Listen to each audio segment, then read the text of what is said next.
As other travelers busied themselves capturing legendary Pokémon, Zhihui chose to spend 5 additional years in Pallet Town with his mother.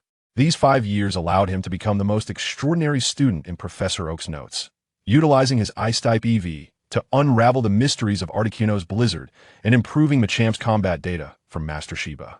Now, with a backpack brimming with research achievements, he pursued Ash's footsteps as the Indigo Plateau was poised to witness a spectacular clash.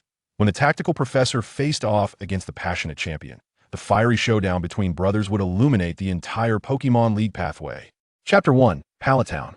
Pallet Town, a picturesque and idyllic locale in Kanto, initially seemed unremarkable.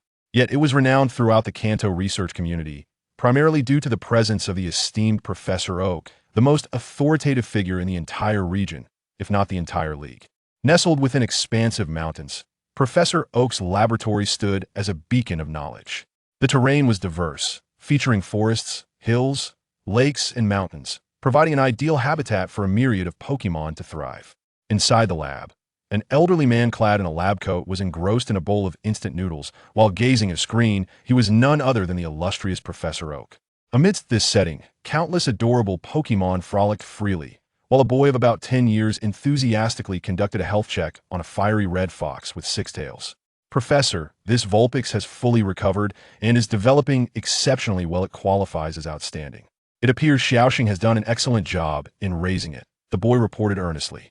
Indeed, to find such a fine Vulpix after just 2 months away, it seems Xiaoxing is thriving on his journey. He truly embodies the hope of Pallet Town, Professor Oak remarked, taking a moment to savor his noodles. Yes, he has already sent back 13 Pokémon in just 2 months. And with my 6 Pokémon, perhaps I can achieve a commendable ranking at the Indigo Conference, the boy said, a confident smile gracing his face, though a hint of melancholy flickered in his eyes. Professor Oak, noticing the boy's expression, set aside his noodles and addressed him. Zhihui, like Xiaoxing, you are also 10 years old. Logically, you should have set out on your journey as well. Yet here you are, remaining at the lab to keep me company. It's all right, Professor, I volunteered for this, Zhihui replied, smiling nonchalantly. As a 10-year-old, he harbored a concealed secret he had never shared with anyone. He was a traveler from another world, Water Blue Star, a place universally known. His crossing into this realm was rather mundane. He had been struck by a car while trying to save someone, though, in reality, the vehicle had simply gone out of control, leading to his dramatic fall. Upon awakening, he found himself in a hospital bed, initially grateful to an unknown savior, only to be astonished to discover that the nurse was not human, but rather a humanoid egg.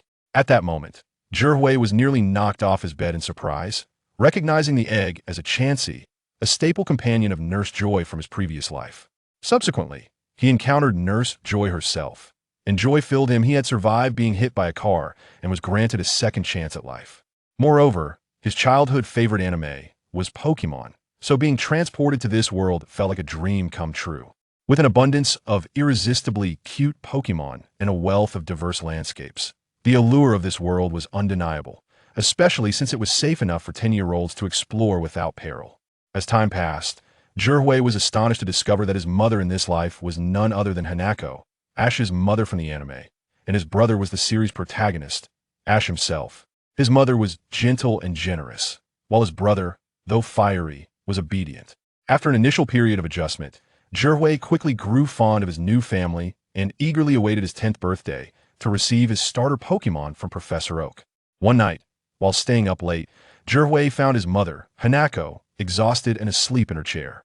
This world, unlike the harmonious realm depicted in the anime, bore its own challenges.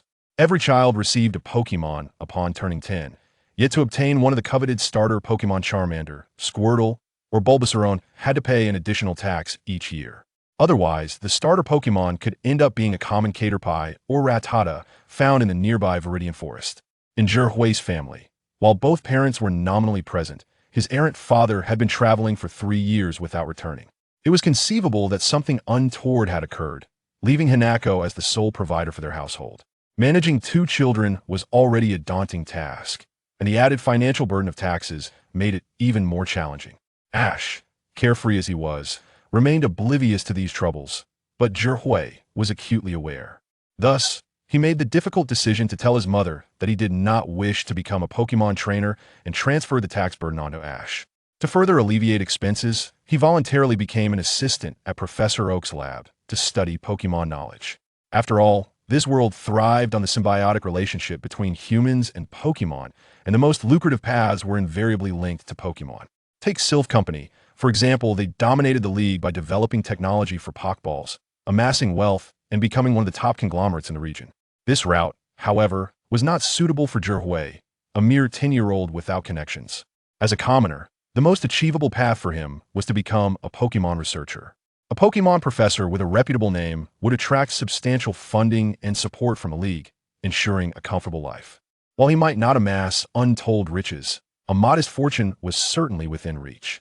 Just look at Professor Oak. His laboratory occupied an entire mountain. Although officially belonging to the league, as long as Oak lived, he wielded ultimate authority here, and he could designate an heir to carry on his legacy, provided they passed the research exam. Though Zhihui had not engaged with Pokemon for some time, he still retained vague memories, such as the evolution types of EV. Currently, Kanto had only discovered 3 evolution types: water, fire, and electric. He recalled that EV could evolve into a total of 8 forms, and though he had forgotten the specifics of how to achieve each evolution, he was confident he could rediscover the methods through research. Moreover, the study of Pokemon types was still incomplete. The fairy type had yet to be discovered. Zhihui was confident that if he could unravel this mystery, he would become a sensational professor. Even if he could not rival Professor Oak, he was certain he would surpass other renowned professors like Professor Masaki for Bright Lighthouse and Professor Kaki from Okido Town. Thus, the present circumstances unfolded. Professor Oak regarded Zhihui with a complex expression, satisfied with his assistant. Though young, Zhihui exhibited remarkable diligence and attention to detail. After 2 years under Oak's tutelage, he had voraciously consumed literature on Pokemon, acquiring considerable knowledge and demonstrating genuine affection for them. In contrast, his 5-year-old grandson paled in comparison. Yet, it was this concern that made Professor Oak acutely aware of Zhihui's desire to embark on his own journey and possess his own Pokemon. "All right, once you finish your investigation here, you may head home," Professor Oak instructed. "Very well, Professor. I shall return tomorrow. However, please eat less instant noodles. I didn't prepare a meal for you today because I was so focused on my research." "Can't you manage to cook for yourself?" Zhihui remarked, unable to contain himself. "That would be a waste of time. As scholars, we cannot afford to squander precious moments over meals," Professor Oak replied earnestly. "All right then, farewell, Professor," Zhihui said. Chapter 2. Family Mother, may I assist you? Zhihui inquired as he settled into the living room. "No need, my dear. Now that we are home, it is only fitting that I take care of the cooking," replied Hanako, a gentle young woman with a ponytail, diligently preparing a meal in the kitchen. She is none other than Zhihui's lifelong mother. "Very well," Hanako insisted, and Zhihui, feeling relaxed, stretched and reclined on the sofa, watching the Pokemon duel tournament on television. At this moment, Ash was merely 5 years old, with 5 years still to go before the animated world would commence. Thus, the Kanto Elite Four were yet to include the Dragon Master Lance, the Ice Master Lorelei, the Fighting Master Bruno, and the Ghost Master Agatha, whom Zhihui had yet to become acquainted with. Aside from Agatha, the eldest, the other 3 had already garnered some fame and each had claimed victory in the Indigo Plateau Conference, but they had yet to achieve the status of Elite Four. "Mom, brother, I want a prize." Suddenly, the door swung open, and a lively 5-year-old boy dashed in with exuberance. "What is it? What have you won this time?" Zhihui asked with a hint of affectionate amusement as he gazed at the exuberant child, who, although lacking the iconic cap, was undeniably Ash, the protagonist of this world. It was a well-known fact that Ash's luck was astonishingly extraordinary. Not only in the original series did he encounter legendary Pokemon and save the world, but even now, his fortunes seemed to defy reason, as he consistently emerged victorious in lotteries. "I won 3 complimentary round-trip tickets to the Alola region," Ash exclaimed joyfully. "Brother, let's go together. I've heard that the Alola region is home to many Pokemon unlike those we have here." Traveling to the Alola region? Zhihui straightened in curiosity. This was already the latest generation's narrative in the original world, introducing moves and numerous new Pokemon. He was astonished that Ash already possessed travel tickets. "Yes, brother, you can request time off from Professor Oak, and we can set off together. Shall we?" Ash proposed. "That depends on Mom." "Mom, are we going?" Zhihui inquired of Hanako. If she agreed, he would certainly join, as requesting time off from Professor Oak was quite simple. The Alola region? Isn't it known for its oceans, beaches, and sunshine? Hanako's eyes sparkled with excitement as she put down what she was doing. Jihui, can I take a leave? If so, we can leave tomorrow. Seeing his mother more excited than Ash, Jihui displayed a resigned smile indeed. He had traversed into another world, and this was the genuine bond between mother and child. All right, let's go together, Jihui replied enthusiastically. Having spent 2 years in this world diligently studying Pokémon knowledge and acquiring various certifications, including a level 5 Pokémon breeder license, he had never ventured beyond Pallet Town. Now, the prospect of traveling to the picturesque Alola region was truly delightful. The family, not one prone to hesitation, began packing that very night upon deciding to travel, and by the next day, they boarded the plane, arriving in Alola, where they were greeted with the region's unique Aloha salutation. The first time Ash left Pallet Town, he eagerly observed the Pokémon of Alola. At this stage, he was not yet the 10-year-old flying master who would traverse the globe, and he was unfamiliar with any of the Pokémon here. Yet, this did not dampen his enthusiasm. He eagerly touched this and that, prompting Jihui to gently tap his head for a moment of restraint. However, even after 2 years of studying Pokémon, Jihui could not help but be astonished by the unique Pokémon of the Alola region, characterized by its distinct ecological systems and lifestyle. Flying through the skies were Pokémon such as Charizard and Garchomp, while the seas were traversed by Lapras and Sharpedo, and on land, there were specially designed carts pulled by toros like the one Jihui was currently riding. Brother, when I turn 10 and embark on my journey, I will definitely capture many toros, so we can ride them in Pallet Town too, Ash exclaimed, his eyes gleaming with excitement. Jihui regarded Ash with a bemused expression. Was this truly the reason you planned to capture 30 toros in the wild? Little Ash, Hanako chided, casting a concerned glance at him, worried that he might provoke Jihui. Huh? Ash remained blissfully unaware, embodying a delightful blend of innocence and oblivion. Jihui chuckled as he affectionately ruffled Ash's hair. Dismissing the matter after all, he was now living among various Pokémon daily, and it was hardly a burden. Moreover, as long as he earned enough money, he could continue to travel in the future. Observing the harmonious interaction between her two sons, Hanako wore a loving smile, yet a flicker of guilt stirred within her regarding Jihui. He responded with a nonchalant grin, and soon the trio arrived at the beach. Jihui and Ash, both audacious, promptly mounted a Sharpedo, embarking on a thrilling ride across the ocean waves. Whoa! Jihui exclaimed as they navigated the waves, the exhilarating sensation of cutting through the water against the vast ocean's backdrop, eliciting a joyous shout. Hearing her eldest son's exuberance, Hanako's smile grew wider. She cherished Jihui, who was so different from her mischievous younger son. Jihui was responsible and helpful around the house, but it was precisely his maturity that tugged at her heartstrings. As a mother, she would rather bear the burden herself than see her son suffer. Much like in the original series, where she longed for her son to remain by her side, yet never uttered a word of entreaty as she silently watched Ash depart. This was true for both Blue and Ruby, who, upon returning from Hoenn, experienced the same. Relaxing in her chair, she leisurely awaited Jihui's return, curious as to why he had ceased playing. Because I grew tired. I am not the energetic creature that is Ash, Jihui replied with a sigh as he settled down, sipping juice while casting an envious glance at Ash, who still rode the Sharpedo. Although the rules of this world were peculiar, granting humans who coexisted with Pokémon enhanced physical abilities almost akin to legendary Pokémon, like the powerful Psychic Queen, and masters such as Bruno, who could barehandedly combat Onyxisone, must acknowledge that Pokémon attacks were significantly less damaging to humans, as if dictated by the very fabric of this world. Nevertheless, it must be said that Ash was indeed extraordinary, effortlessly lifting a 1-ton Pokémon.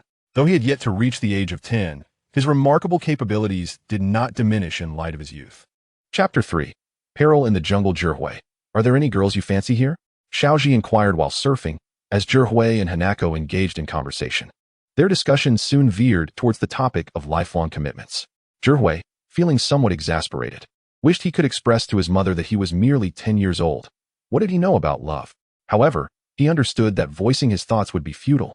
For in the whimsical world of Pokémon, the legal marriage age was a mere 13. Indeed, at this age, one could embark on adventures across the world and wield extraordinary powers.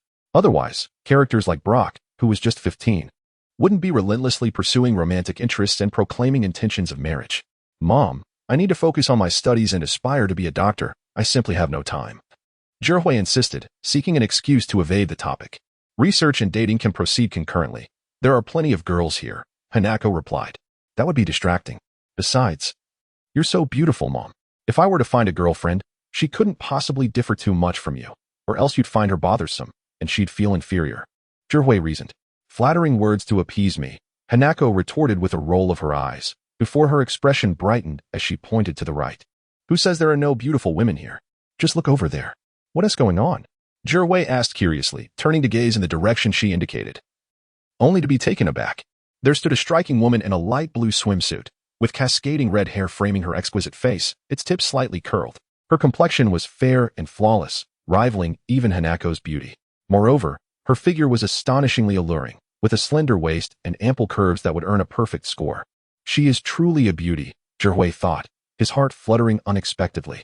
In his previous life, he had been in his 20s and single, without ever having a girlfriend. Now, encountering such a stunning woman left him momentarily speechless. The beauty seemed to sense someone gazing at her and turned her curiosity towards Zhihui. Startled, he quickly averted his gaze, his face betraying a hint of shyness. A subtle smile graced her lips. Although Zhihui had been swift to look away, she had noticed him, and rather than feeling displeased, she found his bashfulness endearing, considering he was only 10 years old. Yet, she made no move to approach him, simply smiling as she walked away. Zhihui sighed with relief. Reclining in his chair, yet his thoughts lingered on the enchanting woman, a vague sense of familiarity tugging at his memory.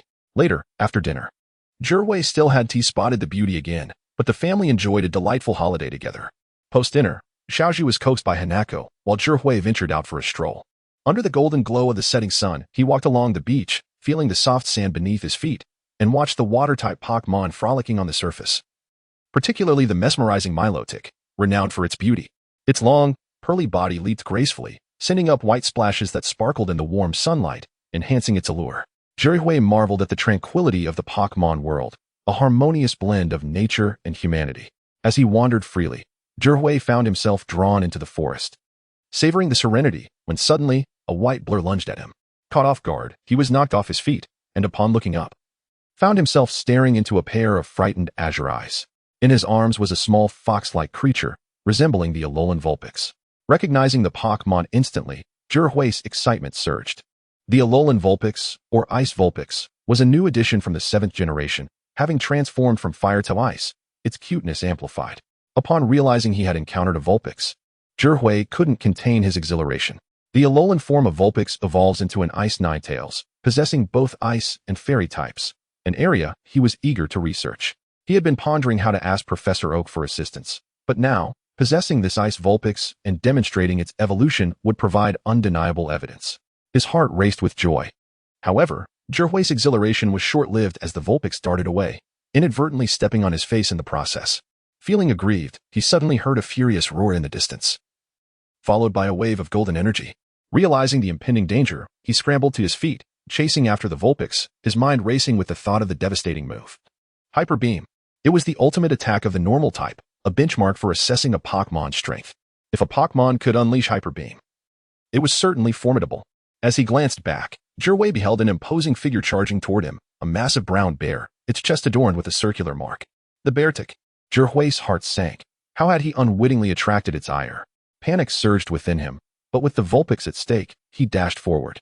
Fortunately, in this world, humans possessed great physical prowess, enabling Zhihui to keep pace with the Vulpix, evading the bear's pursuit.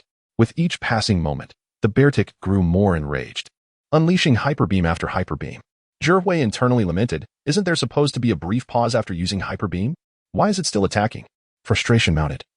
But no one was there to answer his queries. He could only continue fleeing. Just then, a Hyper Beam struck, creating a deep chasm in the ground between him and the Vulpix, launching the creature into the air, its cries echoing in despair.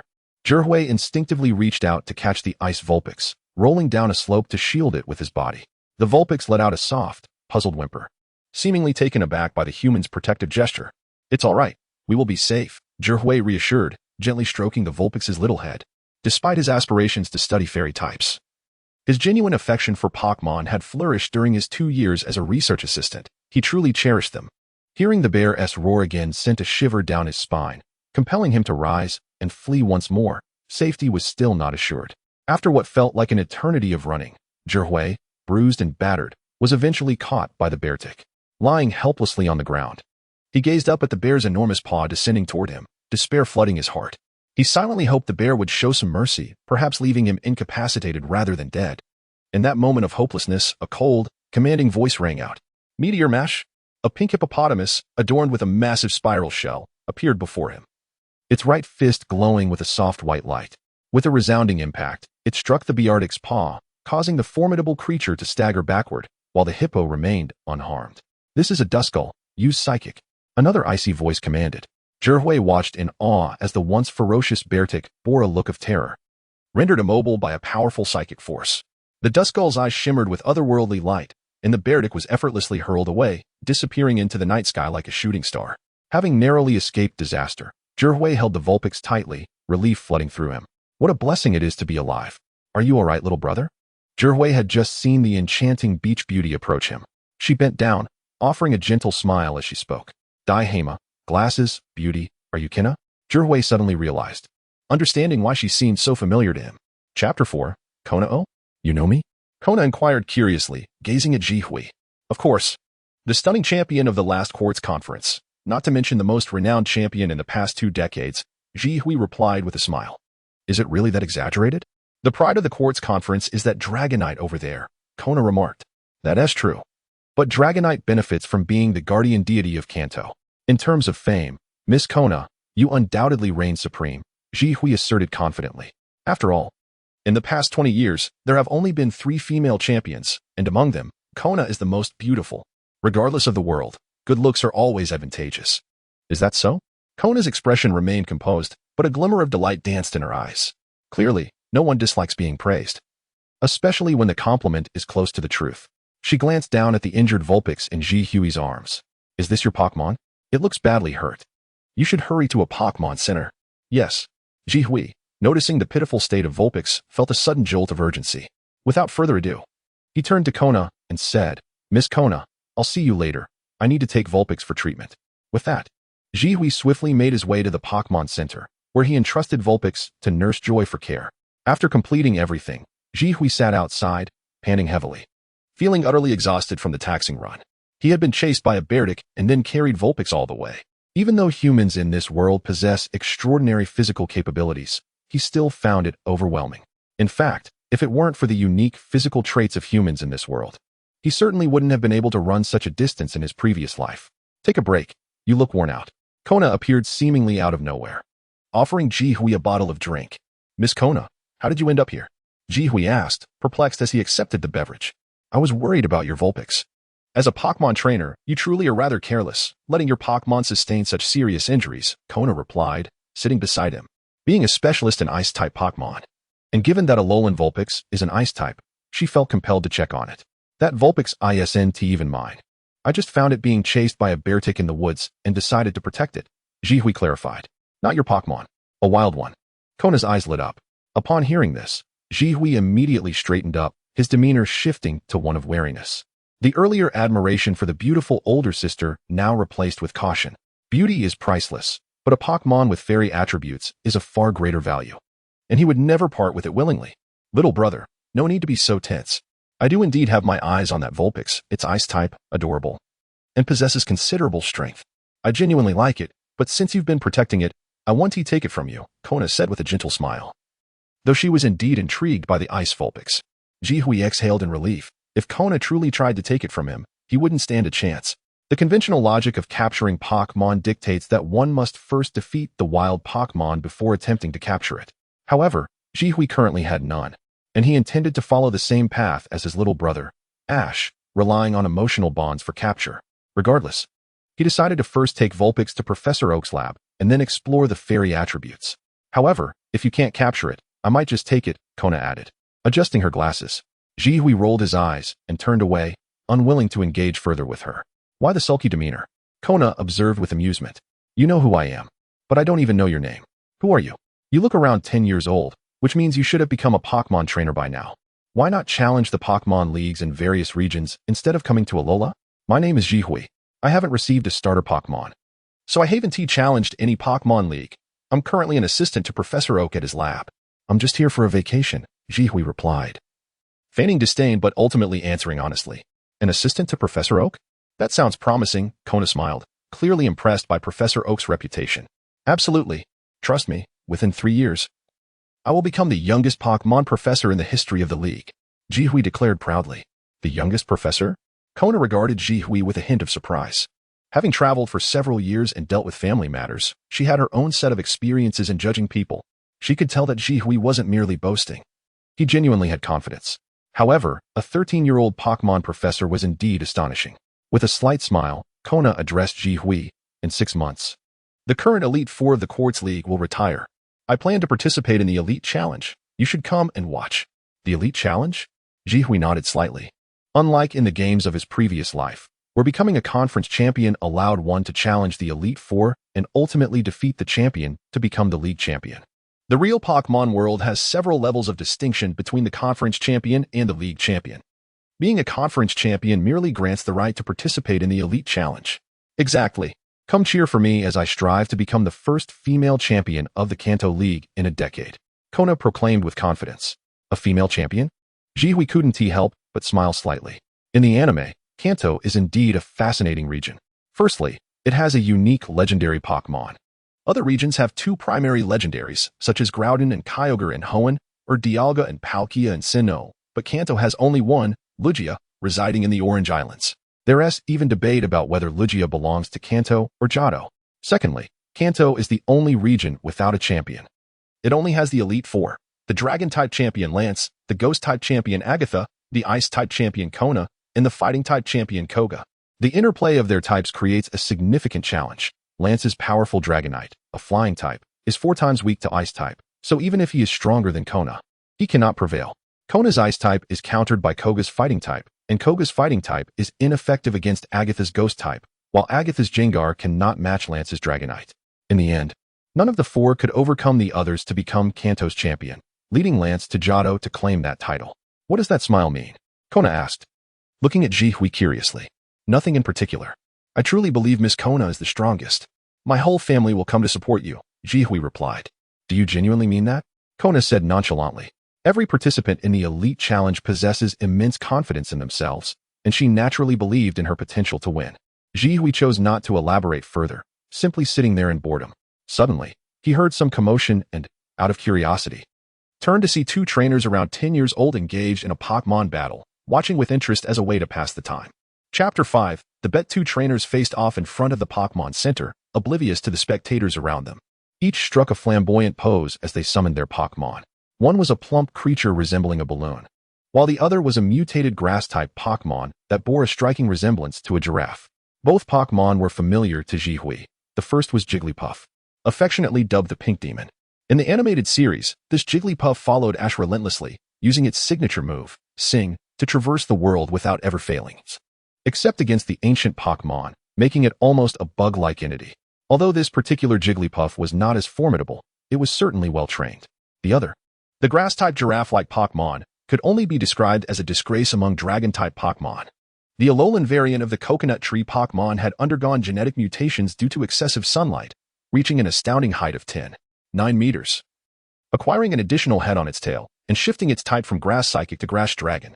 However, it bore no resemblance to a dragon and was ranked poorly among dragon-type Pokémon, given that most dragon types were inherently strong. In fact, among the 8 demigods across the Pokémon regions, aside from Tyranitar and Metagross, the remaining 6 were all dragons, leading one to believe that dragon-type Pokémon were essentially demigods. As the battle commenced, Jigglypuff unleashed a flamethrower attack. Under the watchful eyes of the crowd, the trainers remained composed, with Jigglypuff's trainer issuing commands with calm authority. Caught off guard, the Alolan coconut tree was struck directly by the flamethrower. However, its expression revealed no signs of pain, indicating the damage was minimal. The coconut tree's trainer quickly commanded, "Coconut tree, use seed bomb."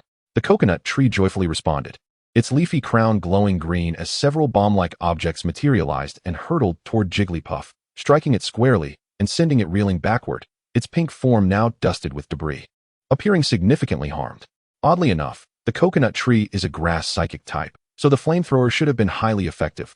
Why was the damage so lackluster? Kana, who was also observing the match, mused curiously. Haven't you heard?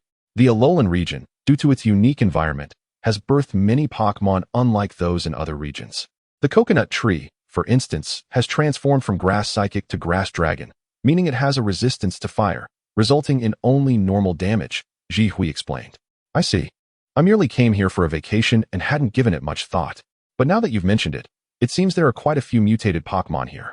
I think I will spend the last 6 months of my travels in the Alolan region, Kana replied with a slight smile. Confident in her ability to win the champion challenge. Once she secured the championship, however, she would have to take on responsibilities for the league, relinquishing her freedom to travel at will. The situation here is indeed quite unique. They say there's also research into Pokémon Z moves, which you could explore. It might enhance your chances of clinching the championship. Unfortunately, due to the Alolan region's underdeveloped economy and its unspoiled nature, the league hasn't invested heavily here. Neither tournaments nor gyms have been established, Ji Hui remarked. Little brother, you are quite knowledgeable. I suddenly feel you have a genuine chance of becoming a Pokémon professor, Kana exclaimed. Staying indoors yet being aware of the world's affairs, that's me. But I aspire to be more than just a Pokémon professor, once I earn that title. I aim to become a Pokémon master. After traveling through all the regions, I hope to challenge the Kanto champion, and I wish to take the title from you. Kana. Ji Hui smiled. Sounds delightful. I look forward to it. Huh? There seems to be something peculiar about the battle outside. Kana suddenly noticed a shift in the combat. The coconut tree executed a powerful dragon tail attack on Jigglypuff, yet the struck Jigglypuff appeared unfazed, countering with a flurry of slaps that left the coconut tree dazed. Strange. That dragon tail was no weak move. Ordinarily, Jigglypuff should have been finished. How did the coconut tree end up defeated instead? Kana mused, her beautiful eyes reflecting confusion. Despite her extensive knowledge of Pokémon, she felt bewildered by the unfolding battle. That's because Jigglypuff is immune to dragon-type moves, Ji Hui explained. Currently, the fairy-type attribute hasn't been discovered, so the people of Kanto merely classify Jigglypuff as a normal type. However, it is technically a fairy type. Fairy types are known to be the bane of dragon types, dealing double damage while dragon-type moves are ineffective against them. Thus, the coconut tree was foolish to rely on dragon-type moves instead of its grass-type skills, and it deserved to be defeated. Immune to dragon-type moves? Kana exclaimed in astonishment. Among all Pokémon, dragon types were considered the strongest, with few being weak. The idea that there existed a Pokémon capable of nullifying dragon-type moves was astonishing. Are you serious? Jigglypuff can actually resist dragon-type moves? In theory, yes. Moreover, Jigglypuff is not the only Pokémon with such immunity. However, the actual circumstances require further investigation. By the time I complete my report, I shall be a professor, Ji Hui declared proudly.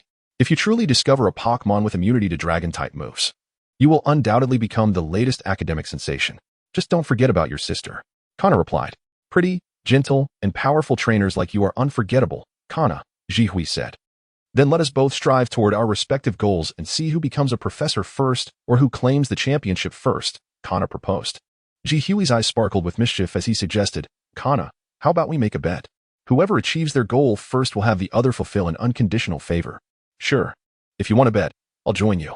After all, having a professor as my assistant will make my journey to the championship much more enjoyable, Kana responded confidently. It's a deal. Ji Hui grinned excitedly. Becoming the champion? Sorry, but that's simply impossible. In the original story, Ash travels, and you remain the Ice-type champion. With the likes of Lance, Koga, and Hibiki, each possessing monstrous capabilities, one with the demigod Dragonite, another being the current champion with the longest tenure, and the last one capable of battling Onyx's barehanded. The champion position is yours for the taking, but winning the championship? You might want to reconsider that. Ji Hui relished the thought of effortlessly securing a future favor from the Ice-type champion. Chapter 6. The First Pokémon. Vulpix. At the moment when Jirwei and Kona were engaged in conversation, Nurse Joy finally concluded her treatment inside. She emerged with a Jigglypuff, pushing Vulpix out on a stretcher. Jirwei dashed forward, his expression filled with concern. Upon seeing him, Vulpix's bright eyes sparkled with joy, and with a delighted cry, it leapt directly into Jirwei's embrace. Jirwei, with a tender touch, stroked Vulpix's head, realizing that their shared experience of survival had significantly increased Vulpix's affection towards him. With a thoughtful smile, Jirwei retrieved from his pocket the Pokémon food he had meticulously crafted. Vulpix sniffed the air and happily began to devour the delicacy he had prepared. Witnessing Vulpix's enthusiasm for his homemade Pokémon food, a satisfied smile graced Jirwei's face. It seemed that sometimes the universe was just. Hard work often yields rewards. Though he could not yet call himself a Pokémon trainer during the past 2 years, Zhihui had developed a close bond with Pokémon while also obtaining his Pokémon breeder certification, having just passed the 5th level. The carefully prepared Pokémon food he created was highly appealing to wild Pokémon. Vulpix, do you wish to enjoy this every day? If so, enter this Pokeball. And together we shall become the best of partners, he proposed, as Vulpix finished its meal. With an adorable glance at Zhihui, Vulpix contemplated the notion of being caught, a common understanding shared by all Pokémon. After a brief moment of thought, it reached out with its paw and tapped the Pokeball, a flash of red light enveloping it as it was drawn inside. The Pokeball settled calmly, indicating a successful capture. Overjoyed, Zhihui released Vulpix again, lifting it into his arms. I look forward to your guidance from now on. Vulpix responded with a cheerful cry, extending its tiny tongue to lick Zhihui's face, expressing its fondness for its new trainer. Rather than feeling annoyed by Vulpix's affectionate gestures, Zhihui found himself quite enamored. He had finally acquired his very first Pokémon. Regardless of whether he pursued the path of a Pokémon professor or a Pokémon master, he had taken a crucial first step. Observing the scene, Kona couldn't help but wear a peculiar expression as she remarked, "Using emotions to capture Pokémon is indeed an effective method, but it is fortunate that this Vulpix has a naive and lively disposition. Otherwise, I wonder if you would have succeeded? There is no need for doubt. It simply wouldn't have been possible, as this is my first Pokémon," Zhihui replied. "Your first?" Kona's face registered surprise. In this world, unless one had an aversion to Pokémon, everyone could acquire their first Pokémon by the age of 10. Yet, it was clear that Zhihui had a genuine fondness for them.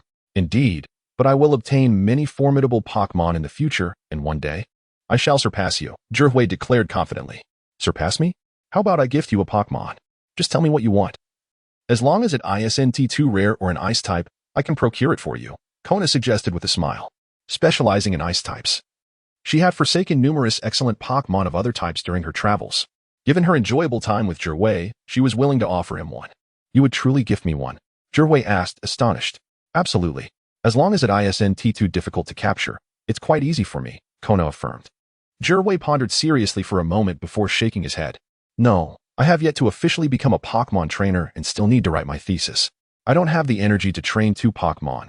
1 Vulpix is more than sufficient. Just make sure you think it through. Opportunities like this are rare. If you miss it, there may not be another chance to ask me in the future." Kona gently smiled, reaching out to pat Vulpix in Zhihui's arms. "See you in 6 months. Remember to cheer for me when the time comes. Kona, if you truly aspire to become a champion, it would be wise to capture a Vulpix here as well. The Alolan Vulpix's evolution can counter fighting types," Zhihui suddenly suggested. "Counter fighting types?" Kona turned to Zhihui.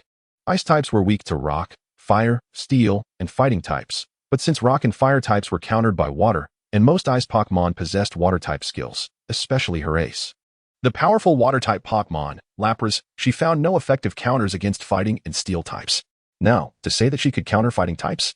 Zhihui shrugged and smiled, choosing not to elaborate further, aware that discussing fairy types might lead to complications. "Very well, see you in 6 months, Kona laughed as she departed. Having originally intended to capture an ice-type Vulpix, and once achieved, she would naturally wish for its evolution. "Vulpix, let us return home," Zhihui stated as he stroked Vulpix's little head. Vulpix chirped joyfully, nestled in his arms, its eyes twinkling with curiosity at its new surroundings.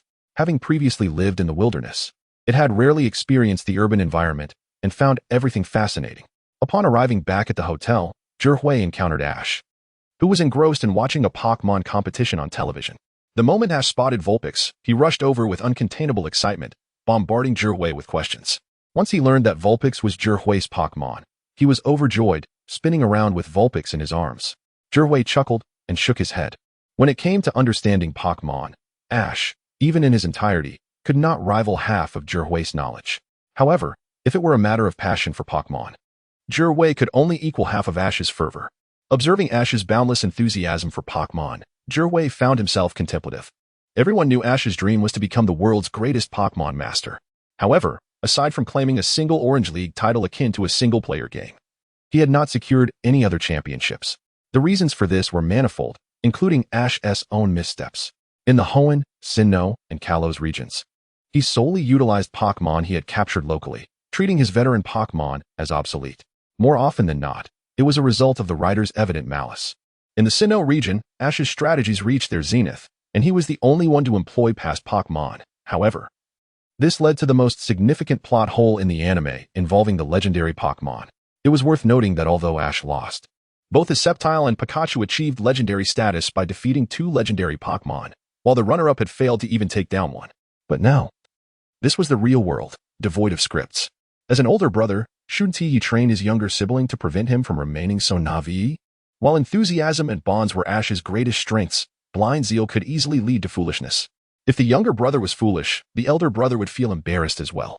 With this thought, Jirwei suddenly placed a hand on Ash's shoulder and said, "Ash, there is a dedicated Pokémon school here, and the principal is Professor Oak's brother. Professor Rowan, why not consider enrolling?" Chapter 7. The study of new attributes. In the end, Ash did not attend school in Alola. Instead, he returned to Kanto with Shirui. After all, Ash was only 5 years old, not the seasoned traveler who had traversed 6 leagues in the original tale. Hanako, Ash's mother, could not rest easy, so they went home. Shirui, who had also acted on a whim, said little. After all, even if nothing changed, Ash would still lead a fulfilling life 5 years later. Apart from not winning the league championship, his existence was richer and more vibrant than that of many actual champions. He carried an aura of fortune, encountering legendary Pokémon wherever he went. Any legendary Pokémon that Ash had not seen would feel embarrassed to mingle in their circles. Conversely, he also bore the misfortune of calamity, as wherever he went, aside from Team Rocket, major underground organizations of the regions met their demise, including Team Aqua, Team Magma, and Galactic. Upon returning to Kanto, Shirui did not linger at home for long before reporting back to Professor Oak's lab. "Shirui, is this the Vulpix you captured in the Alola region? It certainly looks quite different from those in Kanto," Professor Oak remarked with interest. His attention immediately drawn to the Vulpix resting on Shirui's shoulder. Shirui rolled his eyes. It was predictable that these research enthusiasts cared only for their subjects, indifferent to the people. After entrusting Vulpix to Professor Oak for a time, Shirui finally had the opportunity to catch up with him. "Shirui, based on my observations, your Vulpix is developing quite well, on par with the typical starters. Now that you are 10 years old, why not take this Vulpix on a journey? As for finances, I can sponsor you. You'll be staying at the Pokémon Center, after all, so you won't need any money," Professor Oak suggested. Feeling the warmth of Professor Oak's consideration, Shirui was touched but shook his head in refusal. "Professor, I will travel eventually, but not just yet. Since I have chosen the path of a researcher, I must first earn my doctorate and at least attain a level 6 Pokémon breeder certification before embarking on my journey. Since I am already delayed, I must strive to achieve even more before I set off." Indeed, but the youngest Pokémon doctor in history was 18 years old. Breaking that record won't be easy, Professor Oak said with a kind smile, knowing well that Shirui would not wait until 18 to travel. "Exactly. So I aim to become a Pokémon doctor within 3 years, or even in 6 months, Shirui asserted. "That is impossible. Shirui, I understand your eagerness to travel, but one should not aim too high or resort to deceit. Academia is a rigorous pursuit," Professor Oak replied earnestly. "I speak the truth. I am not fabricating anything, Professor. If I were to discover a new Pokémon attribute and conduct research on it, would I not qualify to become a doctor?" Shirui inquired. "A new attribute? What have you discovered?" Professor Oak asked, knowing Shirui would not make such a bold claim without reason, excitement evident in his grip on Shirui's shoulders. "In the Alola region, I observed the Dragon-type Pokémon, Alolan Executor, using the Dragon Tail move against Jigglypuff, yet Jigglypuff emerged unscathed, much like fighting types against ghost types. It is well known that typical attributes cannot resist Dragon-type moves, leading me to suspect that Jigglypuff possesses a secondary attribute that can counteract and immunize it against Dragon-type attacks." Shirui explained. "Jigglypuff can immunize against Dragon-type moves? Wait a moment." Professor Oak appeared to have stumbled upon a monumental secret, hurriedly turning back to his computer, fervently typing as data surged forth. Shirui stood quietly behind him, aware that this computer was connected to an academic network worldwide, capable of revealing any scholarly information in real time. "It is indeed true. Jigglypuff can resist Dragon-type attacks," Professor Oak exclaimed, astonished by the emerging data. "Moreover, through my investigations, I have discovered that both Clefairy and Togepi also possess this attribute. Clefairy's origins are mysterious. It is referred to as an extraterrestrial being, which I suspect is due to this new attribute," Shirui continued. "Clefairy and Togepi? A genuinely new attribute?" Professor Oak's eyes sparkled with fervor. For a researcher, nothing is more exhilarating than the discovery of new knowledge. "Follow me." Mentioning new knowledge, Professor Oak could hardly contain his excitement, leading Shirui to the back mountain. Shirui had been an assistant there for 2 years and was well acquainted with the area, knowing it led to the dwelling of Clefairy and Jigglypuff. Professor Oak, in his scholarly caution, surely intended to conduct his own experiments, The Shirui wondered which Dragon-type Pokémon he would select for the task. As expected, Professor Oak halted at the location where Clefairy and Jigglypuff resided, selecting 3 Clefairy and 3 Jigglypuff before retrieving a Pokeball from his quarters. Old friend, it is once again time for you to shine. Professor Oak opened the Pokeball, revealing a dragon-like Pokémon with a vibrant orange hue, too long, slender antennae atop its head, and a creamy striped underbelly extending to the tip of its lengthy tail. Shirui gaped in astonishment. Wait, isn't that the guardian of Kanto, Dragonite? When did Professor Oak acquire a Dragonite? This was my first Pokémon, the one I partnered with to win the league championship. You must strive as well. Professor Oak explained with a smile, sensing Shirui's bewilderment. Professor, you were a champion too? You must have found invincibility rather dull, which is why you became a doctor, right? Shirui teased.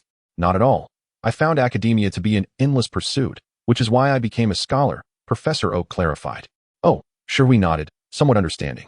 This was quite the opposite of his own plan. He intended to become a scholar first to earn money before traveling, while Professor Oak had traveled before becoming a doctor. Professor Oak paid no further attention to Shirui and, patting Dragonite's smooth back, instructed, Old friend, I need your help once more. Use the weakest version of Dragon Rage to test these 6 Pokémon. Dragonite glanced at Professor Oak in surprise. The total sum of these 6 Pokémon would not even amount to a single step for him, yet he was to use a signature move. However, following his master's command, Dragonite complied flawlessly, opening its mouth and unleashing a torrent of flames that enveloped the 6 Pokémon. Professor Oak watched intently, by level. Even if Dragonite controlled its power, a single attack would suffice to obliterate the 6 Pokémon. However, if a secondary attribute truly existed, these 6 Pokémon would emerge unscathed. As Dragonite executed a controlled Dragon Rage attack, the 6 Pokémon, unaware of the impending danger, attempted to flee. Yet, the disparity in levels was too great, and they could not evade the assault. They were struck perfectly, but when the attack came, they found themselves experiencing none of the anticipated pain. 5 of the Pokémon remained completely unharmed, while only one newly hatched Clefairy appeared somewhat uncomfortable, displaying a distressed expression. Shirui, you are truly a genius. Your discovery may very well be accurate. There indeed exists a new Pokémon attribute capable of resisting Dragon-type moves. Professor Oak exclaimed. Exhilarated by the scene, his joy palpable as he gestured animatedly. Yet, Shirui frowned. Logically, Dragon-type moves against Fairy types should be ineffective, much like fighting against Ghost or ground against flying. Why then did that small Clefairy exhibit discomfort? Chapter 8. The Evolution of Ninetales. 6 Tails, be patient. Once I have completed my experiments with Jigglypuff, I shall join you in play, Jirway reassured the eagerly awaiting 6 Tails, diligently recording observations on Jigglypuff before him. Although Jirway possessed a comprehensive understanding of the Fairy type, its strengths against Dragon, Dark, and Fighting types, and its vulnerabilities to Steel and Poison, he recognized that mere knowledge was insufficient. Empirical data was required to substantiate these claims. In reality, things diverged from the realm of games. For instance, while Grass types exhibit resistance to Electric types and sustain half damage in the gaming universe, the mechanics are different in real life. The Grass type absorbs the electric charge into the ground when grounded, but if airborne, that protective effect dissipates. As illustrated by Ash's Trico being incapacitated by Pikachu's electric attack in the future. Jirway, set aside your tasks for a moment. Prepare to head to Hollywood to retrieve the ice stone discovered in the Alola region, along with the recently unearthed Pokémon egg, which should contain a Togepi. Professor Oak advised as he approached. Has the time finally come? And a Togepi egg? Excitement gleamed in Jirway's eyes. With the ice stone, 6 Tails could evolve into Ninetales. In Togekiss, the final evolution of Togepi was undoubtedly a formidable Pokémon. With proper training, the combination of Ninetales and Togekiss could dominate 8 gym battles. Indeed. While the egg has yet to hatch, investigations indicate a 70% likelihood that it is a Togepi. Soon, we shall confirm whether Togepi embodies the Fairy type. Professor Oak continued. All right, I shall depart now, Jirway declared, with 6 Tails following closely behind as they exited. Upon hearing that the long-awaited moment had arrived, Jirway dashed out of the door, with 6 Tails leaping onto his shoulder. Jirway cast a wry glance at 6 Tails perched on his shoulder, pondering that once it evolved, it would no longer be able to do so, and he might find himself riding on it instead. Hollywood was not far from Shinshin Town. A drive would take merely an hour and a half. Upon arriving in this bustling metropolis of stars, Jirway noted the stark contrast to the dilapidation described in the original narrative. Hollywood was alive with vibrant energy, teeming with traffic and an array of glamorous individuals. The meeting point is at the restaurant located at 37 Golden Avenue in Hollywood. Once there, you shall grow and transform into Ninetales, Zhihui informed Six Tails. With a bewildered tilt of its head, Six Tails seemed unaware of the implications of evolving into Nine Tails. However, having accompanied Zhihui for nearly half a year, it had grown accustomed to his care and training. If Zhihui desired its evolution, it would comply without reservation. Zhihui affectionately petted Six Tails' head, relieved that it did not exhibit resistance to evolution like Ash's Pikachu, which would have posed a significant challenge. He mused that there seemed to be no compelling reason for Six Tails to resist evolving. The transformation into Nine Tails did not entail any drastic change. Unlike Pikachu's reluctance to evolve into Raichu, which it deemed unsuitable. Reflecting on Ash's Pikachu, Zhihui pondered the prospect of capturing numerous Pokémon in the future. What if some of them also resisted evolution? After a prolonged period of contemplation, he remained at an impasse until Six Tails called out, snapping him back to reality. He chuckled, shaking his head, deciding it unnecessary to dwell on such matters when he had only Six Tails for now, and Togepi was yet to arrive. Upon reaching the designated restaurant, Zhihui was preoccupied with contacting someone when he spotted a graceful and alluring woman seated by the window, sipping a drink and smiling warmly at him. "Senpai, what brings you here?" Zhihui exclaimed, surprised. "Of course. I am here to deliver the Ice Stone and the Pokémon Egg. Who else would bring them to you?" Senpai replied with a smile. "Thank you for your trouble." Zhihui chuckled. "You're such a charmer. If it weren't for your help, my Six Tails would never have evolved into Nine Tails, nor developed fairy-type moves." "How is your thesis coming along?" Senpai inquired. "I have prepared the first draft.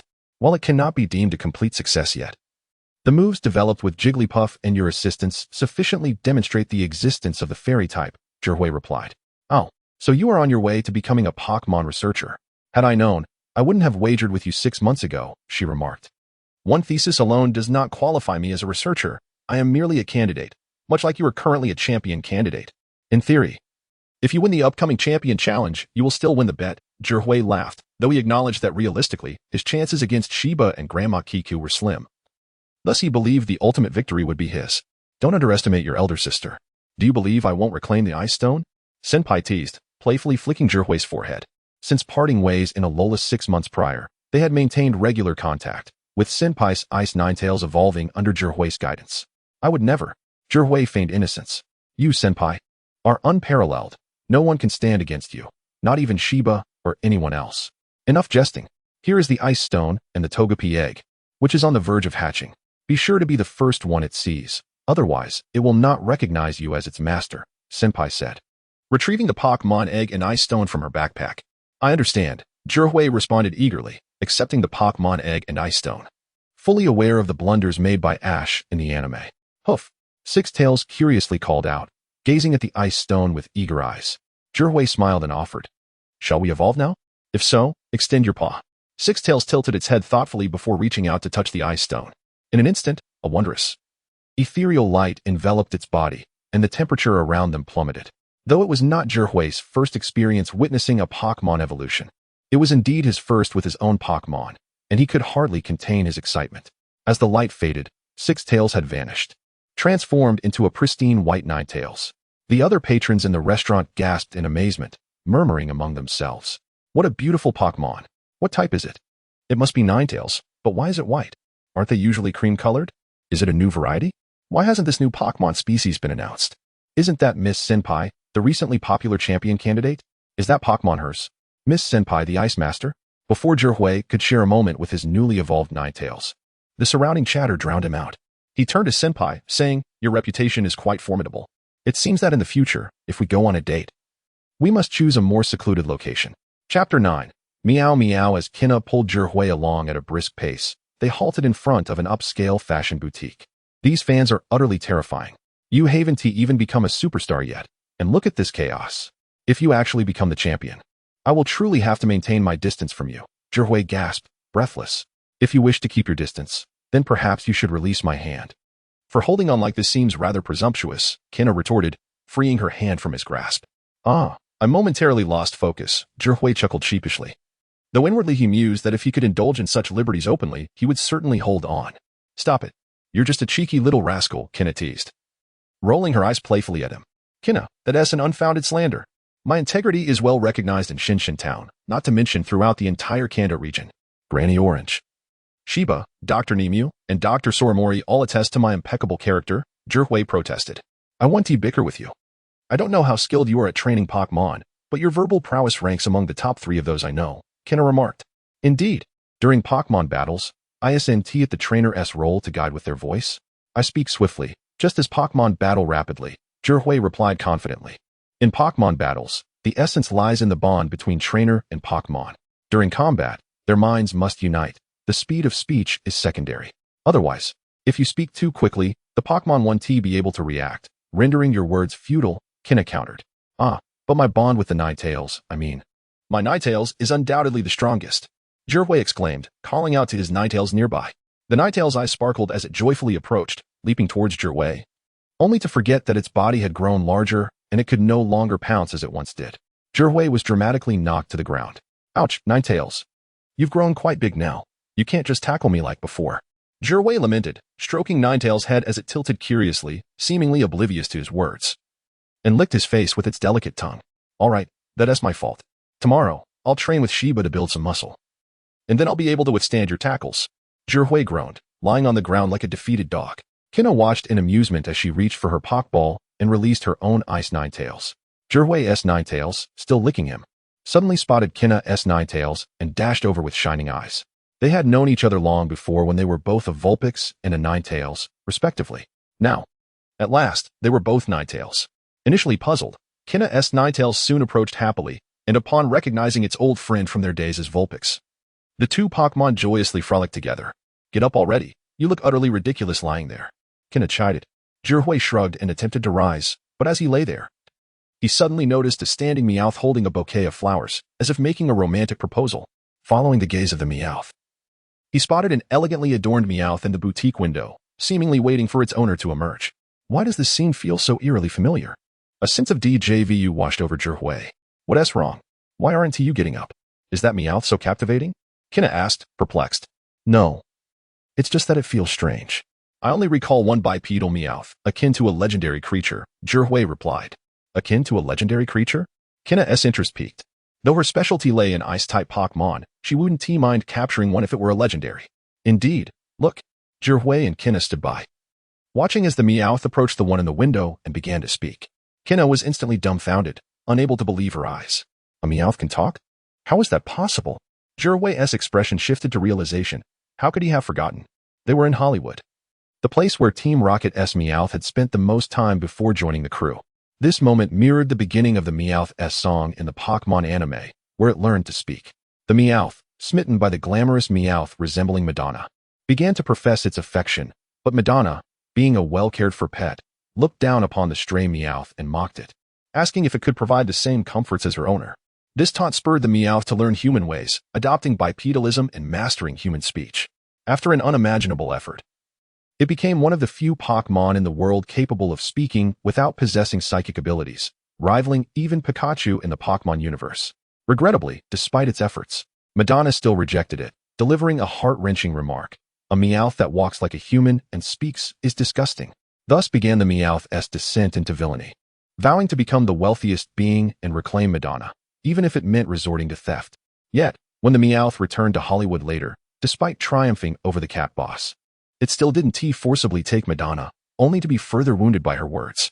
Zhihui recalled vividly the sympathy expressed in the comments during that episode's rewatch. Shaking his head, the complexities of others' romances eluded him. Though Madonna exhibited questionable behavior, affection is a personal preference. If she didn't like Meowth, what could be done? Forget it, Kina. Let us go. It's a tragic tale, Zhihui sighed. Perhaps it was due to the child-friendly nature of the series, as in Pokémon animation. Protagonists seem perpetually estranged from romance. His younger brother, without a doubt, earned the nickname Little Wood or Little Fool. In the first season, Misty's affection was apparent to all, a perpetual source of trouble, yet Ash remained fixated solely on Pikachu. Then in the Kalos region, Serena openly expressed her feelings. But Ash still declared, my heart belongs only to Pikachu. Official pairings? Non-existent. All of Ash's emotional intelligence was devoted to Pokémon. After journeying with Ash through 3 series and 5 regions, Brock, who actively pursued beauty, faced even grimmer fates as none of his pursuits succeeded. And those with potential were often taken by companions. And then there was Meowth, who would go on to develop feelings for various characters, including the herbalist Kiyomi, the charming Meow, and the thieving Meow, only to meet with failure each time. It was a world where side characters found love while protagonists remained forever single. Chapter 10. How delightful. A talking meow. So rare, shouldn't we capture it? Kona said eagerly. Capture it? Jihui was momentarily taken aback. Indeed. A talking meow would likely be proficient in Elvish as well, thus serving as an exceptional translator, enhancing the bond between trainers and their Pokémon. Kona reasoned. That's a valid point. Jihui suddenly awakened to the realization that he had overlooked this aspect. It was not just trainers who could benefit, especially someone like him who specializes in Pokémon research. The most troublesome aspect of his studies was the ambiguity in understanding Pokémon's intentions. Ninetales? Use Iron Tail on that meow. Jihui decisively commanded.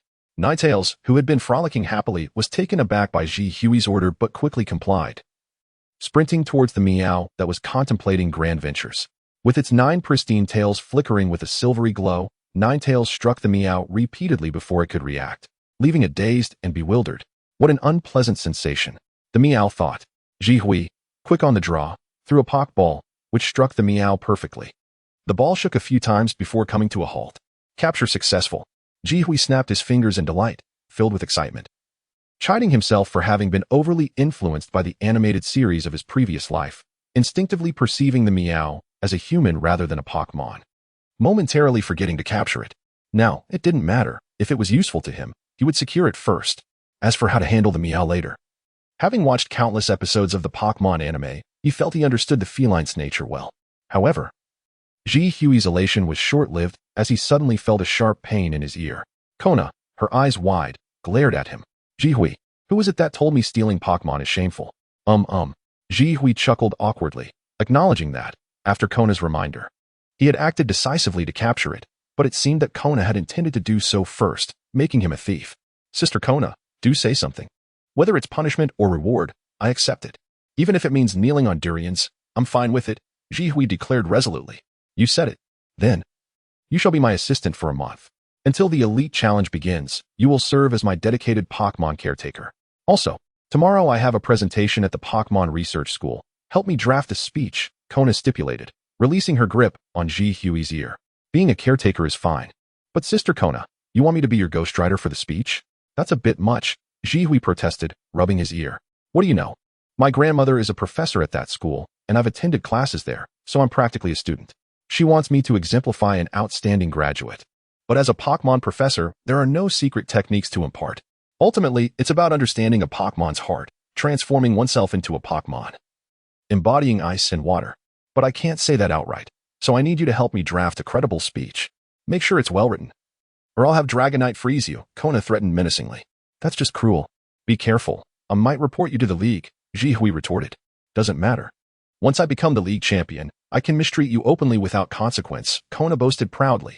You won't achieve that, Jihui shot back coldly. Kona's gaze sharpened as her delicate hand reached out again, but Jihui deftly dodged. Though he wasn't a Saint Seiya, the same tricks wouldn't work on him. As they spoke, Jihui triumphantly retrieved the Pokeball containing the meow and sauntered over to a nearby fried chicken shop, purchasing several pieces before releasing the meow. Hey, who are you? Why did you attack me? The meow exclaimed loudly. Because you are a Pokémon, and I intend to capture you. I am now your trainer. Your master.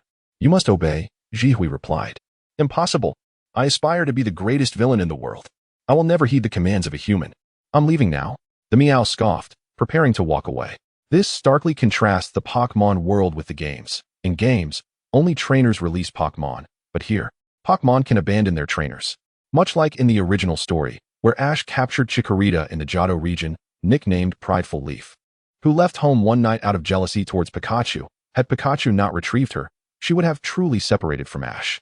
The rules of this world are unknown, seemingly favoring humans. Once a human captures a Pokémon, the Pokémon will, to some extent, obey the trainer's commands, exhibiting natural loyalty. To humans, a Pokémon is merely a part of their lives, while for many Pokémon, their trainer represents everything. However, for some unique Pokémon, the relationship is mutual. Meow, in particular, is one of a kind, being one of the only Pokémon capable of direct speech, alongside the Kingler from the Orange Islands. Nevertheless, Jihui was prepared to capture Meow, pulling out a tempting piece of roasted chicken from his pocket and blowing on it to release its enticing aroma. The previously resolute Meow halted in its tracks. Originally meant for his Pokémon, with none left, Jihui decided he might as well indulge himself. Roasted chicken? That's mine. No way. Meow exclaimed upon realizing the chicken was intended for it, lunging for the piece in Jihui's hand. only to overlook Ninetales. Ninetales, noticing Meow's movements, lazily raised its head and shot out an ice shard, sending Meow flying. Meow, though it took a hit. Being part of Team Rocket in the original series, Meow was tough as nails and quickly stood back up, gazing at Ji Hui with longing. Though it dared not snatch the food, it was adept at playing cute. For a morsel, all principles were disregarded. Discussing principles with a cat? You're joking. Ji Hui continued to tempt. As my Pokémon, translating Pokémon speech for me, I can guarantee you daily roasted chicken, a warm bed to sleep in, and luxurious baths. Daily roasted chicken? Is that the life of a cat? That's a life fit for a deity. Meow's eyes sparkled with greed as its paws instinctively reached towards the chicken. However, at the moment of contact, Meow hesitated, internally berating itself. What are you doing, Meow? You aspire to be the worst villain, and here you are, all for a piece of roasted chicken. In Meow's mind, two voices battled, one representing ambition, the other reality. Fine, if you don't want it, I'll eat it myself, Ji Hui declared, bringing the chicken towards his mouth. Wait, I'll be your Pokémon. That means you're my master. Faced with the impending disappearance of its roasted chicken and the demands of its stomach, Meow instinctively made a decision. Transaction successful. Ji Hui flashed a cunning smile, thinking, what can you do? I know your true nature. Meow swiftly devoured the roasted chicken that Ji Hui had provided, secretly thinking to himself. Foolish human, do you truly believe that a mere roasted chicken can win my allegiance? Observe how I consume your food and drink your beverage, only to vanish without a trace by nightfall, leaving you in search of my absence. Such is the conduct befitting a true rogue. Ah, this roasted chicken is indeed delectable. If there remains any tomorrow, might I consider delaying my departure until the day after? Chapter 11. Musashi and Kojiro. The relationship between Pokémon and their trainers should not merely emphasize the distinction of master and pet. Rather, trainers and Pokémon often share a bond as companions striving towards a common goal. Pokémon unleash their formidable strength for their trainer's sake. At the Pokémon Research School, Kona, clad in a soft lavender outfit, stood confidently at the podium, delivering a speech to hundreds of students below. Ji Hui, seated beside him, observed Kona's self-assured demeanor, his lips curving into a faint smile. Though not yet a member of the Elite Four, Kona already exuded the elegance of a future Ice Queen. Confidence and decisiveness radiated from him, even though this manuscript was his own creation. You're doing splendidly. Therefore, dear master, you must seek a common goal for us to strive towards, rather than merely exploiting my abilities, Meowth chimed in from the side. Although Ji Hui had captured him, he felt it was akin to mistreatment to confine a Pokémon with intellect and emotional capacity akin to that of humans within a Pokéball. Thus, he always allowed Meowth to remain outside. As for Meowth's reluctance to leave, it was naturally due to his fondness for tomorrow's roast chicken. Consequently, after countless tomorrows, he had been by Ji Hui's side for nearly half a month. Unbeknownst to Meowth, escaping would be futile. Ji Hui, well acquainted with his feline nature, had long since equipped him with an all-league tracking system.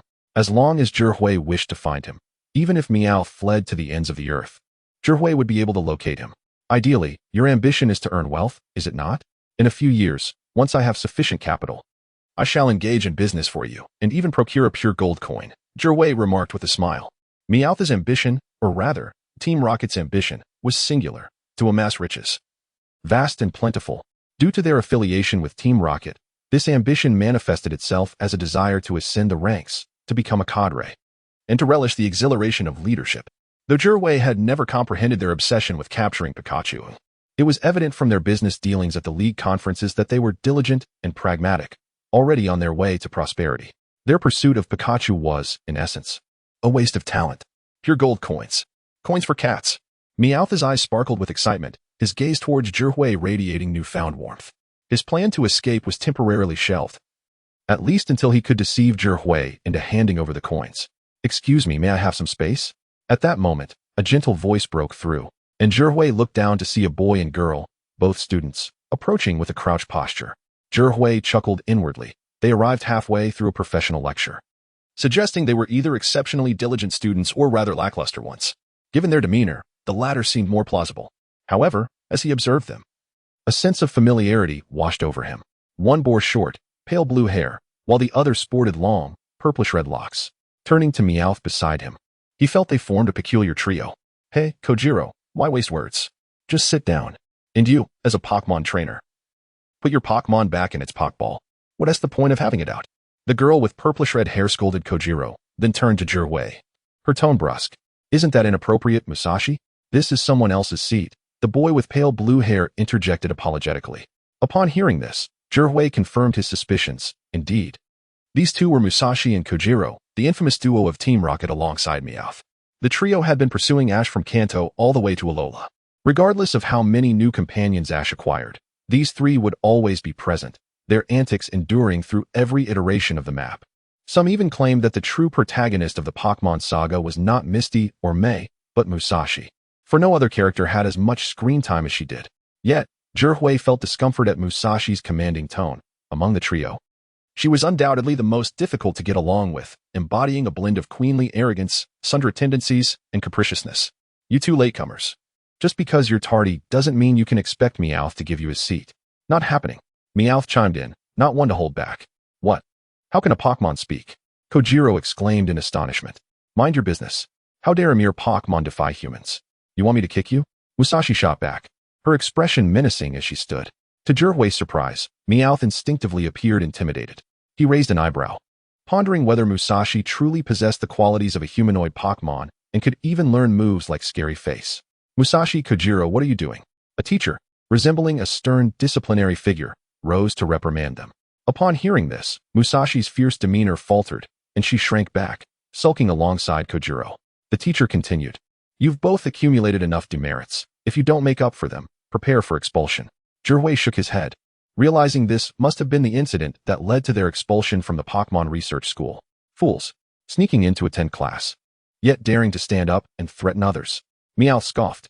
Zhihui cast a knowing glance at Meowth. You know, others may have the right to say such things, but you certainly do not.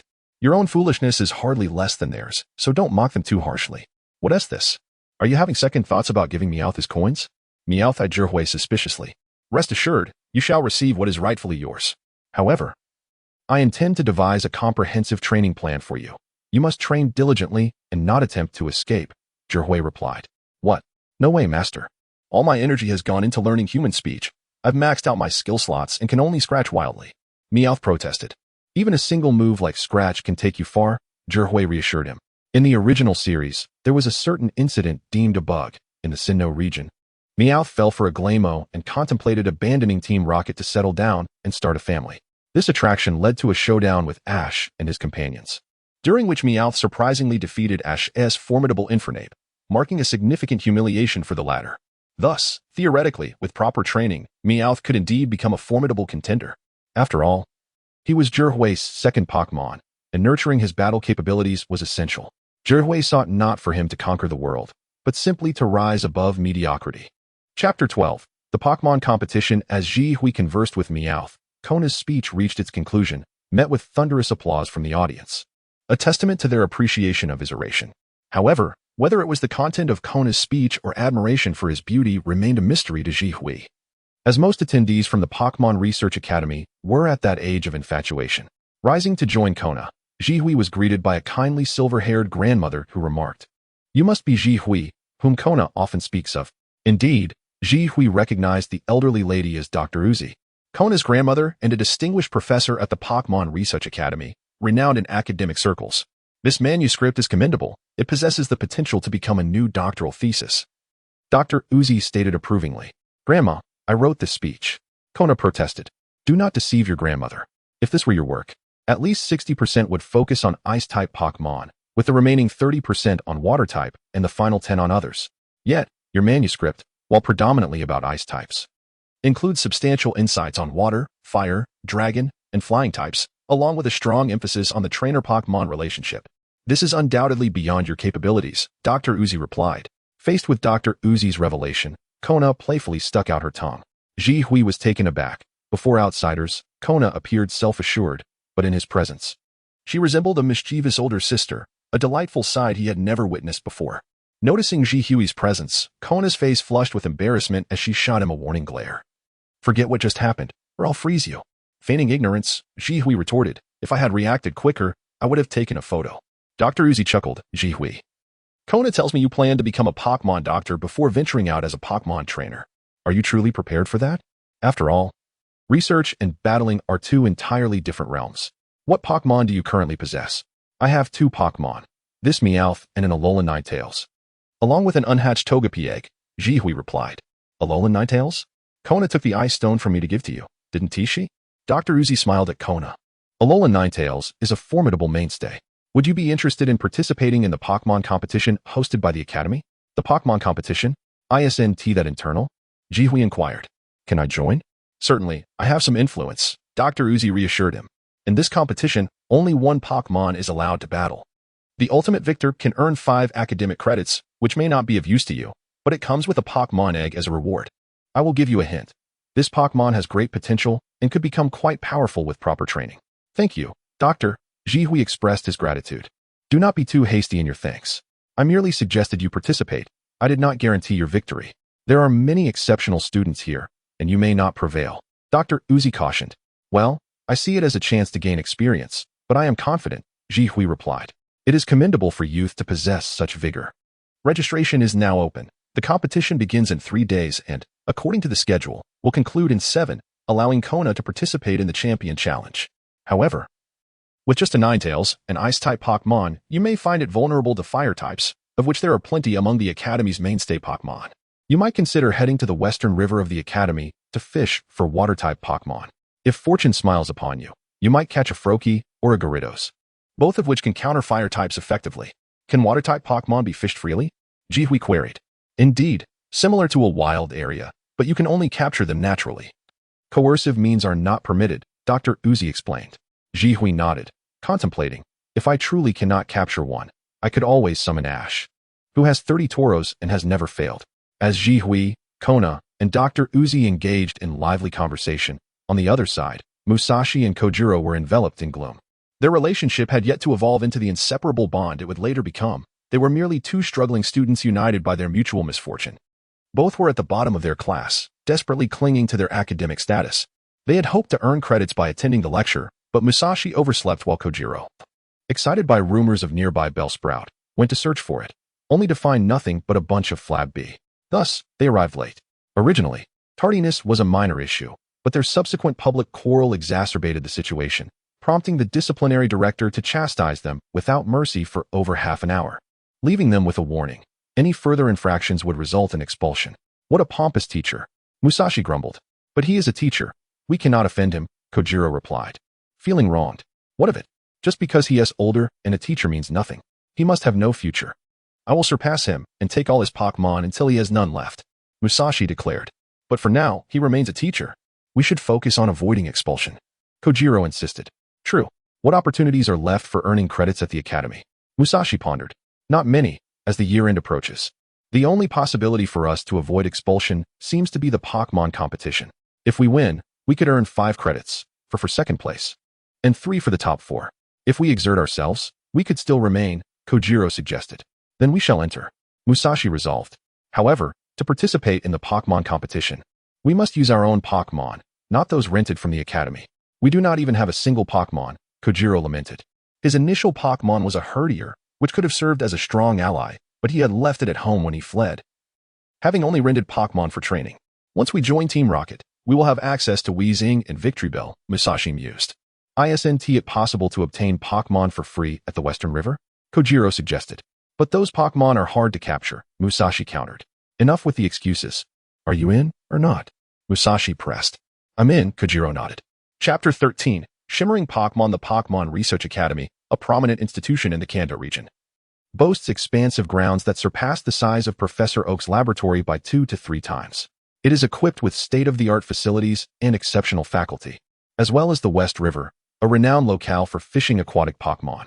Each day, numerous students flock to this site to fish. However, not everyone possesses the extraordinary affinity for Pokémon that Ash does, resulting in only 1 or 2 students successfully catching a Pokémon each month. Jihui is determined to catch a Water-type Pokémon, leveraging his connection with Kinna to secure the prime fishing spot and the finest equipment available. With only a Ninetales in his possession, which is susceptible to counterattacks, acquiring a Water-type Pokémon would significantly mitigate this vulnerability. Observers find his fishing endeavor peculiar, as his company is rather unconventional. A beautiful mature woman, a youthful boy, and a pair of Meowth. The sight of them fishing together, particularly the Meowth, raises eyebrows.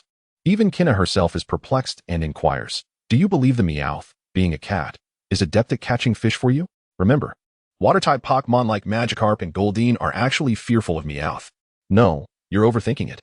This Meowth increasingly perceives itself as human and likely harbors aspirations of becoming a Pokémon trainer, Jihui replies. Pokémon acting as trainers for other Pokémon. Kina gazes at Meowth and begins to understand Jihui's assertion of it being a divine creature. Indeed, why should only you be trainers? Meowth can be one too. The Meowth declares proudly. Are you truly allowing this? Kina asks. There is little choice. If it misbehaves, I'll have Ninetales freeze it for a few days and nights. But as it stands, it is relatively obedient. Technically, it's only half a Pokémon. The other half is human. To say it is my Pokémon is more akin to saying it is my employee, Jihui explains. Right. Meowth, I shall call you boss then. If you give Meowth coins, it will work for you without deception or escape, Meowth exclaims enthusiastically. Escape? Should you attempt to flee?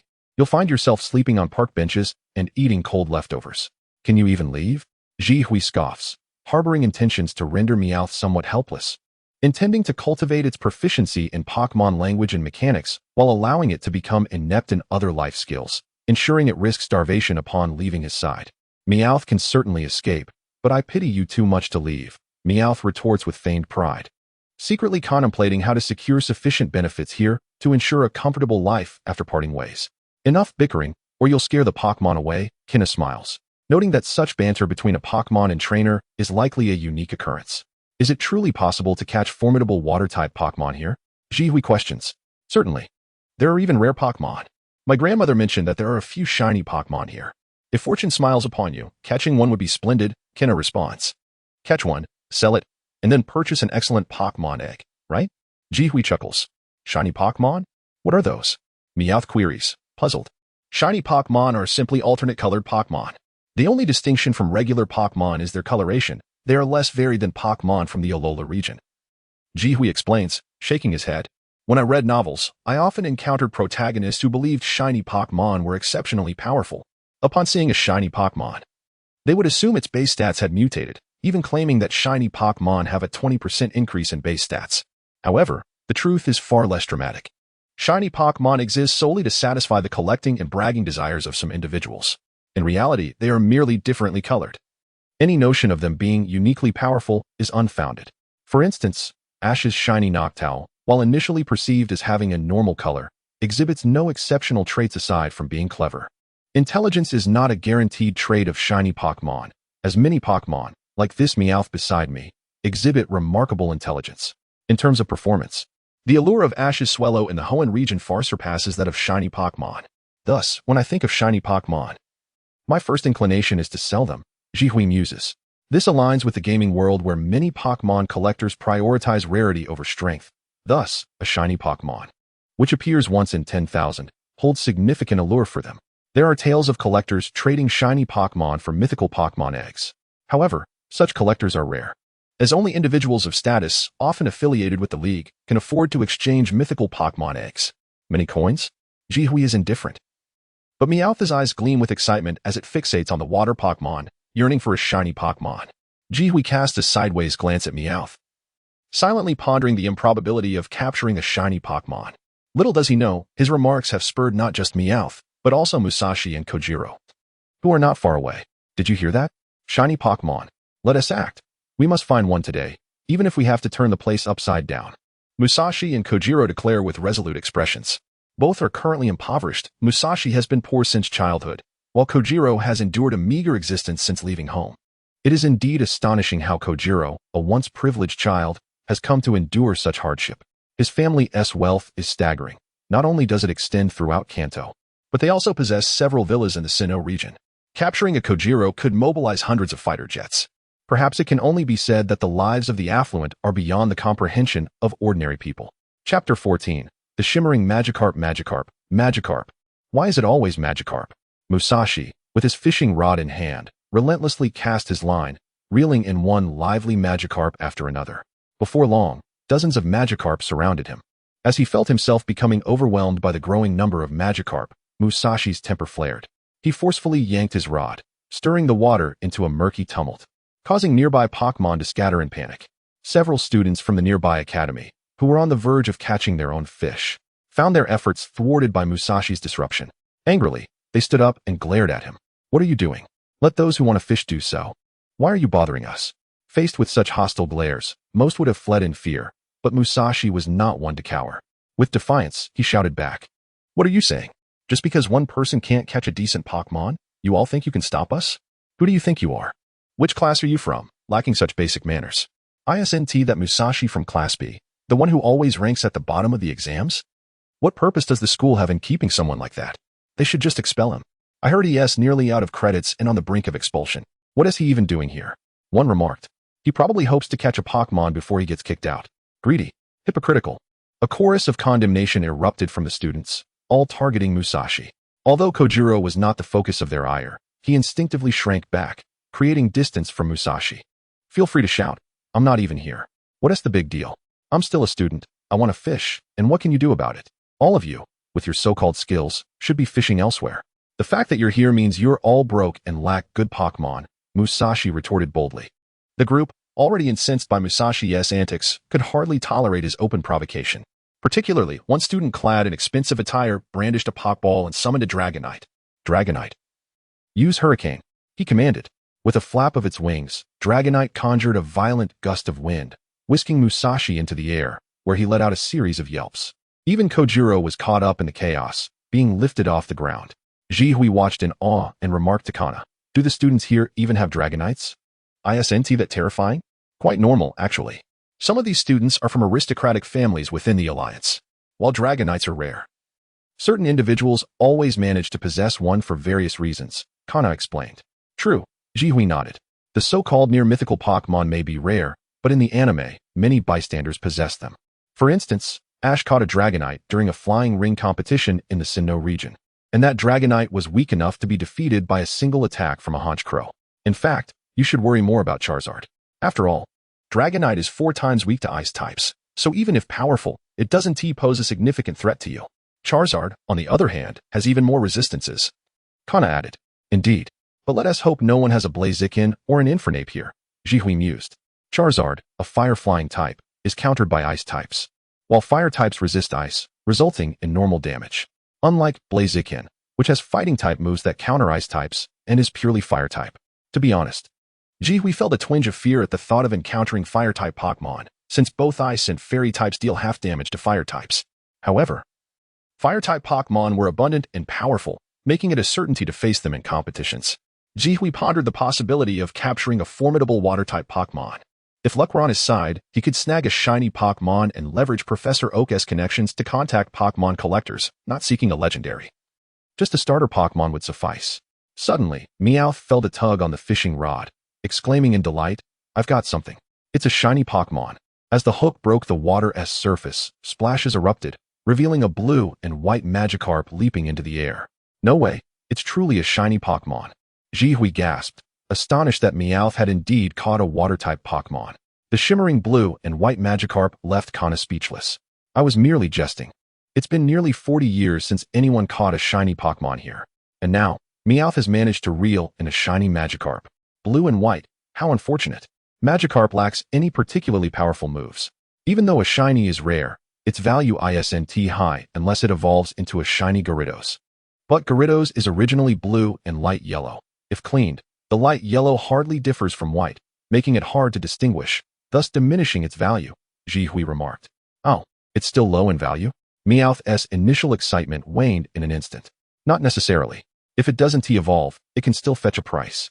After all, collectors of shiny Pokémon don't necessarily care about battle prowess. Rarity is what matters, Kana chuckled. Right, so it can still be sold? Boss, I'm telling you. This shiny Magikarp is mine. Don't even think about taking it. Meowth declared proudly. Yours? Jihui raised an eyebrow, setting down his rod and flexing his fists. Are you sure? After glancing at Jihui's fists and contemplating his own coins, Meowth resolutely stated, No way. Even if you beat me, I want to give it to you. Fine then, dinner is cancelled, Jihui replied. What? You're abusing Pokémon. I'll report you to the Pokémon League. Meowth exclaimed. Oh, now you remember you're a Pokémon and want to be a trainer? Hand it over. Jihui challenged. Not a chance. Meowth retorted. Really not giving it up? I'm not pretending either. With this shiny Magikarp, I could make loads of money, return to Hollywood, take Madonna away, and never need you again. Meowth boasted. Without me, how will you find any Pokémon collectors? Jihui countered. Doesn't matter. Once I'm out, I'll definitely find some. Meowth insisted. All right, you win, Jihui conceded, realizing he couldn't T-sway this stubborn creature. See? I'm formidable, right? Submit, human. Thank you for your hospitality these days. Once Meowth strikes it rich, I'll take care of you, Meowth proclaimed with hands on its hips, envisioning a future of prosperity. However, before that future could materialize, a fist the size of a pot landed squarely on its face. Unless I teach you a lesson, you'll never recognize your place, Jihui said, cracking his neck. Since Musashi and Kojiro had already been dealt with, how could he let this original member of Team Rocket escape unscathed? What are you doing? I'm a Pokémon. I have a special move. Chaotic Scratch. Meowth sprang into action, executing its sole move. Yet, Jihui maintained his composure, delivering a punch that struck Meowth squarely in the face once more. See, I've trained in close combat for a month with Shiba. You think you can defy me? Today, I'll show you who is the real boss, Jihui declared, leaping into a tussle with Meowth. The ensuing battle was tumultuous, shrouding the area in chaos, ultimately culminating in Jihui's decisive victory. Although the price paid was a few scratches from a cat, I have acquired a radiant shiny Magikarp, and my loyalty to Meowth has been rewarded with an additional bounty. Chapter 15, The King of Carps with a Dragon Tail. Next, it was time to capture you. Jirway took out a Pokeball and tossed it towards the King of Carps. Typically, capturing Pokémon requires a fierce battle. However, it is often said that this is merely the norm. For those that are sluggish and relatively weak, one can simply throw the ball, as is the case with Caterpie, Magikarp, and the likes. Yet, the performance of this shiny King of Carps exceeded Jirway's expectations. With a vigorous flick of its tail, it sent the Pokeball flying back. Jirway, in disbelief, caught the Pokeball, his face a mask of astonishment as he crouched down to look at the King of Carps and asked, "Do you not wish to accompany me?" The King of Carps leapt into the air and performed a move that Jirway would never forget. A faint golden light gathered at its tail, and with a powerful strike, it knocked Jirway to the ground. Yet, compared to the pain of being knocked down, he found it even harder to believe that the King of Carps had just executed a Dragon-type move. It is well known that prior to evolving into Gyarados, King of Carps only knows Tackle, Splash, and Flail, and no other moves. Even after evolving into Gyarados, it possesses only water and flying moves, lacking any Dragon-type abilities, let alone Dragon Tail. But now, a King of Carps could actually use Dragon Tail? Are you kidding me? Kinna, who stood by, was equally dumbfounded, her fishing rod slipping from her hands and falling into the river without her noticing. Could it be true that this King of Carps knew other moves? Jirway rubbed his chest and looked at the King of Carps, which did not immediately flee back into the river, but instead continued to bounce in front of him, using Splash. Yes, this was indeed a King of Carps. Sister Kinna, am I dreaming? Jirway could not help but inquire. You asked me the very question I was pondering. You aspire to become a Pokémon professor, so could you explain the phenomenon before us? Kinna replied. A Pokémon professor studies the myriad characteristics of Pokémon and, in a sense, seeks to rationalize various phenomena. Jirway took a deep breath. You are right. I am an aspiring Pokémon professor, and I must provide a reasonable explanation for this matter. Adopting an academic stance, Jirway took out a magnifying glass and scrutinized the King of Carps. After a while, he said, Sister Kinna, do you not think the blue and white coloration resembles that of Dratini? Dratini? Are you suggesting one of its parents is a Dratini? Kinna's beautiful eyes widened in astonishment. Indeed, that is the most plausible explanation I can conceive. The emergence of shiny Pokémon remains incompletely understood. However, one hypothesis suggests that some shiny Pokémon are the offspring of different Pokémon that, under specific circumstances, undergo genetic mutations. This represents an exceedingly rare mutation phenomenon among Pokémon, and it is quite possible that it is a form of enhanced shininess, as it signifies the combination of two Pokémon with differing base stats. If the manifestation of the Pokémon reflects somewhat lower base stats, the resultant offspring would likely exhibit comparatively higher stats. Although Gyarados is water and flying type, it is still classified as dragon type, and like Dratini, it has a long, serpentine form, which bears similarities in aesthetics. Thus, it is entirely feasible for a Pokémon to be born from such a union. Moreover, Gyarados has a base stat total of 540, whereas Dratini has only 420, making it highly likely that the offspring would take on the form of King of Carps. Additionally, the newly born Pokémon might randomly inherit skills from its parents, making it plausible for it to possess the Dragon-type move, Dragon Tail. Jirway arrived at this most rational conclusion, albeit feeling it bordered on absurdity. Nevertheless, it was the most reasonable explanation he could muster. In the real world, the most improbable things can indeed occur. After all, one cannot ensure that Pokémon of a certain type will only breed with others of the same type. Take Meowth. For instance, it has been known to show interest in several different species of Pokémon. Although they may not have mated, who knows what could happen if they did. When different species of Pokémon breed, the likelihood of the offspring being a random combination of the parents is 99.999, yet there exists a minuscule 0.01 chance of mutation. Naturally, not all mutations are beneficial. Some could lead to adverse conditions. However, this king of carps evidently does not belong to that category. Sister Kinna, if I were to secretly capture it using Ninetales, would I be able to escape from here? Jirhui asked, harboring a wild and daring hypothesis. If this king of carps inherited the genetic skills from its parent, who may be Dratini, could it potentially undergo further mutation? Evolving into Gyarados while acquiring dragon attributes would be remarkable. If that were the case, it would be a tremendous gain. Upon evolving, King of Carps would transition from a pure water type to water and flying type. However, the critical issue is that it lacks the ability to fly. It has no wings and cannot levitate, possessing virtually no flying type skills aside from Hurricane, making it extremely vulnerable to electric type Pokémon. Conversely, if it were to become a dragon type, the situation would be entirely different. Of course, even if it remained a King of Carps capable of using Dragon Tail, its potential would be undeniably formidable. Jirhui could hardly believe that the rewards of Pokémon competitions could surpass this opportunity. It is worth noting that in the Kanto region, aside from legendary and semi-legendary Pokémon, Gyarados, with its base stat total of 540, is capable of overwhelming 99 of Pokémon. If it weren't for the fact that evolving King of Carps is exceedingly challenging, devoid of any pattern akin to the games where one accumulates sufficient experience to evolve, this Pokémon would have already been captured en masse. Do not even think about it. If you proceed along this path, you will be cutting off your academic prospects. There are many prominent figures in this academy, not just my grandmother. If you openly defy the rules, even Professor Oak cannot protect you, Kinna decisively refuted. Then I must resort to deception? Jirhui inquired. Indeed, but isn't that your forte? Ninetales and Meowth have both succeeded in this manner, Kinna remarked. Jirhui nodded resolutely. You make a valid point.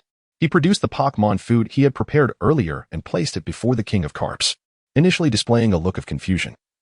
The King of Carps hesitated for a moment before opening its mouth to take a bite. Subsequently, it became uncontrollable, devouring the Pokémon food in large gulps, its eyes twinkling with delight. Observing the King of Carps' reaction, Jirhui wore a triumphant smile. While possessing culinary skills may win your partner's heart, it does not guarantee their affection. However, if you capture a Pokémon's heart through its stomach, you are virtually assured of its loyalty. In this regard, knowing how to prepare Pokémon food is far more advantageous than cooking for humans. After feeding the King of Carps an indeterminate amount of food, Jirhui donned a sly grin and, using a tone akin to that used to coax a child, said, Little Carp, would you care to join me? From now on, you can eat as much of this as you wish, and you will also get to meet many other Pokémon. The King of Carps closed its eyes, seemingly deep in thought. Jirhui's heart raced, and after a moment, the King of Carps leapt forward, striking its head against the Pokeball, which then absorbed it. Capture successful, Jirhui exclaimed excitedly as he held the Pokeball aloft. Do not get too carried away. Even if this King of Carps possesses extraordinary potential, its combat ability remains quite limited until it evolves into Gyarados. You still need to capture another water-type Pokémon, Kinna reminded him, unable to resist dousing his exuberance with a dose of reality. And when will you ever capture a Pokémon through conventional means? In this moment of silence, Jirhui found himself at a loss for words. It appears that he currently possesses a total of 4 Pokémon. The Vulpix was acquired through the bonds formed during their escape, coupled with Pokémon food. Although Meowth initially relied on its fists, it later thrived primarily on roasted chicken. As for the Togepi, it has yet to hatch but was a gift. Lastly, the Magikarp was also obtained through food. It seems he has never captured a Pokémon through traditional means. Observing Jirhui's awkward expression, Kinna couldn't help but burst into gentle laughter. Watching her older brother, who often acted more mature than herself, make a fool of himself was one of her favorite pastimes over the past 6 months. Chapter 16. The competition begins in the third match. Jirhui faced off against Xiaochuan in an arena of ice. Upon hearing his name, Jirhui ascended the stage, clutching a Pokeball containing his 9 tails. Gazing at the pristine, white expanse of the icy world before him, he mused that the Pokémon Research Academy was indeed affluent, as this battle arena resembled that of the courts conference during a real competition.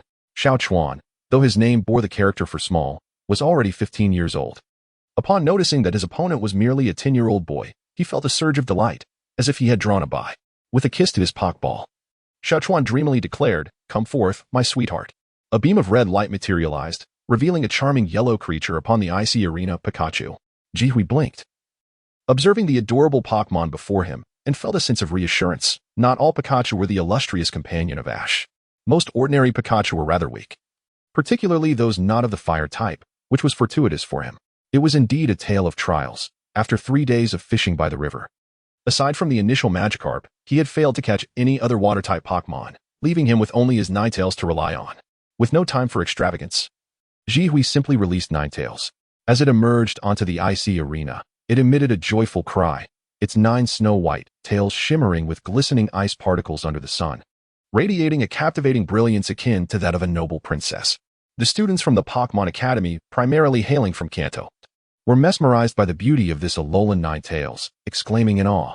Xiao Chuan, equally astonished, looked at Ji Hui and queried, "What kind of Pokémon is that?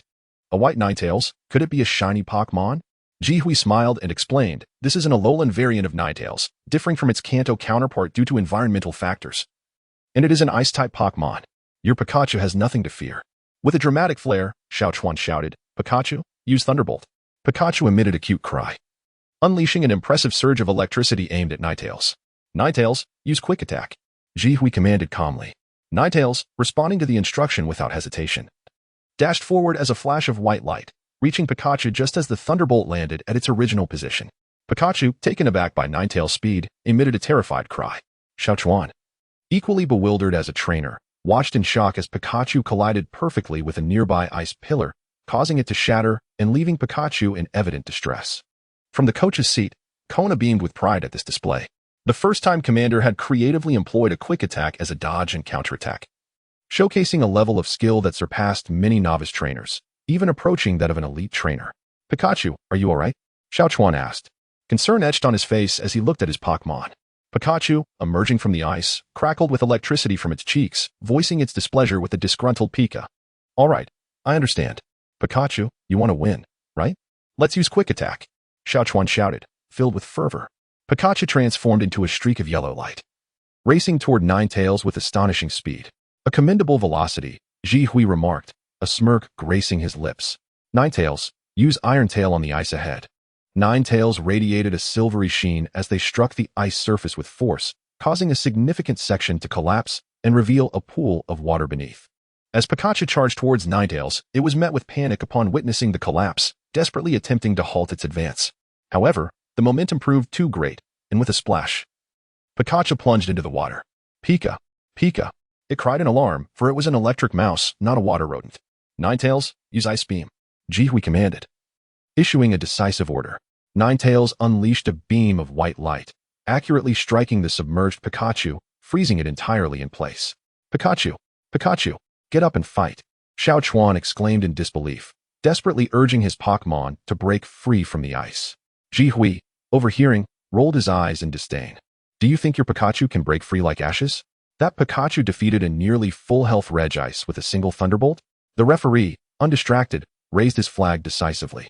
"Pikachu is unable to battle. The victor is Ninetales. Ninetales, return. Thank you for your splendid performance," Ji Hui said, recalling his Pokémon and preparing to leave the stage. Yet, unable to resist, he commented to the still calling Xiao Chuan, "Stop calling for it. Quickly summon someone to retrieve Pikachu. And in the future, don't mimic others' techniques. Your Pikachu, while well-trained, still pales in speed compared to my Ninetales. Even if I had shatter the ice, you wouldn't have stood a chance." "Impossible. How can your Ninetales be so fast?" Xiao Chuan asked incredulously. "Because, when it was still a Vulpix, it ran alongside me through the mountains, even outpacing the Dojuos from Professor Oak's lab," Ji Hui explained with a smile. "Then how did you learn to use Iron Tail to shatter the ice? Where did you acquire that knowledge?" Xiao Chuan inquired. "That is a matter of personal insight. It is not found in textbooks. The simulation videos at your school are akin to games, lacking the unpredictable factors of real combat. It is merely a simplistic turn-based system. In actual battle, environmental factors are crucial. Trusting solely in books can be more misleading than enlightening, young one," Ji Hui concluded, departing without further words to Xiao Chuan. "Congratulations. The first match was a resounding success, and you adeptly utilized terrain strategy. Your command level is now that of an elite trainer." Kona praised as Ji Hui exited the battleground. "Of course, I aspire to become the world's foremost Pokémon master," Ji Hui replied, his expression brimming with pride. "Do not boast excessively. You sent Pikachu into the water, which conducts electricity. If it had promptly unleashed a Thunderbolt, your Ninetales would have been in peril," Kona warned. "Thus, once Pikachu fell into the water, I immediately commanded Ninetales to use Ice Beam, fearing Pikachu would retaliate with Thunderbolt from its earlier performance. It was clear that this Pikachu's abilities fell short of my Ninetales, particularly in speed. Moreover, while there are electric types that can swim or surf, they are exceedingly rare.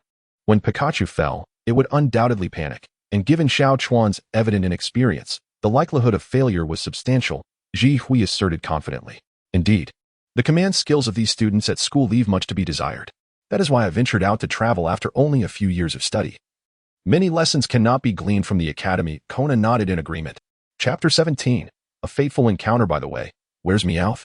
Ji Hui inquired curiously. Meowth? Kina displayed an odd expression, and Ji Hui immediately felt an ominous sensation. Suddenly, a voice that seemed uncharacteristic of a human echoed, "Come by.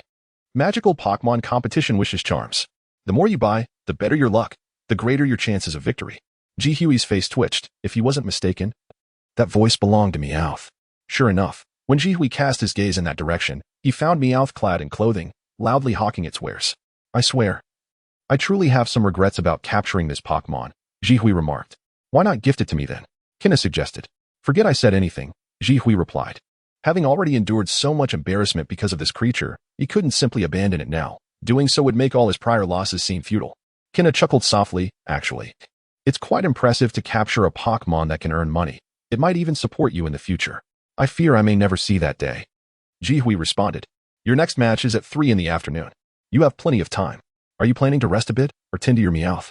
Kina asked. "It's rare for it to have a lucrative opportunity. If I go to manage it now, it might just tear me apart," Ji Hui said. "Kina, let's claim to the outside world that this Pokémon is not mine. Wait, it seems someone is approaching to recruit Meowth. Are they discussing joining forces?" Kina remarked, surprised. "Join forces? Someone actually wants that thing?" Ji Hui looked again, then quickly averted his gaze. "Well, who else could it be? It's Jesse and James. Aside from them, who would engage in such dubious business?" After contemplating, Ji Hui decided to approach. If it were anyone else, he wouldn't mind, but with Jesse and James, if they got out of hand, they might abduct his Meowth and lead it down the path of Team Rocket. On the other side, the interaction between Meowth and Jesse and James was far from the harmonious exchange Ji Hui had envisioned. Due to an earlier scare from Jesse, the petty Meowth refused to let her join its money-making scheme. By the time Ji Hui arrived, they were already in a heated argument. "You, the least Pokémon-like Pokémon, why won't you let me join? This is my brilliant money-making plan. What right do you have to join? Are you seeking death? You are just a Pokémon. Only humans can run businesses. If you don't let me in, I'll report you. You ugly hag, domineering and hideous. And you want my help? Get lost."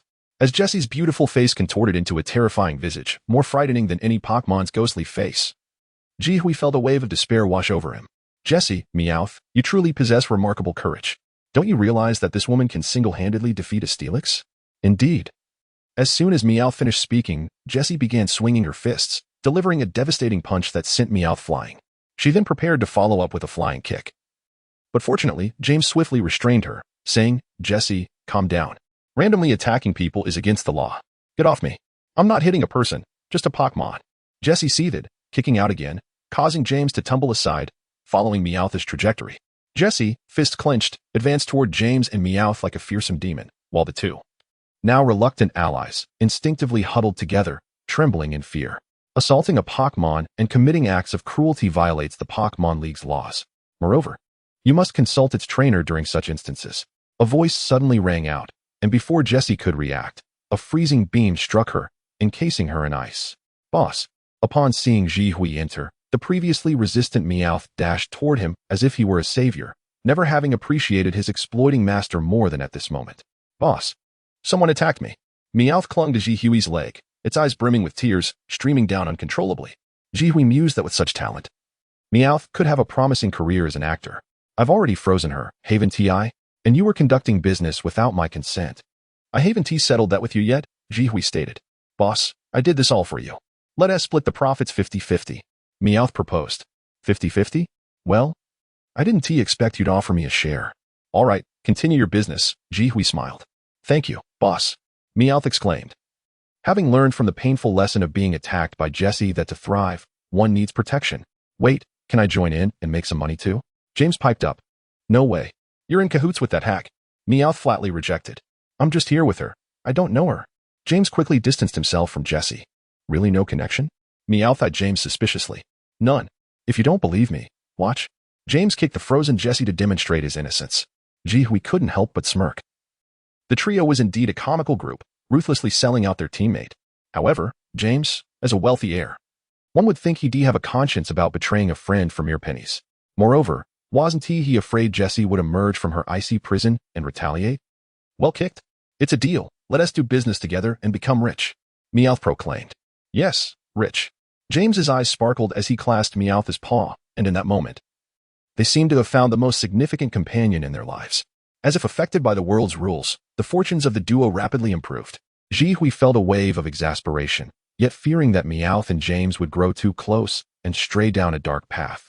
He finally mustered the courage to join their enterprise, enthusiastically shouting and selling alongside them. Kinna, observing from the side, silently distanced herself, wary of anyone discovering her acquaintance with Jihui. Operating a stall openly within the school was unlicensed. On the third floor of the teaching building, a 14 or 15-year-old boy observed the scene, his expression one of discontent as he addressed Professor Yuzuki. Professor, how can we allow such individuals to participate in competitions? They tarnish our school's reputation. Jin-dai, he is still young. Young people often have the audacity to act out. Besides, his abilities are indeed remarkable. I've consulted Professor Okido and others, and their assessments of him are very high. He has the potential to become the youngest doctor in all of Kanto. Professor Yuzuki replied. Is he really that impressive? Even if he is, it's purely academic. Can he handle Pokémon competitions? He can't even manage his own Pokémon. He is merely second-rate, Jin-dai remarked, glancing at Kinna and then at Jihui, jealousy flickering in his eyes. Jin-dai, do not judge others through colored lenses. He has his own talents, Professor Yuzuki cautioned. Just a wild talent with no formal training. I hope to encounter him in the competition. However, with his skills, he'll likely be eliminated before he can even compete with me, Jin-dai retorted. Professor Yuzuki shook his head, choosing not to elaborate. Jin-dai was the top student in the entire grade, which naturally bred a sense of arrogance, causing her to look down on others. Furthermore, she believed Jihui had little chance against her, especially since her main Pokémon was a Charizard. Chapter 18, Guidance Match, Zhihui vs. Genji. Rocky Arena. Zhihui naturally ascended the stage, marking his fourth match in the semifinals. He had already secured a spot among the top four, with only one more round before the final, which left him remarkably composed. Initially, he had anticipated that, being a Pokémon Research Academy, all participants would be seasoned experts. However, he soon realized his expectations were misplaced. Much like the Pokémon Academy encountered during Ash's travels, many trainers here merely dwelled in theory, lacking practical skills. Furthermore, the bond these trainers had with their Pokémon was rather lackluster, and their command was average at best, categorizing them as nothing more than ordinary trainers. Particularly, his current opponent had demonstrated only above-average command during previous matches. Zhihui had observed that he utilized 2 Golem and 1 Swampert across 3 battles, indicating a focus on ground-type Pokémon. Unfortunately, Ice-type moves counter ground types, which meant Zhihui felt no trepidation. Come forth, Ninetales. Zhihui called, releasing his Pokémon. Ninetales entered the arena with grace, inciting a chorus of cheers from the audience. With 3 consecutive victories, Ninetales had garnered immense popularity, now regarded as the Academy's most beloved Pokémon. After all, it was both beautiful and formidable. Zhihui's opponent, a bespectacled 13-year-old, appeared taken aback upon seeing Ninetales. The reflection of light from his glasses suggested his excitement. Indeed, he likely possessed only this one Pokémon. Proudly, he retrieved his Pokeball and declared, "Come forth, Cyndaquil." Zhihui's expression shifted slightly. This was the first Fire-type Pokémon he had encountered in this competition. He scrutinized Cyndaquil closely and remarked, "This Cyndaquil's training can only be considered slightly above average. It pales in comparison to your Swampert. In terms of power, it is merely a shade stronger than a freshly acquired starter Pokémon. Have you neglected its training, or is it newly captured?" "Indeed. I just obtained this Cyndaquil to face you," Genji replied. "You know me?" Zhihui inquired, puzzled. "Oh, I forgot to introduce myself. My name is Genji. My brother is Professor Okido from Masera Town," Genji responded. "Professor Okido? So you are his brother." "No wonder," Zhihui chuckled. Professor Okido, affiliated with the Chengdu Alliance, was known for distributing starter Pokémon to newcomers. He was one of the few researchers Zhihui was familiar with, aside from Professor Oak, as Okido was a student of Oak and primarily studied evolution, an area in which Zhihui possessed considerable knowledge. "My brother often refers to you as a prodigy in the scientific community. However, I see you are also a formidable trainer, which is why I sought out this Cyndaquil." "You will not be my match," Genji asserted. "That remains to be seen." If you had chosen an Arcanine, I might have been in trouble. But let's see if I can overpower Cyndaquil with level advantage, Zhihui replied with a smile. You won't succeed, Jianji boasted. Cyndaquil, use Ember. The previously lethargic Cyndaquil sprang to life at its trainer's command. Its fiery spirit ignited, unleashing a fiery column. Impressive, but not sufficient. Ninetales, counter with Aurora Beam. Zhihui commanded calmly. Ninetales shot forth a radiant beam of multicolored light, meeting Cyndaquil's Ember in a spectacular clash, both attacks extinguishing in a dazzling display. Quite remarkable to use Aurora Beam defensively, Jinji noted, his brow furrowing as he realized Cyndaquil's attack had been ineffective.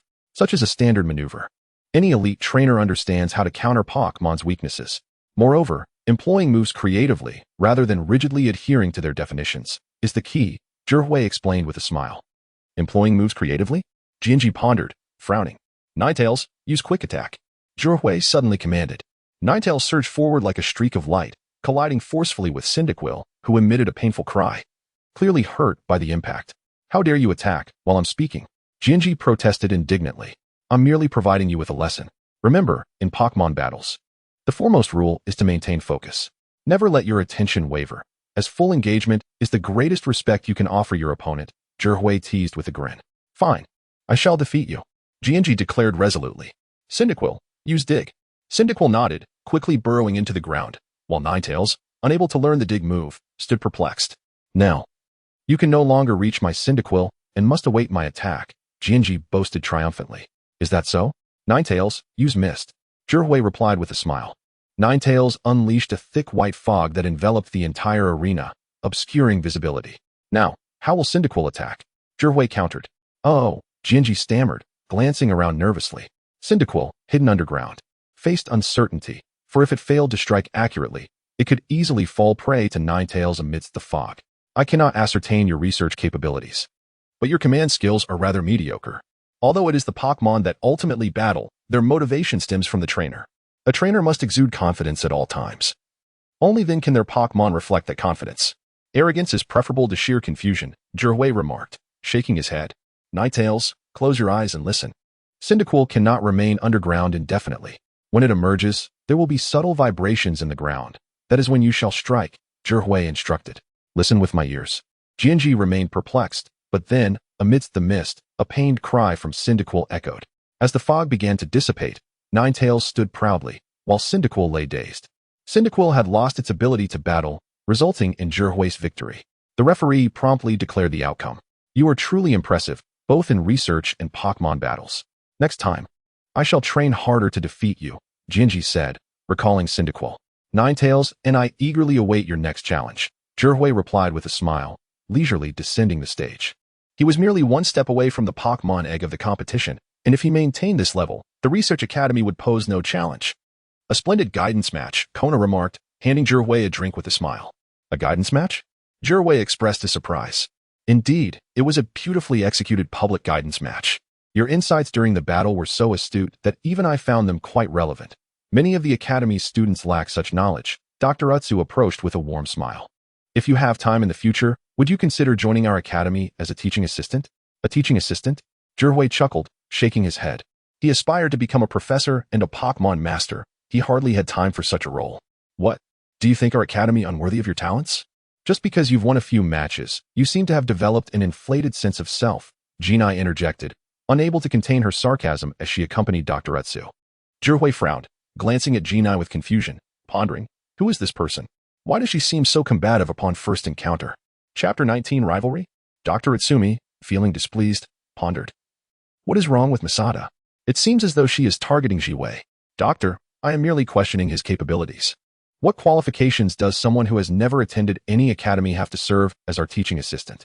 Masada remained steadfast in her stance. Zhihui may not have attended an academy, yet his knowledge far surpasses that of most instructors there, and certainly exceeds yours, Kana interjected defensively.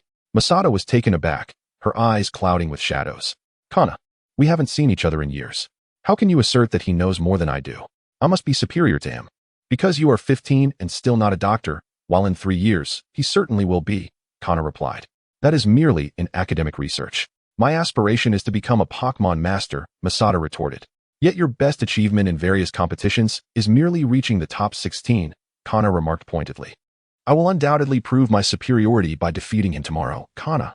Masada declared, shooting a fierce glare at Jiwei before storming off. Dr. Itsumi furrowed his brow deeply, offering an apology to Jiwei before awkwardly departing as well. Kana, who exactly is this Masada? Jiwei inquired curiously. He is a student of my grandmother, nearing graduation. He stayed at my home for a few days when he was younger and was rather charming, much like you. I never expected him to grow into someone so unlikable. Do not emulate him, Kana explained. Much like me? Jiwei tilted his head. Could he possibly see me as a rival? What do you mean? Kana asked, puzzled. He just claimed he would defeat me to prove something to you. Typically, when a man seeks to best another man to impress a woman, it indicates an interest in her, much like in the animal kingdom where two male lions will duel for the right to mate with a lioness, Jiwei stated earnestly. Is that so? Kana mused, her impression of Masada shallow, given their years of separation. I suppose he is merely better than the average person. Absolutely. It is a man's intuition, Jiwei affirmed confidently. Goodness, have I truly been transported to the world of Pokémon? How is it that this glitch of a handsome antagonist troubling the protagonist due to a beautiful heroine emerges here? Is this truly the children's world of Pokémon? Yet, even in the original series, there were similar storylines, such as when Hikari's childhood friend, Kenji, faced Ash in the Sinnoh region to prove his strength to Hikari, hoping to travel with her. Therefore, Masada's behavior is quite reasonable. After all, this is the real world. Men, upon reaching maturity, often develop a different appreciation for beautiful older women, much like Brock and Jiwei. When did you become a man, you little brat? Kana chuckled. I am of age now. Jiwei protested. You do not fancy older women, do you? Kana queried. That is a rather profound question. Allow me to ponder it before responding. Jiwei nodded earnestly. You little rascal, you are indeed contemplating. Kana playfully flicked Jiwei's forehead. Focus on the competition. Your opponent in tomorrow's finals is Masada. While his best performance is also reaching the top 16, his main Pokémon is Charizard, and his command skills are not significantly inferior to yours. Charizard? Huh? Jiwei frowned. Damn it, why must it be Charizard? Although it may not be purely attribute-based like Blaziken, this creature has wings and can fly, providing a considerable advantage in aerial battles. The joy he felt from defeating Kenji evaporated. For Jiwei, without the championship title, any placement would seem irrelevant. Distracted by tactical considerations, Jiwei found himself devoid of motivation to join Meowth and Kojiro at their stall that afternoon, instead lost in deep contemplation of strategies. The next day, Jiwei appeared invigorated at the battle stage. Despite hours of thought, he had yet to devise an effective strategy. Aerial combat was indeed a significant challenge, leaving him to adapt spontaneously. In the finals, Jiwei faced Masada. The referee declared the start of the match, marking the arena as the battleground for Jiwei and Masada. Finally, we meet. I was overjoyed when I learned you defeated Kenji yesterday. I feared you would miss the finals, and I would not have the chance to battle you. Now, I have the opportunity to demonstrate to Kana who truly is the strongest. Masada proclaimed, brimming with confidence. Why on earth did the Pokémon Academy accept you? Was it out of compassion for the mentally challenged? Jiwei countered. The strongest? Even regional champions do not dare to declare themselves the strongest. The more powerful one becomes, the more humble they tend to be, while the weak are often arrogant. This statement epitomizes you. Stop boasting. Look at the audience around us. Who are they cheering for? Masada glanced around, noticing banners proclaiming his inevitable victory and the crowd chanting his name. Jiwei rolled his eyes. In your home turf, of course, your supporters outnumber mine. If you have the ability, meet me in Pallet Town.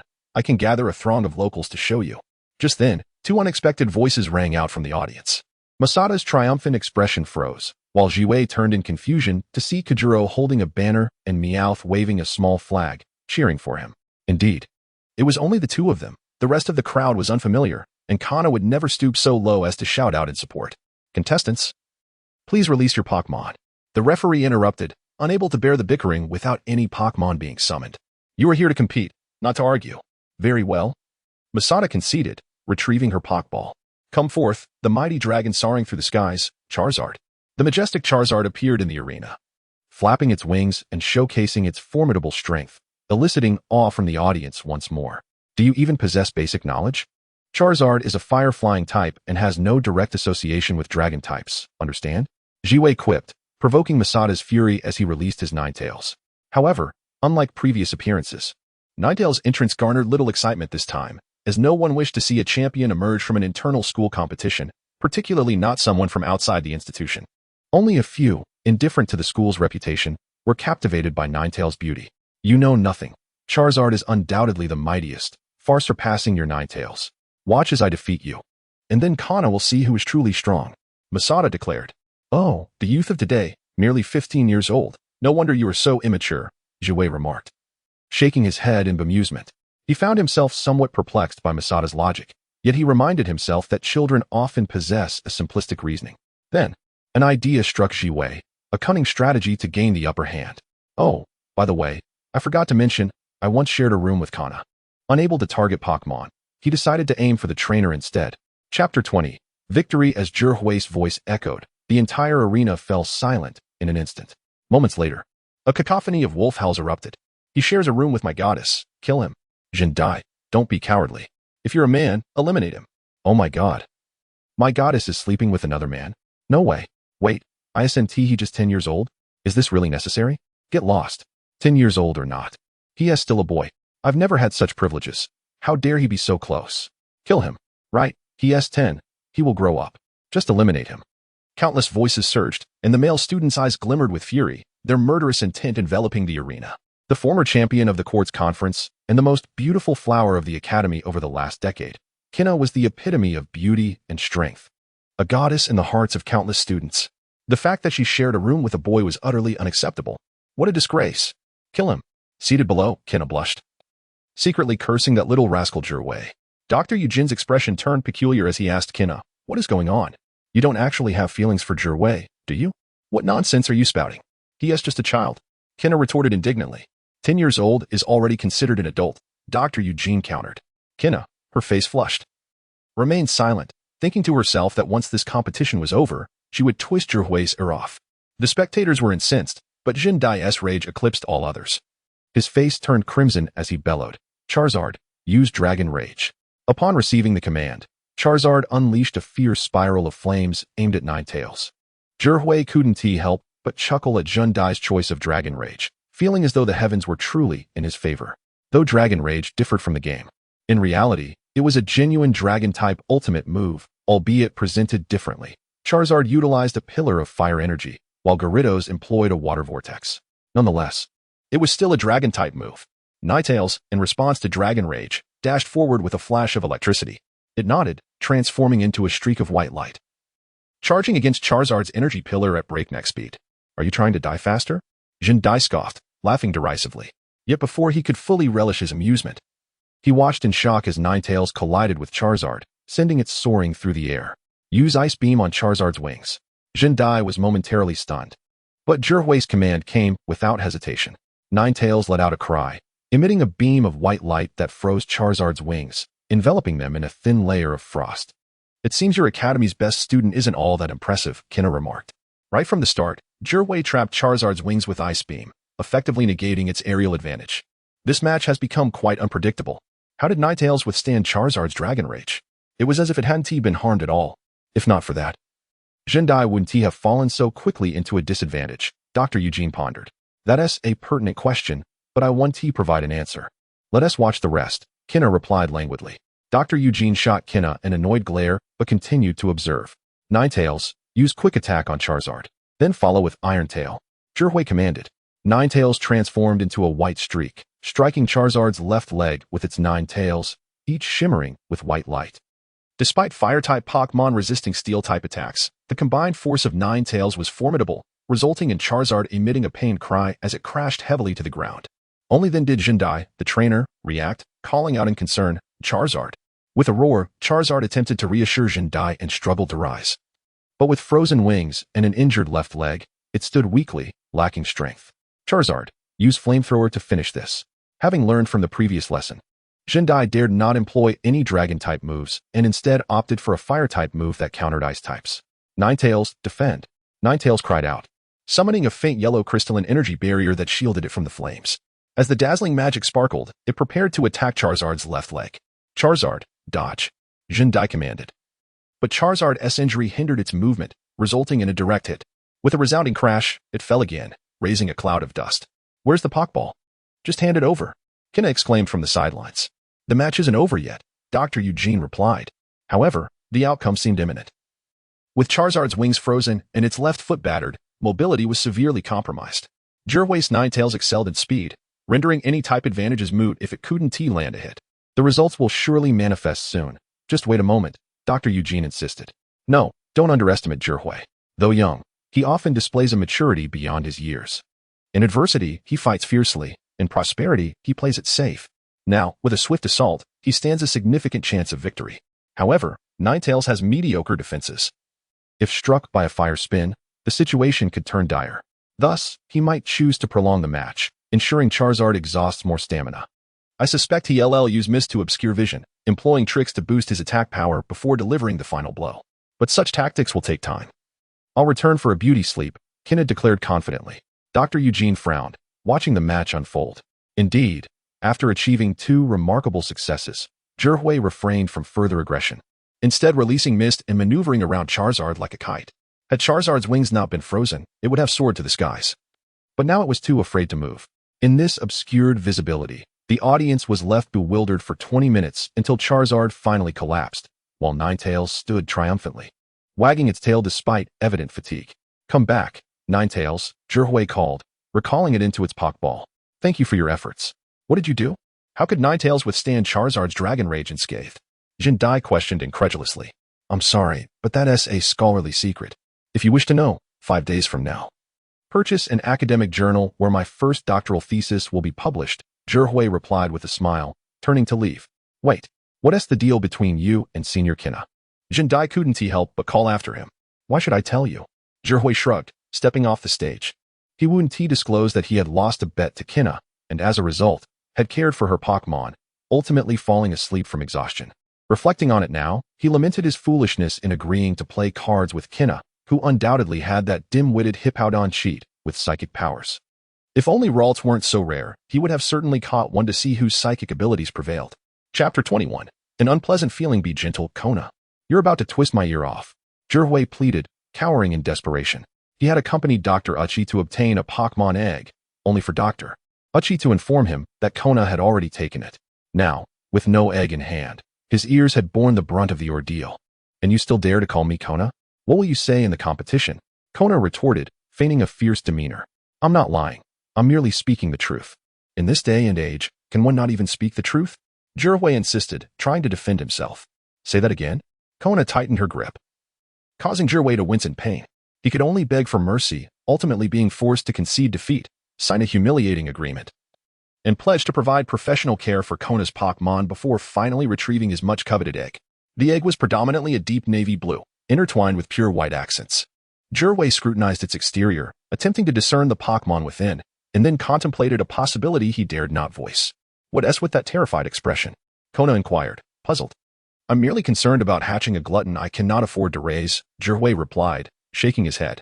Never mind that. Where's Meowth? The competition has ended, and the business should be wrapped up by now. Debts must be repaid. A merchant exclaimed.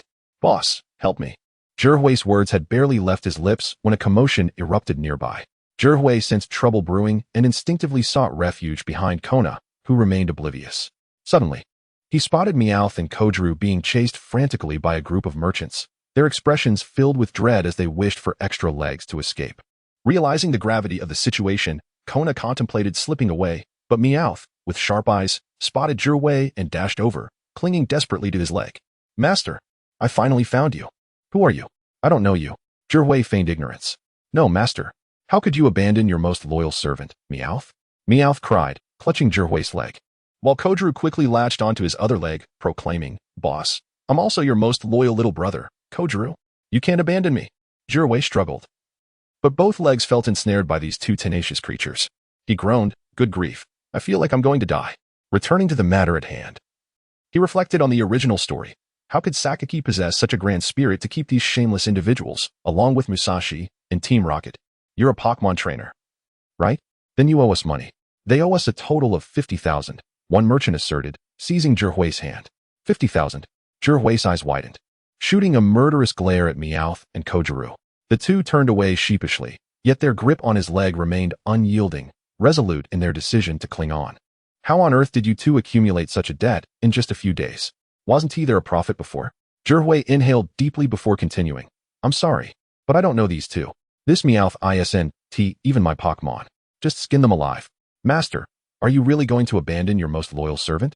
Meowth leapt and pounced on the Pokeball at Zhihui's waist, jumping in to assert its identity. Evidence is undeniable. You are indeed the trainer of this Pokémon. Pay up, the merchant insisted. Zhihui gazed helplessly at the sky. Hey, I'm broke too, you know, though I have money at home. Let us not forget how hard my mother works to earn it. Besides, distant water can't quench a nearby fire, he lamented, tearfully looking at Kona. Kona mirrored Zhihui's earlier expression, weakly rubbing her forehead, acknowledging that this brother was not born of her parents, but rather one she had chosen. 50,000, you say? I'll cover it. Kona sighed, decisively pulling out the money to settle Meowth's debts. Instantly, Meowth emerged from the Pokeball, exclaiming in delight. Good thing Meowth is so clever. Clever? Zhihui grasped Meowth by its short neck, lifting it for emphasis. Explain how you accrued such a massive debt. If you can't provide a satisfactory answer, I might just cook you for dinner. Do you believe me? Meow, master. It was an accident. We did great business a few days ago and made a lot of money. Our momentum was strong, so we ordered a large stock. Who knew today we wouldn't sell a thing? Meowth explained. Indeed, Zhihui sighed, rolling his eyes. When I was in Chengdu, I learned that excessive stock leads to ruin. I didn't think it would happen so soon. All right then, let us discuss how you plan to repay me, Zhihui said. Master, everything I have is yours. I am your most loyal little brother, Meowth professed. Boss, I too shall be your most loyal little brother. Whatever you command, I shall obey, Kojiru added. I refuse to accept you as my little brothers just to clean up after your mess. Zhihui retorted angrily. Then there is no choice. Boss, you've already taken me in. If not, I offer my body as compensation. You can hit me as you please, Meowth suggested. Boss, I'm quite capable. As long as you provide food, I can assist you with anything. However, I genuinely have no money, Kojiru chimed in. Faced with two individuals who were utterly broke and seemingly willing to barter their lives, Zhihui felt a pang of frustration. However, he realized he had no leverage over these two scoundrels. He had to force himself to remain calm and devise a plan to exploit them for his own benefit. Firstly, Meowth had already been thoroughly exploited. There was nothing left to squeeze from it. As for Kojiru, in the original story, he often caused more trouble than he was worth. Zhihui tilted his head, scrutinizing Kojiru, recalling everything about him when suddenly a light bulb went off. Wait a moment. He seemed to have fallen into a misconception. These two were members of Team Rocket. What was Team Rocket? They were legends in the anime world, alongside Tom and Wolf, renowned for their ineptitude in capturing Pikachu, mice, and sheep, yet omnipotent in other endeavors.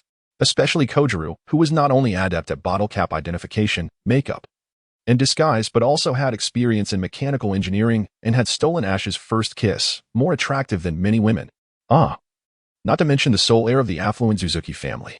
If he ever found himself utterly broke, he could always tip off Kojiru's fiancée, Rumi, to procure a substantial sum of money. Zhihui's face broke into a wicked grin as he patted Kojiru on the back. You, my little brother, are now mine. All right, boss. Kojiru's eyes glistened with tears, overjoyed to finally have a leader. In the future, if he and Meowth faced business failures, they could rely on their boss to help them out. Truly wonderful. Cough. Zhihui, can we discuss the money you owe me? Despite the touching display between Zhihui and Kojiru, Kona could no longer contain herself and interrupted the bizarrely friendly atmosphere. Kona. Zhihui's expression turned awkward as he forced a smile. I can offer my body too. However you wish to strike me, do as you please. Just let it be enjoyable. Kona inhaled deeply and released her hippo Pokémon. Million-ton punch. Wait, Kona, are you serious? Zhihui exclaimed, wide-eyed. Before he could receive an answer, the hippo Pokémon delivered a punch, and suddenly, everyone around him seemed to shrink. Soaring through the sky, Zhihui felt an urge to shout 6 words, yet gazing at the two foolish figures below, he vowed never to become as ridiculous as they were. He bit down on his lip, stifling any sound. Chapter 22. Hatching Ah.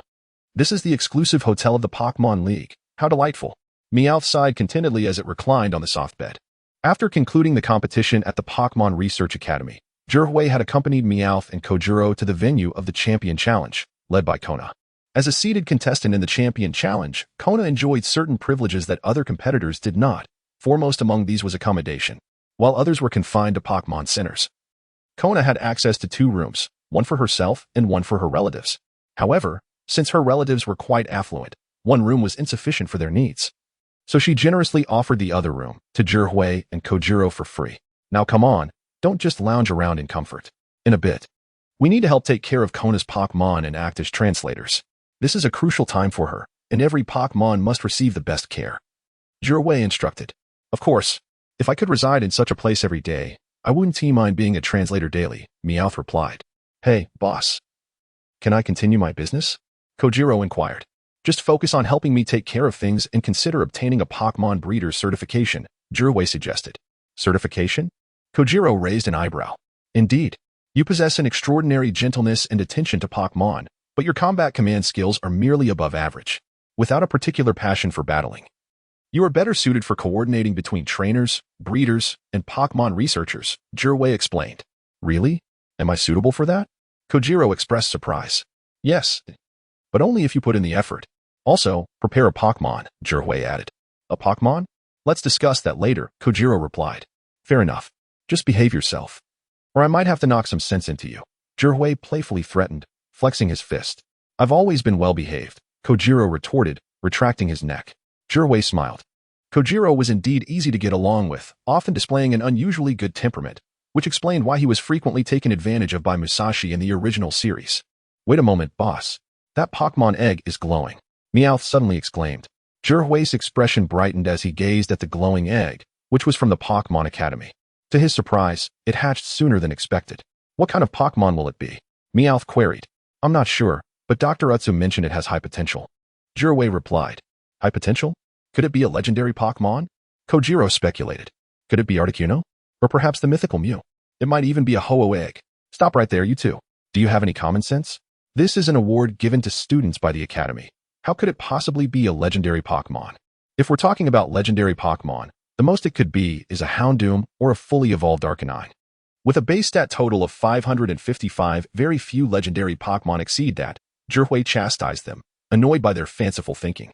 Was this a bad habit that only emerged after arriving in Hoenn? Among their discussions and anticipations, the Pokémon egg finally hatched, revealing a small, adorable bear-like creature with pointy ears that opened its eyes, sniffed the air, and, finding Jiraiya's scent pleasant, leaped into his arms. What Pokémon is this? Meowth asked. It's a Snorlax, Jiraiya said, somewhat exasperated. So much for the big eater. Indeed, it had great potential. The final evolution of Snorlax could easily dominate in the Kanto region, with few Pokémon able to rival it. If it had the thick fat ability, its defenses would be astonishingly high, unless faced with fighting-type Pokémon. Most would find it nearly impossible to defeat Snorlax.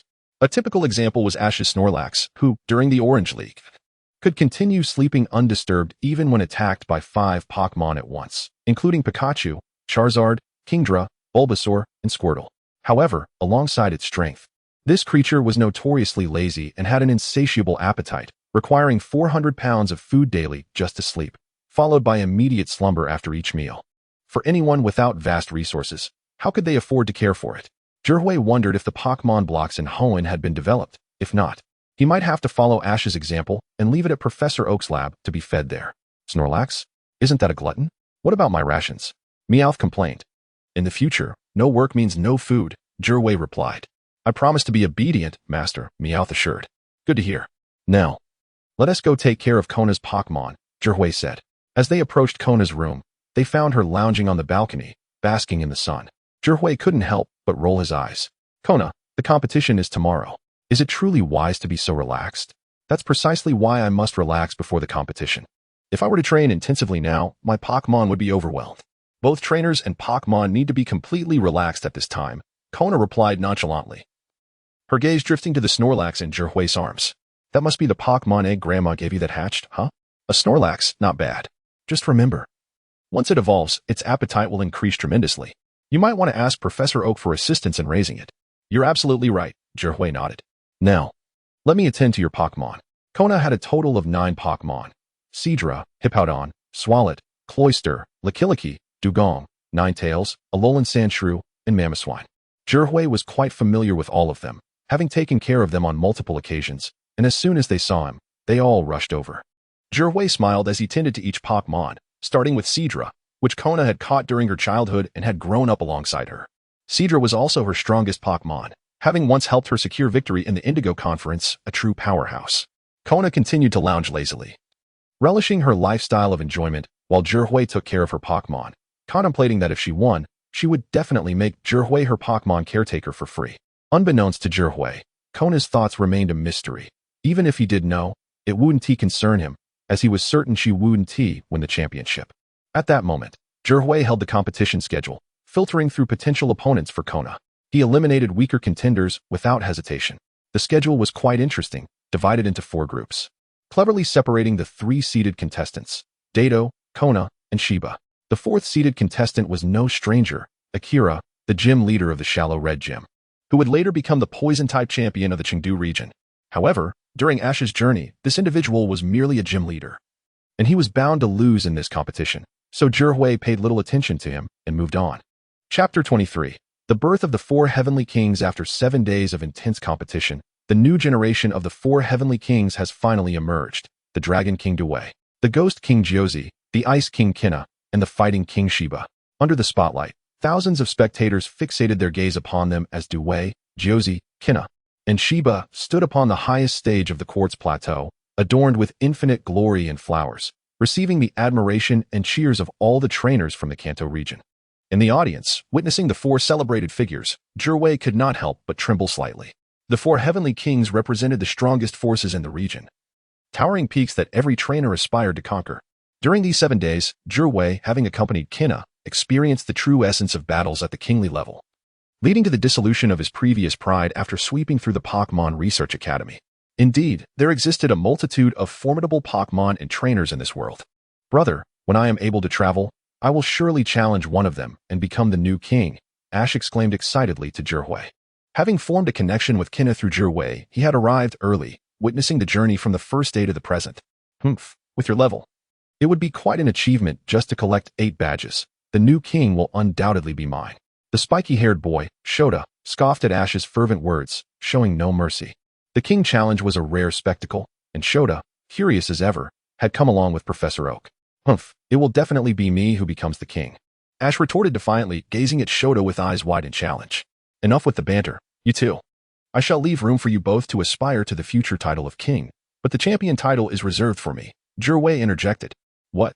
Both Ash and Shota stared at Zhihui in bewilderment. What are you talking about? If we are participating in the competition, we must strive for the highest goal.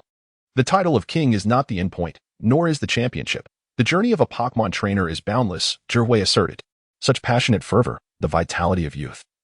Professor Oak remarked with a satisfied smile. However, Zhihui, your first paper has been published, and you are now a doctoral candidate. Hurry and complete the remaining thesis. If he completes his doctoral thesis, then big brother Zhihui will be a doctor? The youngest doctor in the entire league? Shota admired. Indeed, the youngest doctor. One I have nurtured, Professor Oak replied with pride. He possessed honor, status, and wealth, lacking nothing. But now he valued not only the recognition of his academic contributions, but also the cultivation of outstanding research students. Much like Professor Okido from the town of Masera, who now boasted the title of the youngest doctor in the league, his heart brimmed with satisfaction. That's right, my brother. Ash chimed in proudly. Don't flatter yourself. The greatest failure of Zhihui's life is having you as a brother. If you could possess even half of his qualities, and Hanako would be overjoyed. Shota continued in his role as Ash's rival. Shota. Ash glared at him. Right here, Shota retorted defiantly. Zhihui chuckled and shook his head, allowing their playful bickering to continue. As it had since childhood. Professor, could you help me obtain an EV? Zhihui inquired. What do you need an EV for? It is a precious specimen. I can apply for it for your research, but it is not like a Togepi, which can be studied for its fairy type. I cannot give it to you. Professor Oak responded curiously. But if I were to discover a new evolution type for EV, a fairy type EV, wouldn't I be able to keep it? Zhihui countered. A new evolution type? Do you have confidence? Professor Oak's eyes sparkled. I cannot guarantee absolute certainty, but I am quite confident, about 70 to 80%. EV's genes are highly versatile. Theoretically, it should be able to evolve into any type of Pokémon. Currently, there are only electric, water, and fire types, which are evidently insufficient. Give me 3 years, and I will surely research a fairy-type evolution for EV, Zhihui declared with conviction. All right. I will apply for one on your behalf. As long as you successfully conduct your research, that evolved EV will belong to you, Professor Oak affirmed. Zhihui nodded. Realizing that this was merely a delay, he would ultimately become a Pokémon doctor, leveraging this identity to gain the greatest advantage. There are few fairy-type Pokémon in Kanto, and even fewer that possess strength, but he would strive to capture as many as he could. When the time came, he would venture out with his 6 divine companions, Ninetales, Gyarados, Snorlax, Togekiss, Florges, and Meowth. With a subtle smile, Zhihui silently mouthed to the radiant Kina on stage. You owe me a favor? Noticing Zhihui's expression, Kina's face contorted in irritation. She had fought fiercely throughout the competition, often taking on 3 opponents with just one of her Pokémon. even using fairy types to gain an advantage against Dewey, depleting his main Dragonite's stamina with her Ninetales, and ultimately defeating Sheba in a nail-biting finish. However, due to her relentless battles prior, her main Pokémon were left severely weakened when she faced Geozi. The officials did not concern themselves with the health of Pokémon, much like in the original story, where Yuu's Blaziken narrowly defeated Ash's Charizard, only to be disallowed from participating in the next round. Kinna faced a similar fate when Geozi easily triumphed over her weakened team. As a result, the championship was completely out of her reach, and if it weren't for Geozi being intercepted by Dewey's Dragonite, the championship would have been Geozi's. Having lost the match and nearly missing the championship, Kinna was already quite frustrated, and now she owed Zhihui a favor, leaving her with an overwhelming urge to throw in the towel. Forget the Ice King. What I desire is the championship. After exchanging pleasantries with Kinna, Zhihui turned to leave, preparing to delve into his research. This time he was merely an observer, but next time, he would stand at the pinnacle. Time passed swiftly, and 4.5 years flew by. However, the academic landscape of Kanto underwent transformations unseen in the past decade. New Pokémon attributes, fairy type, the dragon's nemesis Eevee's new evolution possibility, Florges combining different species of Pokémon, the probability of new mutations, how to teach Pokémon to speak, how to enable quadrupedal Pokémon to walk upright, how to better understand the hearts of Pokémon, how to analyze regional variants of Pokémon from different areas on the possibility of reviving fossil Pokémon. Countless papers capable of shaking the academic community emerged over 4 years, all from the same individual, Zhihui, the youngest doctor in the entire league. Chapter 24. The journey begins once again. The setting is the mountain of the Oak Research Institute. But compared to several years ago, a new building now graces its presence, the Zhihui Research Institute. It was established when Zhihui was 13, following his groundbreaking research on fairy-type Pokémon, which earned him the title of the highest doctorate recognized by the Alliance. He receives an annual salary of $1 million. Yet the funds for experimentation amount to a staggering $80 million.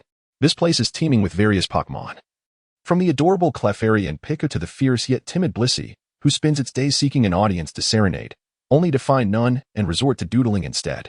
Nearby, the playful Marl frolics by the water's edge. Most of the fairy-type Pokémon from Kanto are gathered here, including the rare and cherished shiny Gardevoir. Beside the institute, Zhihui tenderly groomed the elegant fur of his Ninetales, completing the final touches of care before embarking on his journey. At that moment, his companions, Ninetales, Sylveon, Snorlax, and Togekiss, lay contentedly, reveling in the comfort of his attention. Are you still preparing? It's time to set off, came the gentle voice of Hanako. Zhihui turned to her with a smile. Mom, you're here. Isn't Ash supposed to be at the Professor S to receive his starter Pokémon today? Why aren't you with him? That reckless boy hasn't even gotten out of bed yet. He probably won't get one of the starters. However, he has always had extraordinary luck. Even if he doesn't get a starter, he will surely encounter a good Pokémon. I'm not worried about him. It's you I'm concerned about. I know you've always been sensible, but being too sensible makes my heart ache. If it weren't for me, you would have traveled long ago, Hanako replied. Mom, so much time has passed. What more is there to say? If things were different, I wouldn't be the renowned Dr. Zhihui I am today, he chuckled. There are pros and cons. Raising Pokémon is indeed a costly endeavor, particularly for some special ones like Snorlax and Tyranitar. In the past, even if I had them, I wouldn't have had the means to care for them. Now, I can. If there is anything disheartening, it's that I have a house full of Pokémon. But they are all funded by the Alliance. Although I can command any of them, they don't truly belong to me. Much like how the Pokémon at Professor Oak's are not his. Indeed, the more I see you thrive, the more my heart swells with pride. You embark on your journey, and I will take care of matters at home. Over the years, I have become quite adept at raising Pokémon, Hanako said. Without you, Mom, and the occasional help from Kojiro, Meowth, and Ash, I wouldn't have managed alone.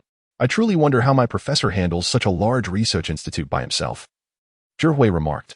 That's because he is your mentor, Hanako replied. Also, Zhihui, Ash can be quite reckless. If you encounter him during your travels, please look after him. Mom, I thought you would suggest that I travel with Ash, Zhihui responded. I had considered that.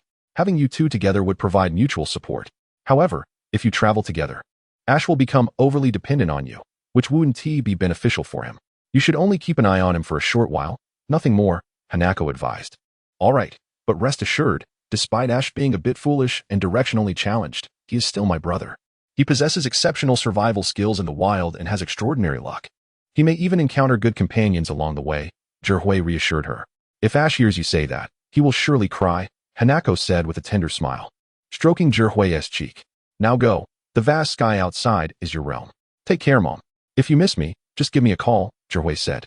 Taking a deep breath as he stored away all his Pokémon except for Meowth and stepped outside. His journey had officially commenced, marking the beginning of his path as a trainer. He was resolute in claiming victory at the Indigo Conference, as Hanako watched her son's departing figure. Tears glimmered in her eyes. She had once sent off Zhihui and Ash's father in the same manner, never expecting he would not return. Now, she was bidding farewell to her two sons. Yet, she understood that she could not stop them. In fact, it was her love that had delayed Zhihui's journey by 5 years. She wished for both her sons to fulfill their dreams and reach the pinnacle of their aspirations, carrying forth untold glory. Ash exited the Research Institute and bid farewell to Professor Oak before stepping into the forest. However, it wasn't long before he sensed someone tailing him. Furrowing his brow, he called out, "Kojiro, come out." As soon as he spoke, Kojiro sheepishly emerged from the nearby bushes. "Boss, didn't we agree you would stay behind? Now I have left, leaving my mom to manage the institute alone," Zhihui chided. Since their acquaintance, Kojiro had taken residence at the Oak Research Institute. After Zhihui became a doctor, Kojiro became his assistant, living at the Zhihui Research Institute. And they had known each other for a solid 4.5 years. It's the same.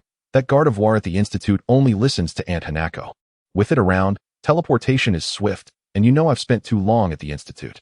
My family has started to notice. I feel it's time for a change of scenery, so I thought we could travel together and explore the surroundings. Freedom is what I desire most, Kojiro explained. Freedom is what you desire? Are you sure it's not money? Zhihui inquired. Having money is essential for greater freedom. Kojiro replied earnestly. All right then, let us embark together. You'll be responsible for setting up the tents along the way, Zhihui decided. Not a problem, just make sure you handle the cooking, boss, Kojiro said. Yes, boss. You just need to focus on the cooking, Meowth chimed in, drooling. You have the audacity to say that? After following me for so long. You still haven't mastered the art of chaotic capture. The moment we step out, I'll be the first to challenge you at the gym, Zhihui declared. Huh? Boss. You can't say that. You enrolled me in mechanical studies, electronic technology, hacking, and Pokémon care classes. Where do you expect me to find the time to practice my skills? And let us not forget, I'm not the weakest in the team. That title clearly belongs to Magikarp. After 5 years, it has grown in size, but still hasn't evolved into Gyarados, Meowth protested. Even if it has evolved into Gyarados, it could still easily defeat you, Zhihui scoffed, rolling his eyes. The mention of Magikarp brought a wave of bittersweet memories. After capturing it, he had nurtured it with the hope of raising the mightiest Gyarados, reminiscent of that formidable Magikarp he once saw in the Orange Archipelago. He diligently fed it calcium tablets to promote its growth, yet the issue arose, this Magikarp grew larger by the day, now rivaling the size of a Lapras. Yet it stubbornly refused to evolve. Many academics had come to observe, including Professor Oak, Dr. Jingwei, Professor Keiki, and the Elite Four members, all agreeing unanimously that if this Magikarp were to evolve, it would become the most gifted Gyarados in all of Kanto, potentially the strongest in history. Yet, it remained unyielding. Despite having defeated Meowth countless times, it still refused to evolve. Fortunately, both Snorlax and Togekiss had proven reliable, having evolved into Snorlax and Togekiss. Or Zhihui might have truly been at his wit's end. Chapter 25. The Kanto Gym. Don't rush, Pidgey. There is a way to make this Pokémon food delicious. Within the depths of the jungle, the weary trio of Zhihui, along with his companions, busied themselves with kindling a fire to prepare their meal. Zhihui set about crafting food for himself and Meowth, while Kojiro prepared sustenance for Pokémon, particularly the freshly caught Pidgey. Once a humble bird, it eventually evolves into Pidgeot, boasting speed only surpassed by Dragonite as it soars through the skies. Although Zhihui already had a Togekiss and had no intention of nurturing another Pidgey, he considered Kojiro, who, until now, had yet to catch a single Pokémon. Hence, he decided to capture one for Kojiro as a thoughtful gesture. Kojiro cherished his second Pokémon as a treasure, nurturing it with the utmost care. Akin to a mother tending to her child, Zhihui raised an eyebrow at the sight, somewhat questioning if Kojiro possessed a hint of a nurturing persona. Over the years, his meticulous care of Pokémon was well noted, and in the original series, whenever he and Musashi engaged in transformations, he invariably donned female attire. To add to it, he shamelessly participated in the Blue Plume beauty pageant alongside Musashi. One could only ponder how Kojiro's parents would react to such scenes. Would they be driven to exasperation? Zhihui tilted his head, reminiscing about the episode where Kojiro returned home, then shook his head, concluding that it was unlikely. After all, his family was rather unconventional. Boss, our itinerary is complete. We shall participate in the Indigo Conference, and first, we must gather all 8 gym badges. I've checked, and the nearest is the Pewter Gym. If we move swiftly, we can reach Pewter City by nightfall and challenge them tomorrow. As Ji Hui and Kojiro prepared their meal, Meowth diligently organized their plans. Let us skip the Pewter Gym and head directly to the Cerulean Gym. Also, please exclude Nessa's Psychic Gym from the selection, Ji Hui suggested. Why is that, boss? The Pewter Gym specializes in Ground-type Pokémon and Ice-types Counterground. With your Ninetales, you could easily sweep through, Meowth replied, puzzled. If it were merely a Ground-type gym, it wouldn't be an issue. In any case, let us avoid those two gyms, Ji Hui chuckled, making a decisive choice. He was well aware of the Pewter Gym's formidable reputation. The gym leader, Sakaki, known as the Earth Master, boasted a power level at least on par with the Elite Four. Not to mention, he led the largest underground criminal organization in Kanto, Team Rocket. And then there was the issue of the genetically engineered Mutwo. One could only wonder how to confront such a foe. The foremost distinction between the Pokémon world and the Pokémon games lies in the Psychic and Ghost types. In the games, these types are akin to water, fire, and ice, merely a matter of type advantages. However, in reality, Psychic types are an overwhelming anomaly. A mere Psychic attack with 50 power could render an opponent unrecognizable, almost akin to a divine power. In this realm, Psychic abilities and legendary Pokémon are anomalies, and Mutwo, as an artificial Pokémon, embodies both anomalies, truly the ultimate bug. A fusion of legendary might. As for Nessa, the Psychic-type gym leader, her title as the Psychic Queen is not without merit. If there were any peer among her age group capable of challenging the Kanto Elite Four, Nessa would be Ji Hui's sole consideration. It's not merely about her possessing strong Pokémon. Her own psychic prowess borders on that of a legendary Pokémon, capable of transforming defeated trainers into playthings. One could only fathom the terror she instills. Ji Hui, not lacking in wit, questioned why he would willingly seek badges from gyms that were beyond the reach of ordinary trainers. A defeat could mean losing all Pokémon or being turned into a toy. It must be noted that there are more than 8 gyms in Kanto. In the original series, Shigeru amassed 10 gym badges without challenging the Blaine Gym or failing at the Pewter Gym. Over the years, Ji Hui had learned about gyms and discovered that Kanto housed 14 in total. Thus, in his previous life, while idly perusing Pokémon fanfiction, Ji Hui often pondered the sanity of protagonists who recklessly challenged Nessa and Mutwo without a single legendary Pokémon. Was it not preferable to simply survive? Very well. As you say, boss, Meowth replied. She marked the Pewter and Viridian gyms off the route map. The next stops would be the Cerulean Gym and the Celadon Gym, both of which were rather manageable, particularly the Celadon Gym, which boasted an impressive success rate online. Ji Hui frowned slightly at this information, realizing the truth in her words. Below the Elite Four, Pokémon and trainers could be categorized into novice, ordinary, and elite tiers.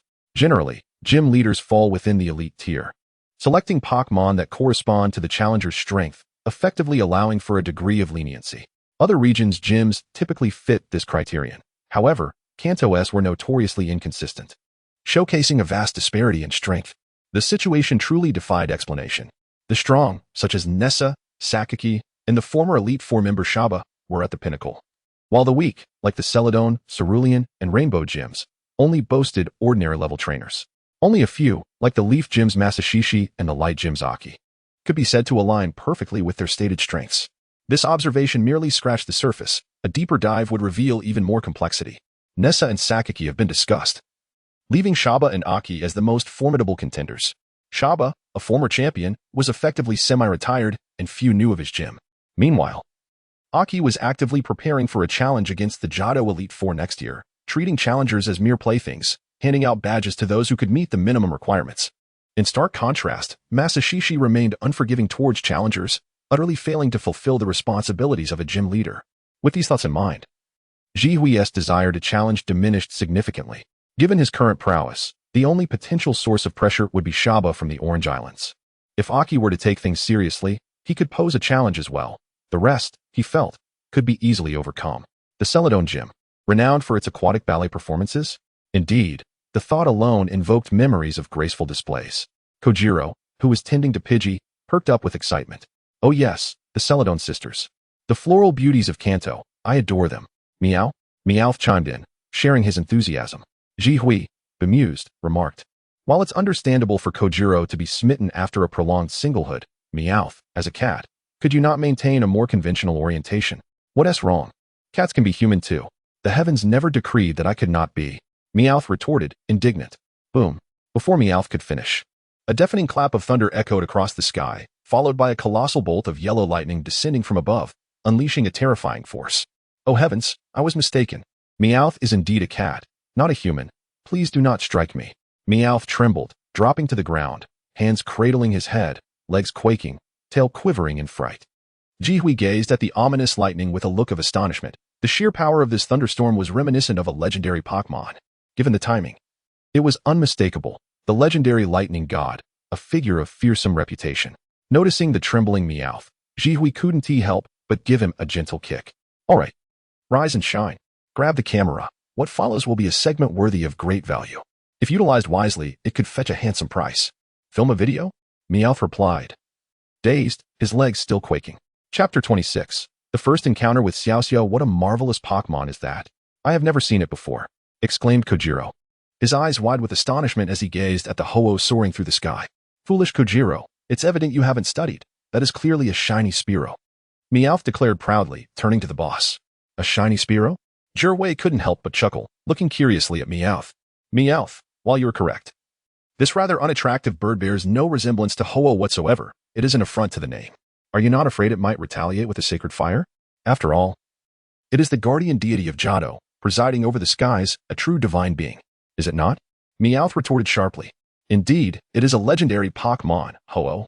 If we were to compare value, it would take about 10,000 shiny Spearows to match Ho-Oh's worth, Zhihui replied, chuckling. A shiny Spearow, even if rare, has been captured before, but Ho-Oh is venerated as a god in the Johto region. It can only be worshipped, not captured. What? 10,000 shiny Spearows? How much would that cost? What if we were to capture Ho-Oh? Meowth mused, his feline mind wandering in a different direction, while others marveled at Ho-Oh's rarity. Ah, capturing? Kojiro interjected, excitement lighting up his face. Slap. Zhihui smacked both of them on the head, exasperated.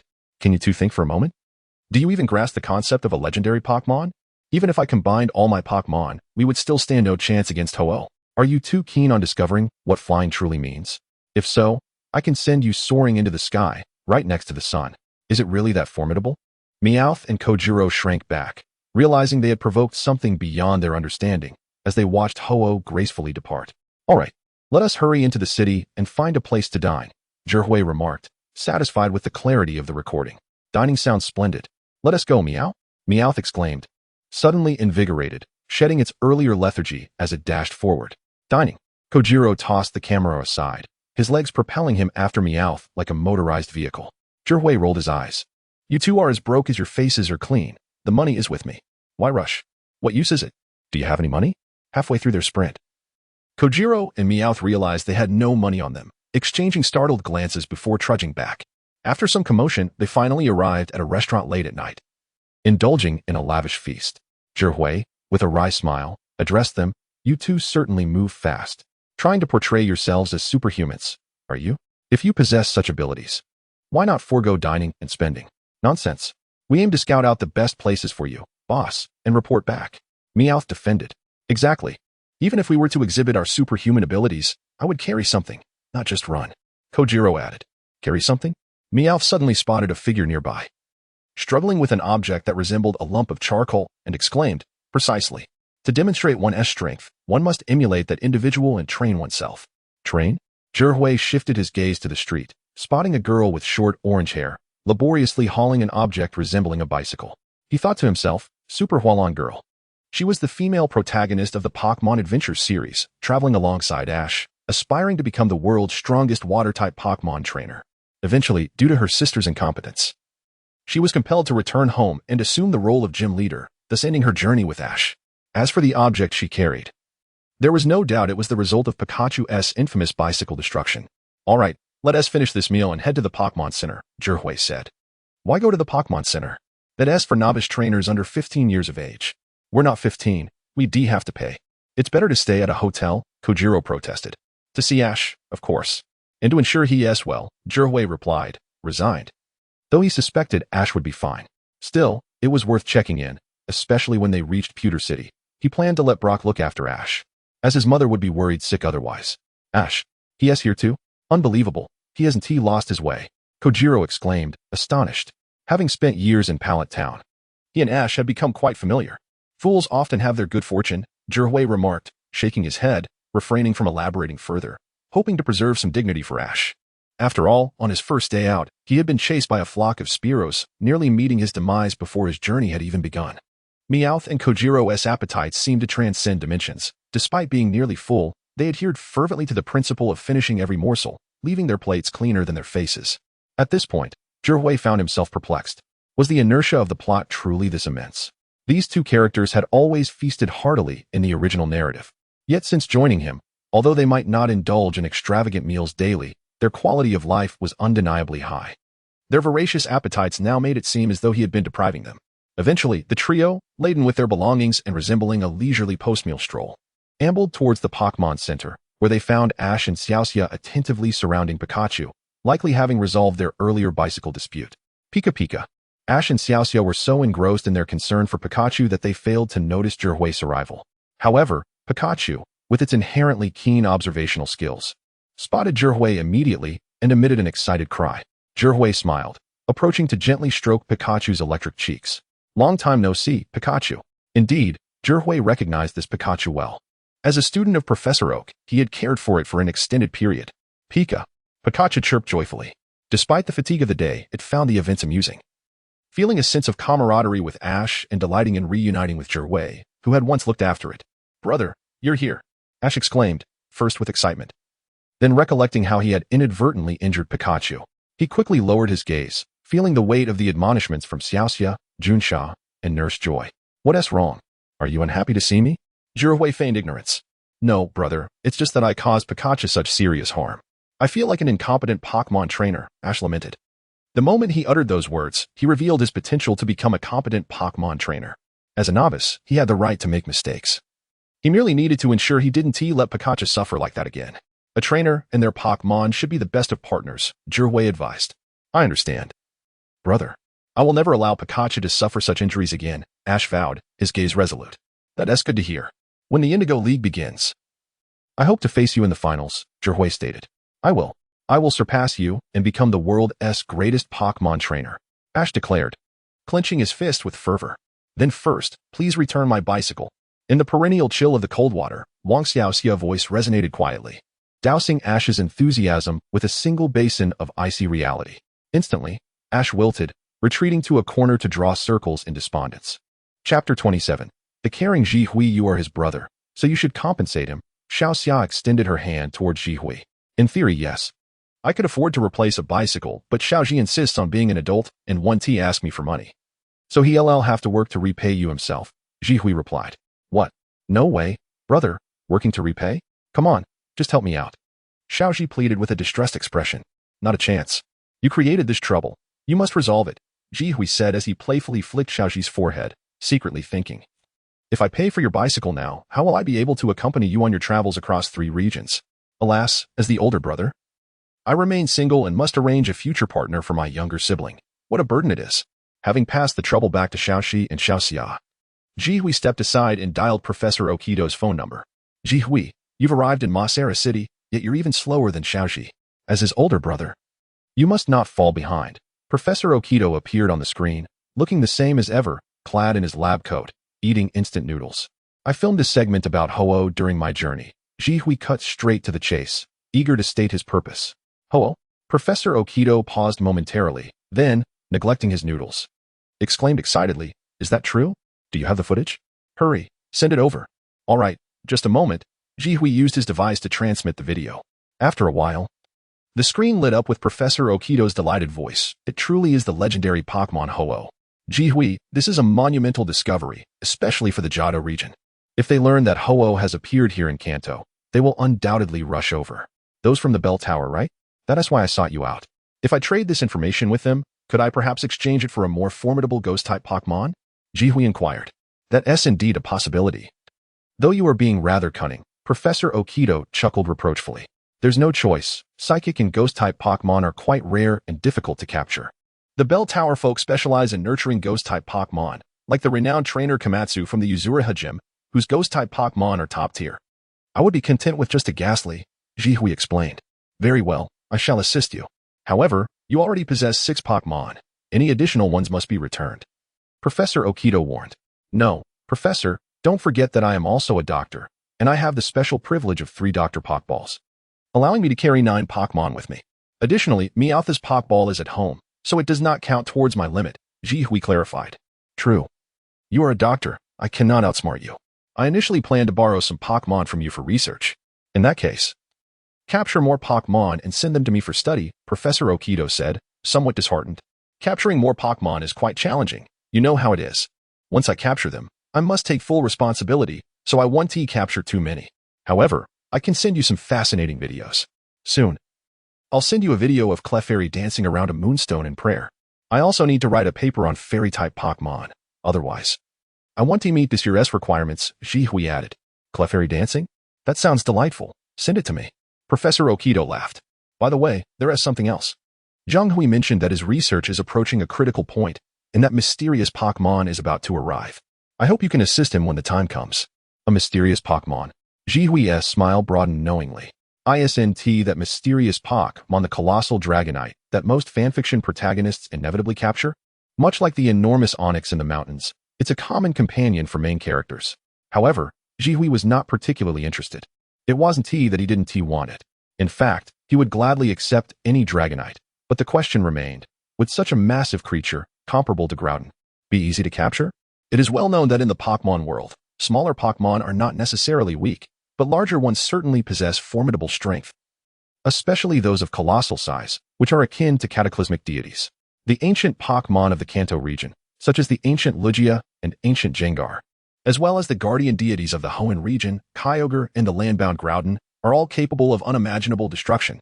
Although Jihui was curious, he had no desire to court danger. All right, Professor, I will be there when the time comes. Jihui exchanged a few more words with Professor Okido before ending the call, then he contacted Hanako to check in, followed by dialing Kina's number. Finally decided to call me? If it weren't for Aunt Hanako informing me, I wouldn't have known you had already embarked on your journey. Kina complained as soon as the video call connected. Well, I didn't think it was particularly important. I didn't want to disturb you, considering how busy you are. Besides, you already knew I was about to set off, Jihui replied with a casual smile, unbothered by the distance between them. No matter how important. It can't compare to you. Kina shot back, rolling her eyes at Jihui. Have you reached Mossera City yet? Don't challenge the Mossera gym. Itself no ordinary place. With your current strength, you won't stand a chance. Don't worry, I have no intention of going there. I know about Sakaki's identity, Jihui chuckled. You do? That's good, Kina nodded. However, your Pokemon are rather overpowered. While only 4 of them are truly battle-ready, Ninetales, Snorlax, and Togekiss are nearly at the elite level, and your fairy-type Pokemon, albeit slightly weaker, is still an elite contender. Among all these gyms, aside from the H-Ren and Shallow Red gyms, none may be able to force out your second Pokemon. You're practically going to dismantle them. I don't want that. It's just that the Kanto gyms are notoriously weak. Sister Kina, isn't it your responsibility, as one of the Elite Four, to oversee this? Jihui remarked. We mainly focus on battles and ensuring public safety. The Joy family is responsible for inspecting the gyms. Their scheduled inspections are set for the second half of the year, and I cannot interfere, Kina explained. Well, at least I'll have Shaba and the others to battle with. It's not all bad, Jihui said. Your strength is a bit wasted on gyms. Travel for a while. I'll find a more suitable place for your trials.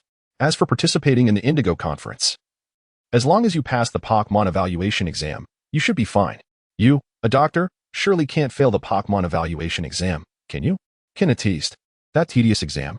While it serves a purpose, the recent format is ridiculous and needs revision, Jihui replied. You want to change this and that.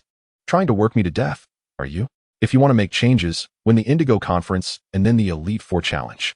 Become one of the Elite Four, or even the champion, and then you can call the shots, Kina retorted playfully. I'm merely suggesting. Fulfilling my duties as a Pokemon doctor. You may choose to disregard it, Jihui said meekly. All right, go travel. Before you reach Wallon City, I'll make the necessary arrangements for you. Don't rush. If you dare to pass Wallon City before my next call, I'll have you give my Lapras a year of massages, Kina warned. Sister Kina, you lost the bet back then. You owe me a favor. And you still haven't fulfilled it, Jihui protested. Who told you to take 5 years to decide? Think it through and say it early. Otherwise, I'll back out. All right, have a good trip. I'll be waiting for you to challenge the champion, Kina laughed as she ended the call. Champion? Sister Kina. Once I triumph over you, I shall reveal to you my desires, Zhihui remarked with a smile. Chapter 28.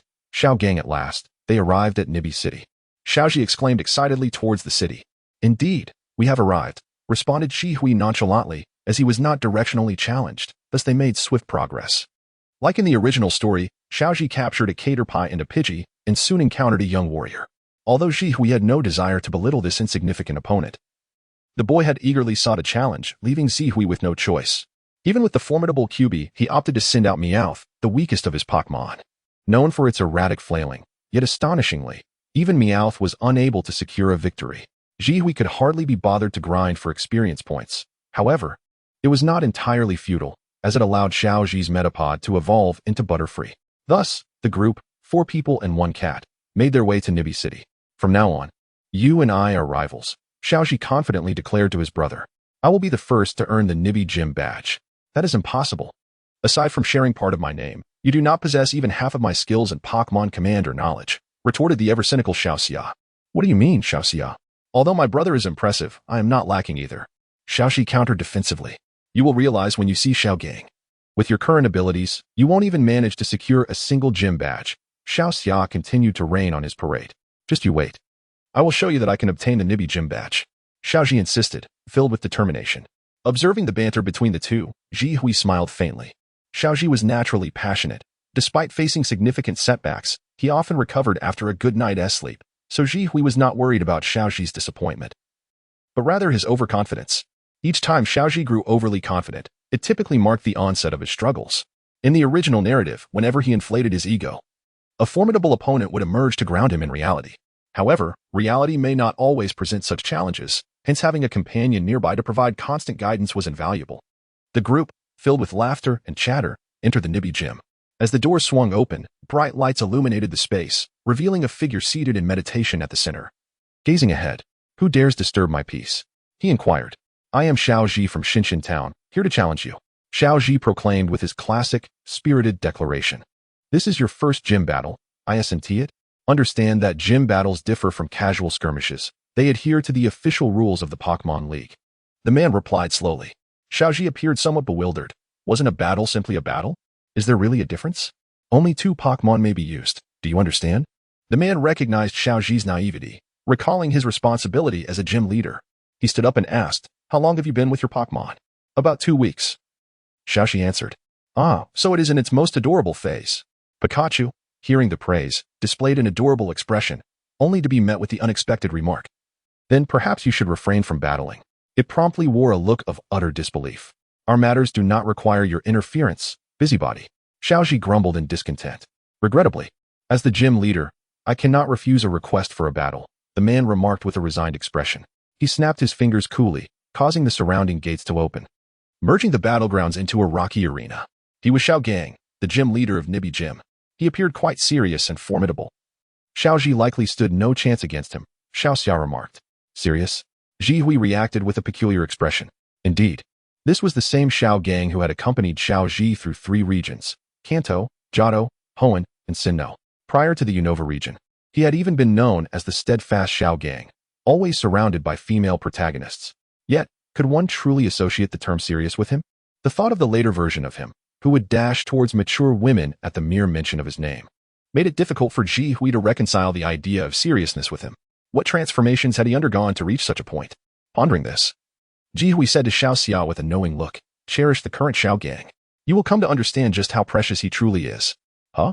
Cherish? What do you mean? Xiaoxia responded, utterly perplexed, unable to comprehend his words. While Xiaoxia was in a state of confusion, the battle between Xiaogang and Xiaoji commenced. Without hesitation, Xiaoji released Pikachu, regardless of his opponent's type. At this moment, he would always choose Pikachu. Unfazed by the uncertainty of the opponent, Pikachu was initially bold, but upon seeing Xiaogang summon Onix, a bead of cold sweat trickled down its forehead. It swiftly retreated to hide behind Xiaoji, pawing at the Pokeball containing Pidgey, contemplating a switch.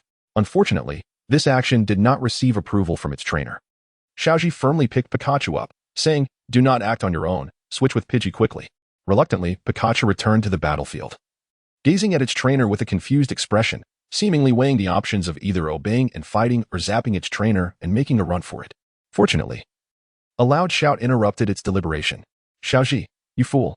What are you thinking sending Pikachu against Onix? Onix is a rock and ground type. Electric moves are ineffective against ground types, you know? Quickly, switch to another Pokémon. Xiaoxia scolded as soon as she witnessed Xiaoji's choice. Pika. Pikachu exclaimed excitedly, agreeing with her. Not effective? Why wouldn't it be? As long as it hits, it should have an effect. Xiaoji protested.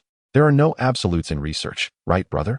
Indeed, theoretically, as long as it hits, it should yield an effect, except for ghost types being immune to fighting moves, and flying types being immune to ground moves. Other than these, there is always some degree of damage, Jihui explained. The reason one perceives electric moves as ineffective against ground types is that ground Pokémon do not conduct electricity. Their anatomy differs from regular Pokémon and humans. When electricity strikes them, it is expelled harmlessly. However, in reality, electricity, as a form of energy, will invariably interact with other energies. If powerful enough, it can generate extreme temperatures, potentially cooking a Pokémon alive. Thus, ground types are merely immune to about 99% of electric damage, not entirely ineffective. Of course, under normal circumstances, it is akin to being ineffective unless there is a vast level difference, such as between a legendary Pokémon and a newborn. As an authority on this subject, Jihui took it upon himself to enlighten everyone present. I see. Both Xiao Xia and Xiao Gang appeared to be absorbing this new knowledge. What Pokémon should I switch to then? Xiaoji inquired. Any will do. They are all about the same. Your remaining Pokémon, Butterfree and Pidgey, are both flying types, which are all at a disadvantage against rock types, Jihui replied. Then I am destined to lose? Xiaoji exclaimed in despair. Theoretically speaking, yes, Jihui nodded. Challenging a gym with these 3 types of Pokémon. Unless the gym leader is exceptionally inept, it is virtually impossible to succeed. That is merely theory.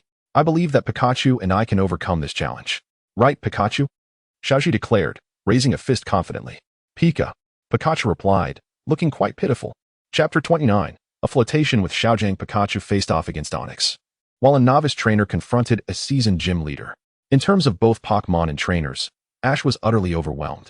The outcome of the match was all but predetermined. Within a mere minute, Onyx's binding move resulted in Pikachu's defeat. Feeling disheartened? Zhihui inquired, glancing at Ash.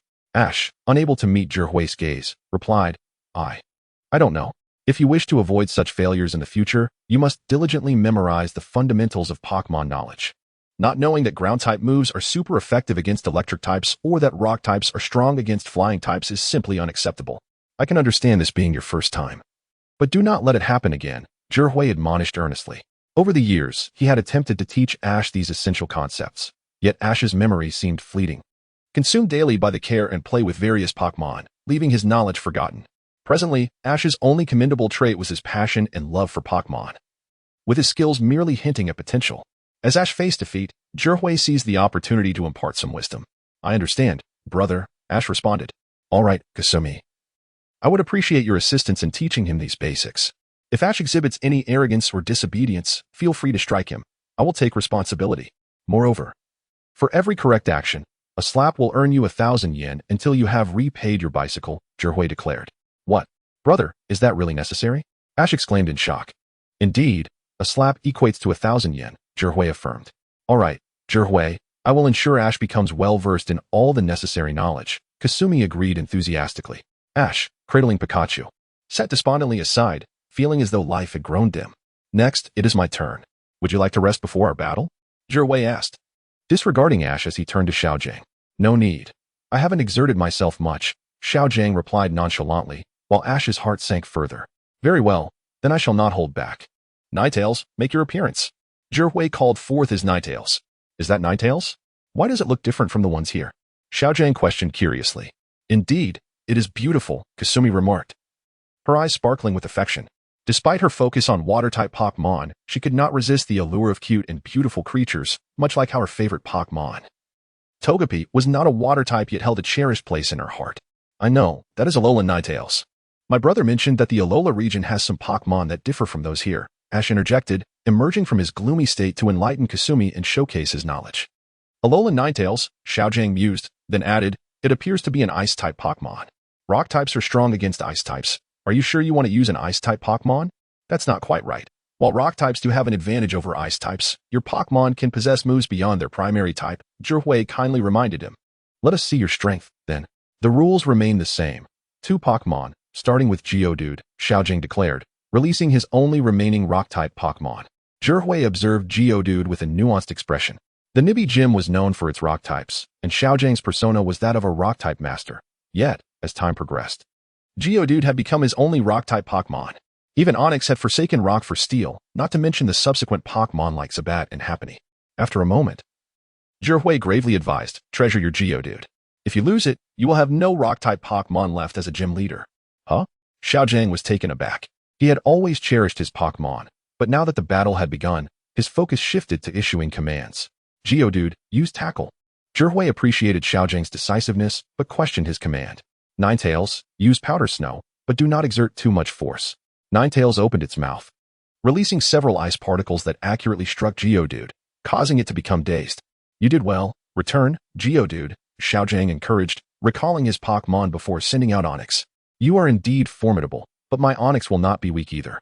Though the truth might sting, Zhihui felt compelled to say, if your Onyx were to evolve into Steelix, it might pose a threat to my Ninetales. But now, he turned to Ash. Ash, keep your eyes wide open, and Pikachu as well. If you wish to pass through the Nibi Gym in a conventional manner, you will need this move. Ninetales, use Quick Attack followed by Iron Tail. Zhihui commanded. Ninetales' round. Sparkling eyes glimmered with a unique light as it transformed into a white streak, swiftly approaching Onyx, delivering a resounding blow with its luminous tail. Onyx's eyes soon spiraled into circles, collapsing heavily and stirring up a cloud of dust. Xiaojing stared blankly at the scene, unable to comprehend the rapid defeat. Had he truly lost? In one move? 2 Pokémon had succumbed to just 2 moves from his opponent, and that was with his opponent holding back? Xiaojing suddenly felt woefully inadequate. Cough, cough. Zhihui cleared his throat. It is time for my gym badge. Oh right. Xiaojing finally snapped to attention, presenting the badge to Zhihui. You are the most exceptional Pokémon trainer I have ever encountered. This gym badge is rightfully yours. I hope you achieve great success at the League Conference. I certainly will. By the way, Xiaojing, why not travel with Ash and the others? Zhihui suggested. Travel? Xiaojing frowned, contemplating the idea. He longed for adventure, but felt bound by responsibility. Sighing, he replied, I must remain here to care for my younger siblings. Caring for your siblings? Isn't that your parents' job? Kasumi inquired curiously. Zhihui explained. Xiaojing's father set out to become the world's strongest Pokémon trainer, leaving the family responsibilities to Xiaojing's mother. In a fit of rage, she also departed, leaving Xiaojing alone to care for his 10 siblings. How unfortunate, Kasumi remarked sympathetically. To pursue the title of the world's greatest Pokémon master, he abandoned his family and traveled alone. This sounds all too familiar, Ash mused, eavesdropping. Just like our father. If it weren't for our reliable mother, I would be the second Xiaojing, left to care for you, you little troublemaker, Zhihui chided. Is that so? Ash realized belatedly. Xiaojing, if I can locate your father, would you consider traveling? Zhihui inquired. If my father were to return, I would certainly want to travel, but I have no idea where he is now, Xiaojing lamented. He had always dreamed of becoming the world's foremost breeder. Leave that to me. I will help you find your father. In return, you will assist me in overseeing this underachieving brother of mine, Zhihui stated. What? Brother?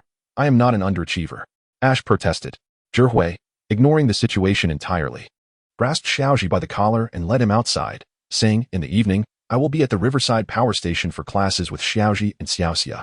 If you wish to join us, you are welcome to do so, and I will assist you in locating your father then. Chapter 30. Teaching by the River as a Pokémon trainer. It is essential to understand the various types of Pokémon and their elemental strengths and weaknesses. By the riverside, Kojiru donned a proper white lab coat, wielding a teaching stick to impart knowledge. In terms of commanding Pokémon, Kojiru's proficiency was merely that of an average trainer. In the original series, he could only bully novice trainers. Nevertheless, he possessed an extensive understanding of Pokémon fundamentals, akin to a living Pokédex. After 5 years as a Pokémon assistant, he was more than capable of educating Satoshi. Satoshi had previously heard this information, but had never taken it seriously. Now, having just faced a defeat, and with Kasumi poised to deliver a reprimanding slap, he was compelled to sit up straight and pay attention. Meanwhile, Akihiko was amusing Pikachu, who aimed to defeat Rock-type Pokémon with the decisive Iron Tail move. According to the original trajectory, Pikachu would only learn this technique upon reaching the Hoenn region, but Akihiko was determined to teach it to him ahead of time. Concerns regarding levels were trivial. If mastery of a signature move depended solely on levels, Pikachu would not be revered as a deity among Pokémon. However, Akihiko was not training Pikachu at that moment. He was simply playing with the adorably charming creature. After a brief session of training, he could not resist indulging in playtime. For training Pokémon was ultimately the trainer's responsibility. Once Satoshi completed his foundational lessons, he could teach Pikachu himself. Akihiko, are you truly training Pikachu? Kasumi inquired. unable to contain her curiosity. Indeed, I am allowing him to embrace his true nature. Once Pikachu is fully recovered, I will let Satoshi take over the training tomorrow. Akihiko replied earnestly. Is that so? Akihiko, may I ask you something? Kasumi shyly ventured. What is it? Please, do not be so formal. I recall you being more straightforward. Akihiko chuckled. Well, while at the Pokémon Center, I purchased a Pokémon Daily and discovered that you were the youngest professor in the entire league. That is truly impressive, Kasumi exclaimed.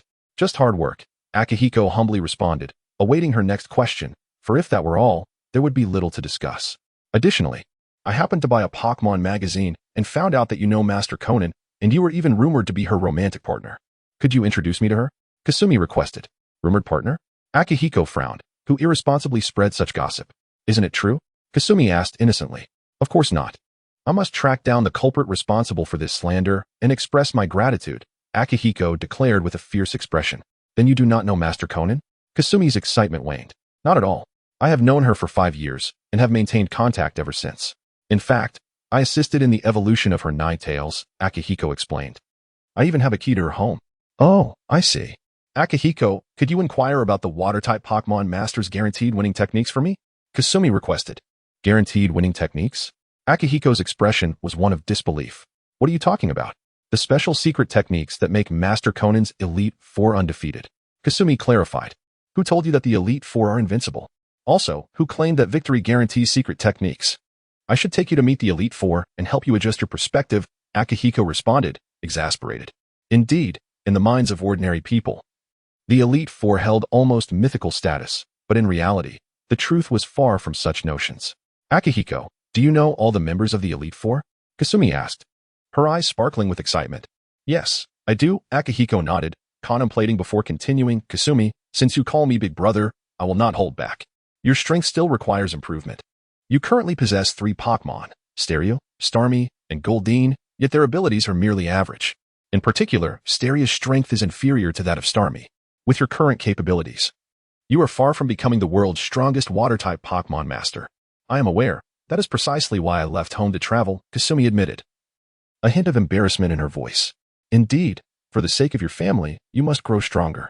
The hope of the Cerulean Gym rests upon your shoulders, Akihiko urged. How do you know I am from the Cerulean Gym? Kasumi asked, puzzled, as she had not mentioned it. Do you take me for Satoshi? Before embarking on my journey, I thoroughly researched all the gym leaders in Kanto, including their families. Learning about you, the youngest of the Cerulean sisters, was not difficult, Akihiko explained. Oh, I see. Kasumi replied. If we were to compare water ballet, your combined skills would not surpass any of your sisters. However, in Pokémon battles, you alone would outshine them all, Akihiko asserted. Is that true? Am I really that impressive? Kasumi asked, her excitement palpable. Throughout her life as the youngest of the Cerulean sisters, she had often felt overlooked. And it was the first time someone acknowledged her superiority over her sisters. Indeed, while you are an ordinary trainer, your sisters are merely novices. The Cerulean Gym is the weakest in all of Kanto. Obtaining a badge there is akin to receiving one for free. I have reliable information that within a year, Pokémon inspectors will evaluate all gyms in Kanto, and those that do not meet standards will be shut down. If you fail to become an elite trainer, the Cerulean Gym will close, Akihiko warned.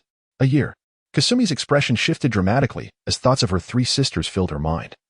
And a wave of helpless despair washed over her. Precisely. Therefore, Kasumi, I encourage you to challenge Pokémon gyms and participate in league competitions, Akihiko advised. Throughout the years, notable female protagonists such as Kasumi, Shoko, Hikari, Iris, and Serena had encountered Satoshi as novices, with Satoshi embodying the role of a mentor. This dynamic showcased the perfect principle that following the main character brings success. Shoko, in particular, shone brightly, evolving her first Pokémon, Torchic, into Blaziken, while capturing Kanto's starter Pokémon, Squirtle and Bulbasaur, and evolving them into Wartortle and Venusaur. Hikari too had her fair share of triumphs, with her initial Pokémon, Piplup, mirroring Satoshi's Squirtle, declaring, I will not evolve, yet I am formidable, while also capturing a Cyndaquil that evolved into Kalava, ultimately placing second in her first Grand Festival. As for Iris, she had an impressive Dragonite, and if her journey followed the game's progression, she would likely become a champion. Lastly, Serena had fewer Pokémon but possessed a Sylveon and a Fennekin. In contrast, Kasumi's journey alongside Satoshi did not fit the mold of a novice trainer seeking guidance. Instead, she played the role of a mentor. Consequently, She had not participated in significant competitions, leading to minimal growth in her abilities. Over time, she had captured a Horsia, Togepi, Psyduck, Poliwag, and a Sunflora. However, her Horsia, having just been captured, had not had opportunities to battle and remained hidden away in the Cerulean Gym. Togepi had mostly served as a mascot. Psyduck, while possessing impressive psychic abilities, was only humorous and less afflicted by a headache. Poliwag had an unexpected evolution into a Poliwrath, which drastically changed its personality, rendering it merely a cheerleader, and Sunflora, while decent, paled in comparison to her fellow protagonists. Instead, after parting ways with Ash, Misty's prowess skyrocketed upon her return to the gym. She captured her ace, Gyarados, and in the Hoenn region, Gyarados made a stunning debut with its move, Flamethrower, eliciting gasps of admiration. As for the Alola region, it was nothing short of remarkable. She was able to command Psyduck to use Water Gun and even facilitate Gyarados' Mega Evolution, astonishing a multitude of onlookers. Chapter 31. Farewell once more. Pikachu, utilizing Iron Tail, leaped into the sky, its spring-like tail shimmering with a faint glow. With a swift turn, it aimed to strike the tree ahead. However, just as the impact was imminent, the radiance vanished entirely, and the tail descended without any effect, leaving Pikachu sitting on the ground with a cute expression of disappointment. Another failure, Ash lamented. A frown etched on his face. Pikachu approached, gently tapping Ash's leg as if to reassure him that all would be well. Yes, Pikachu, let us give it another shot, Ash exclaimed, his enthusiasm rekindled. Nearby, Misty and Brock, along with Brock's father, who had just been located by Jihui, watched this scene unfold, shaking their heads in unison. Still not working, huh? Brock's father, Wuning, remarked. But considering you just learned it yesterday, it's quite impressive to see you make progress already. Perhaps in a couple of days, you'll master it. I wonder if you'll still be able to compete with Ash then? Jihui suggested. I should be able to, but even if I can't, it doesn't matter, Brock replied with a smile. Finally reunited with his father and ready to embark on his journey. As for the last gym battle, it was inconsequential. He had already acknowledged Ash's capabilities in his heart. So whether Ash won or lost was of little importance. As for fairness, gym trainers must adjust their teams according to the challenger's strength. With only 2 Pokémon, Brock was limited to using Geodude and Onix, which he deemed acceptable, believing that he could afford to let Ash win. You're feeling quite relaxed now, aren't you? Jihui chuckled, observing the trio with a glimmer of satisfaction in his eyes. This was the childhood he cherished, and in a sense, this was the finest combination. I have many questions I wish to ask you, Jihui, such as how to raise Pokémon. I had no idea you were an 8th level Pokémon breeder until Ash informed me, Brock ventured. When you can single-handedly care for all the Pokémon in a research facility, you will reach that level, Jihui explained. In truth, Pokémon trainers, breeders, coordinators, and researchers, despite their different expressions, share the same essence. The key lies in understanding the hearts of Pokémon, grasping their thoughts, and enabling them to unleash their full potential. Ultimately, no matter the title, Pokémon come first, and the trainer's identity follows. The true protagonists are the Pokémon themselves. Jihui concluded. Now I understand, Brock replied, enlightened. Though I have never been a coordinator, I believe I possess some weight in the realms of Pokémon training and research. Each Pokémon is unique. They are living beings and the best companions for trainers. Not mere data points. This includes height and weight, as well as individual personality traits. Consequently, some powerful Pokémon developed their own battle styles, which may diverge from their trainer's style. Thus, an exceptional trainer does not merely expect their Pokémon to conform but instead adapts their rhythm to suit the Pokémon, embodying their essence to fully harness their power. This is the insight of a champion-level trainer, Jihui remarked. Brock and Misty were taken aback, merely feeling a sense of awe, while Wu Nang, having traveled, wore an expression of shock. Champion, is this new acquaintance truly that formidable? Brock and Misty exchanged incredulous glances. I have yet to reach that level. I have battled all 4 current champions, but my best result was defeating only 3 of their Pokémon, Jihui clarified. Shaking his head, winning 3 out of 6 in a contest against the champions is quite impressive, Wu Ning praised. While there are many trainers of champion caliber, the Elite 4 typically represents the strongest in the region. But Jihui, it seems you can only battle with 4 Pokémon now, Misty interjected. Brock and Wu Ning's expressions turned to shock once more, for against 4, losing 3 Pokémon. This level of ability was akin to that of a champion. Jihui, with your caliber, why venture out to travel? Brock couldn't help but ask. Your presence here seems to overshadow us gym trainers. Because I've been yearning to travel for years. Moreover, beyond gym trainers, there are countless other fascinating experiences to be encountered on the road, things you cannot find at home. Not to mention, I have yet to fully explore the Pokémon of regions like Johto, Hoenn, Sinnoh, Unova, Kalos, and Alola, Ji Hui responded. Indeed. My most memorable experiences have occurred during my travels. Those memories will forever remain etched in my mind, Wu Ning reflected, seemingly nostalgic. Dad, Brock called out loudly, his youthful eyes now burning with intensity. If you dare mention wanting to travel again, I'll have Geodude knock you out and leave Pewter City overnight. Rest assured. I want to be leaving again. Wu Nong reassured him repeatedly. All right, Brock finally conceded, but if you dare to leave again, even as father and son, I want to hesitate to confront you. Well then, Ash, I shall leave you in their care. I must continue my journey, Ji Hui declared. Ji Hui, you're not traveling with us? Misty asked, puzzled. If I were to travel with you, I fear you would become overly reliant on me and hinder your own growth. Ji Hui explained. Traveling with you three, along with Meowth and Jessie, would earn me the moniker Jinani instead. All right, Ji Hui, we shall meet at the League Conference, Misty affirmed. Having just received the Pewter Gym badge from Brock, I look forward to seeing you perform well at the League Conference, and please take good care of Ash. The Waterflower of Hoenn and the Rock Man of Pewter City, Ji Hui waved without looking back, nonchalantly embarking on his journey, once more with Meowth and Jessie. The Waterflower of Hoenn? Misty's eyes sparkled with joy. Finally, someone acknowledged her. She was determined to prove herself. With this thought, she glanced at Ash, tightening her fist, convinced that he needed a loving nudge of encouragement. I'm coming for my bike. Chapter 32. Articuno, after parting ways with Ash and his companions. The trio of Ji Hui resumed their journey, passing through the moonlit mountain. They captured a video of a Pidgey performing a prayer dance for Professor Oak, which they submitted to the Alliance as their annual report for the year. As they approached the city of Hualan, Ji Hui and his companions paused in a thicket, as was customary, to light a fire and rest. The Pokémon frolicked freely nearby. When mealtime arrived, Ji Hui, enticed by the savory aroma of the stew, called out to everyone, dinner's ready. Upon hearing those words, Meowth sprang up excitedly, prompting Ji Hui to scold. What are you so eager about? You can't handle such hot food with your sensitive tongue.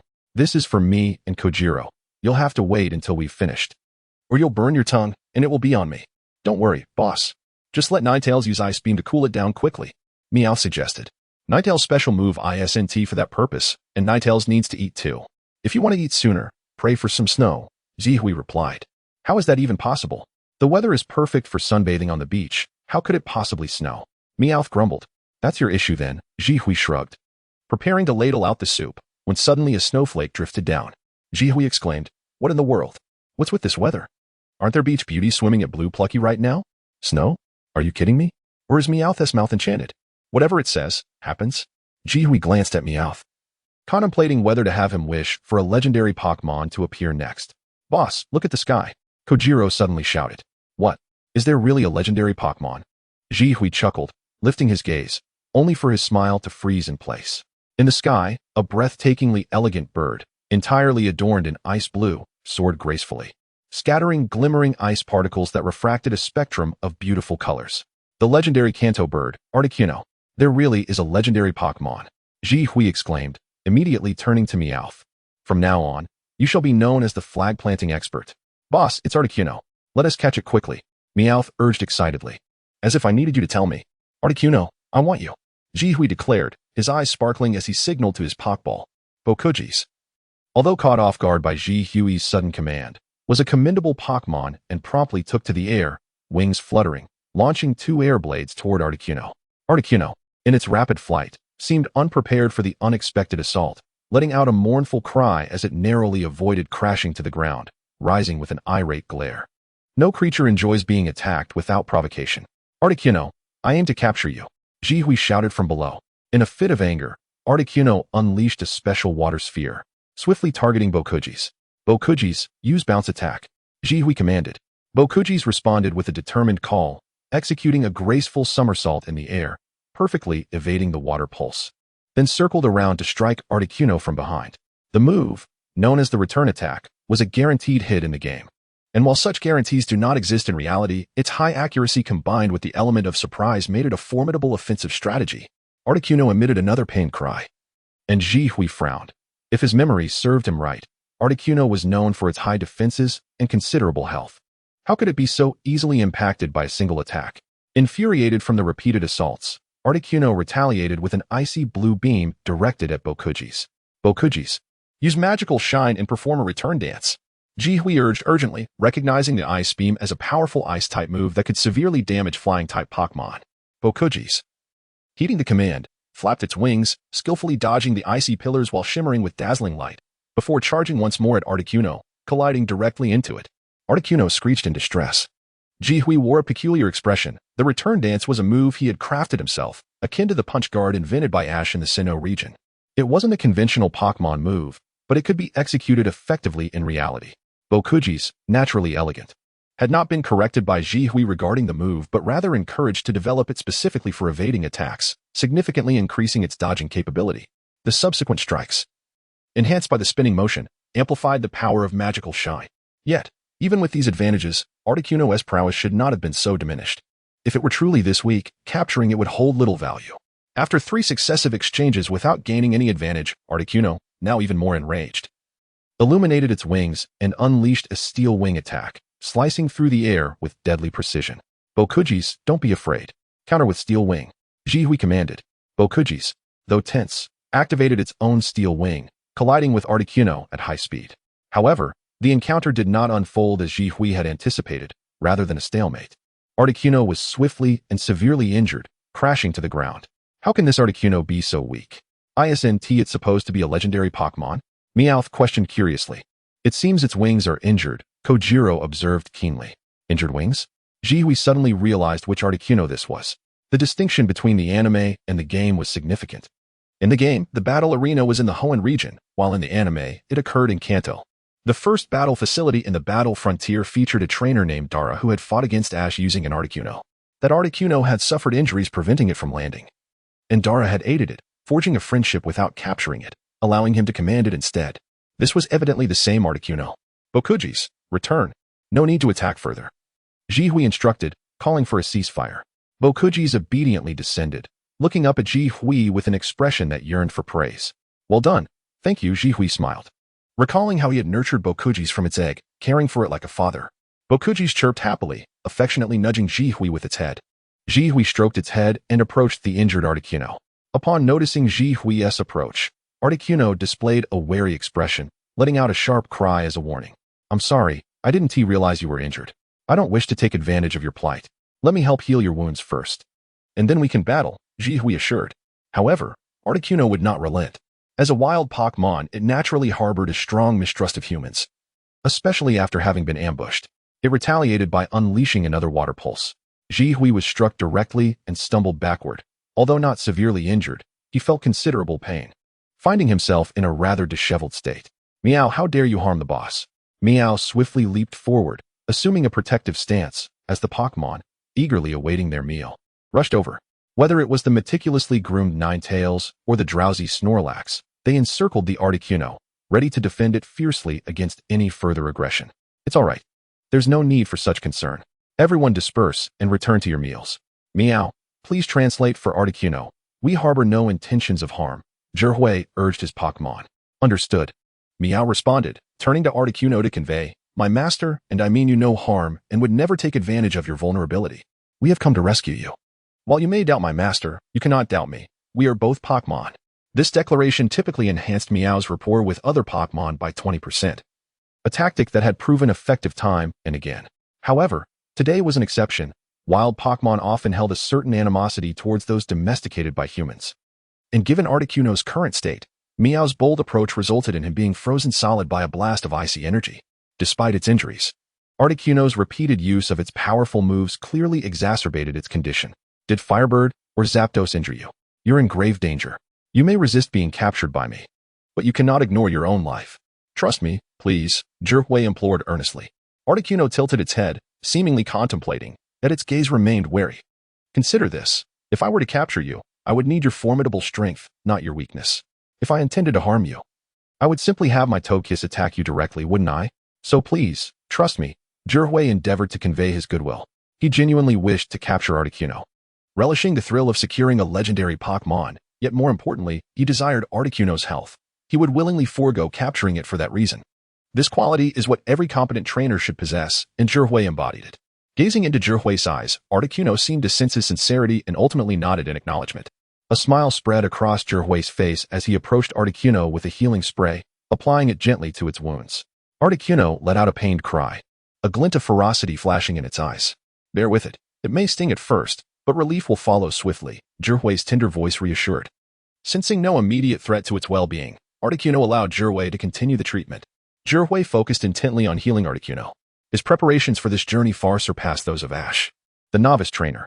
Besides being an 8th-level breeder and an adept cook, he was also an apprentice Pokémon healer, skilled in the art of Pokémon care.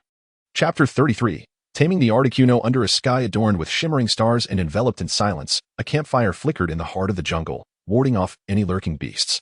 The trio, Zhihui and his companions, had toiled throughout the day and were now nestled in their sleeping bags.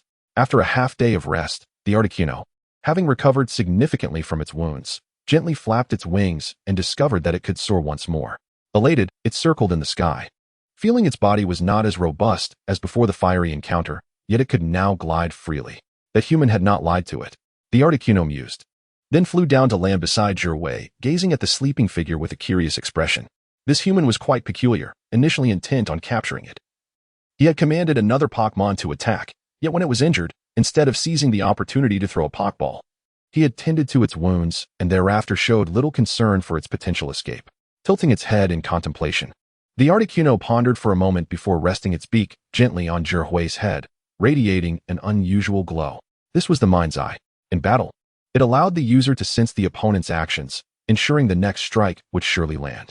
In everyday use, it could also tap into the deepest, most authentic thoughts of a creature's heart, to become the world's foremost Pokémon master, to bring joy to its mother and Ash, to have Kona as its beloved, to capture a myriad of Pokémon, to ensure its Pokémon were happy and joyful. The Articuno displayed an oddly human-like expression, pondering the myriad thoughts of these strange beings. Its mind raced as it utilized the mind's eye to sense Zhihui's feelings towards it. How was its wound faring? It hoped for a swift recovery.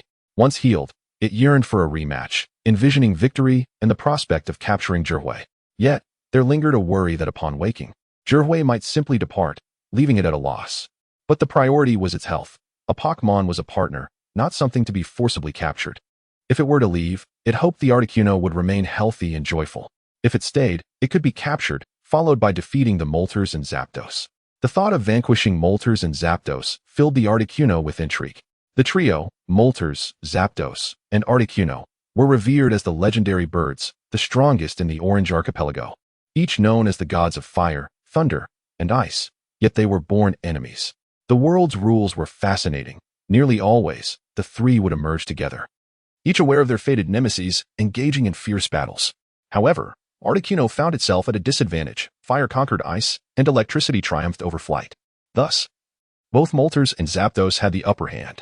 While Zapdos posed a lesser threat due to Articuno's ice-type abilities countering its flying nature, Moltres was an entirely different matter, being resistant to ice and thus inflicting significant harm.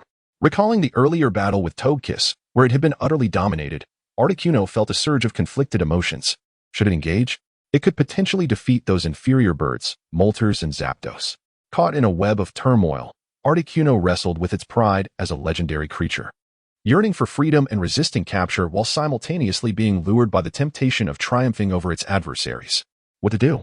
Overwhelmed with weariness, it succumbed to sleep beside Zhihui. As the sun ascended, bathing the land in golden light, Zhihui awoke, his senses tingling with the refreshing chill that enveloped him, reminiscent of cradling a block of ice. Confused, he wondered if Ninetales had escaped from its Pokeball and snuggled into his blankets. Upon opening his eyes, the sight of Articuno nestled beside him filled him with astonishment. How did Articuno end up here? Seeing Articuno's healthy appearance, Zhihui's heart soared with joy. Articuno, are you feeling better? Awakened by Zhihui's enthusiasm, Articuno felt a wave of happiness and gracefully took flight, performing an elegant loop in the sky to demonstrate its recovery. That's splendid, Articuno. How about a duel? If you win, you can join me as my Pokémon, Zhihui proposed eagerly. Articuno landed and called out a few times in response. Zhihui scratched his head. Despite being a Pokémon professor, he could not decipher their speech. Meowth, wake up and translate for me, he called out. Meow, what's up? Meowth replied, still drowsy. Help me translate, Zhihui urged. Oh, Meowth responded, slightly dazed, before prompting Articuno to repeat itself. Then it relayed, I acknowledge your strength. I will accompany you for a while. If you can train me to defeat Moltres and Zapdos, I will be your Pokémon. If not, I shall depart.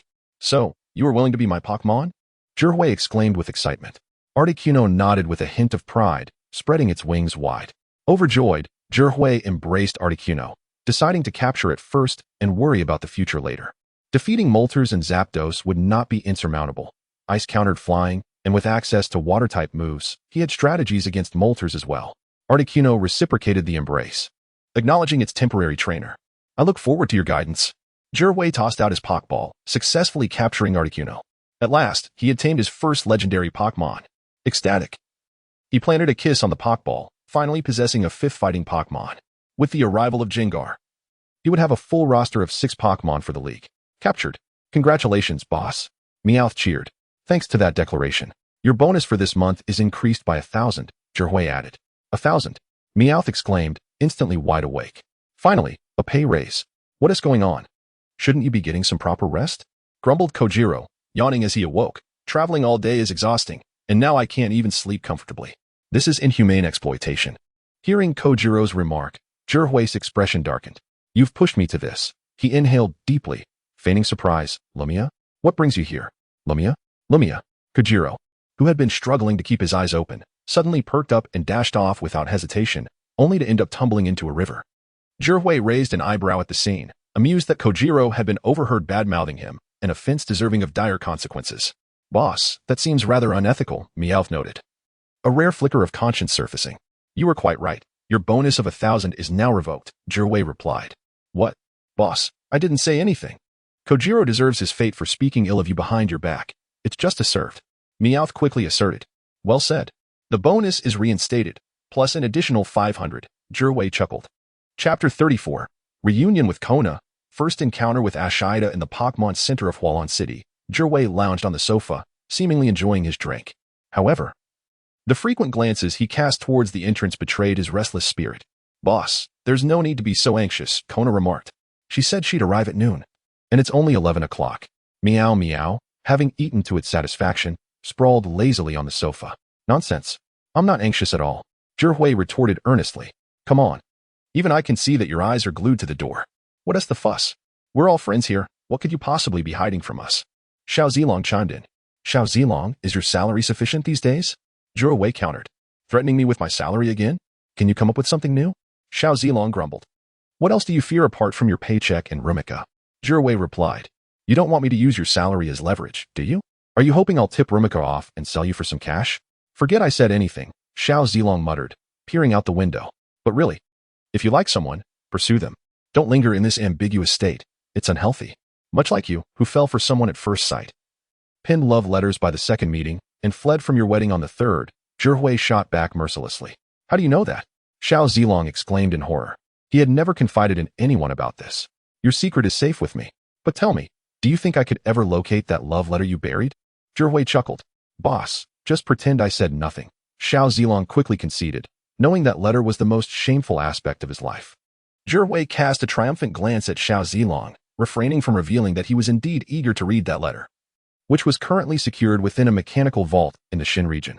The vault was rigged to retaliate against incorrect password entries, capable of launching itself like a rocket should it face insurmountable danger. Thus, he remained blissfully unaware of its whereabouts. Meow. The person has arrived. Meow Meow suddenly announced. Really?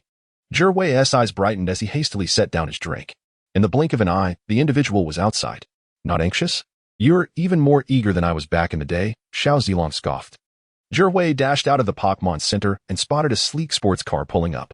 Kona emerged from within, and he immediately rushed forward to embrace her. Though initially taken aback, Kona soon recognized Zhihui and smiled as she returned the hug. Come on, it has been that long. Was I missing you? Zhihui beamed, savoring the comfort of her embrace. If you truly missed me, you wouldn't have waited half a year to find me. Come, let me introduce you to someone. Kona patted Zhihui's back and stepped aside.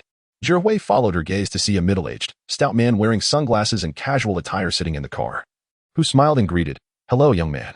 I am Ashida. Ashida, from the Battle Frontier? Zhihui exclaimed in surprise, recognizing him as the figure who had challenged Ash during the Advanced Generation series. You know about the Battle Frontier? Ashida responded, astonished. Of course. It's a place where formidable trainers from around the world gather. As the founder, you invite those you deem promising to participate, encouraging them to strive for supremacy at the Battle Frontier, Zhihui explained. Remarkable. It's rare to find someone who knows about the Battle Frontier without my invitation. No wonder Ms. Kona recommended you for a challenge, Ashida remarked.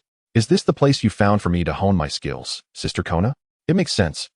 Especially with formidable trainers like Shindai and Lila there. Shindai is practically a monster, Zhihui realized. It appears the young man is quite knowledgeable about our battle frontier. It would be a pity if you didn't TCOM. Therefore, I formally extend an invitation to you, hoping you can dominate the battle frontier, Ashida stated earnestly. I accept. And I shall succeed. Here in Hualan City, we are quite close to the battle factory. That should be our first stop, Zhihui affirmed. You certainly know too much. Young lad, it makes me feel rather useless as your guide, Ashida chuckled ruefully. Being able to comprehend the world without stepping outside is my goal. I set out 5 years later than others, so naturally, I must possess 5 years' worth of knowledge, Zhihui replied. Good. I am genuinely looking forward to your battle with Dala. He is quite the formidable trainer as well, Ashida remarked. Shall we leave now? Zhihui inquired. Indeed. Hop in. Ashida beckoned. All right, Xiao Zilong, meow meow, follow us. Zhihui called out as the three of them climbed into the car. Xiao Zilong settled in the passenger seat with meow meow, while Zhihui and Kona took the back. How many badges do you have? Kona asked curiously. Just the one from the Nibby gym. If you had other challenges for me, I wouldn't be so eager to battle. I'm confident I can pass the Pokémon certification exam. If worst comes to worst, I can always get a certification from a Pokémon school to participate. Zhihui replied nonchalantly. You say that, but I was surprised you didn't challenge the Hualan gym. I thought you might, Kona observed. 3 weaklings? I could win with just a Magikarp. It's simply not worth my effort. There's no pressure. That gym should honestly close down and turn into an aquarium or a ballet performance hall, Zhihui remarked. But they're quite attractive. The Hualan sisters are renowned beauties in Kanto, Kona laughed. Compared to you, they're nothing but ducklings. With you around, I have no time to notice other ugly ducklings. Zhihui quipped. You say such nice things just to flatter me, Kona replied, her eyes twinkling with joy. Have you captured any new Pokémon during your travels? Of course. Remarkable ones, too. If I show you, you might steal them from me, Zhihui teased. What do you take me for? Even if you caught a Ho-Oh. I wouldn't steal it from you, Kona retorted playfully. Until you see it, I fear you might be tempted, Zhihui replied. You certainly wouldn't covet Ho-Oh, given your focus on ice types and indifference towards fire and flying types. But if you were to see Articuno, I fear you'd go wild. Remember, there are only 3 ice-type legendaries, Articuno, Regice, and Kyurem.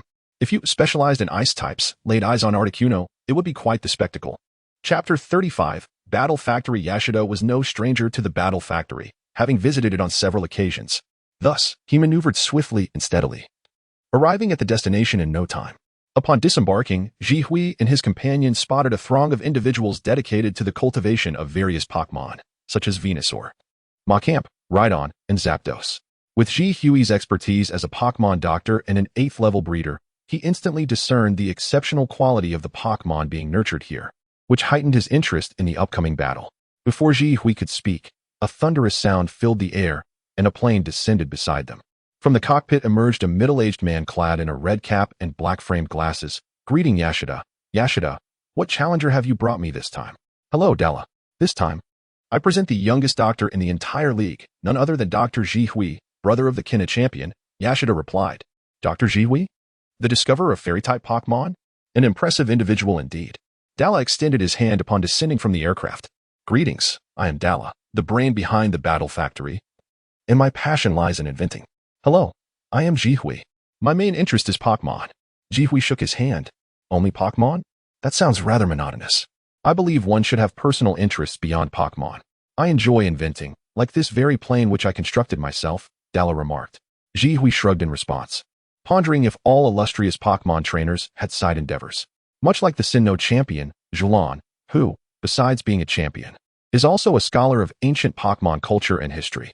The knowledge of Pokémon is boundless, and I devote much of my time to this study, leaving little room for other hobbies. However, when it comes to mechanical engineering, my assistant, Xiaoji, is quite exceptional, Zhihui said with a smile, taking pride in Xiaoji's remarkable talent for mechanical inventions, which ranks among the best in the world. Is that so? We should discuss it sometime, Dala suggested to Xiaoji. Certainly, Xiaoji replied cheerfully, eager to engage in a discussion about mechanical inventions. All right, you two can indulge in pleasantries later. It's time for the match, Yashida interjected. Very well, Dr. Zhihui, choose one of my Pokémon to battle, Dala offered. I shall leave that choice to Mr. Dala. Today, I intend to challenge you with a Pokémon I recently captured, one that has a significant advantage over 90% of your Pokémon. If I were to choose, this battle would be unnecessary, Jihui declared. 90% advantage? Which Pokémon could that possibly be? Dala inquired, curiosity piqued. Indeed, which one? Is it one of the starter Pokémon or perhaps a more formidable demigod? Kina asked, equally intrigued. Neither. It's even more powerful. Come forth, Articuno. Jihui released Articuno, who emerged from the Pokeball, surveying the surroundings before affectionately nuzzling Jihui's face. Recently, it had become addicted to the specially prepared Pokémon food Jihui had made for it, growing increasingly attached. The legendary Pokémon Articuno? Jihui appeared relaxed. While Yashida, Dala, and Kina were utterly astonished such a divine creature had been captured so easily. Indeed, I encountered it in the Moonlit Mountain and captured it in passing. Mr. Dala, I challenge you with this Pokémon. Which will you use? Jihui asked. The way he spoke made it seem as though he were the one in charge, while Dala was merely the challenger. Yet, facing a legendary Pokémon like Articuno, he could not afford to be careless. Wait a moment, I will reveal my choice shortly. Dala mused, contemplating his strongest Pokémon, including Venusaur, Machamp, and Tyranitar. However, Venusaur, being a grass type, was weak to flying, while ice-type moves also counter grass. Machamp, a fighting type, would similarly fall prey to flying-type attacks. Lastly, although Tyranitar, a rock type, had resistance to ice, it was still vulnerable due to its ground-type nature. Faced with such a legendary Pokémon, Dala dared not take risks. Yashida watched Jihui's Articuno in shock, harboring a vague thought that perhaps this young man could indeed dominate the battle frontier. Kina, on the other hand, had a much simpler reaction. Once Yashida and Dala had moved away, she seized Jihui by the ear, shouting, "When did you acquire Articuno? How dare you keep this from me? You have quite the audacity." I didn't. I intended to tell you the day I caught it, but when you mentioned meeting in Hualan City, I thought I'd surprise you instead, Jihui replied. A surprise? More like you want to show off. Kina saw right through Jihui's intentions. Sister Kina, I am a truly honest person. How could I possibly show off? You are mistaken, Jihui asserted earnestly. Indeed. Then grant me a grand surprise by gifting Articuno to your sister. I will grant you any request in return. Kina's tempting voice trailed off before Jihui swiftly broke free from her grasp, distancing himself by more than 5 meters, looking defensive. Who are you? Do I know you? Xiaoji, meow, do you know this person? No. Then let us go home and eat. Watching Jihui's antics, Kina was simultaneously enraged and amused, rendered helpless against him. Meanwhile, Xiaoxi and Meow piloted Dala's aircraft, soaring freely through the sky, indifferent to Jihui's bickering, as they found flying a plane far more entertaining than being drawn into their quarrel. After a light-hearted lunch, Dala ultimately chose his battling Pokémon, Zapdos. This decision came as no surprise to Jihui. Although rock types had a fourfold advantage over Articuno, Kanto's rock types often possessed ground typing, making them cumbersome to strike flying types. Zapdos, however, was electric type, possessing an advantage over flying types and immunity to ice type attacks. Additionally, its agility would prove advantageous in a confined space. Unlike the typical gym challenges, the Battle Factory's trials were undeniably grander, with Jihui and Dala standing on high platforms several meters above the ground, commanding their Pokémon. This elevated position not only tested the Pokémon's strength but also the trainer's command skills and audacity. Yet, observing the undisturbed dome overhead, Jihui could not help but think it was a blatant cheat. The dome was intentionally closed to restrict Articuno's flight capabilities. He pondered whether to commend Dala for his cunning or to chastise him for altering the rules due to his own strength. As the match commenced, Jihui was eager to witness the prowess of a trainer wielding a legendary Pokémon. Zapdos, use Thunderbolt, Dala commanded calmly. As flying daily rendered such heights trivial to him, a brilliant blue current erupted from Zapdos, surging towards Articuno. Articuno moved swiftly. Initially startled, Articuno responded to Jihui's command, its body shimmering with brilliance as its speed surged, narrowly evading Zapdos' Thunderbolt. Sky Attack. A faint blue glow enveloped Articuno as it surged toward Zapdos at an accelerated pace. Zapdos, remain calm. Await its approach, then use Quick Attack and leap onto the wall. The Raikou maintained a calm demeanor as the Articuno swiftly approached. With a sudden leap, it transformed into a streak of blue light, scaling the wall and gripping it with its sharp claws, racing along the surface with ease. In contrast, the Articuno, unable to halt its momentum, collided painfully with the wall, revealing an expression of distress. Such a maneuver? Jirway was momentarily taken aback. Raikou unleashed Thunderbolt. Seizing the rare opportunity while the Articuno was momentarily dazed, Raikou unleashed a powerful Thunderbolt that struck the Articuno head-on, eliciting a cry of agony. Wow! Electric-type attacks are effective against flying types. This time, The Articuno is severely injured, Meowth expressed with concern. Indeed, this battle factory is impressive, allowing Pokémon to run on walls. Kojiro marveled. This is the might of Dala. Although Raikou is swift, hitting the Articuno is no easy feat in Pokémon battles. Victory necessitates a balance of offense and defense, and Zhihui's attacks will inevitably reveal vulnerabilities, Yaida proclaimed proudly. In that case, boss, doesn't that mean we might lose? I could risk losing my bonus. Meowth fretted. Rest assured, Zhihui's prowess extends far beyond this. Mastering the environment is his forte. However, it appears this Articuno is not yet fully matured. What a pity, or it wouldn't be in such a predicament, Kona remarked. Articuno, use Ice Beam. Ignoring the chatter around him, Zhihui was fully engrossed in the battle. Upon receiving the command, the Articuno flapped its wings and ascended into the sky, unleashing a pale blue ice beam towards Raikou. Raikou, leap onto the wall to evade. Raikou sprang into action, dodging the ice beam and swiftly returning to the wall, moving even faster than on solid ground. Raikou, a flash of lightning, jump onto the Articuno's back. Raikou dashed again and pounced directly at the Articuno from above. Articuno, accelerate. Zhihui's gaze sharpened. Challenging a flying-type Pokémon in speed was a daunting task for Raikou. Impressive, but even so, you won't defeat my Raikou, Dala declared confidently. Raikou, having missed its target, landed gracefully, sustaining no damage and immediately resumed its sprint. Let us test our endurance and see whether my Articuno depletes its energy first or your Raikou tires out. The Articuno unleashed another ice beam towards Raikou, which was racing along the wall, the beam trailing behind and coating the surface in layers of frost. Is that all you have? Zhihui, as the trainer of an Articuno. Your abilities should not be so limited, Dala remarked, seemingly dissatisfied with Zhihui's performance. Raikou leaped once more, preparing to finish off the Articuno with thunder. Is that so? Upon hearing the command for thunder, Zhihui remained unflustered, instead sporting a peculiar smile. Dala sensed something amiss as Raikou jumped to another wall but slipped on the icy surface. Lacking sufficient power, it did not fall but instead slid downwards. Articuno, use Sky Attack. The Articuno soared swiftly, its pale blue luminescence shimmering as it accurately struck the immobilized Raikou, sending it flying. Deliver the final blow with Steel Wing. The Articuno's wings glowed silver as it ascended above Raikou, then descended with a forceful strike, crashing Raikou into the ground, rendering its eyes spiraled. Raikou lost its fighting capability, and the victor was announced as Zhihui from Shinshin Town. The referee declared the result, and upon hearing of its victory, the Articuno soared joyfully into the sky, affectionately nuzzling Zhihui. Chapter 36. The Determined Zhihui. Did we win? The boss has triumphed. I knew it. The boss's prowess is undeniably formidable. Meow, meowed meow meow excitedly. It turns out that the initial use of the ice beam was not intended to strike the Zapdos, but rather to immobilize its movement capability, allowing for a decisive defeat with the Sacred Bird and Steel Wing. It seems this young man truly harbors the potential to dominate the battle frontier. Miss Kona, you have indeed recommended a splendid candidate, Yashida remarked. Of course, he is my brother and naturally exceptional, Kona replied proudly.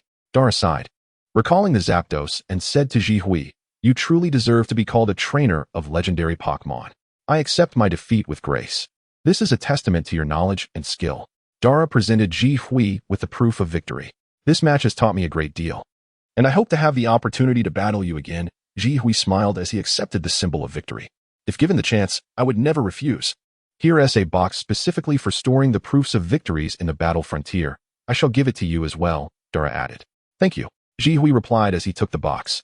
After experiencing a fair and enjoyable match, the evening grew late, and instead of departing, Zhihui and his companions chose to stay and rest until the next day.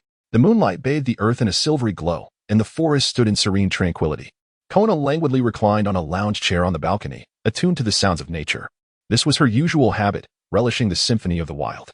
However, this night proved less than ideal, as someone flew in and settled onto the lounge chair beside her. Without opening her eyes, Kona smirked slightly and said, Didn't you claim not to know me? Why are you here? The scenery is splendid, so I came to take a look, Zhihui replied nonchalantly. The lounge chair was prepared for me. If I didn't come, wouldn't that be a disservice to you? Enough with that. What are your plans now? The next battle arena is near Golden City. Are you planning to challenge Naza's psychic gym as well? Kona inquired. Even if I were to challenge a gym, I wouldn't recklessly seek out Naza. It would be far quicker to take the Pokémon certification exam instead. What about you? Zhihui responded. Me? The same old routine, darting around everywhere. But recently I'll be giving a lecture at the Pokémon Academy, Kona explained. Which Pokémon Research Academy? Zhihui asked. The one belonging to the Yutong family, Kona replied. Ah, then we are fortuitously on the same route. We can accompany each other for a while, Jihui said, his eyes lighting up. Indeed, Kona feigned indifference, thinking to herself, silly boy, if it weren't for needing an excuse to travel with you, I wouldn't have agreed to attend that lecture. Speaking of which, Sister Kona, if you're free lately, could you do me a favor? Jihui asked. No need for pleasantries with me. Just tell me what you need, Kona replied. I have a reckless idea that I initially intended to dismiss. But after capturing the Articuno and meeting you, I feel compelled to take the plunge, Jihui admitted. Upon hearing Jihui mention the words reckless, Kona could no longer maintain her composure and opened her eyes wide, staring at him. Every time he uttered those words, he was indeed courting danger, and each instance seemed more perilous than the last. The last time he spoke those words, he had ventured to Smoke City to confront the oldest Dragonite of the Yulong family and nearly met his demise. Please don't tell me you're seeking another Dragonite for a test? Kona fixed her gaze on Jihui, enunciating each word. Ahem, Jihui coughed awkwardly. Sister Kona, you truly are astute. I can see you've already guessed it's about the Dragonite. Which one? As long as it's not the one from Smoke City. We can discuss it, Kona said. Not that one, but certainly stronger than the one from Smoke City, Jihui replied sheepishly. Stronger? How could that be possible? The one from Smoke City is a descendant of the ancient Yulong clan. Its power has reached a level akin to that of a legendary Pokémon. Even with my Ice-type advantage, I wouldn't stand a chance. What could possibly be stronger? Kona exclaimed in shock. It's a Dragonite that is 10 times larger than a normal one, Jihui whispered. Indeed, Jihui spoke of the colossal Dragonite at Jingwei Lighthouse. Initially, as someone of lesser strength, he would never dare to provoke such a creature, but having captured the Articuno and encountered Kona, he felt emboldened. Young man, how would you know if you don't try? Is it really reckless or merely adventurous? 10 times? Keep your distance. Don't seek your own demise, Kona admonished sternly. But Sister Kona, it's a Dragonite that is 10 times larger. If I could successfully capture it, how wonderful that would be. And even if it is 10 times the size, it is still a Dragonite. With the Articuno, Ninetales, and your Ice-type Pokémon, we may stand a chance. Jihui argued. Your reasoning. Kona revealed a contemplative expression. Ice-types have a 4-fold advantage over Dragonite. If several Pokémon were to join forces, there could be a significant possibility of success. However, a creature 10 times larger is simply outrageous. First, let Meow Meow and Kojiro prepare a high-speed drilling machine. If we can't win, at least we can escape, Kona decided after some thought. Not having devised a plan for victory, she prioritized survival. As for why they would create a drilling machine instead of an aircraft, it was due to the Dragonite's unmatched flying speed, capable of traversing the globe in 16 hours. An airplane would be unreliable. No problem, I'll get everything ready. Also, Sister Kona, please don't inform Dato and the others, otherwise, even if I capture it, it won't truly be mine, Jihui insisted. Rest assured, I will keep your secret. However, if it truly is as powerful as you claim, capturing it may not be guaranteed. Additionally, if the situation escalates dangerously, I will have to inform others, Kona said. As a member of the Elite Four, her primary duty was to ensure public safety. Capturing it would be fortuitous, while failing would simply be fate. I can accept either outcome. As for mass casualties, there's no need to worry. Dragonites are inherently gentle. As long as we don't provoke them, all should be well. Besides, that area is Jingwei Lighthouse. Apart from Jingwei, there's hardly anyone else there, Jihui reassured.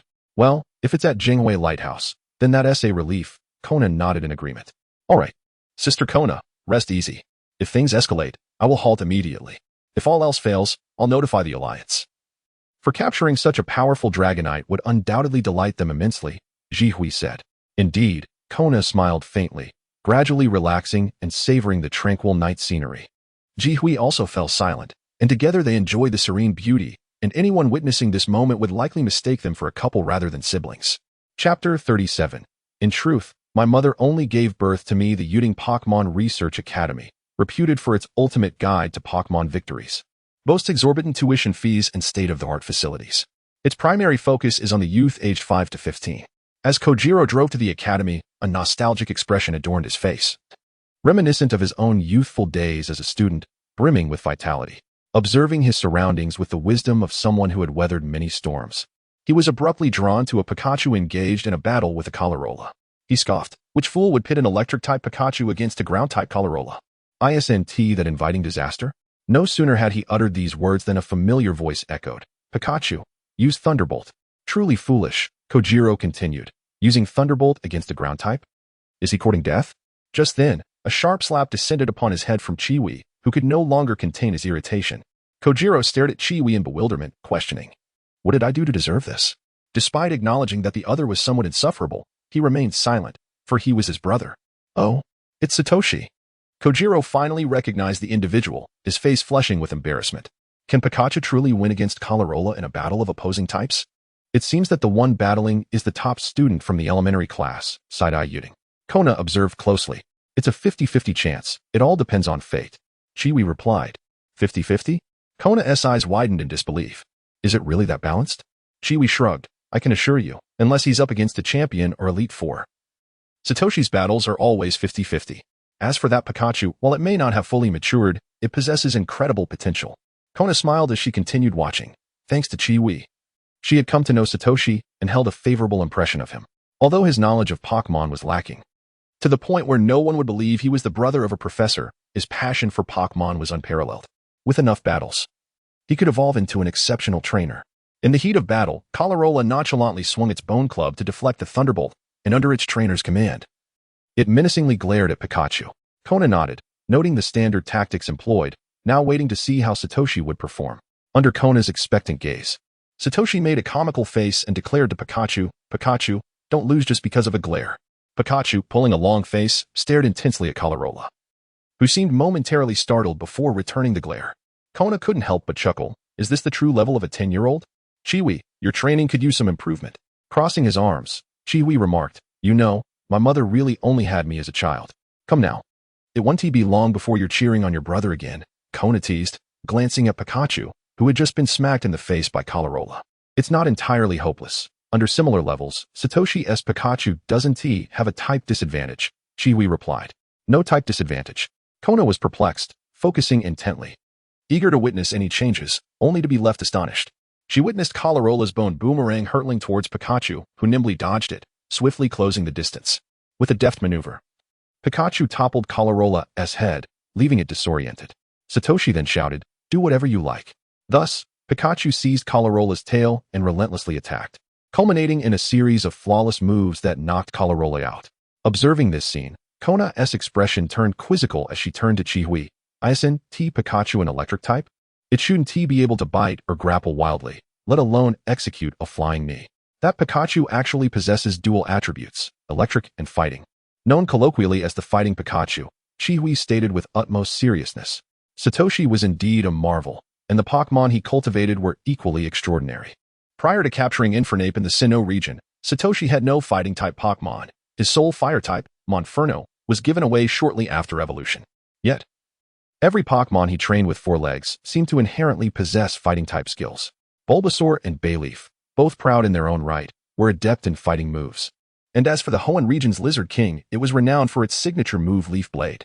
Rather than being classified as a grass-type, it was more accurate to label it as a fighting-type disguised in grass-type skin. Moreover, Satoshi's strongest Pokémon, Charizard, excelled in what type of signature move? Was it a fire-type move, incinerating everything in its path? Or perhaps a flying-type skill? Neither. It was a fighting-type move, Seismic Toss. Indeed, a flying-type fire Pokémon wielded its most potent attack as a fighting-type move. Kona wore an expression of disbelief. Fighting Pikachu? What on earth? After a moment, she remarked. Regardless, you two brothers are true anomalies. All right, let us go meet them. After all, it's only been 2 days since we last parted. Chiwi smiled, approaching Satoshi and his companions. Elated from his victory over Coloradola, Satoshi spotted his brother and exclaimed, "Brother, did you see? I won." Indeed, it was all thanks to Pikachu. Chiwi replied, affectionately ruffling Pikachu's head. "Pika Pika." Pikachu exclaimed in excitement, basking in the praise. "Not at all, brother. I worked hard too," Satoshi replied, somewhat glumly. "True. Your bond with Pikachu is strong, allowing it to strive for you. But that doesn't necessarily indicate your command skills are adept. Had Side-Eye's Coloradola been of a higher level, you would have lost," Chiwi admonished. "Loss is loss. I never anticipated that Pikachu could win with a move outside its electric-type abilities. Dr. Chiwi, during your last lecture here, you mentioned that real Pokémon battles differ significantly from simulations, and I was skeptical. Now I see I was mistaken." Side-Eye approached to apologize. "A lecture?" Satoshi's friend, Kasumi, interjected in surprise. "You've given a lecture here, brother?" "Indeed. Since becoming a professor, I've been invited to lecture at schools throughout Kanto. Assisting the younger generation is something I do whenever I have the time. It requires little effort and comes with compensation, so of course, I attend. Chiwi explained with a smile. Wow, my brother is so impressive. Satoshi marveled. Indeed, in comparison, someone here seems to pale in significance, Kasumi remarked, casting a sidelong glance at Satoshi. Instantly, Satoshi appeared frozen, as if all color had drained from him. All right, let us head inside, soon. We'll be attending Master Kona's lecture, Chiwi directed. Master Kona's lecture? Kasumi finally noticed Kona standing nearby, her face lighting up with excitement. You are the Master Kona. I'm Kasumi, specializing in water-type Pokémon research. Kona smiled and nodded, then do join us for my lecture later. Chapter 38, The Jangwei Lighthouse. Upon reuniting with Ash and his companions at the Pokémon Research Academy, Zhihui found himself unable to shake them off. As he had initially intended, he resolved to wait until they reached the city of K-Leaf before attempting to part ways with Ash. Nevertheless, accompanying Ash did present some inconveniences. When encountering desirable Pokémon, he felt reluctant to compete with his younger brother for them. As they journeyed, they indeed came across several remarkable Pokémon, including Bulbasaur, Charmander, and Squirtle, the esteemed trio of Ash's original team. Their combat prowess was undeniably impressive, and Zhihui felt a twinge of desire. However, he ultimately refrained from capturing any, leaving Ash with his meager collection of Pokémon, which still lacked a complete set of 6. Due to Zhihui's involvement, the narrative took a notable turn. In the original animation, Ash had captured the leader of the Squirtle squad, with the remaining 4 members staying behind to form a firefighting team. However, thanks to Zhihui's intervention, while the leader was indeed captured by Ash, the other 4 did not remain. Misty and Brock each claimed one, and James managed to snatch another, leaving the last to be gifted to Kona. One might wonder why Zhihui did not capture the Squirtle leader himself. With the leader so devoted to Ash, it would have been awkward for Zhihui to command his subordinates. If they were to battle, it would be rather humiliating for Zhihui to have his Squirtle bow to its leader before engaging in combat. Thus, he decided it was best to forego this opportunity, considering that he could always venture to the Orange Islands to capture a Wartortle later. After a series of stops and starts, the group finally arrived at the Jangwei Lighthouse. Brother, is this your destination? What kind of scholar is Dr. Jangwei? Is he impressive? Ash inquired. Certainly, he is impressive. Anyone who holds the title of doctor must possess considerable merit. As for his character, you shall discover it upon meeting him, Zhihui replied, recalling Janghui's peculiar interest with a bemused expression. As they reached the entrance of the lighthouse, Zhihui communicated with Janghui, causing the grand doors to open automatically. The trio, who were visiting for the first time, curiously explored their surroundings, when suddenly a radiant light erupted from the platform, revealing a life-sized fossil Pokémon, Kabuto, seated atop it. What kind of Pokémon is this? Ash exclaimed in astonishment. Isn't this a fossil Pokémon, Kabuto? I thought they were extinct. Brock added, equally surprised. You'll discover that Kabuto has not truly vanished, and furthermore, this is not actually Kabuto, Zhihui remarked, observing the creature with a peculiar expression. Jangwei, have you not grown tired of this cosplay obsession? What cosplay? I live my life through the lens of Pokémon, immersing myself in their experiences, Janghui retorted from atop the platform. Donning a Pokémon costume is not living like a Pokémon. Do you jest? Moreover, once you're in that suit, it may be easy to wear but difficult to remove. Are you stuck there now? Zhihui teased, his expression one of insight. Just hurry up and assist me. The button to release the suit is behind me, and I cannot reach it, Janghui admitted, though his demeanor suggested he was not truly asking for help. I am genuinely curious how you managed to live alone, Zhihui grumbled as he approached to help Janghui with the suit. Quite well, actually. By the way, Zhihui, I have some noodles in the kitchen. Could you prepare a stir-fry for me? Being stuck in this suit has made me rather hungry, Janghui requested. Do you take me for your maid? Zhihui replied disdainfully, casting a glance at Janghui before heading to the kitchen to prepare the meal. Ash, it seems your brother Zhihui is quite familiar with the Pokémon Research Academy and this place in particular. Do you know how many locations he is acquainted with? Misty asked Ash, observing Zhihui's efficient movements. I'm not sure, Ash admitted awkwardly, too distracted by his banter with Gary to have taken note of anything else. Misty sighed in despair, silently vowing never to ask Ash for help again, as it seemed futile. You must be Ash, the brother of Zhihui. It appears your brother is quite modest. Allow me to enlighten you regarding his standing in the Kanto academic community. Crossing over the Silver Mountains to the Johto region, all the scholars are his friends. If you mention your brother's name, they will offer you assistance out of respect, Janghui explained. My brother is that impressive? Ash and his companions gazed at Janghui in disbelief. Indeed, it's not just Kanto and Johto. He is also well acquainted with Hoenn and Sinnoh, albeit not as closely, Kona added. Who knew Zhihui was so remarkable? Brock exclaimed, admiration evident on his face. In the Kanto academic realm, the most authoritative figure of the older generation is Professor Oak, while the leading figure of the younger generation is your brother, Zhihui. Ironically, he is my junior, yet he has surpassed me in research, excelling in all areas, from fairy-type studies to Pokémon evolution, and even the harmonious relationship between humans and Pokémon, not to mention his research on ancient Pokémon. Zhihui lamented. That's because you spend all your time studying that elusive Pokémon and nearly failed to meet the annual requirements of the league. Zhihui's voice echoed from the kitchen. That Pokémon is unique. Even if I have to wait a decade, I will not give up on it, Zhihui proclaimed excitedly. This planet has existed for approximately 4.6 billion years, and there are known to be 150 Pokémon discovered in the Kanto region. Yet countless others remain unknown. As researchers, it is our duty to unveil their mysteries. A unique Pokémon? Ash inquired curiously. Indeed, a unique Pokémon. While you, as a trainer, need to capture more Pokémon, I am waiting for that one exceptional Pokémon, Zhihui said, his eyes alight with fervor. Yes. Let us pursue our respective goals together.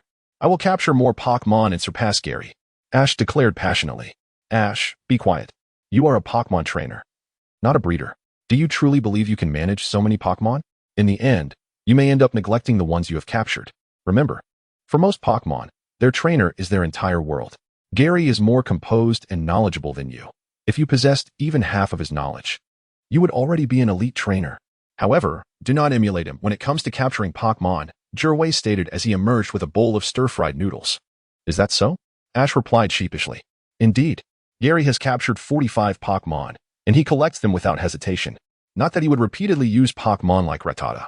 He likely wouldn't utilize them more than twice in his lifetime, Zhihui remarked. But didn't you say there are no weak Pokémon, only weak trainers? Ash countered. Precisely. If a trainer invests enough time and resources into their Pokémon, even those perceived as weak can exhibit extraordinary combat abilities. There was a trainer who once defeated a Tyranitar using a Rattata with a critical hit, but that was because the Rattata had grown up alongside him, receiving countless resources. Generally, trainers prefer speed. When they have access to superior Pokémon, they are unlikely to train ordinary ones. And as for you, aside from Pikachu, it seems you are willing to release everything else, Zhihui concluded. Pika Pika, Pikachu exclaimed excitedly. What kind of Pokémon is that which Dr. Zhihui spoke of? Is it a water-type Pokémon by the seaside? Xiaoxia inquired. I am uncertain. It is a unique creature of immense size, perhaps the largest Pokémon in the world. Zhihui replied. He swiftly consumed the fried noodles handed to him by Zhihui, and after a few hurried bites, he stepped outside and continued. No one has truly seen this Pokémon, but it is known to wander the globe in search of its companions. Does that Pokémon not have any family or loved ones? Xiaoxia pondered. It is precisely because it lacks them that it wanders, Zhihui responded. Zhihui, do not speak so definitively. You cannot know for certain that it has none. If it truly had none, it would not be searching. One could only say it is lost, Zhihui countered. That is true. In any case, it is an extraordinary Pokémon. One day, I heard a strange sound from across the sea. My first thought was, I miss you, I miss you. Subsequently, I constructed this lighthouse to record and transmit that sound. Then, on a foggy day, I heard it again. It seemed to convey, I long to see you, I long to see you. Thus, I am certain that on some fog-laden day, it will come to meet its long-lost companion, Zhihui asserted. Do you wish to capture it? Ash asked. What purpose would that serve? I merely wish to see it. Encountering it would be akin to discovering the entire world, Zhihui replied. However, Zhihui, have you considered the feelings of that enigmatic Pokémon? If I were in its position, seeking a companion across the world only to find someone deceiving me, I would not hesitate to eliminate them, Zhihui remarked. Would you? I never intended to deceive it. Zhihui admitted, somewhat belatedly. But you have done just that, Zhihui shrugged. Boss, there is a large shadow looming opposite us, Kodra suddenly exclaimed. Chapter 39. The ancient Dragonite has arrived, it has truly come. Zhihui gazed with excitement at the approaching silhouette, having waited countless years for this magnificent Pokémon. And now the moment had finally arrived. Zhihui instinctively touched his Pokeball, casting a glance at Kina, who nodded slightly, indicating that she had brought all her Ice-type Pokémon with her. How thrilling. What Pokémon could it be? If only it were a Water-type, Xiaoxia expressed eagerly. Zhihui shook his head disapprovingly. Xiaoxia, the Water-type enthusiast, was beyond help, her gaze fixed intently on the enormous shadow emerging from the mist, which gradually revealed its true form, a colossal Dragonite adorned with black stripes. It's a Dragonite, Zhihui exclaimed in astonishment. He had considered various possibilities, but never imagined that the Pokémon he had yearned for was indeed Dragonite. Dragonite. What is that? Ash, unaware, consulted his Pokédex. Dragonite, a colossal Pokémon, is known to be the fastest in flight, capable of circling the globe in approximately 16 hours. If it encounters a ship in distress during a storm, it will guide it to safety. An exceptionally benevolent Pokémon, the mechanical voice of the Pokédex informed the group. The fastest Pokémon in existence? Why is it so large, and why does it have so many black stripes, bro? Ash inquired of Jirwei, only to find his brother's expression oddly strained, as if he were gripped by fear. Upon seeing the black stripes on Dragonite, Jirwei's visage was a tapestry of emotions. He had even forgotten to release Articuno, his heart racing with a mixture of dread and realization. Observing those chaotic black stripes, he deduced the identity of the Dragonite. It was an ancient Pokémon. What is wrong with Jirwei? Kinna observed his peculiar behavior. Sister Kinna, remain calm. If this Dragonite does not become aggressive, we must maintain our composure and refrain from confrontation. It is not something we can provoke, Jirwei replied. Beads of cold sweat forming on his forehead. How could I forget? In the animation, aside from the deities and this yet-to-appear Dragonite, there are only 3 ancient Pokémon of such massive size, making the likelihood of this Dragonite being an ancient Pokémon exceedingly high. Is sheer size what makes it so formidable? Do you know its origins? Kinna inquired curiously. I don't know much. But those stripes surely indicate it is an ancient Pokémon, Jirwei grimaced. Ancient Pokémon? That must be what White has been researching. I remember White consulted you about them. Are they truly powerful? Jinghui asked. Let me put it this way. A battle between an ancient Jengar and an ancient Alakazam could obliterate half the world or even annihilate a civilization. Just imagine how potent this ancient Dragonite must be. Jirwei chuckled darkly. Annihilate a civilization. Jinghui swallowed hard, realizing he may have inadvertently stepped into peril. While Jirwei was on high alert, the ancient Dragonite approached with an eager demeanor, seemingly searching for its companions. However, upon realizing only Jirwei and his group were present, its expression shifted from friendliness to ferocity, and a golden glow flickered in its mouth, preparing for a devastating attack. Destruction Beam. Jirhui's eyes widened in terror as he instinctively released Articuno. Articuno, use Ice Beam. As Articuno emerged from its Pokeball and prepared to soar, it was startled by the immense Dragonite before it. Fortunately, under Jirhui's command, it swiftly unleashed an Ice Beam that froze the Dragonite's mouth, causing the impending Destruction Beam to explode within its own maw and send it tumbling backward. It seems we have no choice but to fight now. Jinghui, Kujiro, take Ash and the others and flee. Kinna, release all your Pokémon. We cannot confront it one-on-one. We must rally together, not to capture it, but at least to drive it away, Jirhui ordered. Bro, I can help too. Ash volunteered. Be quiet, until your Charmander evolves into a Charizard. If you encounter a Dragonite, no matter how small, you'd better run as far as you can. Jirhui reprimanded, urging Kojiro and Jinghui to escort Ash away. Sister Kinna, prepare to notify the others. An ancient Pokémon of such colossal size possesses the power equivalent to a high-tier legendary Pokémon. We must unite the strength of the League and engage in a mechanized battle, Jirhui instructed. I wish we could, but we must first endure, Kinna said as she released all her Pokémon. Dragonair, Ice Ninetales, Psyduck, Hippowdon, Cloyster, Lickilicky, White Sea Lion, Alolan Dugtrio, and Mamoswine. All 9 Pokémon emerged. All of them unleashed ice beams towards Dragonite, and even the vast ocean froze rapidly beneath their assault, solidifying the Dragonite's feet despite its immense size. Roar. Infuriated by the damage dealt to it, Dragonite stood tall, only to be relentlessly attacked. Its rage reached a boiling point as its 2 antennae shimmered with yellow light. The already dark sky transformed ominously, followed by a tempest of thunder and torrential rain. Then, with a deafening crack, a massive bolt of lightning descended from the sky, striking the ocean surface. Of Kinna's 9 Pokémon, only the ground-type Mamoswine remained standing, while the others fell, dazed. Kinna's expression turned grave. Ice types are effective against dragon types and flying types, yet more than half of her Pokémon are water types. Return my Pokémon. Kinna recalled 8 of her Pokémon. Jirhui, you've truly put us in peril, Kinna lamented. I hadn't anticipated it would be this powerful. However, the more crucial issue lies with Jinghui. Why mislead us into thinking it was just a simple giant? Now that we've provoked it, he is the one who has frightened, Jirhui grimaced, directing Articuno to dart around Dragonite at high speed, keeping it at bay. Having retreated to the safety of the lighthouse, Ash and his companions witnessed the overwhelming scene. Their expressions a mix of shock and disbelief. What should we do? It seems our leader cannot defeat that Dragonite, Meowth trembled.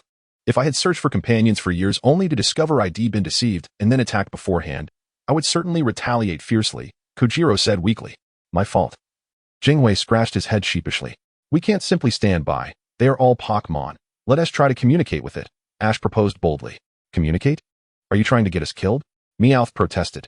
If we don't attempt to communicate, we risk endangering our brother and Kina. We must go, Ash declared, running toward Dragonite. Dragonite, please stop. We do not wish to harm you. Even Jingwei merely wanted to meet you. Please, calm down. Exactly. We mean you no harm. Don't attack us. Meowth pleaded in fear. Dragonite roared in fury, preparing to strike, its mouth glowing with energy. Meowth struggled to flee, but Ash stood resolute, unwavering in his gaze fixed upon Dragonite. What is Ash doing? Zhihui, Kina, and Xiaoxia were all alarmed, with Xiaoxia anxiously attempting to pull Ash back. Just as Dragonite was about to unleash its destruction beam, it paused, seemingly contemplating Ash's presence. What is happening? Kina struggled to comprehend.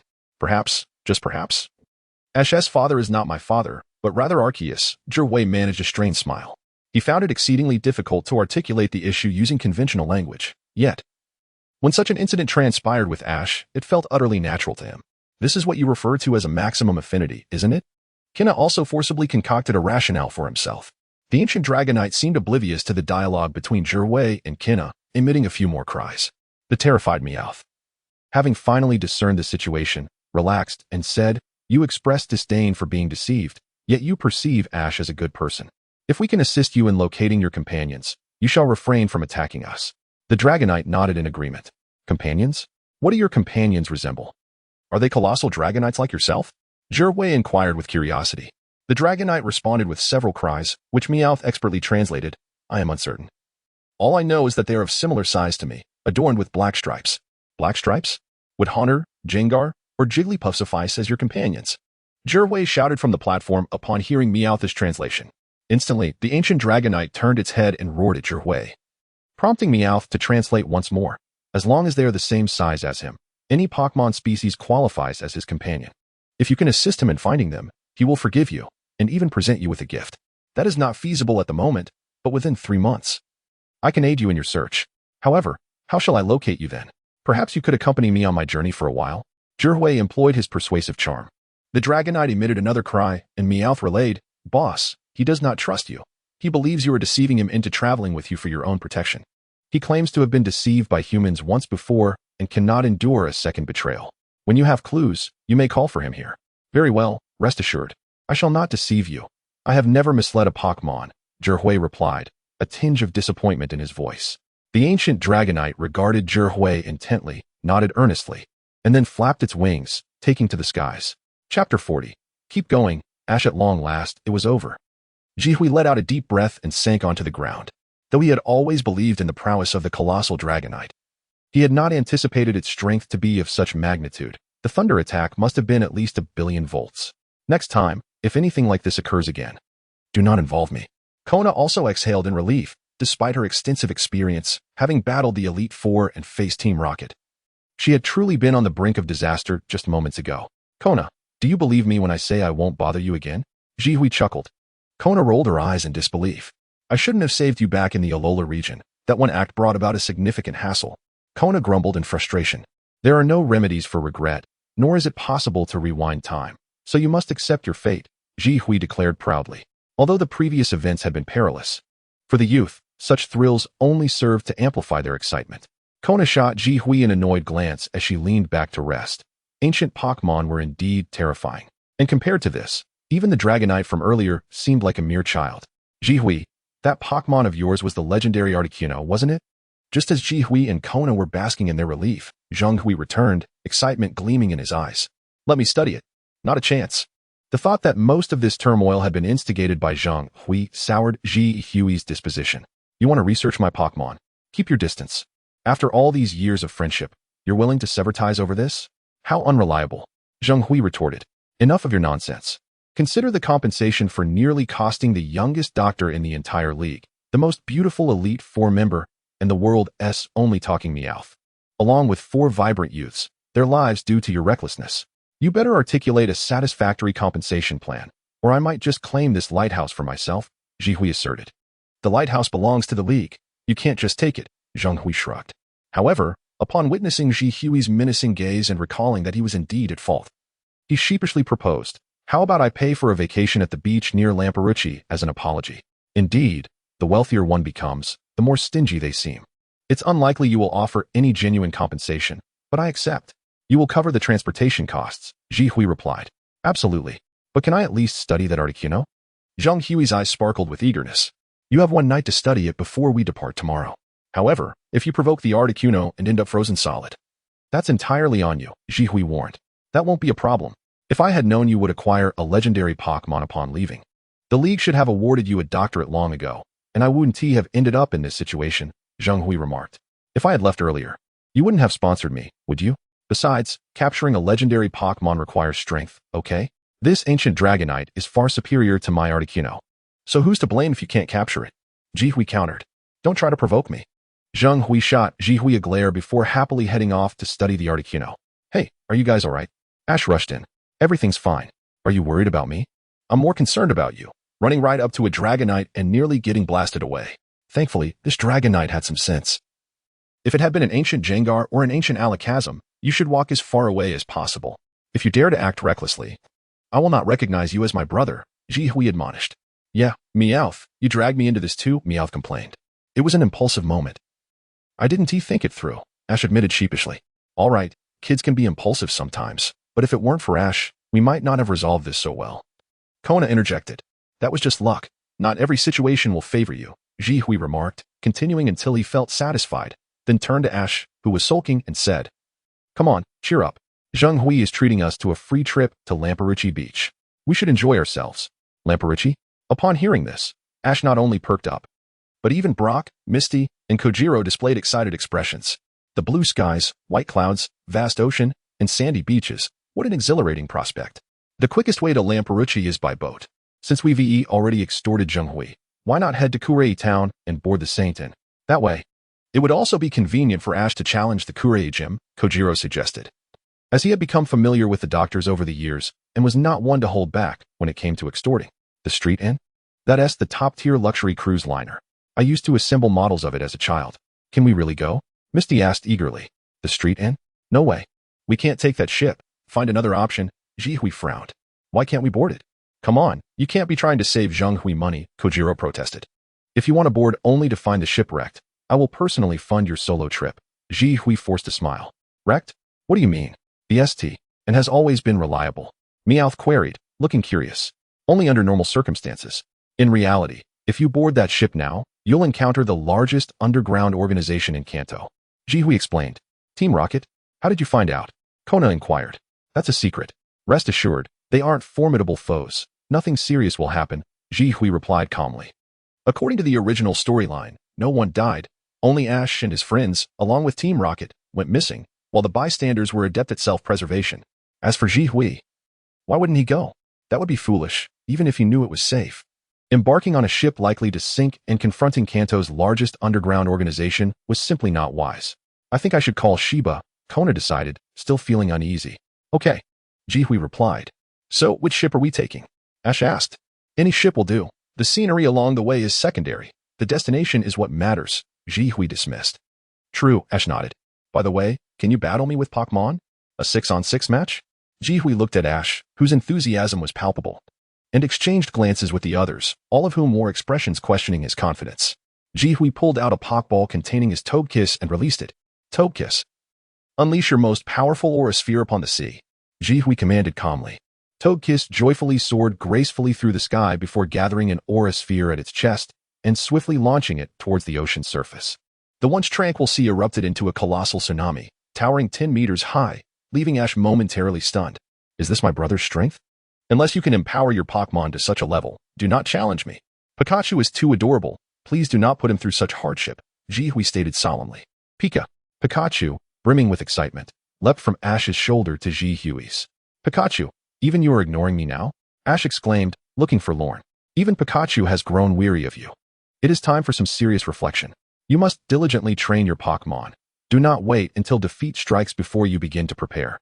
Otherwise, I shall have to say farewell to the name Ash, and you shall henceforth be known as the younger brother of Ji Hui. Ji Hui replied, Brother, do not worry. I shall become stronger. Ash clenched his fists and declared, I will first take you to the Withered Leaf Gym. Once you have completed your challenge, we shall proceed together to Blue Plus City. After that, we will part ways, as I intend to head directly to Goldenrod City and Violet Town. Our paths shall rarely cross. And if we meet again, it will be at home. Do not let me down. Jihui responded, Brother, there is a gym in Goldenrod City as well. We can still travel a portion of the journey together. Ash countered, You would do best to avoid the gym and seek another. However, if you are resolute, you may challenge it, given your extraordinary luck. Nonetheless, even so, I will not accompany you. You are no longer a child. It is time for your own adventure. Very well, brother. When we meet again at home, I will show you how I have grown, Ash asserted with determination. I look forward to your performance, Jihui smiled, acknowledging that Ash possessed a profound bond with his Pokémon, inspiring them to fight with all their might.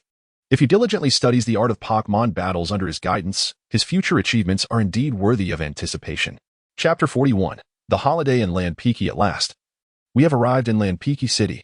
Gazing at the golden sands, the frothy white waves, and the array of bikini-clad beauties, Ash, Brock, and Kazuki erupted with excitement. Ji Hui wore a face of mortification, knowing that once this holiday ended, they would part ways. And he would be left with nothing but embarrassment if he were to be seen with those three. As he observed the exuberant Kazuki, a thought crossed his mind. Should he simply abandon this fellow? Keeping him around seemed futile, as he only served to vex him alongside Meowth. While Ji Hui pondered whether to leave Kazuki behind, Ash, Brock, and Kazuki had already stripped down to their swim trunks and leapt into the sea. Even Pikachu and Meowth, each clutching a swimming ring, followed suit. As for the vivacious Misty, she changed into her swimsuit faster than Ash and the others, and somehow procured a volleyball. Ash, Brock, and Kazuki stood dumbfounded. Ji Hui was also taken aback, not because he was captivated by Misty's beauty, although she was indeed charming, especially with her flowing hair in the water, but because it was astonishing that Ash and his companions were rendered speechless. After all, their tastes were not aligned with that of a girl like Misty. Brock, without a doubt, preferred mature women. Kazuki, at his age, was drawn to peers. And as for Ash, Ji Hui still had no clarity on his romantic inclinations. Given the context of the animation, he considered his brother rather dense. How could he be mesmerized by Misty? Not only Ji Hui, but Misty herself appeared bewildered and boldly inquired about it. Then Ash, gazing intently at Misty, remarked, I was just thinking, so you are a girl, Misty. Upon hearing this, Ji Hui nearly rolled his eyes in exasperation. Alas, he thought, you shall forever remain my brother, destined for a solitary existence. Really? Misty exclaimed, blushing with indignation, and hurled a volleyball at Ash, sending him splashing into the water. Ji Hui sighed deeply. It seemed he would never find a sister-in-law in this lifetime. Ash is merely 10 years old. Why think so much? Kinna chuckled. 10 years old is already adulthood. You know? And one must start young to attract girls. I am a prime example. I began at 10, and now I have prospects for a future wife. Ji Hui replied proudly. Prospects at 10? Where are they? Kinna asked, feigning ignorance. You'll find out in due time. By the way, Kinna, our first meeting was also on the beach, wasn't it? Ji Hui remarked. Indeed. Back then, you were just a little rascal. Now you've grown into quite the big shot. Kinna laughed, strolling over to rent a lounge chair and reclining comfortably. Ji Hui quickly changed into swimming trunks and laid down beside Kinna. Aren't you going to change into a swimsuit? Why? Are you eager to see? Kinna replied with a teasing glint in her eye. Not at all. I thought we were here to swim together, Ji Hui stammered. That may have been the case before, but now that I am one of the Elite Four, I suspect if I step out, everyone will be watching me closely. Being a member of the Elite Four comes with its own lack of freedom, Kinna stated. True. Perhaps we should wait until we reach the Orange Archipelago and your villa, Ji Hui chuckled, envisioning the moment he could enjoy the view alone. Kinna smiled but said nothing further, relishing the comfort of the lounge chair. Having been born in the Orange Archipelago, the beach, sunshine, and waves were her most cherished elements. Would you mind if I lay down beside you? A gentle voice interjected. Ji Hui was momentarily startled. The voice sounded familiar. He looked up and was greeted by a lovely face gazing back at him. Mom, what brings you here? We're organizing a community event. And I came out traveling with your mother. I also wanted to find you, as Professor Okido mentioned you captured the Articuno. Show me. Professor Okido interjected. It's not that I didn't have time, but where's my Jengar? Ji Hui asked. It has been sent to the research facility. But I didn't bring it this time. It's still there. I'll transfer it to you when I return, Professor Okido replied. If you have time, please do transfer it, but if not, I can wait. I'm about to challenge the Battle Frontier, and I don't have much time to train him. I'll bring him along when I challenge the Indigo League, Ji Hui explained. Planning to use him for the Indigo League? Aren't you being a bit too ambitious? The competition will be fierce, and you want to enter with a Pokémon you just acquired and have yet to train? Professor Okido cautioned. Fierce competition? Professor, I've watched every Indigo conference over the years. The skill level of the contestants has declined significantly. I can confidently say that even with just a Ninetales, I could reach the top 16. A few practice sessions would suffice, Jihui declared disdainfully. He was well aware that this year's Indigo conference was arguably the weakest yet. Indeed, your command skills rival your research abilities. I shall see when I can arrange to give it to you, Professor Okido conceded, choosing not to argue further. All right. About the Articuno, Professor, please conduct your research tonight. After today, I'm taking it to the battle arena for some fun, Jihui stated. Grandpa and Hanako, Jihui. At that moment, another familiar voice rang out. Jihui turned to see a familiar face, his expression brightening. What a day it was. With familiar faces appearing one after another. Green, you're here too. Professor Okido beamed. Yes. I passed through here and brought my girlfriends along for a vacation. Green replied with a grin. Green, you're the best. His 6 bikini-clad girlfriends echoed in unison. Jihui glanced at the 6 companions and then back at Green, feeling an unexpected surge of envy. Although the 6 women varied in attractiveness, they were undeniably eye-catching as they traveled in a convertible. Meanwhile, he was left with a troublesome friend and a mischievous cat, and the only beautiful older sister he had would be leaving tonight. How many gym badges have you obtained? Jihui, I've got 4. Green inquired enthusiastically, having formed a strong bond with Jihui during their time at the research facility and often looking up to him. For gym badges? That's more than I have. I only have 2, Jihui laughed, recalling that aside from the Nibi gym, he had picked up a badge from Masaji during his last trip to the Kirai gym. Only 2? How can that be? Jihui, your strength should not be this weak. The Kanto gyms are quite easy, Green expressed his astonishment. I have no intention of participating in the gym battles to enter the court's conference. Rather, I plan to take part in the Pokémon certification examination to join the Alliance. I aim to challenge the more formidable Battle Frontier. The Battle Frontier? What is that? Is it truly challenging? Can I participate as well? Asked Shigeru, his curiosity piqued. The Battle Frontier is a realm where formidable trainers from around the world converge, offering a platform for powerful trainers to engage in battle. Each battle leader is not to be underestimated. They are on par with the strongest gym leaders of their respective regions. Furthermore, unlike gym leaders, who may adjust their battle teams based on the challenger's strength and occasionally show leniency, the battle leaders do not exhibit such leniency, Shigeru explained. Do gym leaders really show leniency? So, the victories I secured were merely due to their concessions? Shigeru gazed at him in astonishment. Indeed. Otherwise, how could novice trainers ever hope to prevail? However, do not doubt your capabilities too harshly. In the Kanto region, even without any concessions, only 4 gym leaders could potentially defeat you, while you would easily triumph over the other 10, especially the one in Hualon City, who truly does not show any leniency. Shigeru clarified. Then, can I also find time to challenge the Battle Frontier? Shigeru inquired. Don't get ahead of yourself. If you lack the caliber of a top 4 competitor in the tournament, you won't even be able to overcome the first battle facility, Shigeru cautioned. Then, Shigeru, let us engage in a match, Shigeru challenged. Chapter 42, Jihui vs. Xiao Mao. Are you truly intending to engage in battle with a Pokémon you have only recently captured, against one that I have nurtured for over 4 years? Do you wish to experience a complete rout? Jihui remarked, his expression troubled. Brother Jihui, do not underestimate me. My prowess is formidable. Moreover, if you wish to refrain from overpowering me, you could utilize your newly captured Pokémon, Xiao Mao replied earnestly. I have but one newly captured Pokémon. And do you truly wish to face it? Jihui asked, observing Xiao Mao, who had grown up under his watchful eye, akin to Xiao Ji in his heart. Thus, the thought of decisively defeating Xiao Mao weighed heavily on him. Regardless of its strength, I must give it a try. Brother Jihui, I shall demonstrate my growth, Xiao Mao declared with determination. Very well, Jihui nodded, believing that a defeat would ultimately benefit Xiao Mao. Xiao Mao and Xiao Ji were fierce rivals. Logically, their personalities should be entirely opposite. Many held this misconception. However, prior to the failure at the Indigo Conference, the similarity in their temperaments was as high as 90%. Both were excessively confident and required lessons through adversity. The only distinction was that Xiao Mao possessed greater knowledge and a grandfather with a doctorate, along with Pokémon stronger than Xiao Xi's. It wasn't until he failed to reach the top 16 at the Indigo Conference that Xiao Mao was awakened. He then abandoned his flashy lifestyle, relinquished distractions, and embarked on a solitary journey, gradually maturing into a more rational individual, nearly unrecognizable from his former self. Ultimately, he forsook the challenge of the Pokémon League to become a researcher embodying maturity. Come forth, Articuno. Jihui exclaimed, tossing the Pokeball as if shooting marbles. Articuno gracefully soared through the sky, its wings fluttering, drawing the attention of countless onlookers. Articuno, Xiaomao stammered, Brother Jihui, is this truly your only captured Pokemon? Of course. Do you think I'm like you, capturing every Pokemon in sight? I only capture those that resonate with me or possess extraordinary strength. If they do not meet these criteria, I do not take them. Meanwhile, you have captured 45 Pokemon, some of which are duplicates. I must ask, how many of those can you truly utilize? Do you even have half that you can use now? Jihui countered. Yet, it is unsatisfying to see Pokemon without capturing them. You know, I've yearned to travel since childhood, having seen many Pokemon, yet not possessing a single one. Now that I have the opportunity to capture my own, I wish to complete the Pokédex, Xiaomao confessed.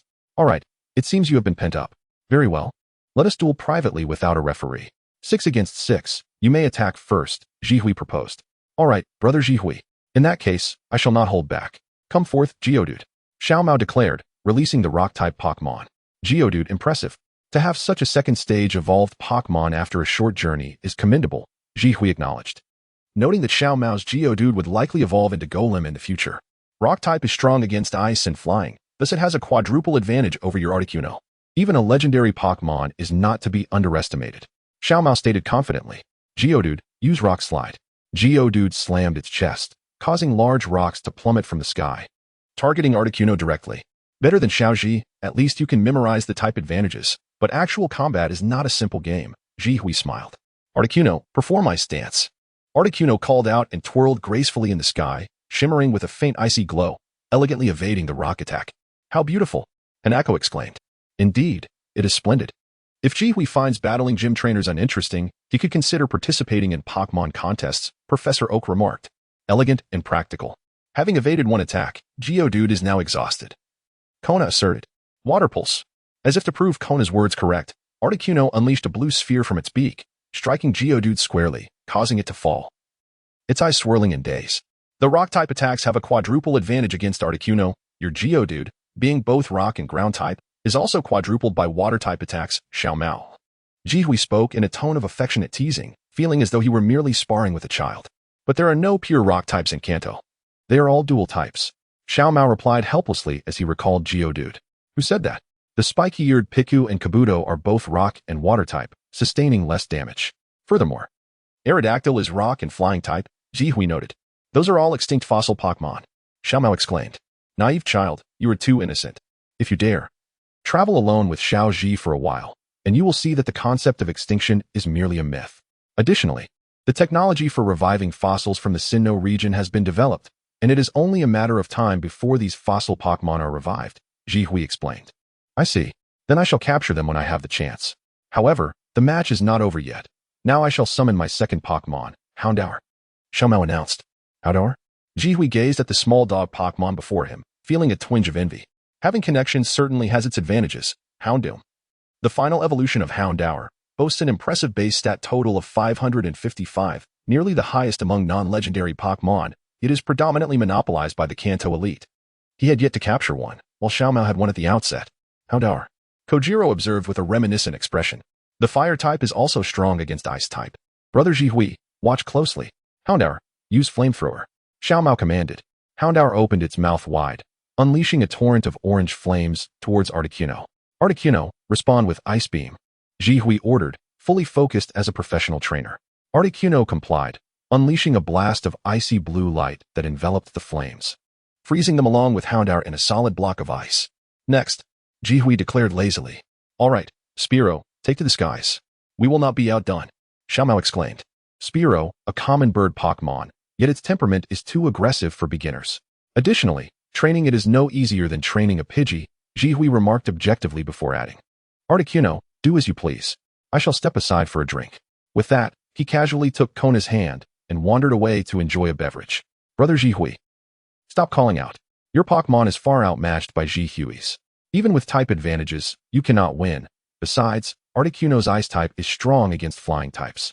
You may give it your all, but if you cannot defeat this Articuno, Jihui will not return, Professor Oak cautioned. All right, Spearow. Let us strive to defeat Articuno with quick attack.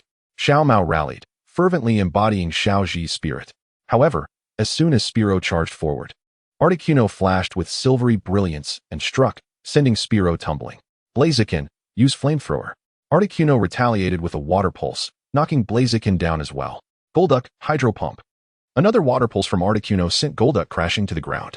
Enough. Just as Xiaomao was about to send out another Pokémon, Professor Oak intervened, placing a hand on Xiaomao's shoulder. If you continue, you will be defeated in one blow again. Calm down, grandfather.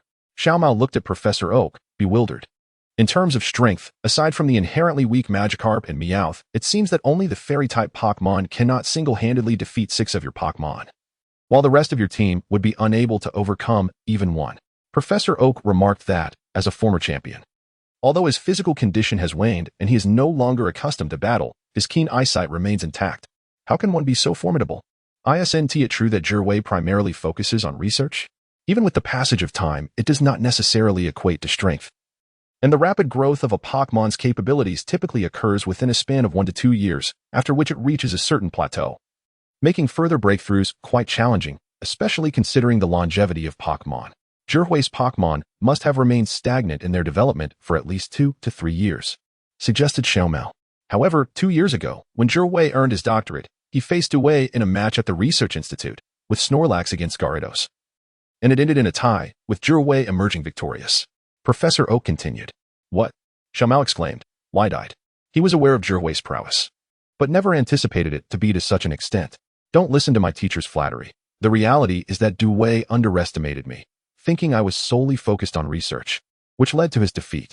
His Dragonite is exceptionally powerful. I needed 3 of my Pokémon, even with type advantages, to take him down, Zhihui explained. The thought of defeating Dewey's Dragonite made Xiaomao gulp, as he suddenly felt his worldview begin to crumble. Chapter 43. Lacey brother, could you come over and help? A large number of stinging jellyfish and onyx jellyfish are attacking the hotel. Early in the morning, Zhihui, who had just crawled out of bed, received a call. Stinging jellyfish, onyx jellyfish, launching a massive assault on a human hotel. Zhihui got up, rubbed his head, and vaguely recalled something. In an animated series, there was a segment featuring an extraordinarily gigantic stinging jellyfish.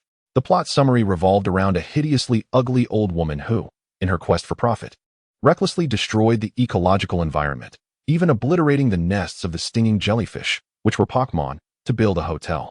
Consequently, the jellyfish banded together to defend their home, warning humanity that they were not to be trifled with. Ultimately, under the extraordinary affection of Xiaoxia for water-type Pokémon, the leader of the stinging jellyfish, a colossal specimen, declared that this would merely be a warning, and that any further transgressions would be met with genuine aggression before departing. Many who had not attentively watched the animation hastily categorized this enormous jellyfish as akin to an ancient Pokémon, perhaps even the leader of prehistoric Pokémon. In truth, the stinging jellyfish's size had been augmented by a concoction concocted by Kojiro and his companions, known as domestic 3 cups of vinegar. Indeed, it was once again the doing of that trio, capable of anything. For monetary gain, they had accepted a commission to use this vinegar to eliminate the onyx jellyfish, only to inadvertently create the gigantic stinging jellyfish instead. However, due to Zhihui's influence, Kojiro and his companions were forcibly disbanded, and thus the domestic vinegar was no longer available, resulting in the stinging jellyfish losing its overwhelming power. Now, with both sides nearly equal in strength, the battle raged on, threatening to escalate into a full-blown conflict between humans and water-type Pokémon. Wait, don't rush. You 3 stay put, while I make a call to Sister Kinna. She is one of the Elite 4, adept at handling such incidents. Zhihui dialed Kinna's number. In another room, Kinna answered the call and, after hearing the situation, replied, All right, I'll head over immediately. However, the large-scale attack by the stinging jellyfish on humans is certainly suspicious. You should come with me and bring Meowth as a translator. Sure, Zhihui yawned. After a day of revelry the previous day, with Xiaomao feeling disheartened and Xiao Ji feeling stimulated, they had opted to stay an extra night. And now, upon awakening, they were faced with another crisis. After a brief wash-up, he roused Kojiro and Meowth from the adjacent room, and they boarded the Alliance's exclusive aircraft. Heading straight for Xiaoji, the plane flew at supersonic speeds, and soon they arrived at their destination. From a distance, Kinna spotted swarms of onyx jellyfish below, and without hesitation, released her Lapras, commanding, Lapras, use Ice Beam on the water's surface. Lapras descended onto the sea, quickly stabilizing itself, and unleashed a powerful beam of ice, freezing the ocean for several dozen meters, immobilizing even the leader, the stinging jellyfish. This was the prowess of the Alliance's Ice King's strongest partner. Although previously defeated by an ancient Aerodactyl, that did not diminish its undeniable strength. The crowd below, drawn by the promise of $1 million reward from the old woman, gaped in astonishment at the sea, now solid as land. This was beyond comprehension. Seeing the jellyfish finally under control, the old woman, Silver Granny, revealed an ecstatic expression, hoisting 2 rocket launchers, ready to fire. Observing this from the sky, Zihui furrowed his brow and casually tossed out a Pokeball, declaring, "Blissey. Use Aura Sphere on the people below." Blissey gathered energy to unleash an Aura Sphere, striking Silver Granny and promptly knocking her out. "Sister Kinna, I leave the matter to you. Meowth, I'll lend you to her for now. I'm going to check on Xiaoji." Having already understood the situation, Zihui had no intention of getting involved, finding an excuse to leave the plane and wander off. "Excuse me, was that Blissey yours?" Not far from his departure, a voice called out from behind. Turning curiously, Zihui saw a young man of similar age, wearing a gentle smile. "Yes, may I ask who you are?" Zihui inquired. "Hello, I am Lacey from Veilstone City in the Sinnoh region. I am currently traveling to dominate the battle frontier. Would you be interested in a Pokémon battle?" Lacey replied. "Lacey?" Zihui paused, realizing that while many might not recognize the name, his brother would certainly be familiar with it. Xiaoji's greatest rival in the Sinnoh region, the almost completely opposite character to Xiaoji, Shinji. A fiercely strict and cold trainer, he discarded any Pokémon that lost in battle, often referred to as the embodiment of a gamer by spectators. As the elder brother of Shinji, Lacey was his polar opposite, calm, humble, and approachable. Moreover, Lacey was a remarkably skilled trainer, although he initially presented himself as a caregiver. He had challenged the Kanto, Johto, Hoenn, and Sinnoh leagues, earning badges from all. The only issue was that his mental fortitude seemed somewhat lacking. During his final challenge at the Battle Pyramid, he fell into despair after a defeat against the Battle Frontier Brain, subsequently abandoning his journey to become a Pokémon caregiver. From Lacey's dialogue, it appeared he was now challenging the Battle Frontier, marking his final adventure. "Sounds good. Let us find an uninhabited area to battle," Zihui replied, naturally accepting the challenge from a character from the original story, especially one who nearly conquered the Battle Frontier. As for searching for Xiaoji, he figured he wouldn't perish, and there was little need to look for him. "All right." Lacey nodded, and together with Zihui, they found an open space where he released his Pokémon, Murkrow, stating, "This is my Pokémon, Murkrow, a Pokémon from the Sinnoh region. You might not be familiar with it. Murkrow, the most commonly used flying Pokémon for beginners in Sinnoh, is the final evolution of Huhoot, a bird Pokémon with dual flying types, averaging 1.2 meters in height and weighing 24.9 kilograms. Your Murkrow stands at 1.4 meters, quite excellently bred." Zihui replied with a smile. "I forgot to formally introduce myself. I am Zihui from Pallet Town, primarily a Pokémon trainer, but also a Pokémon researcher. Professor Yamazaki from the Sinnoh region is also my friend. So don't harbor any illusions that I am unaware of Murkrow's moves and think to take advantage. It seems I've chosen the wrong opponent, but I would like to challenge your Blissey. Let us see how flying fares against flying," Lacey proposed. "Absolutely," Zihui agreed, inwardly pondering how familiar this tactic of matching similar attributes to enhance strength felt, realizing that Shinji had evidently learned it from him. Chapter 44, The Invincible Kantoman Murkrow. With its wings flapping, soared through the air at remarkable speed, aiming a powerful strike at Porygon Z. In response, Zhihui called for a counterattack. With poise, Porygon Z deftly evaded Murkrow's wing swipe and delivered a fierce blow to Murkrow's back. Murkrow faltered and quickly distanced itself from Porygon Z. "Murkrow, hold steady. Let us retaliate with a counterattack." Murkrow let out a sharp cry, moving at high velocity and seemingly vanishing to reappear behind Porygon Z, crashing into its back. Would this be a counterattack? Though the approach was the same, the strengths of Pokémon differ. Porygon Z braced itself, spinning rapidly in place to unleash Steel Wing. Zhihui smirked confidently. Porygon Z stabilized itself, executing a flawless rotation before employing Steel Wing, striking Murkrow down. Seizing the advantage, Porygon Z continued the assault with Steel Wing, its speed soaring once more as its right wing shimmered in pure silver, descending upon Murkrow. "Murkrow, react quickly and evade Porygon Z's attack," Lacey urged anxiously, sensing its trainer's urgency. Murkrow reluctantly opened its eyes and hastened its speed, narrowly escaping the impending strike from Porygon Z. Meanwhile, the impact of Porygon Z's Steel Wing struck the ground, kicking up a cloud of dust and seemingly injuring itself in the process. "Murkrow, let us unleash Brave Bird and settle this," Lacey declared, clenching his fist. Murkrow emitted a fierce cry, glowing with a soft blue radiance as it charged toward the now hindered Porygon Z, Porygon-Z, defend. Zhihui remained composed in the face of Murkrow's fierce assault, instructing his Pokémon to shield itself, a technique capable of withstanding any attack. However, Brave Bird, much like Volt Tackle, inflicted severe damage while also rebounding on the user. Upon receiving the command, Porygon-Z stood firm, enveloped by layers of pale yellow protective barriers. As Murkrow collided with full force, it was met with a powerful recoil, exacerbating its injuries. Porygon-Z, let your magical brilliance shine and finish this. Zhihui calmly commanded. Porygon-Z ascended, bursting forth in a kaleidoscope of colors that struck Murkrow squarely, sending it plummeting to the ground, dazed and completely incapacitated. I concede, Lacey said, recalling Murkrow. You truly are formidable. You are not lacking either. It has been a while since I engaged in such a thrilling aerial battle. It is a pity that you are competing in the battle frontier, not the Quartz Conference. Otherwise, I would have relished a full 6-on-6 match with you, Zhihui replied. You were competing in the Quartz Conference? Aren't you from the Kanto region? You should have participated in it long ago, Lacey inquired, puzzled. I only began my journey this year, Zhihui smiled. Just started your journey this year? Lacey's expression changed. So, I lost to a novice? Do not wear that expression. Although I have been traveling for a few months, Porygon-Z is a Pokémon I have raised for several years. I merely stepped out recently, Zhihui explained. Oh, Lacey nodded. Relieved. That is acceptable. Otherwise, how could I face those I have defeated if I lost to a fledgling trainer? By the way, how many symbols have you earned in the battle frontier? You must not lose to me, Zhihui remarked. Aren't you challenging the league? Why are you also tackling the battle frontier? Are you balancing both? Lacey asked, astonished. Is there a problem? After all, it is all in the Kanto region. I might as well tackle them all at once, Zhihui stated confidently. That is true. With your strength, those gyms wouldn't pose much challenge. Moreover, Kanto gyms are indeed somewhat lacking, Lacey added.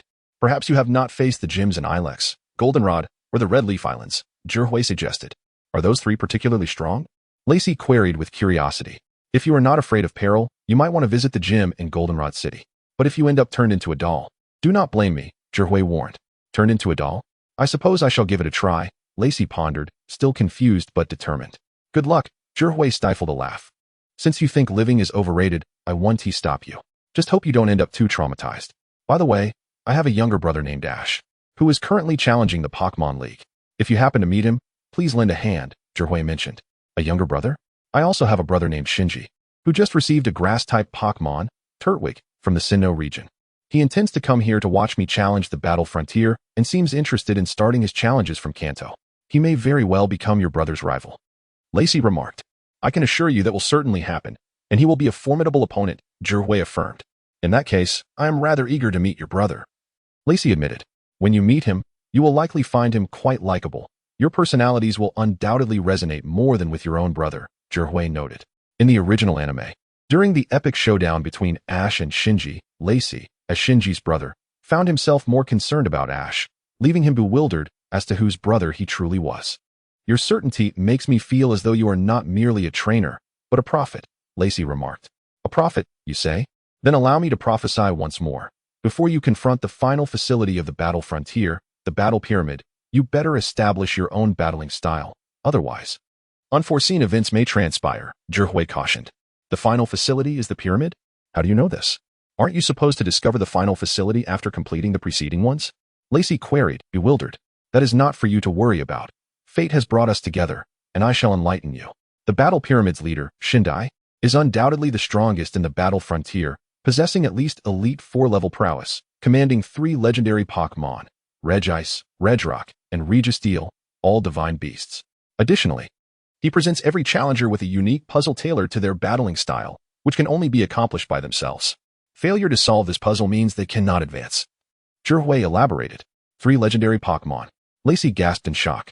Just the mention of 3 legendary creatures was enough to astonish anyone. Indeed. By the way, I also own a legendary Pokémon Articuno, Zhihui suddenly boasted with a mischievous grin. Lacey stumbled, nearly losing his balance. Did I hear that correctly? How could someone else possess a legendary Pokémon? Those are legends, not mere wild dogs. Are we Sinnoh folks too weak? Or are the Kanto trainers simply too powerful? Chapter 45. The Wrong Meow Meow. Through Meow Meow's swift translations, Kona quickly grasped the sequence of events and, without further ado, ordered the immediate arrest of Granny Ain. This world is not solely the domain of humans, it is a shared existence with Pokémon. Over countless years of evolution, an unbreakable bond has been forged between humans and Pokémon. Consequently, the Alliance law explicitly prohibits trainers from abusing Pokémon and mandates that during construction, significant Pokémon habitats must not be destroyed. Even if development is necessary, Pokémon must be properly relocated rather than neglected post-destruction. Raniine, having constructed a hotel atop the coral reef without the Alliance's authorization, has violated the law. Her actions have led to a massive invasion of the toxic jellyfish and agate jellyfish, resulting in substantial property damage for humans. Thus, her imprisonment is a foregone conclusion. According to Zhihui's estimate, she would serve at least a decade behind bars. It's only right. Those who bully the adorable toxic jellyfish and agate jellyfish deserve to be locked away, Xiao Xiao exclaimed with enthusiasm. Zhihui, listening on the side, was left speechless. He could never comprehend Xiao Xiao's peculiar aesthetic that found charm in water-type Pokémon. He simply could not see any appeal in either the agate jellyfish or the toxic jellyfish. The journey ahead means my sister cannot accompany you any longer. Although the culprit has been apprehended, I will be busy managing the aftermath for a while. You must endeavor on your own, Kona informed Zhihui. Kona, please don't treat me like a child. Zhihui rolled his eyes. All right, I acknowledge you are no longer a mere child, but rather a grown-up. However, you must take good care of yourself. This is not only my wish, but also Aunt Huazie's. Do you understand? Kona replied. Sure. I will call you as soon as I reach a new town, all right? Zhihui offered. That would be splendid. In any case, take good care of yourself, Kona encouraged. Rest assured, boss, Meow Meow will look after the boss, Meow Meow chimed in. Boss? Kona's face flushed slightly as she glanced at Zhihui, glaring at Meow Meow. Who taught you that? Isn't that the truth? I figured it out myself. Is there a problem? Meow Meow feigned innocence, thinking to herself that the boss surely would raise her salary. Haha, how clever of Meow Meow to secure a raise with just one phrase. Fine. If Zhihui is your boss and he calls me Kona's sister, I can accept being your boss lady. However, as a boss lady, I can decide on certain matters. So your salary for this year will be halved, Kona said nonchalantly. Halved? Meow Meow's face turned to one of terror. Halved? Kona's sister. You are being too gentle. Just deduct it all. Zhihui laughed. If that is the case, even better, Kona nodded. Since that is settled, I'll take my leave now. For once, it will be you watching my back rather than me watching yours, Zhihui said with a smile as he walked ahead. You little rascal, Kona chuckled scoldingly. Indeed, it had always been her watching Zhihui leave. As a Pokémon researcher, he rarely strayed far, so it was always Zhihui watching her go. Shaking her head with a smile, Kona turned to handle the current situation. This was not a permanent farewell, merely a temporary separation. They were both accustomed to such partings, knowing that goodbyes were merely preludes to better reunions. Boss, are you really going to deduct a year's salary from me? Once they were a distance away, Meow Meow pleaded earnestly. Absolutely, Zhihui replied. I will not hesitate in this matter. Boss, I do all this for you. Meow Meow is entirely devoted. Meow Meow's eyes brimmed with tears, resembling a wronged hero. Devoted? When did you start using such cultured words? Zhihui inquired with curiosity. That's because I often read your books, boss. No, that is not the point. I must not digress. Boss, please don't treat poor Meow Meow this way regarding wages. All right. Meow Meow continued to plead. Futile efforts. I have always faithfully executed Sister Kona's orders. Besides, it's not my living expenses being deducted, Zhihui remarked. Boss, to mistreat an employee wholeheartedly devoted to you is to invite divine retribution. Furthermore, being so fearful of your future wife, you are jeopardizing your prospects, Meow Meow declared. I had intended to elevate your year-end bonus by 20-fold, but for that remark, you can forget about receiving even a cent from me this year, Zhihui retorted. Boss. Meow Meow suddenly lunged forward, tearful eyes glistening as she clung to Zhihui's leg. Get off, Zhihui said, feigning aloofness. Wait, boss, if we are heading near Golden City, can we pass through the Golden Jungle to visit my family? I would love to see the kind old man and woman from my childhood, Xylize suddenly interjected. Of course. It's on the way. If you wish to go, then you may. But aren't you afraid your parents will catch you? Zhihui asked. No worries. The old man and woman are the best to me. They would never betray me. Once there, it would feel like home. And I shall treat you all to a splendid meal, Xylize boasted, radiating an aura of affluence. Wow, Xylize, a rich second generation. Let's be friends. Meow Meow exclaimed excitedly as she dashed toward Xylize. Xylize raised an eyebrow and elegantly executed a spinning kick, sending Meow Meow soaring like a shooting star. Apologies, but we are not acquainted. Xylize, you just stole my line. Zhihui protested. Same difference, boss. We are practically family. By the way, boss, the old man and woman are the best to me. Could you help me embellish my reputation a bit? Just say I'm a doctoral candidate or something to make them happy, Xylize requested. Of course. It's no trouble to help you spin a tale to amuse the elders. Besides, claiming you are a doctoral candidate isn't entirely untrue. You are already a remarkable researcher. Many of the reports I've prepared over the years have greatly benefited from your assistance. Had you not been wary of Remigia and your parents, I would have applied for your doctorate ages ago, Zhihui explained. Really, boss? Then how about you apply for me first, and we can travel together afterward? Xiaolizi suggested. All right, once we reach Golden City, I will assist you. Additionally, you could also consider becoming a Pokémon coordinator. That might suit you well. Otherwise, trailing after me could become rather monotonous, Zhihui offered. Coordinator? Is that about beauty contests? Xiaolizi appeared deep in thought, but before he could formulate a coherent thought, a loud commotion erupted as Meow Meow descended from the sky, delivering a powerful blow to Xiaolizi's face. The boss hits me, and I dare not retaliate because he pays me, but you, Xiaolizi, dare to strike me without consequence? I must teach you a lesson to establish the hierarchy. Fear me? If I don't teach you a lesson, you'll never learn who is human and who is Pokémon, Xiaolizi retorted, ready to engage. Zhihui observed the two with disdain and swiftly distanced himself from them, thinking, I do not know these two. Chapter 46. The new teammate, Monani grandfather, grandmother, I have arrived. Young Kojiro exclaimed excitedly at the entrance of the opulent villa. The voice of young Kojiro echoed, prompting a kind and gentle elderly couple to emerge from within, their faces lighting up with anticipation upon seeing him. Indeed. It is young Kojiro. You have come, they exclaimed with delight. Yes, grandfather, grandmother, I am here, young Kojiro replied enthusiastically as he approached the elderly couple. Meow meow. Observing young Kojiro's exuberance, turned to Zhihui with a puzzled expression and inquired, Boss, what has gotten into young Kojiro? I recall he was this animated even upon seeing his parents. Well, of course, when he sees his parents, it's not enthusiasm but sheer terror, Zhihui retorted. As for his fondness for this place, it stems from a certain someone who possesses an innate desire for freedom, yet has been schooled by 23 tutors since childhood, even learning how to wield a soup spoon from a specialized noble instructor. This villa is the only place where he can truly relax during summer vacations, free from any constraints. With so many tutors, he must be quite wealthy. If I had that much money, I wouldn't he run away, Meow Meow remarked. I would require you to marry the cat boss as a condition for inheriting. Let us see if you dare to escape then, Zhihui scoffed. Marry the cat boss? Never, Meow Meow exclaimed, shaking her head vigorously at the mere mention of the cat boss. Zhihui chuckled at her response and stepped forward as he realized he was being addressed. Greetings, I am Zhihui, a friend of young Kojiro. Dr. Zhihui. We have seen you in the news, the youngest doctor in the league. We are immensely grateful for your guidance of young Kojiro and for assisting him in applying for his doctoral position, the grandfather expressed sincerely. Indeed, we owe you our gratitude. The grandmother added, bowing respectfully. Monani. A bright voice chimed as a mysterious Pokémon, Monani, appeared seemingly out of nowhere, mimicking the bow of the elderly couple.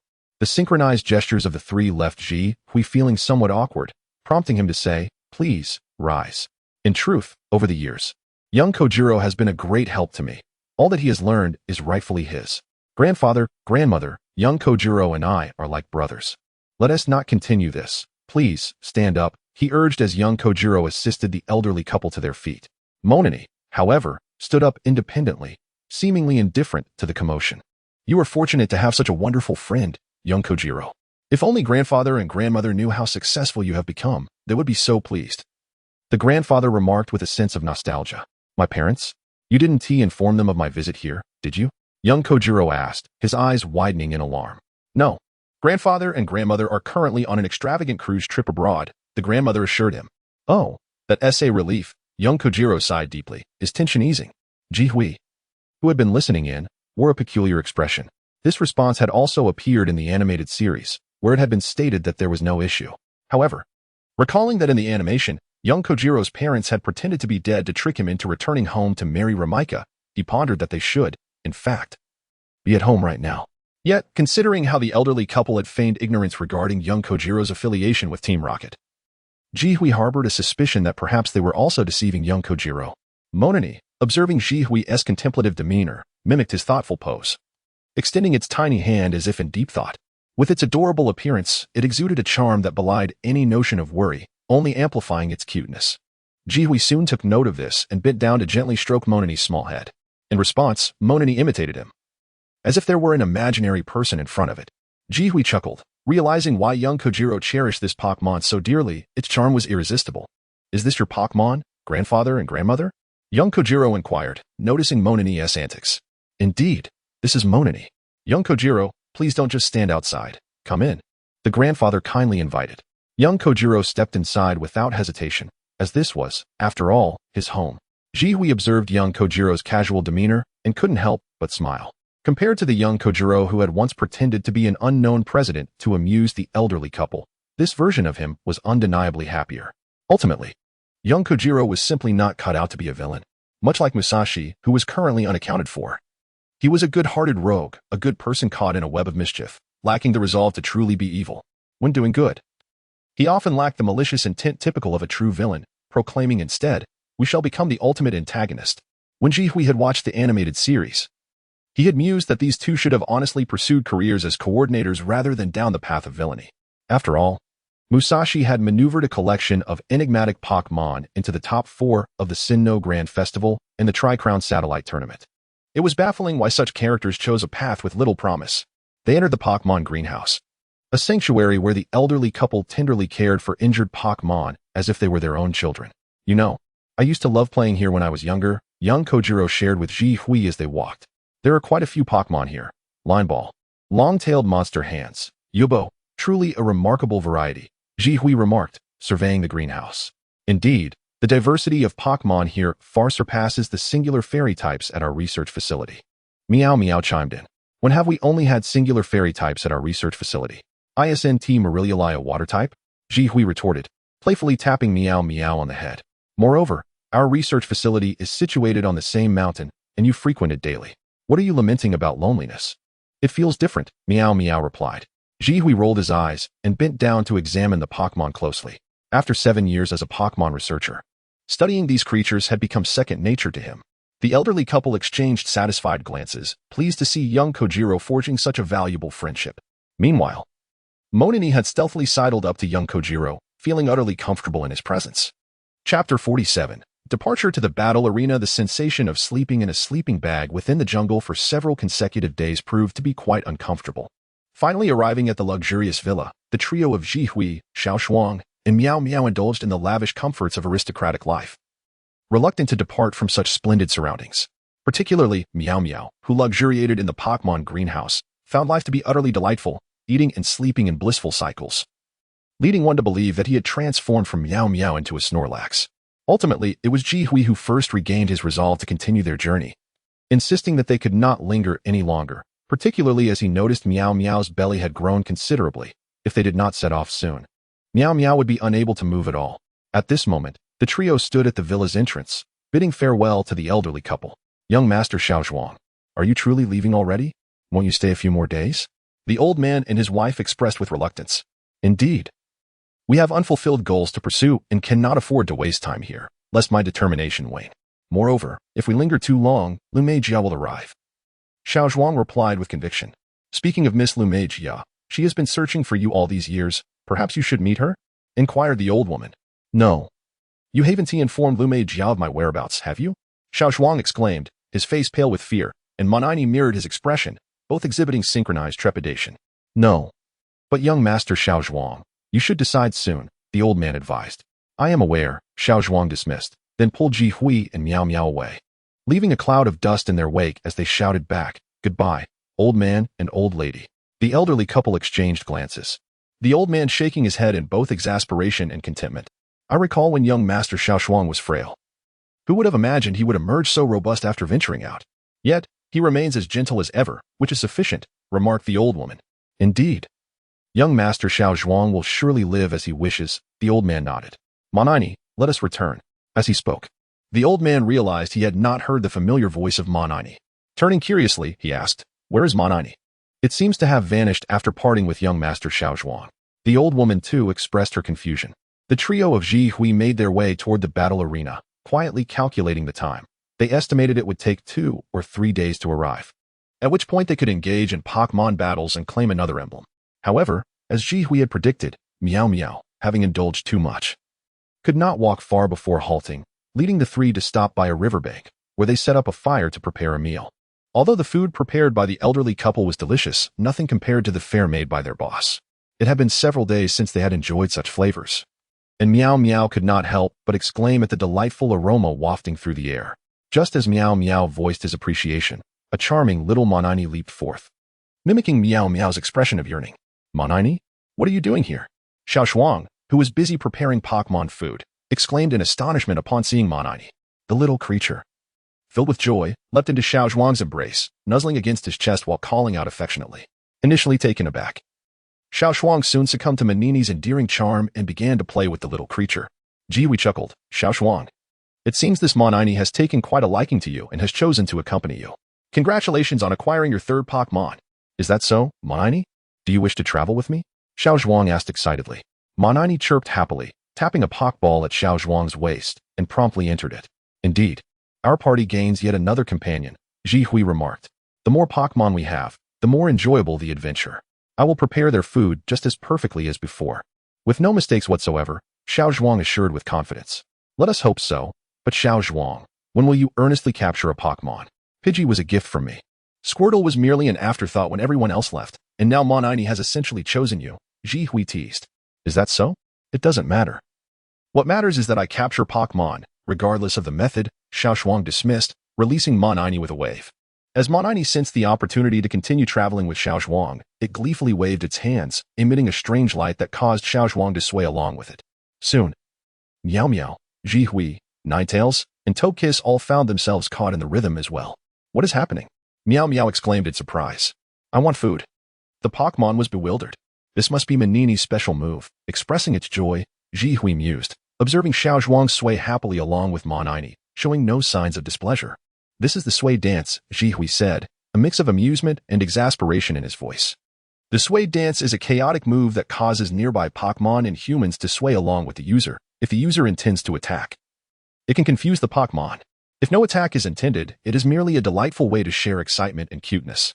Consequently, Ji Hui's Pokémon, capable of resisting such moves, chose to abandon their defenses, with the exception of the sleeping Snorlax, opting instead to sway joyfully in welcome of their new companion. "Now I understand. So this is the move. How delightful. Everyone, let us dance," Xiao Shuang exclaimed, dancing with wild abandon, twisting as if he were a long noodle. "I must tell you, I won a dance competition in elementary school, but never had the chance to showcase it," Xiao Shuang boasted, his enthusiasm bordering on madness. Watching Xiao Shuang's exuberant antics, Ji Hui rolled his eyes, thinking, for heaven's sake, how's that flailing motion considered dancing? Seeing his master enjoying himself more than Monini, the little creature increased its tempo, matching Xiao Shuang's rhythm, which left Ji Hui and Meow Meow in a bit of a predicament.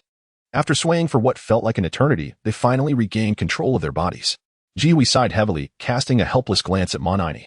This little creature was still quite young, embodying the spirit of a child, and thus, all the Pokémon were inclined to indulge her whims, leaving Ji Hui at a loss. In the end, they could only let it slide. However, the addition of this charming little companion undoubtedly brought more joy to their journey. And so they proceeded together until they encountered none other than the portly Ashida at the entrance of the battle arena. Chapter 48. The Battle Arena Young Man. "You have finally arrived," said Ashida, gazing at Jirwei. "Don't tell me you've been waiting for me all this time? Moreover, I heard you possess the extraordinary ability of teleportation. According to my investigations, it seems you miraculously appear whenever challengers face the battle facilities." Jirwei looked at Ashida with utmost seriousness. This was no jest.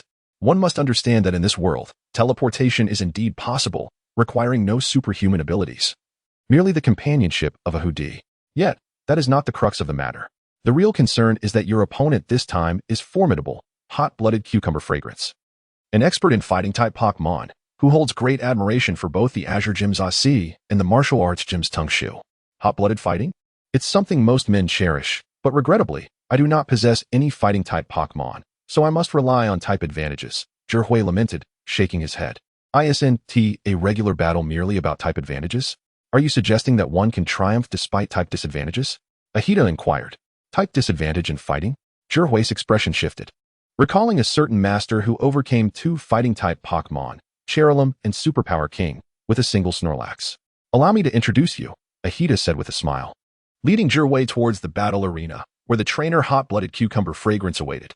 With short, bright yellow hair and clad in a black training outfit, she radiated an aura of fervor. Despite her youthful exuberance suggesting she was merely a novice, she was, in fact, a teacher at the martial arts dojo. "Challenger. It's rare to have someone challenge me. Come, Let us spin the wheel. Hot-blooded Cucumber Fragrance declared boldly. Zhihui watched the large wheel being lifted, intrigued. Her battling method differed from other dojos, as her approach was determined by chance. The wheel spun, and based on its landing, a specific number of Pokémon would compete. However, if memory served him right, Cucumber Fragrance only possessed 2 powerful Pokémon, Cherylum and Superpower King. How would she fare in a 3-on-3 match? Would she sacrifice one to fight with 2? Zhihui silently wished for a 3-on-3 battle to witness the spectacle, but alas, his hopes seemed in vain as the wheel came to a halt, determining a 1-on-1 clash. 1-on-1. I like it. Challenger, join me and revel in the thrill of battle. Cucumber Fragrance exclaimed with enthusiasm, striking a dramatic pose before stepping onto the battlefield and releasing her Pokémon, Cherylum. As expected, it was this fighting-type Pokémon. I apologize. But my Pokémon is Togekiss, Zhihui declared as he sent out his own. Togekiss, a flying-type Pokémon? You think to counter my fighting-type with that? If that is your plan, you are gravely mistaken. My Cherylum and I can overcome anything with sheer willpower. Cucumber Fragrance replied passionately. Cherylum, let him witness our fighting prowess. Force Palm. A sphere of white light gathered around Cherylum's right fist as it leaped agilely towards Togekiss. Togekiss, air slash. Zhihui commanded calmly. Indeed, willpower is advantageous in battles. Reminiscent of Ash's bug Pokémon, which withstood 6 thunderbolts from Pikachu, a remarkable feat however, with a 4 times resistance, even Ash, the master of type disadvantages, had struggled. Did she truly wish to attempt this? Togekiss elegantly soared, its wings shimmering as it unleashed 2 air slashes, striking Cherylum squarely in the chest, causing its fist to drop heavily before it could connect. Togekiss, dive. Steel Wing. Zhihui called out once more. With wings aglow in silvery light, Togekiss dove rapidly from above, aimed directly at Cherylum. Cherylum, don't panic. Show your spirit and hold on. Cucumber Fragrance shouted, adopting the standard battle stance of their dojo. Hearing her encouragement, Cherylum summoned its resolve and braced itself against Togekiss's steel wing, only to swiftly retaliate with a force palm to Togekiss's chest. Yet, Togekiss displayed no significant signs of distress. Following Zhihui's sparkling command, it emitted a burst of colorful light that struck Cherylum squarely on the head, sending it crashing to the ground once more. Cherylum, are you all right? Gather your strength and rise. Cucumber Fragrance cried out. Cherylum's eyes flickered with a glint of fire as it summoned its resolve, standing tall despite the evident fatigue etched across its features. Miss Cucumber Fragrance, do you truly wish to continue? Though I hesitate to say it, a fighting type stands little chance against my Togekiss, Zhihui remarked, sensing a hint of bullying in his tone. Little chance? What do you mean? Even a flying type can be harmed by a fighting type. She retorted. Are you aware that flying types possess strong resistance to fighting types? Furthermore, did you know that fairy types also have resistance? Thus, with a 4 times resistance, your attacks will only inflict a quarter of their original power on Togekiss. Moreover, your Cherylum is at a lower level than my Togekiss, leaving your only hope in the misguided assumption that I am a fool as a trainer, Zhihui explained. Fairy type? What kind of type is that? Is it even real? Cucumber Fragrance asked, puzzled. Allow me to clarify, Ahita interjected. This challenger before you is not only a Pokémon trainer, but also a Pokémon researcher who has discovered a new type, fairy type, which resists and counters fighting types. Is that so? Regardless, if one possesses willpower, victory is attainable, Cucumber Fragrance asserted. Willpower alone cannot secure victory, Miss Cucumber Fragrance. You bear a striking resemblance to my younger brother. Believing fervor can conquer all. Yet, if fervor sufficed, type advantages would hold no significance. Togekiss, use Roost and resolve this. Zhihui commanded. Togekiss swiftly evaded and struck Cherylum, now utterly exhausted, delivering a decisive blow. Cucumber Fragrance's fervent expression froze in embarrassment as she retrieved Cherylum, conceding, I have lost. You are indeed formidable. This serves as proof of your victory, a testament to willpower. Indeed, I too feel somewhat undeserving of this victory. Should I capture a fighting-type Pokémon in the future, I shall return to challenge you once more. Additionally, it would be wise for Cherylum to learn more diverse techniques. While your Force Palm is powerful, pure fighting types are easily countered. By the way, you remind me of my younger brother. He will also seek to challenge the battle frontier someday, and I hope you will guide him as well, Zhihui said. I have already lost to you once. I cannot afford to lose to your brother as well. I shall find a way to defeat him, Cucumber Fragrance declared with fervor. Well then, I hope you succeed. Zhihui shrugged, blissfully unaware of the predicament he had inadvertently created for his brother. Thus, it came to pass that when Ash later challenged the battle frontier, each battle leader's first words were, You must be Zhihui's brother, followed by, I shall not lose consecutively to 2 brothers. The challenges Ash faced were significantly more arduous, with each battle becoming a grueling test, nearly leaving him bewildered. Chapter 49, Confrontation at the Battle Dome. As we approach the Battle Dome, young one, are you prepared? The esteemed battle leader, Hills, is an extraordinary trainer and a superstar in his own right. Yashida graciously offered to drive Ji Hui to the Battle Dome while exchanging thoughts along the way. Indeed, a splendid star, but alas, not in the Kalos region. Otherwise, he could participate in the exhibition match, Ji Hui remarked. Due to the proximity of the battling arena and the Battle Dome, Ji Hui and Yashida traveled together without delay. Boss, there is a throng of reporters ahead. Are they here to interview us? Meow Meow exclaimed, his keen eyes spotting the journalists. Reporters? Ji Hui turned to see a group of eager journalists holding microphones. And with a sudden burst of energy, he grabbed Kojiro and positioned him in front, declaring, the challenger of the Battle Dome, Dr. Ji Hui, has arrived. Doctor, Ji Hui is here? Is that the challenger Ji Hui? He looks a bit different from the photos, murmured the reporters. It was rumored that Dr. Ji Hui was somewhat unphotogenic, which accounted for the discrepancy. Regardless, at this hour, it could only be Dr. Ji Hui. Dr. Ji Hui, what are your thoughts on challenging Mr. Hills? One reporter inquired. Dr. Ji Hui, what do you know about the superstar, Mr. Hills? Questions flooded in, one after another. And Kojiro, initially bewildered by the unexpected attention, quickly regained composure, brushed his short hair aside, and flashed a confident smile. Hello everyone, I am Ji Hui from Pallet Town. I am Meow Meow's manager. Meow Meow sprang forth, eager to join the fray. You can't forget me in moments like this. Could you share what inspired you to challenge the battle frontier? What type of Pokémon do you excel with? The reporters continued, poised with their notepads. This question is quite personal, and ordinarily, I wouldn't divulge such information. However, since you have asked earnestly, Kojiro began, his expression serious. Yet, before he could finish, Meow Meow interjected, then I shall generously disclose it to you. To prevent the world from destruction. Kojiro shot a glare at Meow Meow. That was his line. To protect world peace. Meow Meow retorted defiantly, reclaiming his moment. To embody love and truth in our challenges. Kojiro's intensity heightened. That was his crafted line. Charming and delightful challengers. Meow Meow continued with unwavering speed, signaling Kojiro with his gaze that he would not yield. Ji Hui, Kojiro gritted his teeth. Meow Meow, unfazed. We are travelers of the world. A bright tomorrow awaits us. Lastly, from an unexpected corner, Monini emerged, perfectly summarizing the opening remarks. Ji Hui's expression. Oh, who can tell me when you all conspired to craft this script behind my back? Furthermore, does this involve causality? I distinctly dismantled your trio. It seems your assistant is quite suited for the role of a star, Yashida remarked. He has always been fit for it, but lacked the opportunity. Now that it has presented itself, he is naturally eager to cooperate, Ji Hui sighed. However, is it truly acceptable for you to abstain from the interview and let your assistant take the stage? Yashida queried. Why not? If I were to be interviewed. Given my temperament, I would certainly be displeased, and that would reflect poorly in my responses, leaving the reporters dissatisfied. Moreover, my assistant would miss out on a performance opportunity. Now, I am free from the interview, delighted. The reporters have someone to interview, and my assistant has a chance to shine. Everyone is truly better off. Ji Hui asserted earnestly. All right, you make a valid point.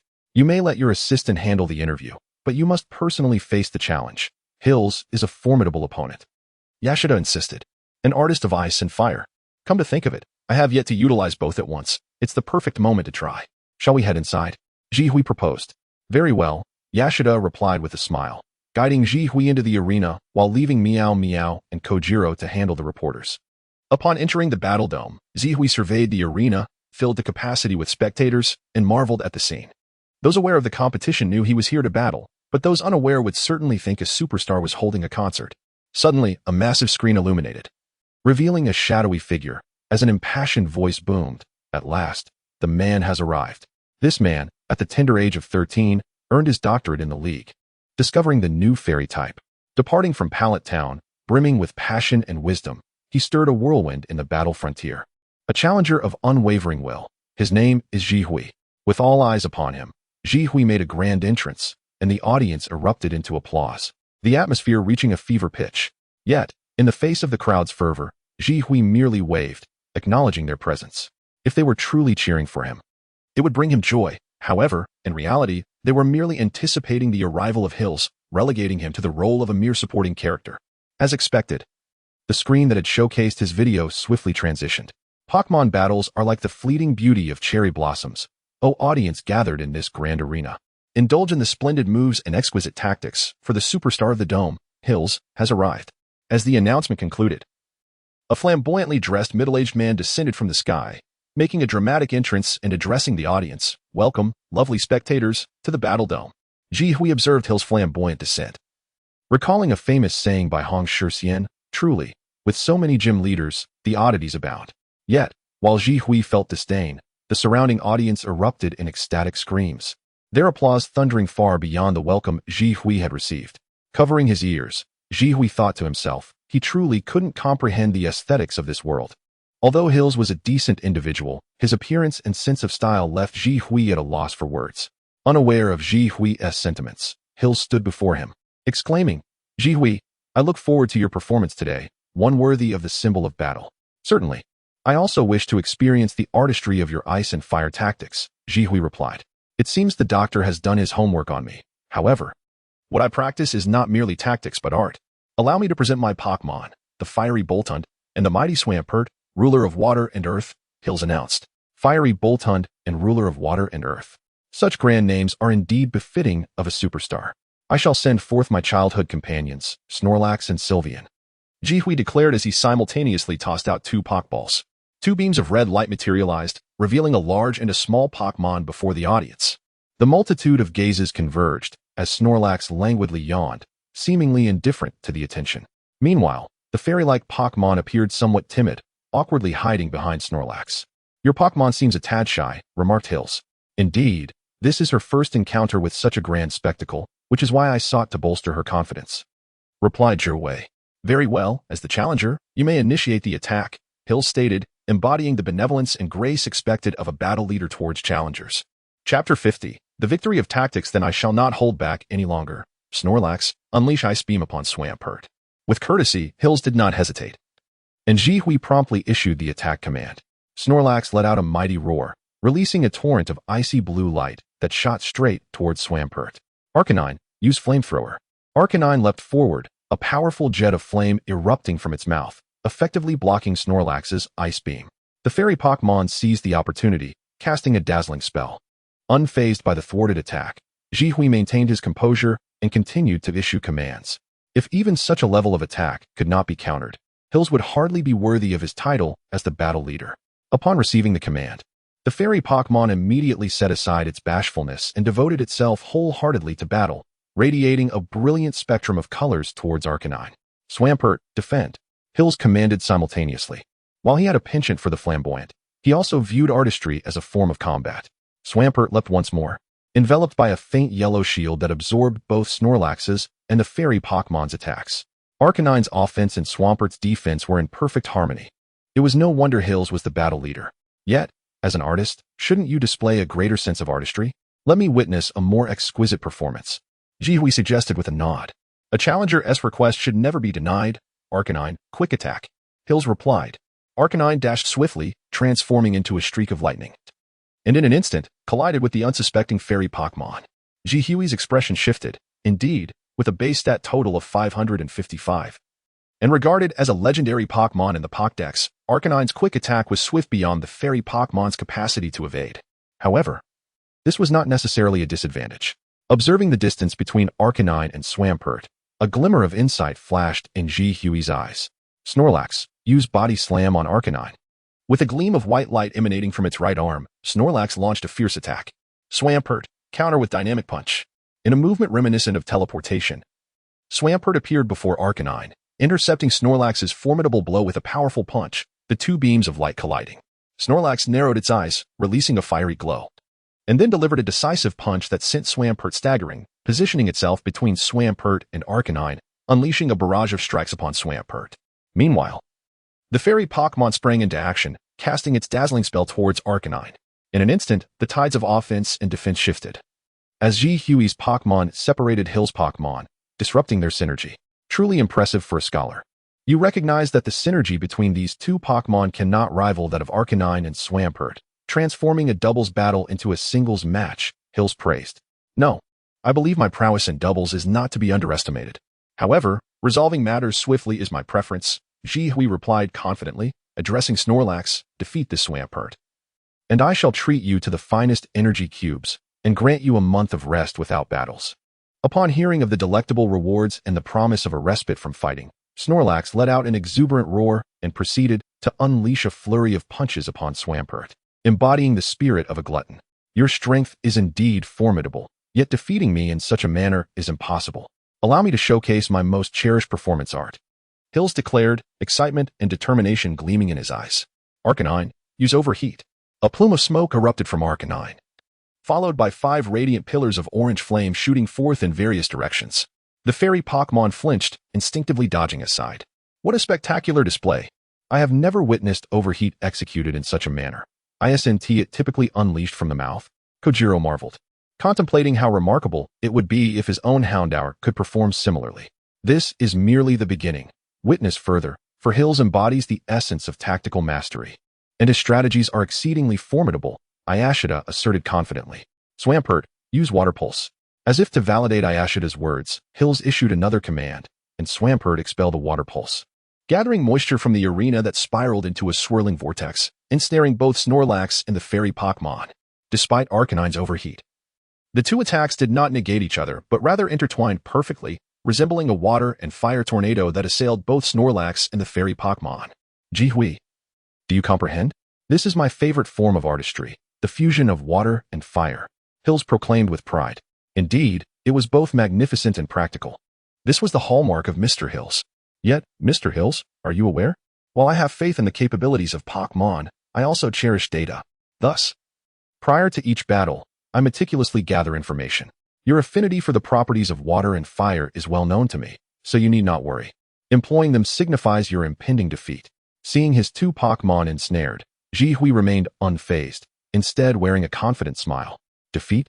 Then allow me to observe your capabilities further.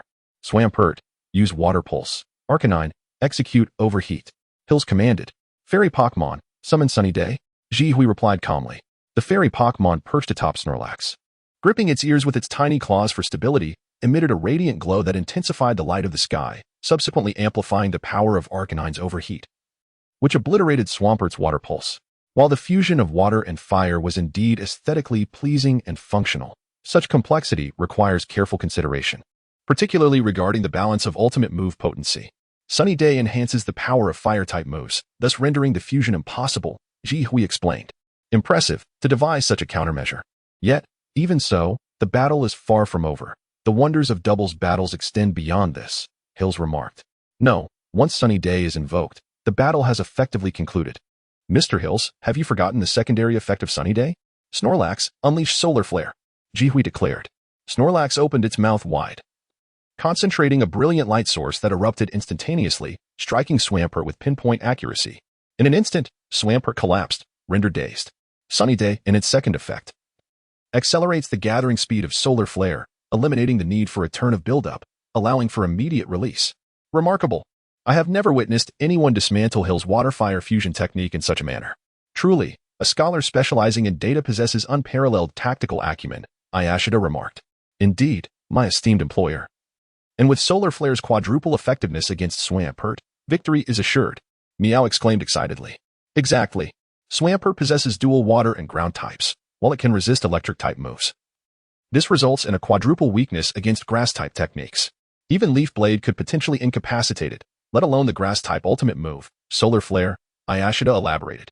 Now, it is my time to shine, Mr. Hills. Are you certain you wish to continue this 1 versus 2? Jihui inquired. That is not out of the question. Your 2 Pokémon remain ensnared in this water-fire vortex and have sustained injuries, while Sunny Day is the most favorable condition for fire-type attacks. Arcanine, unleash Overheat. Hills commanded as Arcanine released 5 fiery pillars once more. Snorlax, Fire Punch. Snorlax's right fist glimmered with flames, showing no intention of retreat, charging directly towards the fire pillars, ultimately delivering a decisive blow to Arcanine. At last, Destructive Death Ray.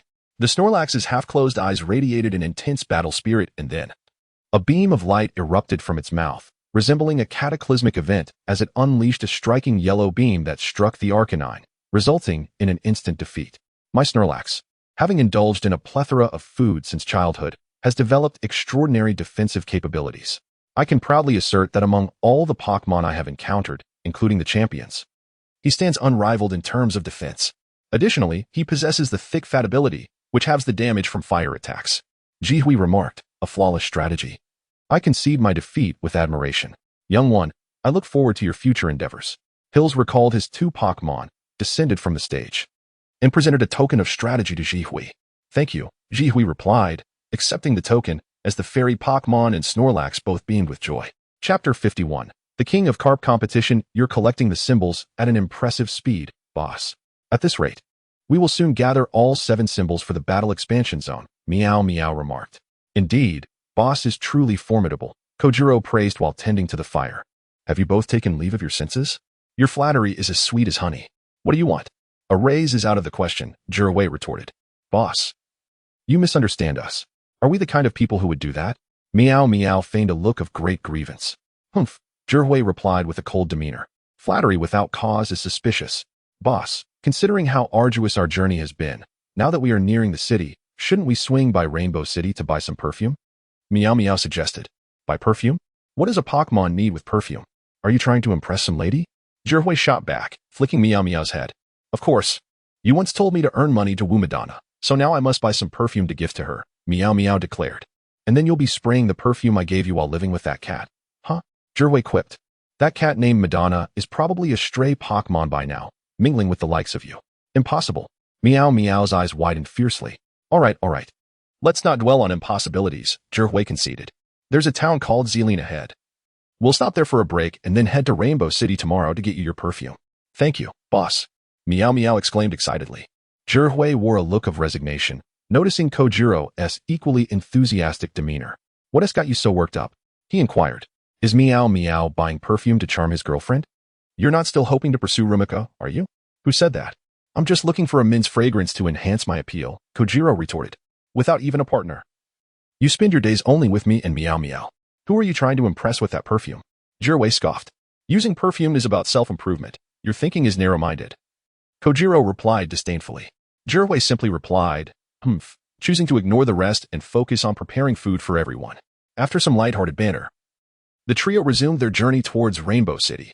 Upon entering Zealine Town, they were greeted by a loudspeaker announcing, registration for the King of Carp competition is now open. The competition begins tomorrow at 7 o'clock. The champion will receive a year's supply of Pokémon food, a certificate of kingship, and a mysterious Pokémon egg. The King of Carp competition?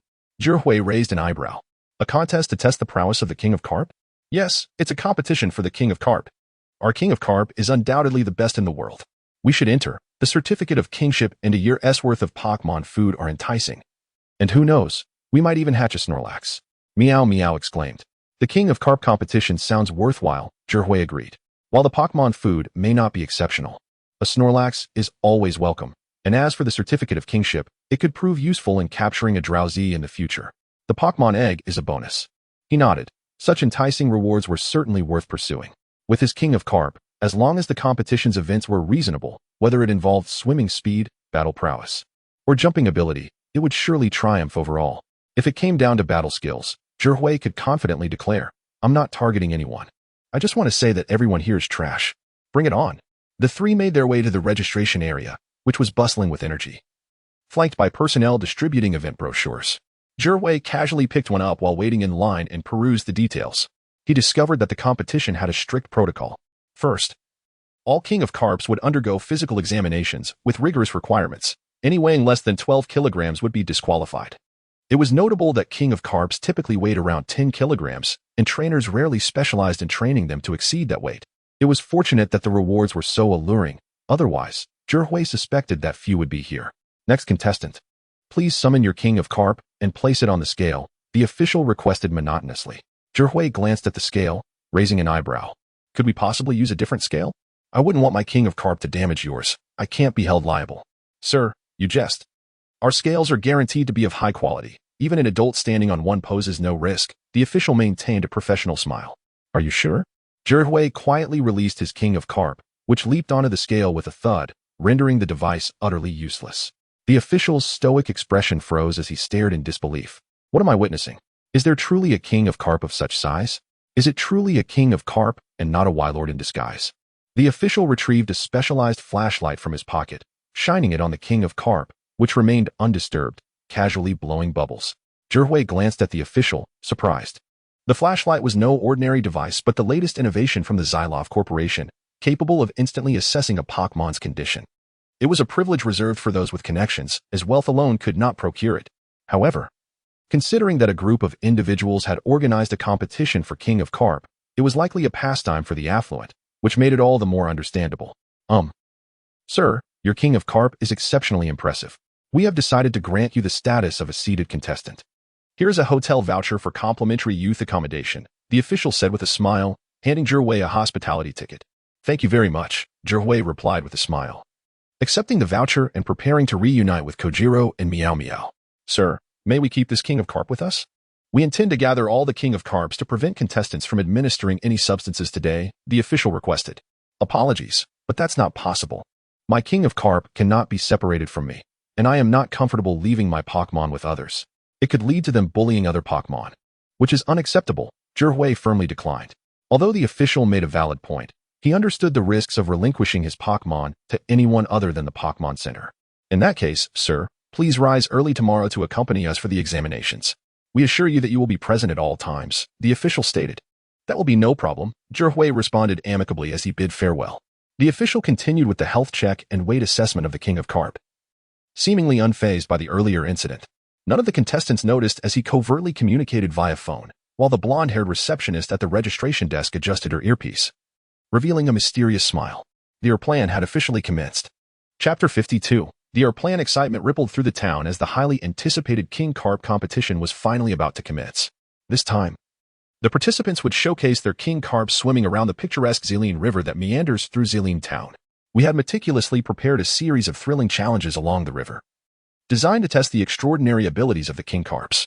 In certain areas, competitors would need to utilize the King Carp's splashing leaps to ascend, thereby highlighting their stunning beauty.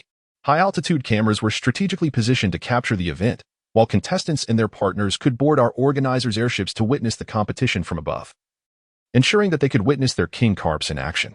As the competition began, a few broadcasting robots hovered in the sky, transmitting the host voice far and wide, informing the entire town of the event. Ji Hui and Xiao Xi Lang sat aboard the airship provided by the organizers, gazing down at the sprawling Xilin town, reflecting on the stark reality that wealth indeed prevails in this world. A mere competition could mobilize such impressive equipment, rivaling even the grandest of league conferences. Boss, the competition is about to start, and your King Carp is in the lead, Xiao Xi Lang exclaimed with enthusiasm. That is certain. My King Carp is undoubtedly the best in the world, Ji Hui replied confidently, his gaze fixed below where his King Carp surged ahead, its fan-like tail elegantly flicking to create massive splashes, leaving the other King Carps trailing behind. The prowess of Ji Hui's King Carp was undeniable. It was a rare, illustrious breed, inheriting dragon-type skills from its parents, the Hark Dragons, and further honed under Ji Hui's dedicated training. In every aspect, it was the epitome of strength among King Carps. It swam swiftly, creating waves that forced the other competitors aside, effectively turning the competition into a solo performance, where, had the river been slightly wider, its display would have been even more remarkable. As it gracefully navigated the course, it soon encountered the first obstacle, the Dragon Gate. A modest waterfall, this challenge was a far cry from the true Dragon Gate that a King Carp would need to leap to evolve into a Gyarados. Nevertheless, it posed a significant challenge for the other competitors. However, for Ji Hui's King Carp, it was merely a trivial hurdle. With a seamless splash leap, it soared several meters above the small waterfall, effortlessly clearing the obstacle and advancing to the next round. Those unaware of the true strength of Ji Hui's King Carp were left in awe, especially the organizers. A gray-haired, shifty-looking middle-aged man observed the astonishing leap of the King Carp, his eyes widening in astonishment as he glanced at the data being recorded instantaneously on his computer. A divine creation, far surpassing the stamina and physique of ordinary King Carps. With such formidable leaping power, there is no doubt that this King Carp is the ideal specimen for our planned experiments. Cheng-Ji, prepare to take action. This remarkable Pokémon is a must-have for Team Rocket, the middle-aged man declared. Rest assured, Dr. Shira, in our quest to uncover the secrets of rapid Pokémon evolution and to assemble Team Rocket's most formidable Pokémon Legion, such measures are essential, Cheng-Ji responded. Very well, continue preparations, and have Yamadou and Xiao Xinlang take action against those trainers aboard the airship as well. They should possess some decent Pokémon. Dr. Shira instructed. Understood, we have set up the necessary traps, and we are just waiting for these King Carps to reach the end before we strike. Cheng-Ji replied. an expert in these matters as a senior member of Team Rocket and the execution leader of your plan. Then I'll take the vehicle and prepare for transport to Rainbow City. You and Yamadou handle the aftermath, Dr. Shira said. Understood, Chungji nodded, seeing Dr. Shira off before standing in place, awaiting their imminent success. All the trainers in the sky remained oblivious to the unfolding situation, engrossed in the competition as they watched the King Carp race towards the finish line. Jihui leaned against the window, observing the progress of his meticulously nurtured King Carp as it surged towards the finish. Though expected, he couldn't help but express his excitement, akin to a proud father witnessing his child's top exam score. Xiao Xiaolang shared in the exuberance. Both of them, with their simple natures, began to dance with joy. Yet, at that moment, an unexpected disturbance occurred at the finish line as a sudden whirlpool erupted, sucking in the massive King Carp along with the few remaining competent ones. King Carp? What is happening? Jihui exclaimed in concern. Since you inquired sincerely, we shall enlighten you.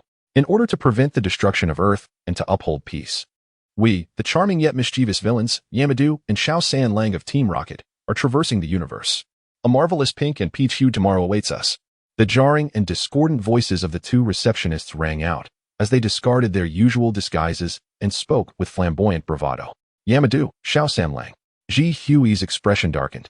The notorious duo of Team Rocket, known for their frequent appearances in animated series, rivaled only by the likes of Musashi, Meowth, and the formidable Giovanni.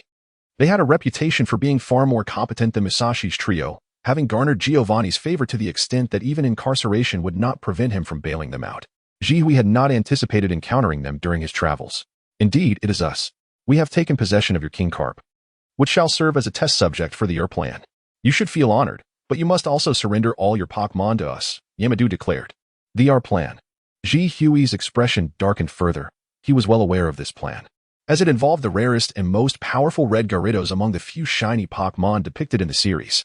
In essence, Team Rocket sought to create the strongest Pokémon army by developing evolution-inducing waves, aiming to forcibly accelerate Pokémon evolution. However, aside from a single King Carp evolving into a red Gyarados, all other Pokémon had failed, leading to dire consequences and the involvement of the Elite Four's leader, Dato, resulting in a fierce battle. The plan entangled high-ranking Team Rocket officials. If it were just the duo Yamadou and Xiao Sanlang, Jihui would have been confident in easily resolving the situation. However, if it involved Team Rocket's grand scheme, Jihui felt uncertain. Team Rocket was the most formidable underground organization in Kanto and Johto, the only terror that spanned two regions. Unlike other teams with various ideals, Team Rocket was purely criminal. Its power truly terrifying. Enough chatter. Hand over your Pokémon, Xiao Sanlang declared, releasing his Maitayana. Surrender? Jihui's gaze turned icy. Touching his Pokémon would be tantamount to seeking death. He threw out his Ninetales. Ninetales, hold nothing back. Ice Beam, freeze these fools. Sensing her master's fury, Ninetales unleashed a surge of blue energy, instantly encasing Yamadou and Xiao Sanlang, along with their Maitayana, in solid ice. Call Miss Jusha to apprehend them. Meowth. Xiao Xiaolang, follow me. Jihui commanded, kicking open the door to release his Articuno and Togekiss. He mounted Articuno while Xiao Xiaolang and Meowth climbed onto Togekiss, heading straight for the finish line. Chapter 53. Pursuing Team Rocket Captain, we have company. Below, Team Rocket was tidying up after their encounter with Kingler, when suddenly they spotted Jihui and his companions in the sky. And the legendary Pokémon, Articuno, another Team Rocket member remarked. Articuno? If we manage to capture it, Boss Sakaki will be overjoyed. You all take the Pokémon and leave. I'll have some fun with this little friend, Shinji said, tossing two Pokeballs from his waist, releasing two Spearows that swooped towards Jihui. Articuno, Ice Beam, Jihui commanded. A powerful blue beam erupted from Articuno, hurtling toward the two Spearows. The Spearows, exceptionally agile in the air, evaded the attack with remarkable skill, as both were formidable companions nearing the elite level. Spearow, use Fury Attack, Shinji ordered. The two Spearows launched a rapid assault, their sharp beaks striking with unparalleled speed, but Articuno, now burdened by Jihui, remained nimble and adept at dodging the onslaught from the two long-standing adversaries. Steel Wing, Jihui shouted. Articuno's wings glowed with brilliance, unleashing a speed beyond imagination. After being captured by Jihui, it did not stagnate but instead grew rapidly stronger, reaching the threshold of maturity befitting a legendary Pokémon. Both Jihui and Ash shared a rare similarity, their belief that the best defense is a strong offense, prioritizing speed in their training regiments. Two Steel Wings struck true, leaving the Spearows to emit a mournful cry. Shinji's expression shifted, astonished by Jihui's prowess. He quickly commanded, use Hyper Beam. The two Spearows opened their mouths in unison, gathering energy for the devastating attack, which erupted in a flash. Jihui's expression changed dramatically as he clutched Articuno tightly. Shouting, dive, ice dance. Articuno understood immediately, surging downward with breathtaking speed, executing a graceful spin while radiating a soft glow, and charged straight at Shinji. This was not merely a Pokémon battle, it was a quest to reclaim his beloved Pokémon. If the Pokémon could not be subdued, then the trainer himself would be the target. Shinji's face paled. This tactic of attacking the trainer directly instead of engaging in a Pokémon battle was not exclusive to their nefarious organization, Team Rocket. How could this righteous trainer resort to such methods? In a moment of hesitation, Articuno struck, slamming into Shinji with its wings. The Spearows, witnessing their trainer's injury, quickly turned to assist, only to be met with Articuno's ice beam, which defeated them in an instant. Jihui landed a solid punch on Shinji's nose, stating, "Now tell me, where have you taken my Kingler?" Shinji, blood streaming from his nostrils, maintained an air of arrogance, responding defiantly. "You will never extract a word about Team Rocket from me. This world belongs to us." Such childish bravado, Jihui scoffed, feeling frustration rise within him. He was not a professional interrogator and had no expertise in coercing information. "Boss, don't worry. I have experience in making people talk. Just watch me." Meowth suddenly chimed in. Out of nowhere, it produced a contraption to restrain Shinji, removing one of his shoes and tickling his foot with a feather at an extraordinary speed. Jihui rolled his eyes at the absurdity of the scene. While he had heard of foot tickling as a form of torture, relying on it to extract secrets from a high-ranking member of an evil organization seemed ludicrous. Before long, Shinji could no longer withstand the torment, exclaiming, "All right, I'll tell you everything. Kingler has been transported to the base in Rainbow City by Dr. Shirano, but I don't know the exact location of the base." Jihui was taken aback. Was he really surrendering so easily? Where was the villainous resilience? He recalled the animation where the Guardian of the Wild Preserve steadfastly protected the secret of Dragonite, refusing to divulge any information, yet ultimately succumbed to Meowth's tactics. "Boss, we have the information. Now let us head to Rainbow City," Meowth declared. Rainbow City, Jihui thought quickly. He recalled that the Team Rocket stronghold was situated beneath the game center, a detail not featured in the anime but remembered from the games. "Let us hand this one over to Miss Junsha, and then we'll head to the game center. If they dare meddle with my Pokémon, I shall ensure they face the consequences," Jihui declared fiercely. Though he wished to avoid provoking Team Rocket, he was not one to shy away from confrontation. Meowth and Kojiro nodded in agreement, showing no concern about challenging the largest underground organization in Kanto. They were confident, believing they could take on even the Elite Four or the champion, and now felt emboldened against this criminal group. To expedite their arrival in Rainbow City, Jihui made full use of his two flying-type Pokémon, riding on Articuno while Kojiro and Meowth soared on a Togekiss, reaching their destination in record time. "Boss, are we striking now? Shouldn't we contact Miss Kona?" Meowth inquired. "No need to contact her. She is always preoccupied with numerous tasks and may not be nearby. Besides, if she intervenes, we would have to restrain ourselves. But we shouldn't act just yet. Articuno and Togekiss need to rest after flying. Let us first deliver our Pokémon to the Pokémon Center and gather information." "Meowth, do you have confidence in hacking into the Game Center's network?" Jihui asked. "Absolutely. I'm the best hacker around," Meowth replied, his eyes gleaming with determination. "Next, we'll need to disguise ourselves, right? Leave that to me. I won first place at a costume party when I was a child," Kojiro added confidently. "Yes, disguising ourselves is crucial. You two will handle infiltration while I focus on the final forceful approach. You are the key to our success," Jihui affirmed. "Rest assured, boss. We won't let you down," Kojiro and Meowth vowed earnestly, realizing their newfound importance. "All right, let us wait for nightfall. Together, we shall leave Team Rocket with an unforgettable memory," Jihui declared resolutely. Chapter 54.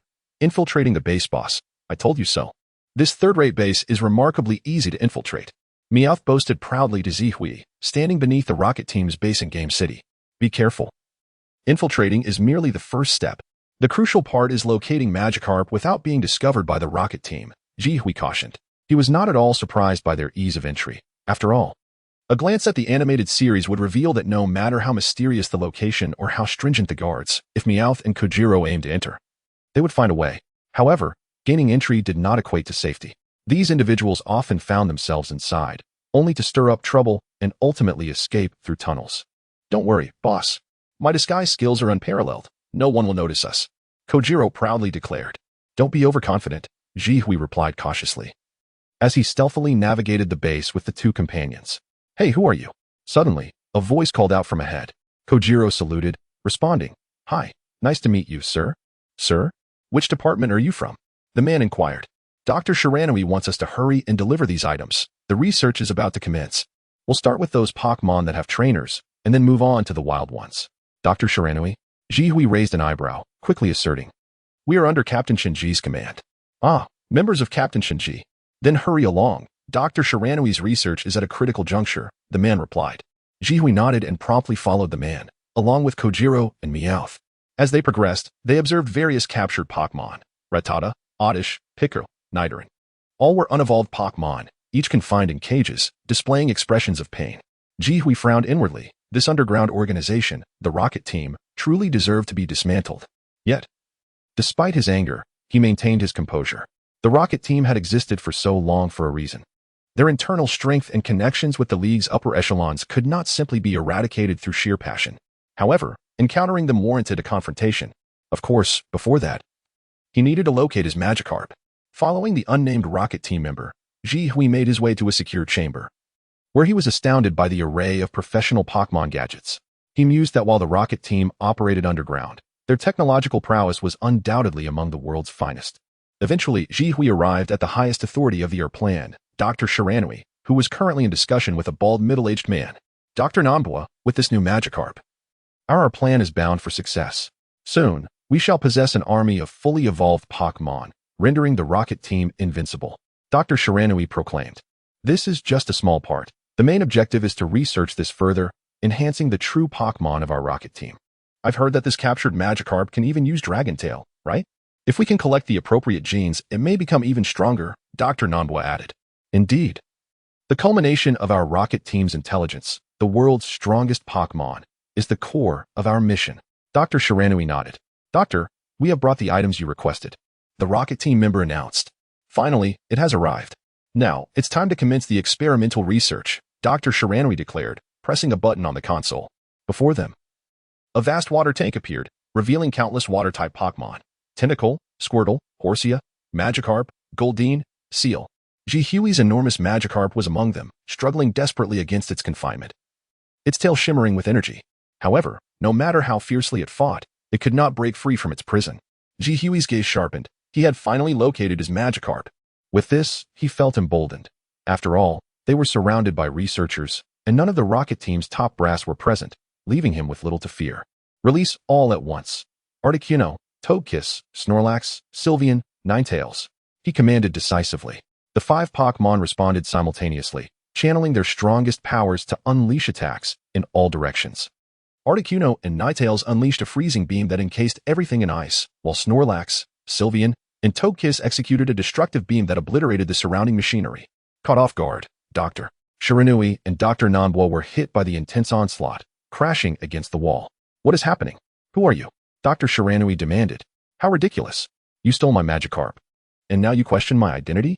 Don't be absurd," Jihui scoffed, shedding his disguise and ordering his Pokémon to continue their assault. "You dare to wreak havoc in the Rocket Team's base? I will show you the true power of our organization. Everyone, attack this fool," Dr. Shiranui roared in fury. The surrounding Rocket Team members immediately unleashed their Pokémon: Coughing, Arbok, Rattata, Beedrill, Pidgey, all notorious adversaries. Each summoned their strongest attacks against Jihui's Pokémon. Sylveon used Fairy Wind to deflect all incoming assaults, while Snorlax employed Body Slam. With a dazzling transformation, Sylveon released a strange wind that blew away poison needles and toxic gas, allowing Snorlax to crush down, turning at least 10 Pokémon into mere pancakes. Determining which of his Pokémon was strongest proved challenging. Ninetales had the longest training period. Togekiss possessed formidable flight capabilities, Snorlax boasted unrivaled defenses, and Articuno, as a legendary Pokémon, was unmatched. Yet, if one were to identify the most suited for mayhem and destruction, it would undoubtedly be Snorlax.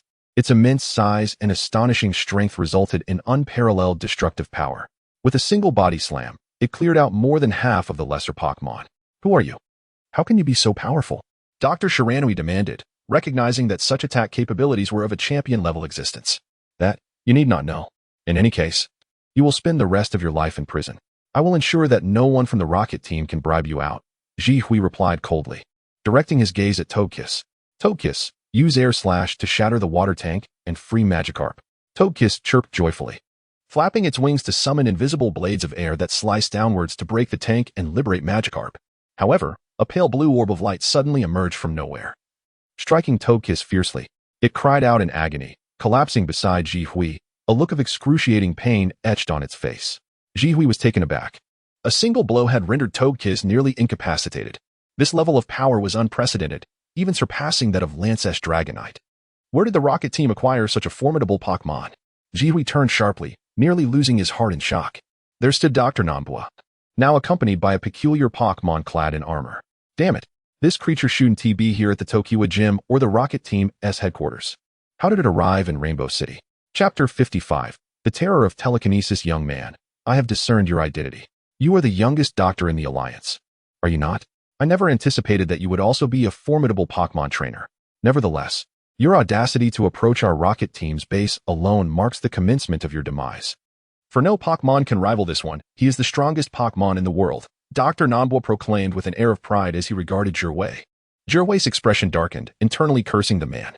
As if I needed your commentary. Although you may be one of the creators, when it comes to understanding this divine Pokémon, I am far more knowledgeable than you. Mutwo, the first artificially created divine beast, was born from the eyelashes of Mew, undergoing numerous incredible transformations, ultimately resulting in a Pokémon that enjoys unparalleled popularity among all legendary Pokémon, with both psychic abilities and divine traits. He is undeniably the mightiest Pokémon of Kanto, without question. Boss, what Pokémon is that? Is it powerful? Why is there no information about it in the Pokédex? Team Rocket's James inquired, astonished. That is because the creator of the Pokédex was entirely oblivious to this Pokémon's existence. Zhihui replied with a bitter smile. Is it really strong? James asked. I see it as something to be avoided at all costs, Zhihui stated. Boss, should we retreat? Meowth quavered in fear. I wish we could, but do you think I can simply leave now? You and Meowth could find a corner to hide and look for an opportunity to escape. But I must engage in battle to ascertain whether there is any chance of leaving. Besides, how can we leave without rescuing Magikarp? Zhihui asserted. I'm not leaving if you don't, Meowth declared. Indeed, if you stay, then so will I. We came together, and we shall leave together, James affirmed resolutely. Don't be foolish and play the hero. If you don't leave, who will come to rescue me? Zhihui countered. That's true. In that case, boss, hold on. Meowth and I will take our leave first. James and Meowth nodded and swiftly ran to the side. Think you can just leave? Mutwo, use Psychic, Dr. Nanbua commanded. Although he was not an exceptional Pokémon trainer, possessing a Mutwo, whose straightforward abilities could rival the grandest moves, required no extraordinary skill, especially when psychic powers became infinitely terrifying. At Dr. Nanbua's command, Mutwo's eyes gleamed, emanating a blue light as an invisible yet palpably terrifying force surged forth, instantly immobilizing James and Meowth, rendering them utterly motionless. Snorlax. Unleash Hyper Beam. Snorlax gathered an immense amount of light in its mouth, releasing a devastating beam aimed directly at Mutwo. This strike could even make a swift Dragonite wary. However, in the face of Snorlax's world-shattering attack, Mutwo merely extended a hand, effortlessly interrupting the Hyper Beam mid-flight, redirecting it back towards Snorlax, striking him with such force that Snorlax's hefty frame collided with the wall, shattering it to pieces. Even though Zhihui was already aware of Mutwo's outrageous strength, he was still left astounded by the scene. Goodness, is Psychic really this terrifying? Immobilizing James and Meowth's actions was akin to petrification, and the subsequent counterattack was an exhibition of psychic prowess. Those unaware might have thought it was the use of a mirror coat.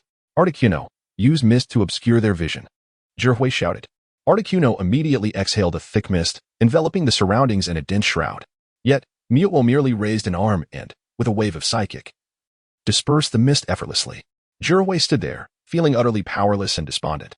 In this moment, he finally comprehended the despair faced by Ash when confronting Mutwo in the anime. Good grief, is this creature truly a monster? James and Meowth were equally shaken. However, the more astonished they became, the more agile their minds worked. The attacks from Snorlax and Articuno were not entirely without effect. At least they distracted Mutwo's focus, allowing the two to dash toward the exit. Quickly, we must hurry. The boss can't hold out much longer. If we fail to find help, not only will we not rescue Magikarp, but we might also meet our demise, James urged as he ran. But that Pokémon is simply too powerful. Even if we find Ms. Kona, we won't stand a chance against it. Meowth lamented as they fled. Even if we can't win, at least if we all fight together, we can last longer. That Pokémon, while strong, surely isn't invincible, otherwise. Team Rocket would have already dominated the world instead of remaining an underground organization. Kona is one of the Elite Four. She must know more than we do, James reasoned. You make a valid point. However, if this is a unique situation, it may not hold. Let us make a decision. Let us split up, Meowth suggested. Split up? What do you mean? James asked, astonished. Weren't we just discussing the abundance of information here? If we infiltrate their base, we can hack into their computers and uncover more details. Meowth proposed. You're right, but since we've come this far, why split up? We could find a place with a computer. You can hack the database while I call for help. It's that simple, James replied. Indeed, your reasoning is sound. Let us act swiftly. If we delay, we may lose our long-term prospects, Meowth urged. Yes, if we get into trouble later. There will be no one to bail us out, so we must hurry, James affirmed eagerly. Fortunately, due to the chaos at the center of the base, Team Rocket members rushed toward Zhihui, leaving the other areas unguarded, enabling James and Meowth to navigate through easily. With their remarkable abilities, they swiftly gained access. Afterward, they quickly divided their tasks, one to hack into the database and the other to seek help from Kona. As for the defenses set up by Team Rocket, they were mere formalities to these two. Aside from their inability to capture Pikachu, there was nothing they couldn't accomplish. Meanwhile, Zhihui, witnessing James and Meowth finally escape, felt a surge of relief. As long as those two got out, they would surely survive, at least able to convey the message. Now, he had to contend with the pressing matter at hand. Fixating on Mewtwo before him, his mind raced, searching for the creature's weaknesses. Chapter 56, The Wrath of Gyarados Snorlax. Unleash Hyper Beam. Togekiss, employ Fairy Wind. Articuno, summon Blizzard. With great intensity, Zhihui commanded his remaining 4 Pokémon to battle, sensing the urgency of his master. The surrounding Pokémon surged with unprecedented strength, particularly Articuno, whose body was enveloped in frost, tapping into a power not typically its own. The reason why legendary Pokémon are deemed divine is not merely due to their base stats. If that were the case, the 3 legendary birds would be less formidable than semi-legendaries. In reality, they are revered as such because they each hold distinct responsibilities and are favored by the laws of this world. Just as the molters that erupted in flames during the Quartz Conference, which, despite being separated from its body, retained its consciousness and transformed back into molters to attack when threatened. Infusing 1's will into their energy is a feat that few other Pokémon can achieve, even if their strength surpasses these legendary creatures. However, if the legendaries are willing to exert effort, they can reach this level upon maturity. Once they attain this state and unleash attacks aligned with their attributes, their power escalates. Take, for instance, the Articuno from the Orange Archipelago, which seemed rather foolish and was easily captured by machinery. It rarely displayed any remarkable prowess. Yet, when it fought alongside the other 2 foolish birds, it caused a tempest that shook the entire world. Zhihui's Articuno, while not comparable to the so-called God of Ice, could presently manipulate the weather within a radius of several meters. Even Mewo, formidable as it is, felt a hint of threat from this state of Articuno, using one hand to suppress it while effortlessly overpowering the other 3. Articuno, Ninetales, Togekiss, Snorlax, let us all give it our best. Zhihui's gaze was fixated on the battle, his will seeming to resonate with his 4 Pokémon. Yet despite this unity, survival remained a tenuous hope. Mewtwo, typically invincible, was becoming increasingly agitated after failing to incapacitate Zhihui's 4 Pokémon despite an extended struggle. Its psychic powers coalesced to a peak and erupted in a moment of fury, leaving even Zhihui feeling momentarily paralyzed.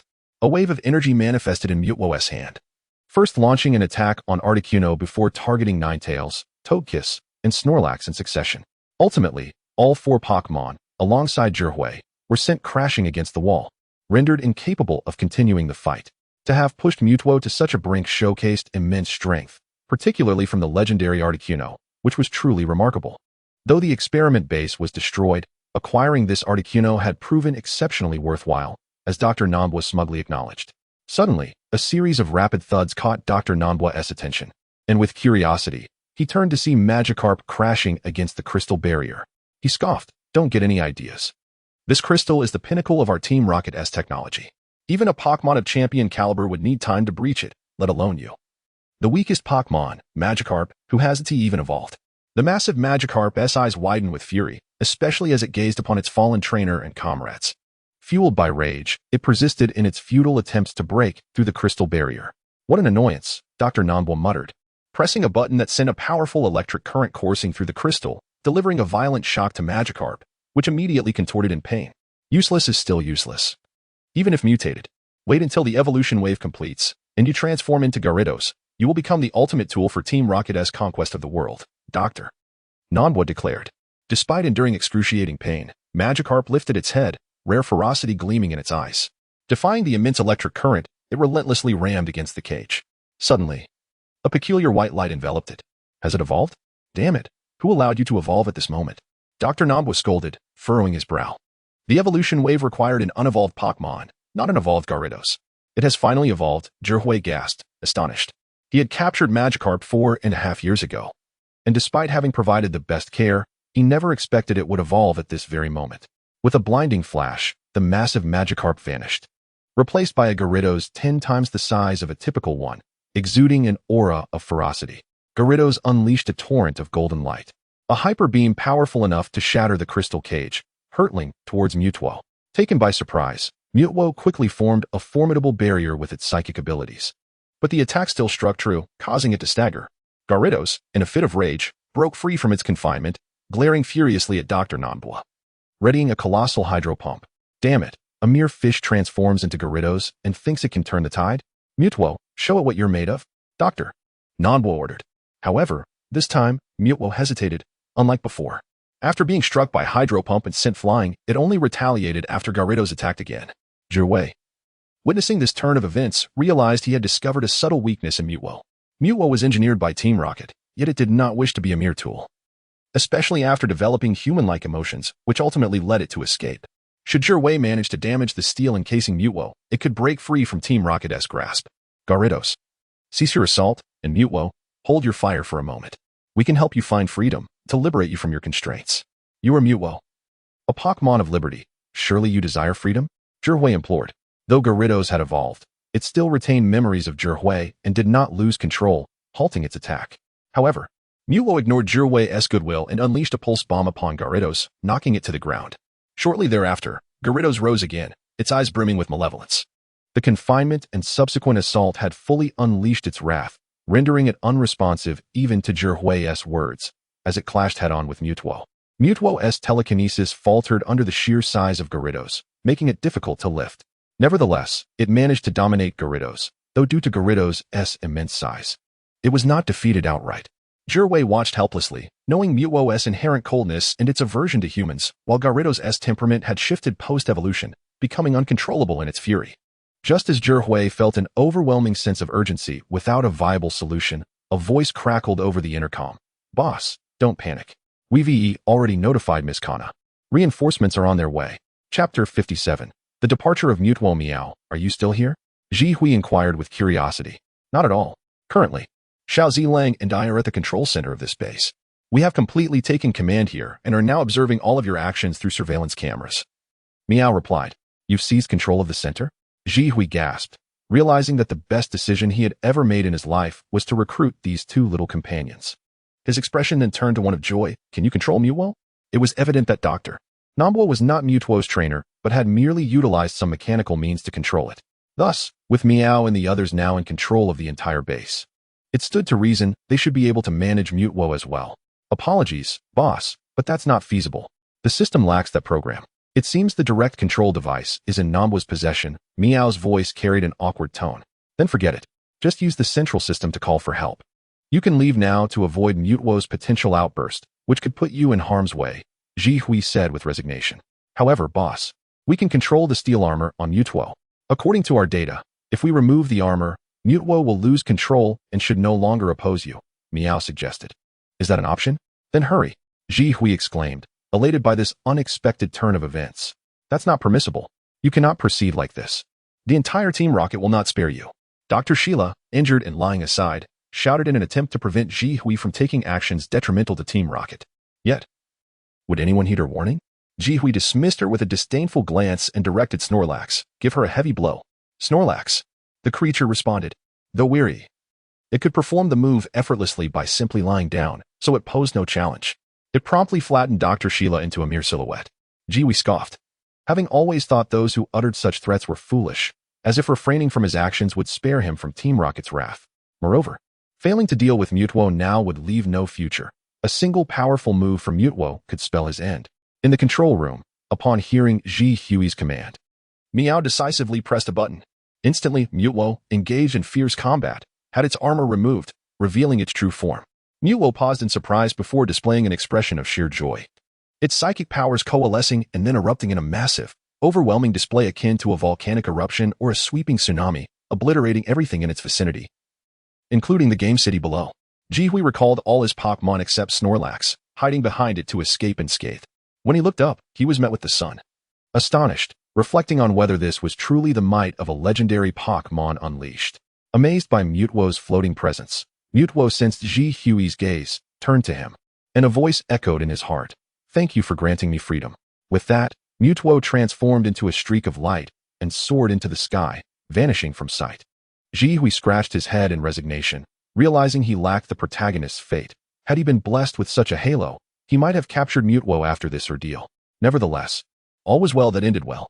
The Magikarp not only returned but also evolved into Gyarados. Jihui first comforted the Snorlax, which had been used as a shield, promising it a lavish feast for several days to appease it before proceeding to console the battered Gyarados. Upon seeing Jihui approach, Gyarados raised its massive head, tears of sorrow streaming down its face, seeking comfort from its master. Don't cry, don't cry. It's all right. We will have another chance to retaliate." Jihui reassured with a smile. However, he knew that with Gyarados' current strength, defeating Mutwo was nearly impossible unless Mutwo allowed Gyarados to approach and utilized its bite attacks that countered psychic types. But given Mutwo's extraordinary abilities, allowing Gyarados to close the distance would be trivial.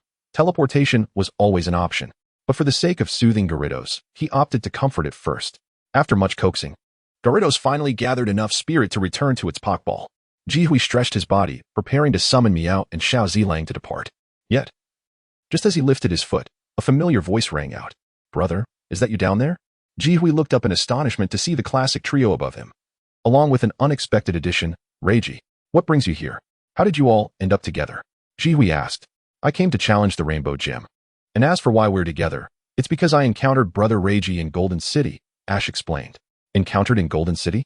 Jihui stared at Reiji with a peculiar expression. "Did you really go to challenge?" Reiji's face soured, clearly unwilling to speak. "Now you must think that being alive is quite nice." Jihui stifled a laugh, observing Reiji's discontent. Reiji's expression grew even more sour, as the memories of his challenge in Golden City were an embarrassing blemish in his life, one he wished to forget. In short, he had his 3 Pokémon thoroughly defeated by Natsu, reduced to dolls, and mercilessly tormented. Thankfully, Ash arrived shortly after, causing Natsu to laugh and revert to her normal self, thus releasing him, or else he would have faced immense shame. Thus, Reiji. Sometimes it's wise to heed your friend's advice. Jihui relished in his misfortune. "Ash, let's go. Your brother is the kind of person who will never run into trouble. Even if the entire world perished, he would remain unharmed," Reiji declared, standing up. "Why bring that up? I'm done." Jihui snapped. "Stop being so rude. Say a few words, and then ignore me." "That's not right," Jihui said earnestly, feeling a sense of relief after narrowly escaping disaster, his spirits soaring. Finally, they all managed to escape together. However, due to the significant destruction caused in the game city, Jihui found himself under the supervision of Miss Junsha. Fortunately, his title as the youngest doctor in the league still held some weight, preventing him from being imprisoned outright. Instead, he was confined to the Pokémon Center. It wasn't until the afternoon that Kona, in his capacity as an Elite Four member, came to secure his release, granting him his freedom at last. Chapter 58. The power of the Alliance. You speak of wanting to live, yet you seem intent on courting death. When we last parted, you assured me that you would take care of yourself and avoid reckless behavior. Yet here you are, brazenly infiltrating Team Rocket's base and wreaking havoc upon it. Are you not afraid of their retaliation? Just recently, I managed to rescue Zhihui and brought him to a secluded location where I firmly grasped his ear, delivering a stern admonition. "Ouch, Sister Kinna, be gentle. Mind your image." Zhihui pleaded. "Image? When have I ever maintained an image before you?" Kinna retorted, disregarding her own regal demeanor as the Ice Queen. It was imperative to educate Zhihui thoroughly. She could not let her exasperation subside without delivering a lesson. How had she not noticed his reckless tendencies before? It had only been a short while since he embarked on this journey. Yet he had already stirred up a multitude of troubles. Only recently he had nearly been harmed by an ancient Aerodactyl. And now he had escalated matters further by invading Team Rocket's stronghold and even destroying a base. This was Team Rocket, a formidable force that had persisted through the years. While Kinna was confident in her abilities against any individual member, as an Elite Four member, she understood the strength that allowed Team Rocket to endure. This wasn't my intention. They were the ones who stole my Magikarp. How could I not retaliate? Besides, dealing with such underground organizations is straightforward, no matter how powerful they may be. They cannot rival the Alliance. After all, I am the youngest doctor of the Alliance. They need me, so theoretically, I should be safe, Zhihui asserted. Despite his conviction, Kina knew that once the conflict escalated, it would not be so simple to manage. Releasing his ear, she spoke earnestly, but if it comes to confrontation, it will be a battle. With Articuno and my newly evolved Gyarados by my side, even Team Rocket would struggle to overcome me. Moreover, if things truly become dire, I can simply flee on Articuno into the bustling town. As an underground organization, they cannot act openly against me, despite their clandestine dealings with the Alliance. This is a limitation of underground organizations. Your Gyarados has evolved? Kina inquired, her surprise evident. Yes, it was fortuitous. It was caught unexpectedly and, in a fit of rage, it evolved. I had always forgotten that Magikarp requires anger to evolve into Gyarados. I've spoiled that little one too much, Zhihui explained. Even if you understand this, what can you do? You wouldn't harm your own Pokémon, Kina replied. True, Zhihui agreed with a nod. By the way, did your newly evolved Gyarados cause the destruction of the entire game city? With such formidable power right after evolution, it could challenge Lance in the future. My Gyarados isn't that powerful. If it were, I could indeed ignore Team Rocket. The true force behind all this is their Meowth, Zhihui clarified. Is that the one that left your 4 Pokémon defenseless, prompting Jessie and Meowth to seek my help? What is its origin to be so extraordinarily strong? Kina asked. The strongest Pokémon in all of Kanto, Zhihui replied earnestly. The strongest in Kanto? Surely you jest, Kina exclaimed, astonished. Having known Zhihui for quite some time, she understood that while he had acquired knowledge from sources unknown to her, his assertions were often more truthful than not. Aside from the ancient Pokémon for which I currently lack data, even accounting for legendary Pokémon, it remains unrivaled. Here are its details. I had Meowth download the information, Zhihui said, offering his phone to Kina. As she perused the information, Kina's brow furrowed deeper with each revelation. How is this possible? They actually created a legendary Pokémon. Has Team Rocket developed such terrifying technology? There's no need for excessive concern. Meowth's creation was largely accidental and cannot be replicated. What is more troubling is the data on the evolution wave. Take a look, Zhihui urged. The data on the evolution wave left Kina with a look of incredulity. Team Rocket dares to research such things? Do they truly wish to bring about the world's destruction? No, it is other regions, like Sinnoh's galactic team, that seek to create a new world. Team Rocket is among the few purely malevolent organizations. They aim to usurp the Alliance, Zhihui elucidated. Given this, your safety can be assured, Kina said. Assured? Why? If I've caused them such damage, won't they retaliate more fiercely? Zhihui questioned, puzzled. Because with the data you possess, if presented to the Alliance, Team Rocket's influence in Kanto will be reduced to a mere fraction, or possibly eradicated entirely, Kina asserted. Is it truly that terrifying? Zhihui asked. Astonished. Where there is light, there is shadow. Thus, the existence of underground organizations is unavoidable. Especially since many within the Alliance have their own unsavory dealings that they wish to have Team Rocket handle. However, there is a limit to this tolerance. The fact that Team Rocket has managed to create a legendary Pokémon has crossed a line for some. For now, they will have to lay low. If they make another move, the Rocket members in Celadon will have a difficult time, Kina concluded confidently. I see now. I can relax, Zhihui said. Not quite enough. In a moment, I will help you obtain the identity of a Pokémon investigator. With that status, Team Rocket will not dare to confront you directly. If an investigator were to take action, it would spell doom for Team Rocket, Kina stated. My apologies, Kina, for the trouble I've caused you, Zhihui said, feeling somewhat embarrassed for having dragged Kina all this way to assist him. Don't be so formal with me. Whenever you need something, regardless of what I am doing, I will always come to your aid promptly. Just remember to take care of yourself. If Team Rocket truly pushes their luck, I will have no choice but to challenge Sakaki at the Tokiwa gym, Kina reassured. Rest assured, I will not encounter any trouble, Zhihui promised earnestly. All right, enjoy your journey. I look forward to your challenge against the champion, Kina said with a gentle smile, adjusting Zhihui's collar. I watched your match against Hilda. Your command was impressive, and Snorlax's performance was commendable as well. After a pleasant chat, Zhihui and Kina returned to their respective rooms, drifting off into sweet slumber. However, the report Kina sent to the Alliance kept the higher-ups awake, convening for a late-night meeting. Kina's predictions proved accurate, while the Alliance tolerated the existence of underground organizations. They would never allow one as powerful as Team Rocket to persist. The ability to create a first-tier legendary Pokémon was something even the Alliance could not achieve. Kina had refrained from mentioning the accidental nature of Meowth's creation, leading the leaders to quickly contemplate a possible course of action. If they did not strike against Team Rocket now, They risked facing a future where Team Rocket could mass-produce legendary Pokémon. Who would be able to contain them then? The data on the evolution wave further shocked the assembly, revealing that Team Rocket had grown to such an extent without notice. Each member found it impossible to remain composed. The righteous were vocal about their disdain for Team Rocket, having long sought their lair, while those with ulterior motives understood the precarious balance of power. With Team Rocket's newfound strength, if they did not suppress them now, they could one day find themselves at their mercy. Thus, the entire Kanto Alliance mobilized its forces, engaging all 4 of the Elite Four and the investigative officers, even recruiting personnel from the metropolitan area. Within 3 days, all infiltrators within the Kanto Alliance's rocket team were eradicated, and facilities akin to gaming centers associated with the rocket team were systematically dismantled. Even the Tokiwa gym was sealed off.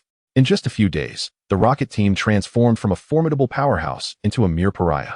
Chapter 59, Sakaki's Fury. Damn it. Who are these people?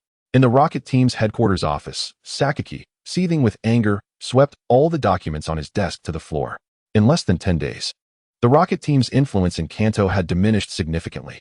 Plans that were once in motion or had been prepared for implementation were now all shelved, resulting in a staggering financial loss amounting to billions, not to mention the disappearance of Mutuo. Boss, according to our intelligence, the 3 culprits responsible for the destruction of Rainbow Game City are as follows. The first is the youngest professor in the league, who has developed fairy-type Pokémon. Jihui, Sakaki's assistant, Jin Yao, replied cautiously, aware that his boss's temper had been particularly volatile in recent days. A careless mistake could lead to a reprimand. Jihui, the student of Professor Okido and the younger brother of Kona, who possesses the legendary Pokémon Articuno, correct? How did these fools manage to provoke him? Sakaki furrowed his brow. The current Elite Four members are the face of the league. It is common knowledge not to meddle with anyone associated with them unless absolutely necessary. How could my incompetent subordinates dare to involve themselves with someone connected to the Elite Four? As for Okido, let us not even go there. Does anyone doubt the power of this seemingly benign old professor, who is an authority in academia? Not to mention his lineage. His son is a high-ranking officer in the Investigative Corps, an organization that operates throughout the entire Pokémon League, free from regional constraints. This is precisely the kind of entity Sakaki wishes to avoid provoking. Furthermore, it is said that Kona has recently appointed him as a Pokémon trainee investigator. Jin Yao added, damn it, Kona truly treats him with care. If investigators discover illegal activities and face retaliation, the entire Investigative Corps will strike back with devastating force. It's all too direct. Enough about him. Let us move on. How did they manage to defeat Mutuo? With Mutuo's power, even if Dato intervened, he would be swiftly defeated, Sakaki stated. Indeed, the key lies with the second individual, Kojiro, along with Jihui's Pokémon. A talking Meowth, Jin Yao explained. Kojiro? Sasaki Kojiro, is it? Sakaki expressed his dissatisfaction. The Sasaki family had once maintained a close relationship with the rocket team. But it was precisely this closeness that led to their harshest attacks in recent times. Only those closest to you can strike the deepest and most accurately. That is correct. It is indeed him, Jin Yao confirmed. Damn it, retaliation is not an option, Sakaki lamented. The sole heir of the Sasaki family possesses such a status that if the rocket team were to truly go all out against him, Sasaki would fight back fiercely. While Sasaki is currently attacking, it remains within a controllable range. They are in a position where they can be enemies for profit, yet also friends for profit. However, should we kill Kojiro, it would lead to an irreconcilable feud. What have they done? I recall him as merely a useless brat who eloped and ran away from home. Sakaki rubbed his temples. Yet, a single person and a cat managed to easily crack our defense systems, hacking into our central computer and gaining control over Mutuo's armor, thereby allowing Mutuo to escape, Jin Yao reported. Wait a moment. The duration of the battle did not exceed 10 minutes.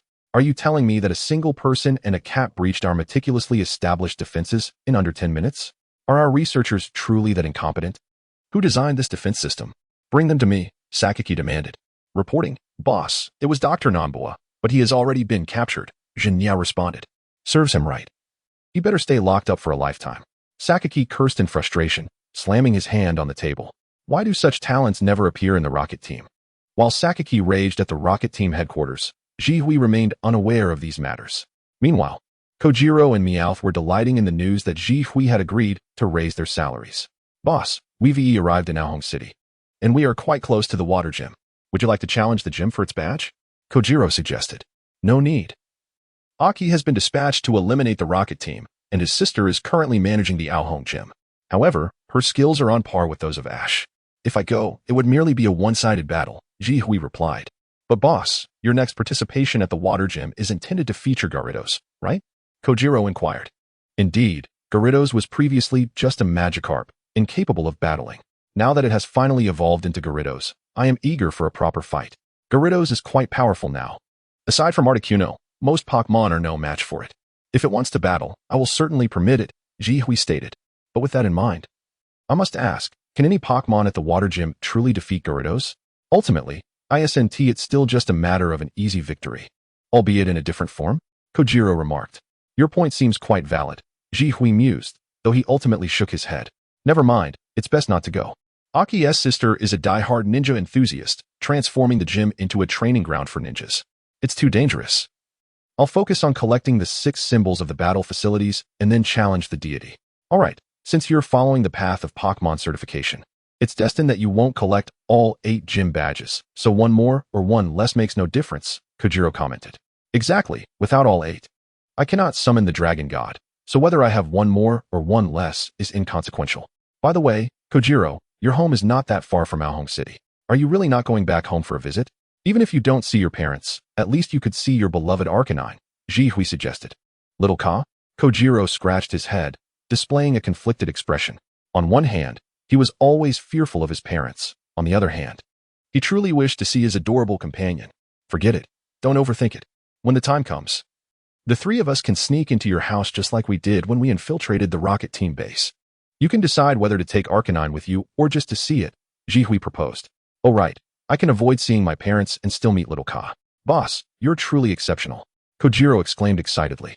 Ji Hui rolled his eyes in exasperation, having always wondered how Kojiro's parents had raised him to be so conflicted.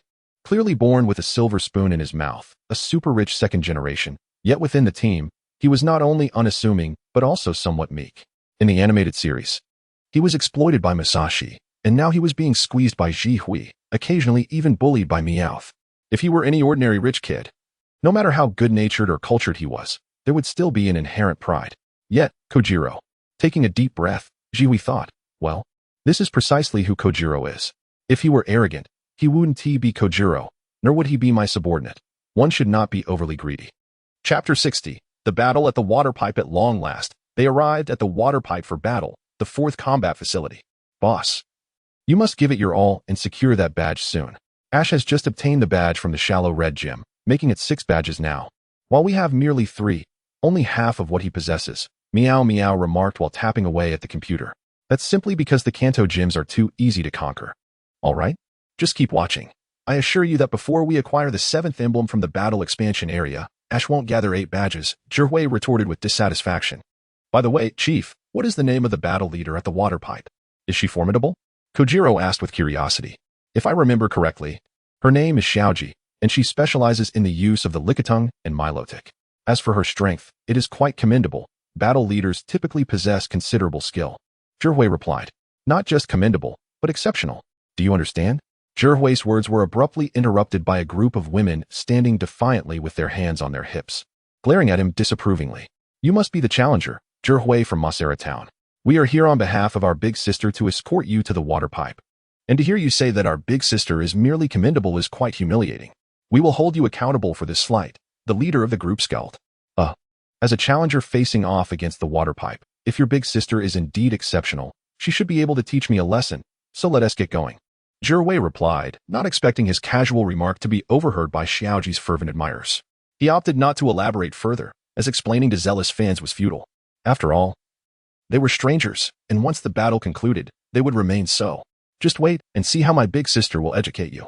Our Xiaoji is invincible, the leader proclaimed with unyielding pride. Zhihui shrugged nonchalantly, just take me to the battle arena, the rest is of no concern.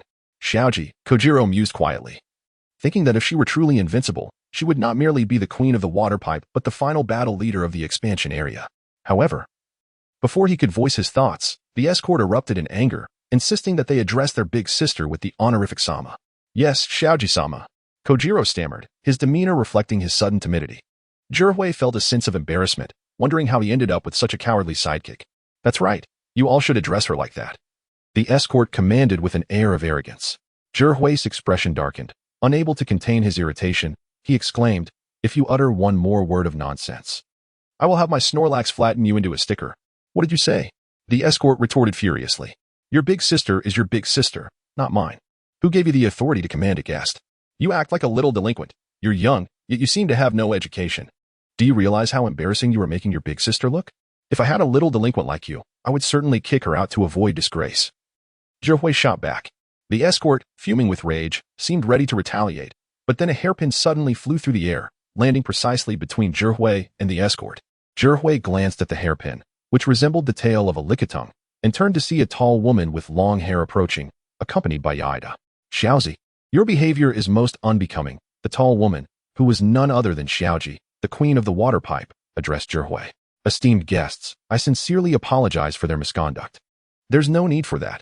We too have erred, Xiaoji stated, taking the initiative to apologize. Since there was no significant issue, Zhihui chose not to dwell on it and acknowledged her. Shall we commence the battle? Xiaoji proposed. Certainly, Zhihui nodded in agreement, following Xiaoji into the designated battle area. As Zhihui surveyed the combat arena, which had been prepared in advance, it was precisely as he had anticipated, a battleground combining both water and land. Ideally suited for Xiaoji's Lickitung and Milotic. Now, we will commence the match between Zhihui from Masera Town and the Waterpipe Queen, Xiaoji. Each participant may use 2 Pokémon, and the first to achieve 2 victories shall be declared the winner. A young girl from the Waterpipe took on the role of referee, reluctantly explaining the rules to Zhihui. My first Pokémon will be Lickitung, as the battle leader. Xiaoji was the first to release her Pokémon. Come forth, Gyarados. Zhihui summoned his prepared Gyarados without hesitation. Gyarados emerged in the river of the battlefield, letting out a ferocious roar that echoed through the air, its innate intimidate ability causing Lickitung to flinch, its previously fierce demeanor now appearing somewhat pitiable. In truth, even Xiaoji, as the trainer, and the well-informed Yaida were taken aback by the sheer size of Gyarados. Zhihui, when did you acquire such a massive Gyarados? Yaida inquired of Kojiro and Meow Meow. The boss has always raised a gigantic Magikarp, powerful yet unevolved due to a life of comfort. Recently, it became enraged and evolved. Kojiro succinctly explained. Ah, I see. A Gyarados of that size might be cumbersome, losing speed, but Gyarados is not particularly swift to begin with, often serving as a powerful cannon, thus there is nearly no loss, Yaida remarked. However, she recognized that Xiaoji was not an adversary to be easily defeated. As the challenger, I believe it is my turn to strike first. In that case, I shall not hold back. Gyarados, Rain Dance, Zhihui commanded. Having successfully evolved, Gyarados appeared exuberant as it unleashed a thunderous roar, causing dark clouds to gather overhead, with torrents of rain cascading down. Rain. Xiaoji displayed a puzzled expression, uncertain of Zhihui's reasoning behind this command. Nevertheless, she swiftly issued an attack order. Lickitung, use Poison Tail. Heeding her trainer's command, Lickitung suppressed its fear and, with its tail glowing ominously in purple, dashed towards Gyarados. Given Gyarados' massive size, evading the attack proved challenging, resulting in a direct hit. Zhihui observed confidently, refraining from issuing a second command, instead monitoring Gyarados' injuries. Gyarados was the only Pokémon in his possession about which he was not entirely informed. This rare and exceptional variant, having inherited the dragon lineage of Dragonair, had now evolved into Gyarados. Zhihui discovered that it possessed several dragon-type skills not typically associated with Gyarados, which were instead characteristic of Dragonair. Furthermore, its use of Rain Dance was significantly more potent than usual, a trait reminiscent of Dragonair's weather manipulation abilities. In the midst of battle, Zhihui also took the opportunity to gather data and assess Gyarados' defensive capabilities. Chapter 61. The true ferocity of the Gyarados. The defensive prowess of this colossal Gyarados is indeed formidable. Yet, why have you refrained from launching an attack until now? Do you deem me unworthy of your efforts? Xiaoji commanded her Servine to assault repeatedly, but to her astonishment, the Gyarados withstood 7 or 8 strikes with nary a scratch, remaining inactive. Even with her commendable composure, she could not suppress her ire.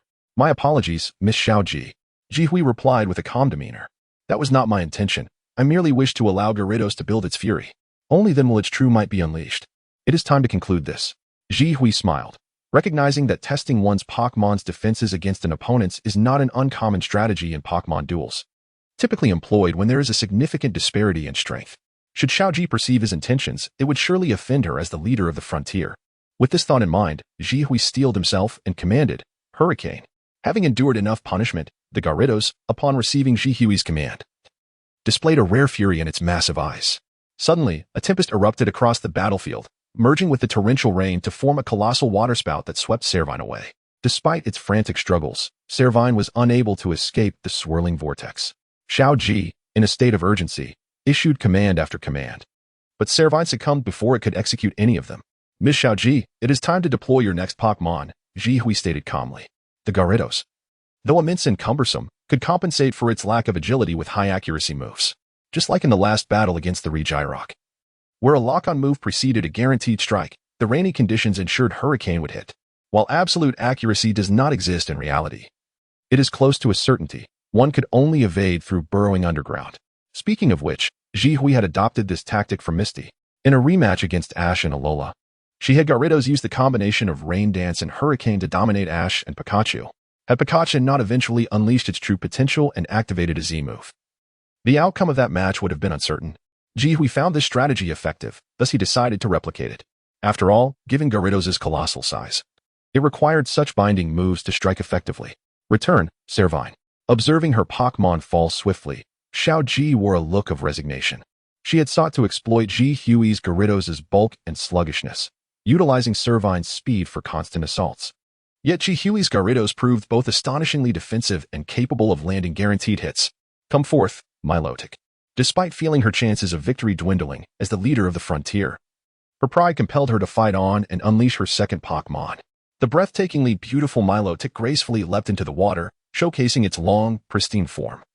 Undeterred by the overcast skies, Ji Hui observed with admiration. Milotic was indeed renowned as the most beautiful Pokémon. Watching the two Pokémon on the battlefield, he found it intriguing that Gyarados and Milotic were perhaps the two Pokémon with the most similar fates. Evolution holds immense significance for Pokémon. Many undergo profound changes in strength and even personality post-evolution, transforming entirely into different creatures. Ash's Charizard was virtually unrecognizable compared to its former self as a Charmander. Even if it eventually obeyed Ash, it had shed its earlier charm for a more haughty demeanor. Thus, many trainers opt not to evolve their Pokémon, preferring to maintain their original personalities. After all, in the real world, one can achieve remarkable strength without evolution, as exemplified by Ash's impressive roster and his legendary Oddish during the Indigo League. However, these two Pokémon are unique in that without evolution, they are considerably weaker.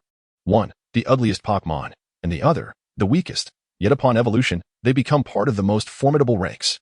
The ugliest Pokémon transforms into the most beautiful, while the weakest evolves into the most ferocious. Moreover, it is coincidentally noted that both Pokémon share a base stat total of 540. Regrettably, Ji Hui reflected, his Gyarados was something of a mutant, which felt somewhat unfair. Milotic, use Twister, Xiao Ji commanded. A powerful whirlwind erupted from Milotic's mouth, enveloping Gyarados entirely. For the first time, a rare expression of pain crossed Gyarados' visage. Ji Hui's expression lit up. Twister, a dragon-type move, did not have an advantage against flying and water types, but it was effective against dragon types. Do not tell me my Gyarados has truly become a dragon-type Pokémon. Ji Hui mused, his intuition urging him to return to the laboratory for further research on Gyarados' attributes after the battle. Yet now was not the time for such thoughts. He had already displeased Xiao Ji, and provoking her further would not bode well. In this world, whether gym leaders or frontier brains, their relations with challengers are generally amicable. There was no need for him to incite animosity. With this in mind, Ji Hui decisively commanded, Gyarados, break through forcefully, then bind and crush. Finally receiving Ji Hui's attack command, Gyarados was liberated, rising up to easily break through Milotic's Twister with sheer brute force. Milotic, use Hydro Pump. Seeing the gigantic silhouette of Gyarados approaching, Xiao Ji felt an inexplicable surge of fear. Yet, as an exemplary trainer, she persisted in her final effort, issuing one last attack command. Milotic's powerful Hydro Pump struck Gyarados, but it was as if nothing had happened. Gyarados pressed down, ensnaring Milotic entirely. Despite Milotic's desperate struggles, its strength paled in comparison to Gyarados' might. Within a minute, Milotic succumbed, its eyes swirling, losing its ability to battle. I concede, Xiao Ji stated, recalling Milotic with a resigned expression. Your Gyarados is truly formidable. I too am outmatched, relying solely on the inherent strength of my Pokémon. Ji Hui acknowledged her words. To nurture a Pokémon to such heights is a testament to a trainer's skill. It symbolizes fortune. Xiao Ji handed the victor's insignia to Ji Hui. If I have the opportunity in the future, I may return for a more balanced match. I hope you will not refuse. Ji Hui replied, realizing that using Gyarados felt somewhat like a mindless sweep. While it was exhilarating, It rendered the value of strategy nearly obsolete. Moreover, it did not serve as a training opportunity for his other Pokémon. Should you come, I will gladly accept, Xiaoji responded. Her abilities were not to be underestimated. Like Jihui, she believed in the principle that offense is the best defense, having learned no defensive maneuvers, only offensive ones. Yet in this match, her skills had been rendered ineffective, leaving her feeling quite vexed. Then it is settled, Jihui said with a smile. The next battleground facility, the Battle Palace, is located near the metallic Olive Twin Island. Chapter 62. Encountering Eevee, Part 7. After successfully challenging the water pipe, symbolizing good fortune, the trio of Zhihui continued their journey. On this day, they were resting in a forest. Zhihui was grooming his Gyarados while conducting a meticulous investigation. He was now certain that his Gyarados possessed the dual attributes of water and dragon, without any flying attribute. Having been a doctoral student for several years, Zhihui could no longer contain his intense desire for research. Although he understood that the birth of this Gyarados was likely a unique occurrence akin to Mutuo, impossible to replicate, he found the knowledge immensely alluring for academic purposes, even if it could not be duplicated. Boss, perhaps you should take a break. Let's discuss our next steps. Should we head directly to the next port to take a boat to the Battle Palace? Or should we divert to complete the Pokémon certification exam to qualify for the court's conference? Asked Kojiro. Both routes are viable. I am open to either. Which do you prefer? If we go for the Pokémon certification exam, wouldn't that mean we could stop by your home to see your Arcanine? If so, let's take that route, Zhihui replied without turning around. Thanks for understanding. In that case, let's travel by land. We can also pass by the breeding center to retrieve my Lurantis that I left there, Kojiro exclaimed excitedly. Lurantis? When did you capture that? Why didn't you take it directly to our research facility instead of leaving it at the breeding center, wasting money? Zhihui inquired. I caught it back in the academy. But I've been busy ever since, so I haven't gone to retrieve it, Kojiro explained. Back in the academy? That's at least 4 years ago. Aren't you worried your Pokémon might not want you anymore? Zhihui teased. Not at all. My Pokémon will always want me, Kojiro replied confidently. Zhihui looked at Kojiro, tempted to question his confidence. After all, he had left his Pokémon for 4 or 5 years without contact and still expected affection. He thought of the Gyarados from the animation that had evolved after being kicked by Kojiro, but then remembered the Gyarados that had been left in a Pokeball for countless years in the Sinnoh region, which excitedly rushed to Kojiro upon seeing him. Suddenly, he found that Kojiro's seemingly misplaced confidence might actually have some basis. Despite having few Pokémon, and even fewer Grass-type Pokémon, he was known as a Grass-type master. This was simply due to the extraordinary bond he shared with his Grass-type Pokémon. Wait a moment, isn't Lurantis' evolution form Venusaur? Zhihui suddenly brightened, looking at Kojiro's unscathed head and said, Kojiro, hold on a second. Let me advance some of your salary so you can buy a helmet. A helmet? Why would I need that? Kojiro asked, bewildered. Zhihui broke into a grin, as the thought of the Venusaur from the animation that would always bite Kojiro's head upon appearing made him chuckle. It seemed that, for some inexplicable reason, Kojiro's Grass-type Pokémon had a penchant for pestering him. By the way, boss, we have gathered all 4 symbols. Who is the next opponent at the Battle Palace? Are they formidable? Meow asked. Elder Yukon, a person of great strength, Zhihui replied. How does their strength compare to the last opponent, that little thistle? I feel like among all the frontier leaders, she was the weakest, just a group of little girls calling themselves adults. It's infuriating, Meow remarked. Has it really been so long that you still hold a grudge? Besides, that little thistle isn't weak. It was just that Gyarados was too powerful. Her tactics became ineffective. And this is the most despairing aspect of Pokémon battles. What counts as a basic attack for others is equivalent to a special move for you, Zhihui explained. Then isn't it just about training your Pokémon's strength? No tactics needed? Meow queried. In the face of absolute power, all tactics are rendered futile. Just like that Mewo.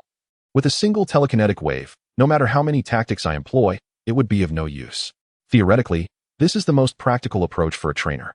This is why I emphasize the importance of the bond between trainers and their Pokémon.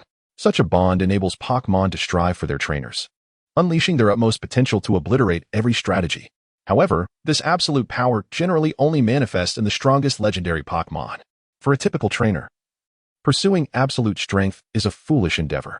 For instance, if I were to face Sister Kana with my Gyarados, and I dared not employ strategy, I could meet my demise at any moment, Zhihui stated. Is that so? Has no one ever attempted something similar? Meow asked. There has been one. Against the strongest frontier leader in the battle frontier, battling against the Pyramid King. Although his tactics were impressive, he also favored a brute force approach and excelled at it. In the animation, Shinji from Sinnoh, having lost to Reiku, voluntarily challenged the Pyramid King to a 6-on-6 showdown. During the battle, Shinji Selectivire used a move that theoretically could withstand any attack, yet it was pierced by Regirock's Stone Edge, proving utterly ineffective. That 6-on-6 battle was truly a complete domination by the Pyramid King. Thankfully, Ash's Pikachu managed to unleash its full power against Regice, defeating it in an instant. Otherwise, dominating the battle frontier would have been a mere dream, Zhihui recounted. Is it really that strong? Kojiro asked incredulously. Do you think the strongest leader in the battle frontier is a fake? If it were a one-on-one match, I would have a 70% chance of winning a round. However, in a 3-on-3, my chances drop to 60 or even 50%. Ultimately, it's because I have too few types of Pokémon. Fortunately, Gyarados successfully evolved, giving me a water-type main Pokémon. Otherwise, I wouldn't even have a 50% chance, Zhihui explained. In that case, boss, you should work hard to find an EV. Once you have an EV, you can freely choose various types of Pokémon and even find a companion for your Sylveon, Meow suggested. I would love to. But do you think EV is as common as a stray dog? You can't just expect to find one whenever you want, Zhihui chuckled. Boss, look over there under that tree. Isn't that an EV tied up? Kojiro suddenly exclaimed.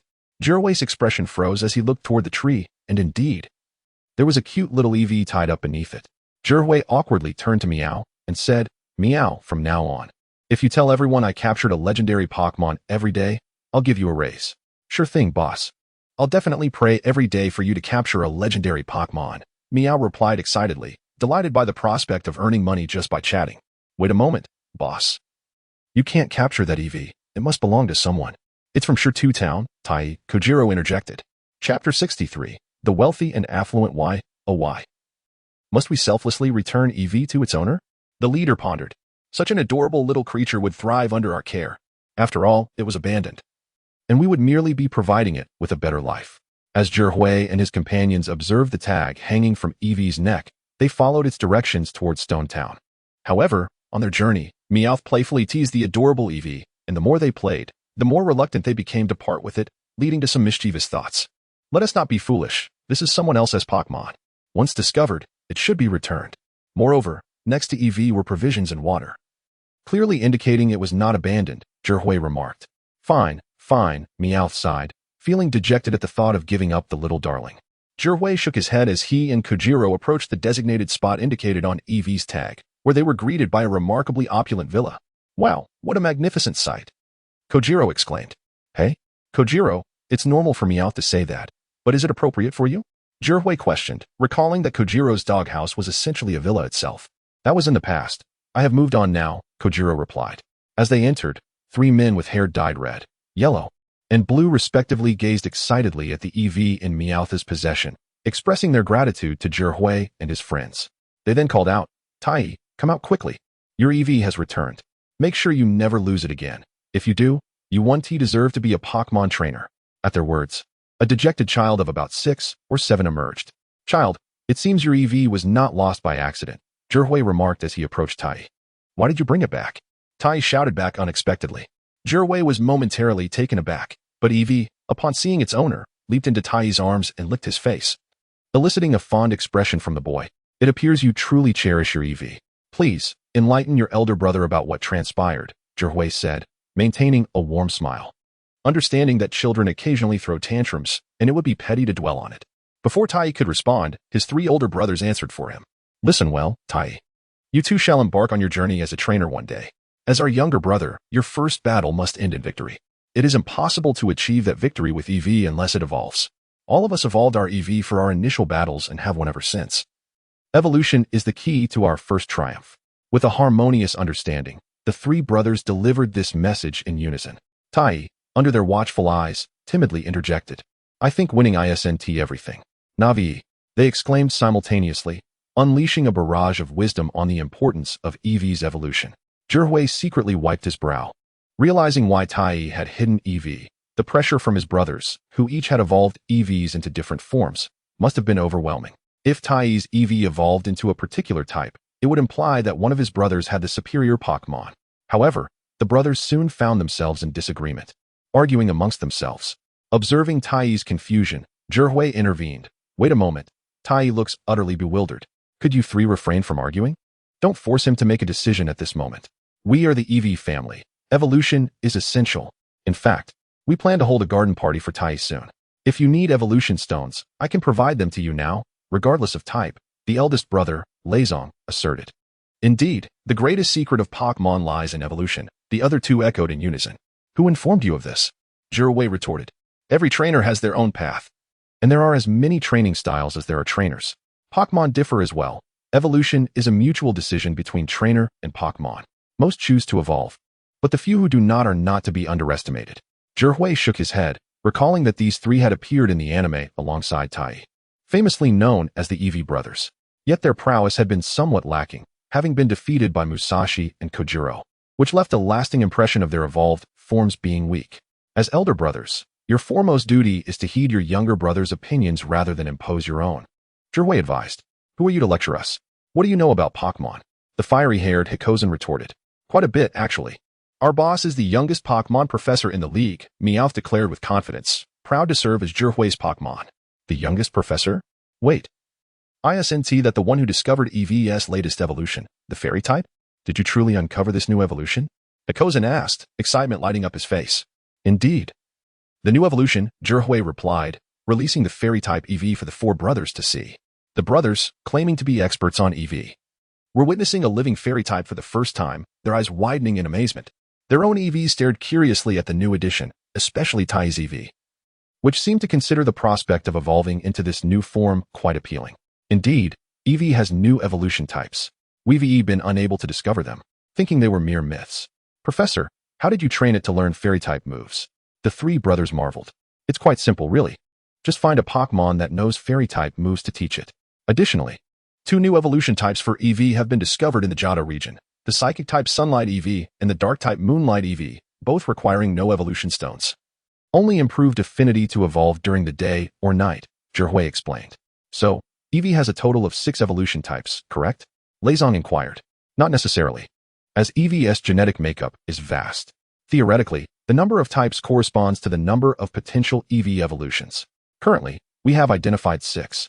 But it does not mean there are only 6, Zhihui clarified, knowing that Eevee could also evolve into leaf and ice types. Ah, so that is the case. We claim to be Eevee experts yet we're unaware of so much, Leizong realized. If it's Professor Zhihui's assertion, then Eevee must possess significant combat strength even without evolving, Mizuzan added. Precisely. If that is the case, then Tai need not evolve, and they would still be the true Eevee brothers, Hikozen remarked. Really? I can choose not to evolve Eevee? Tai asked, excitement bubbling within him. Indeed, Professor Zhihui has stated it, so there must be wisdom in that, the three brothers affirmed in unison. Thank you, Dr. Zhihui. Taichi expressed his gratitude with palpable excitement. Observing this, Zhihui could not help but chuckle inwardly. Indeed, the same words spoken under different circumstances yield varying effects.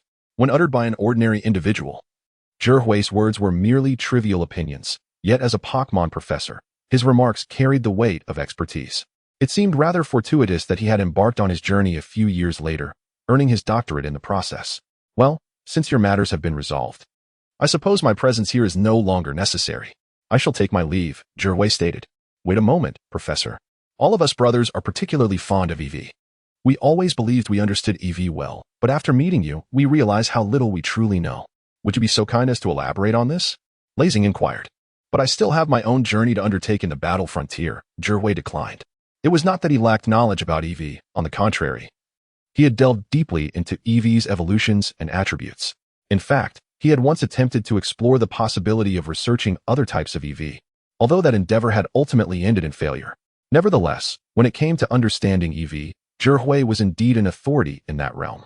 The only challenge was that his extensive knowledge meant that a thorough discussion would require no less than 3 or 4 days. Professor, we know this may be an imposition, but could you please address some of our inquiries and provide us with your expert insights? Furthermore, many friends will be joining us tomorrow, and we plan to establish a Pokémon trainer social network centered around evolution stones. We would be honored if you could share the mysteries of evolution with all of us, the 4 brothers expressed eagerly. Gazing at their eager expressions, Zhihui sighed resignedly. It was the duty of every Pokémon professor to assist earnest trainers in navigating their paths. Very well, I shall give you a lecture shortly. I do possess some insights regarding Pokémon evolution, Zhihui conceded. Thank you, Professor. We do not have much to offer, but here in Stone Town, we are known for our specialty, the evolution stones. If you do not mind, we brothers would like to present you with 2 complete sets of evolution stones. Leizong expressed gratefully. Zhihui was taken aback. 2 complete sets of evolution stones? Why did you not mention this sooner? Such items, while not impossible to find, were indeed rare, and each held significant value. A single evolution stone could serve as the grand prize for an annual competition in any town, let alone 2 complete sets. Even for a professor like Zhihui, acquiring such a treasure was no easy feat. Professor, Leizong called out to Zhihui.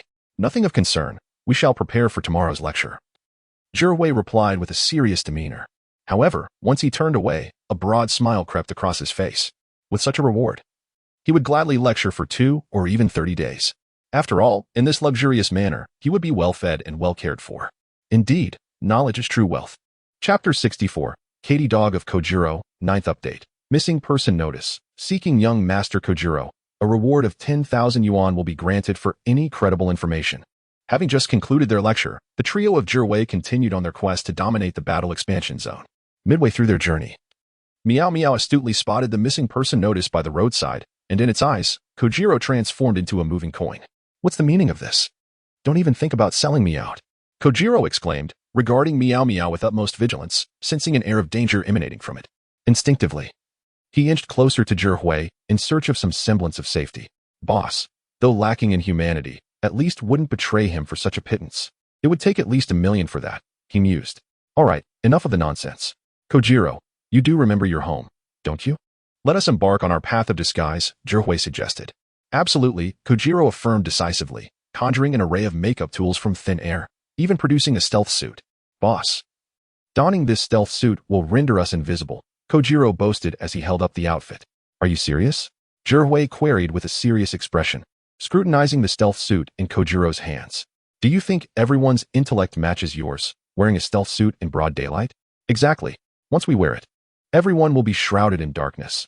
No one will see us, Kojiro replied, seemingly oblivious to Zhihui's discontent, wearing a look of utter conviction. Zhihui clenched his fist. Unable to contain the surge of frustration within him, he delivered a punch to Kojiro's head. Do you really think everyone is as foolish as you? Wearing a stealth suit in the daytime, are you so afraid that others won't notice you? Is that so? Kojiro shrank his head in trepidation. Let us keep it simple and direct.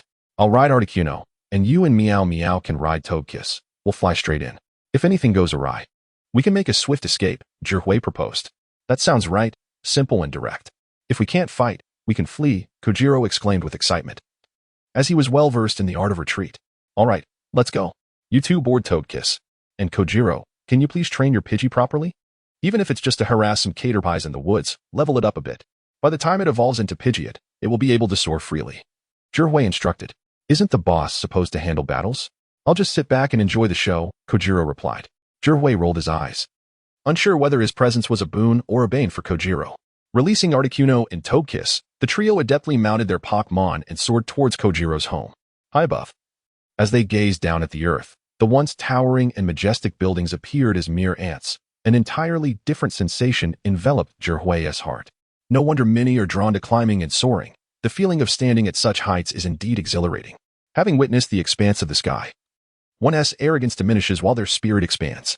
After a while, a magnificent estate emerged before them, an embodiment of opulent European architecture, complete with gardens, rivers, and an array of distinctive landscapes sprawling over several hundred acres.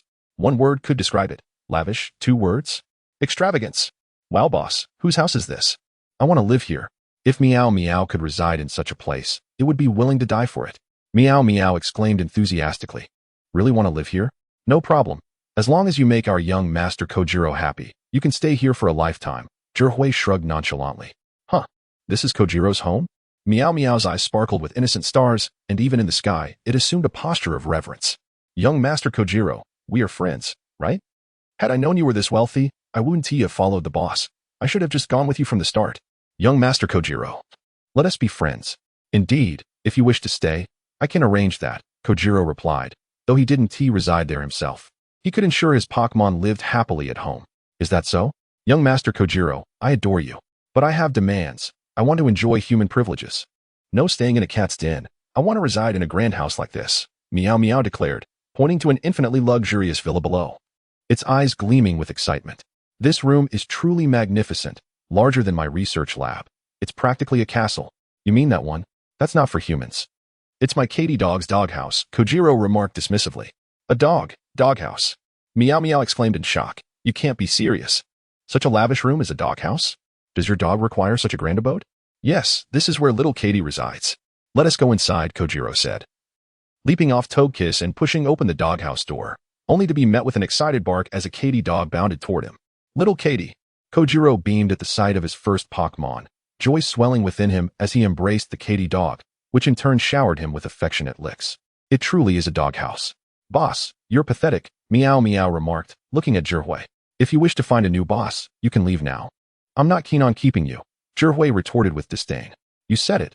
Tomorrow, I'll pack my bags and seek a new boss, Meow Meow declared. I'm leaving, and you want to even try to keep me? Friendship over.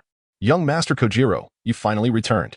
Before Kojiro could relish his excitement, a cheerful female voice rang out, startling him and causing him to jump in fright.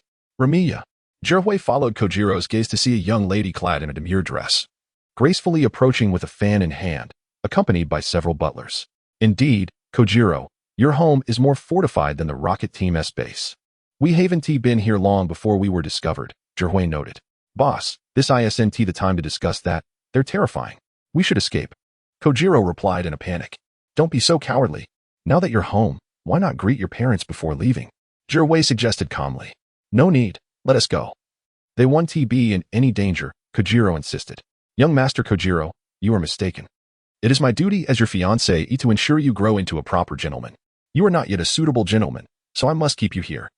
Ramiya said elegantly, concealing her mouth with the fan. Having watched the anime, Zhihui found Ramiya's elegance somewhat disconcerting, as he recalled her true personality, which was quite akin to Musashi's, only her disguise was slightly more polished. As for you outsiders, I thank you for bringing young Master Kojiro home, but as unrelated parties. I must ask you to leave, Ramiya declared, releasing her Pokeball to summon her Pokémon, a Vileplume. Vileplume, use Stun Spore.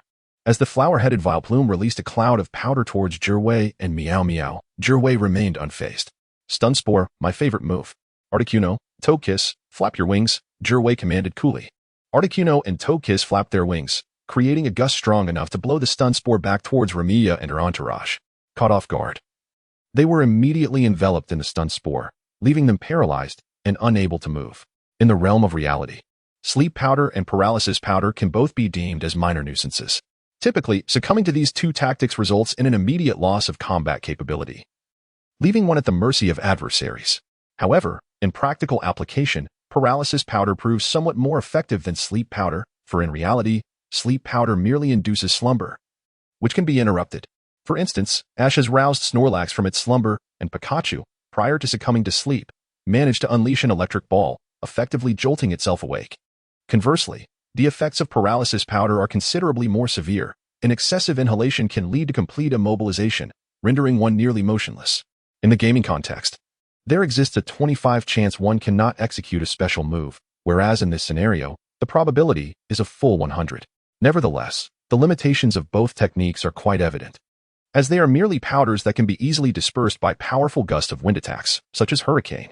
With adept control, one might even redirect the attack back at the opponent.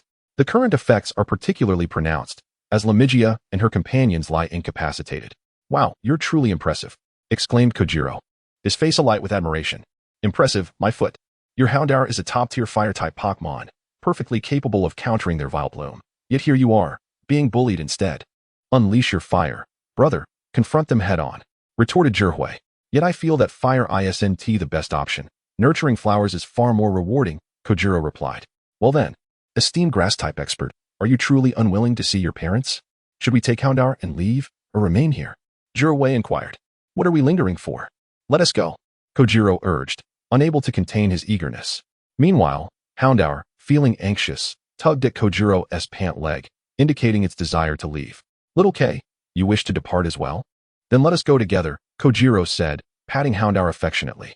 The excited Pokémon barked twice and swiftly dashed towards its doghouse, returning shortly with a Pokeball in its mouth. All right, Little K, we shall travel together from now on, Kojiro declared, securing Houndour in the Pokeball before mounting his Togekiss and departing without a backward glance. Zhihui, shaking his head in resignation, mounted his Articuno and followed suit. On a balcony within the estate, a pair of elegantly attired couples observed Kojiro's hasty departure, shaking their heads in unison. Kojiro still refuses to return, the lady remarked. There is little we can do. Having grown wild in the outside world, he is reluctant to come home. Yet, as long as we know he is alive, it is sufficient. After all, we are aware of his regular whereabouts Pallet Town. If he becomes a Pokémon professor, there would be nothing amiss in returning to Mary.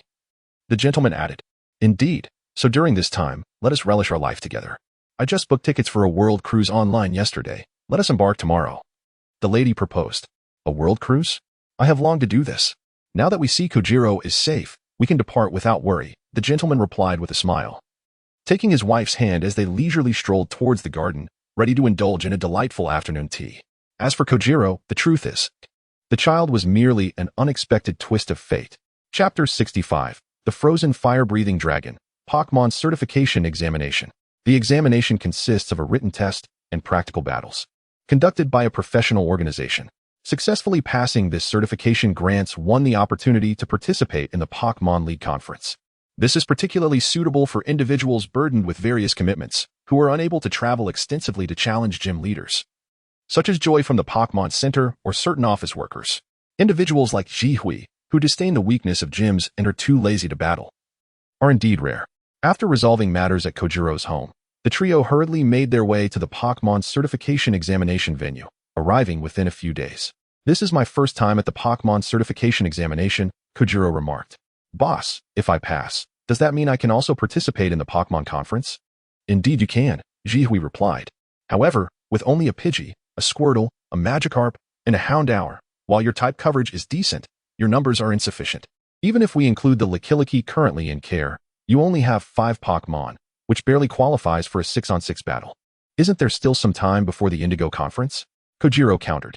Besides, the 6-on-6 showdown occurs only after the quarterfinals, so I probably won't even make it that far. Don't be disheartened. Have a little confidence. Train your Houndour diligently and evolve your Pidgey into a Pidgeot. Reaching the quarterfinals isn't impossible, Jihui encouraged. I'll give it a shot, Kojiro exclaimed, feeling inspired. In the original anime, both he and Musashi were initially unsure about being villains. Having once considered participating in the Pokémon League, it was only later that they fully embraced their roles as antagonists. With Jihui's guidance, he was now quite eager to become a champion. Wait a moment, boss, isn't that Ash? Meowth suddenly interjected. Ash, what is he doing here? Jihui turned in surprise, spotting the familiar trio at the registration desk, accompanied by a boy holding a camera. Curiosity piqued, Jihui approached and playfully tapped Ash on the head, asking, Why are you here instead of challenging gyms? Bro, you're here too, Ash exclaimed, turning to reveal an excited expression. I couldn't be bothered to challenge gyms, so of course, I'm here for the Pokémon Certification Examination. It's strange for you to be here, though. Introduce me to your new friend, Jihui responded. Oh, this is Archer, a genius in capturing beautiful moments of Pokémon through photography, Ash explained, introducing his new companion. By some delightful twist of fate, the group found themselves together, engaging in casual conversation that naturally drifted towards Ash's abilities. Misty, as usual, doused Ash with cold water, bluntly pointing out the harsh reality that his badges were all gifts. Ash, indignant, insisted on his prowess, leading him to this examination to prove himself. Is that so? Then perhaps you should leave now. This isn't the right place for you. Focus on challenging gyms to enhance your knowledge and Pokémon skills before tackling the league, Jihui advised. Why? I've come all this way, let me showcase my skills. Ash protested. Showcase what skills? Experience the thrill of last place? Jihui couldn't help but retort. Bro, you can't keep looking down on me. I'm strong now. Ash shot back defiantly. All right. Then tell me, is the pattern on a tadpole's belly clockwise or counterclockwise? What differentiates the flames on a Charmeleon's tail from those on a Ponyta's? How many times longer is a Lickitungu's tongue compared to its body? And what is the exclusive move that Meowth can learn only before evolving? Jihui challenged him. The pattern on a tadpole's belly? The length of a Lickitungu's tongue? Ash's mind was flooded with question marks. What on earth was he talking about? Meowth, what is the exclusive move you can learn only before you evolve? Misty asked curiously, leaning closer to Meowth for an answer. Even if you asked me, I wouldn't know, Meowth shrugged, his skill set long filled with chatter, leaving no room for anything else apart from his wild scratching. What? You don't know? Misty gasped, her eyes wide in disbelief. Meowth shrugged again, exuding an air of uniqueness. He was no ordinary Meowth, and he scoffed at the notion of answering such common questions.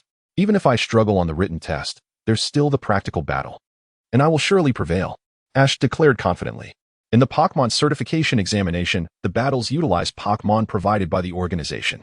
Before you open the Pokéball, You have no idea which Pokémon you will receive, and how well do you know the moves of a Pokémon you are unfamiliar with?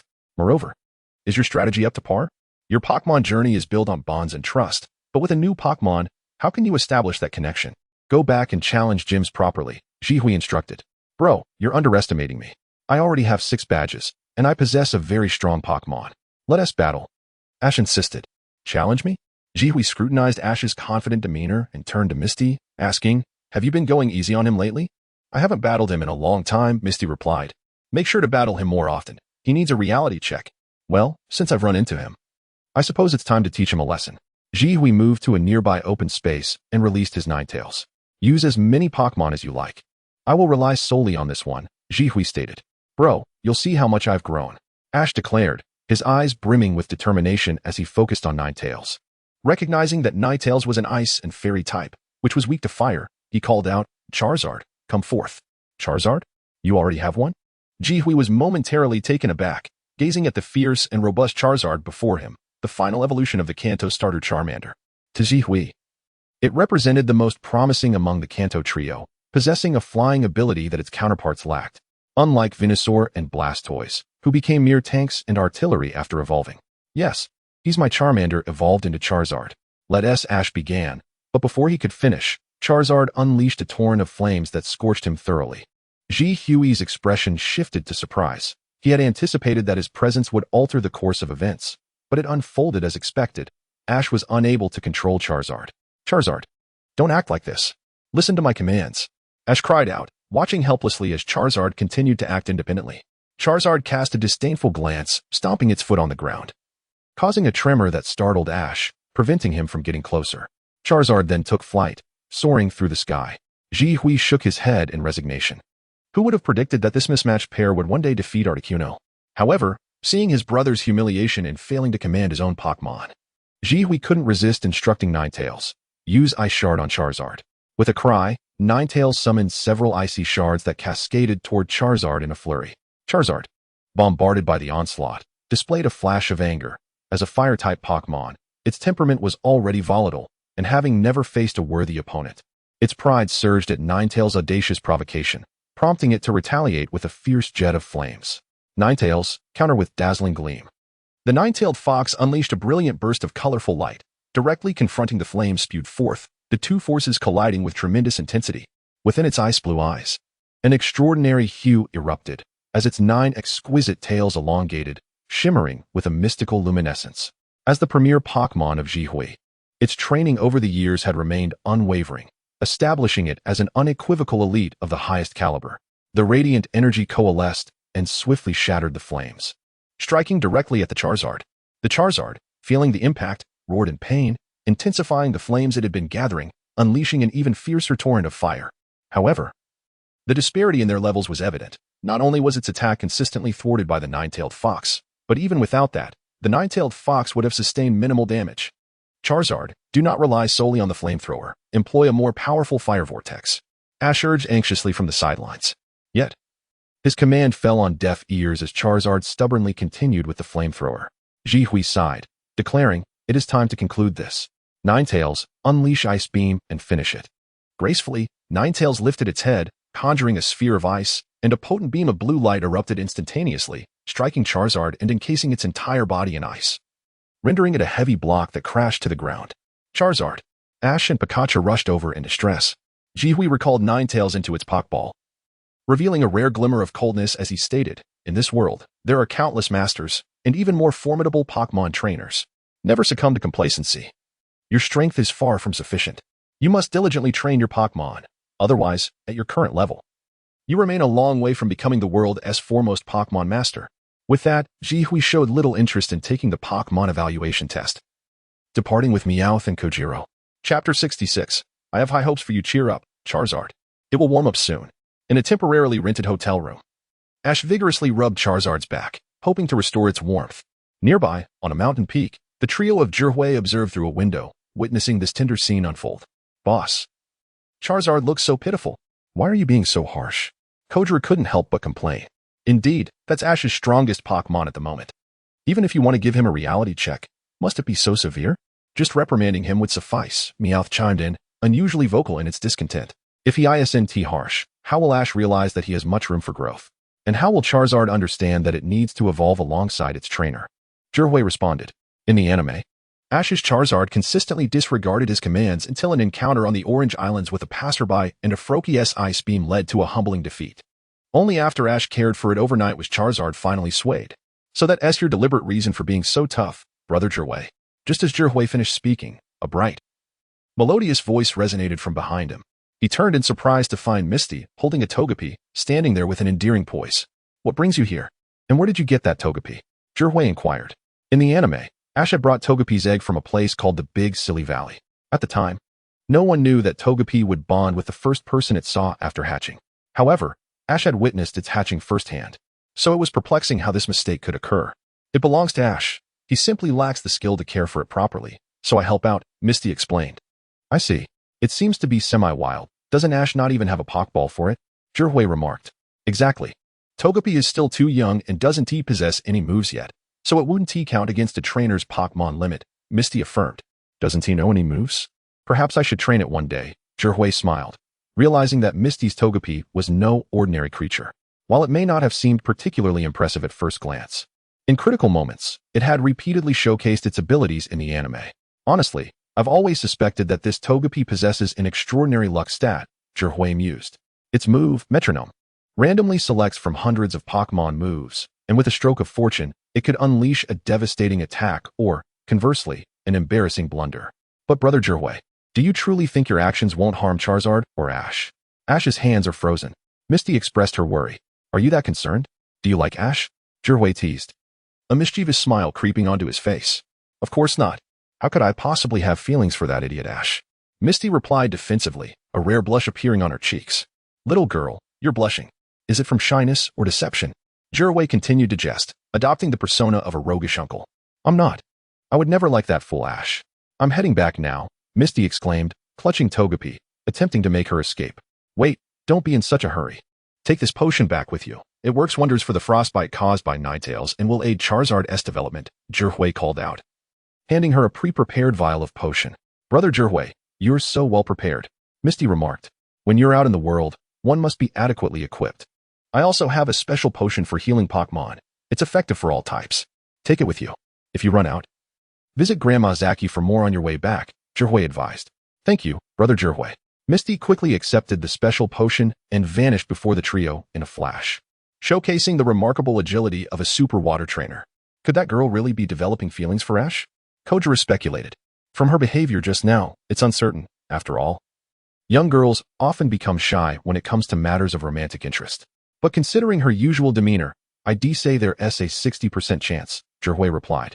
Having watched countless episodes from the original series through to the Orange Islands and Johto, including the Lugia movie, he found it hard to believe that Misty harbored no feelings for Ash, especially after her declaration in the Lugia film, where she admitted Ash was a troublesome responsibility, immediately followed by her diving into the water without hesitation.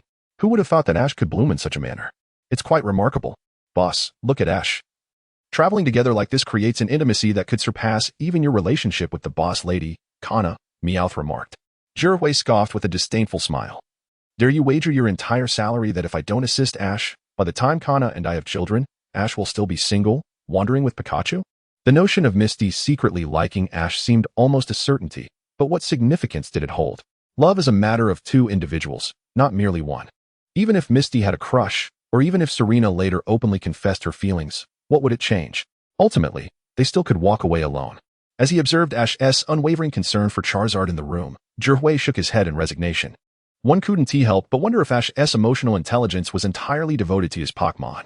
Regardless of how many romantic prospects bloomed across regions like Kanto, Johto, Hoenn, Sinnoh, and Kalos, it proved to be of no consequence. Is it really so? Don't humans say that pursuing a girl is like climbing a mountain, while a girl chasing a boy is like passing through a veil?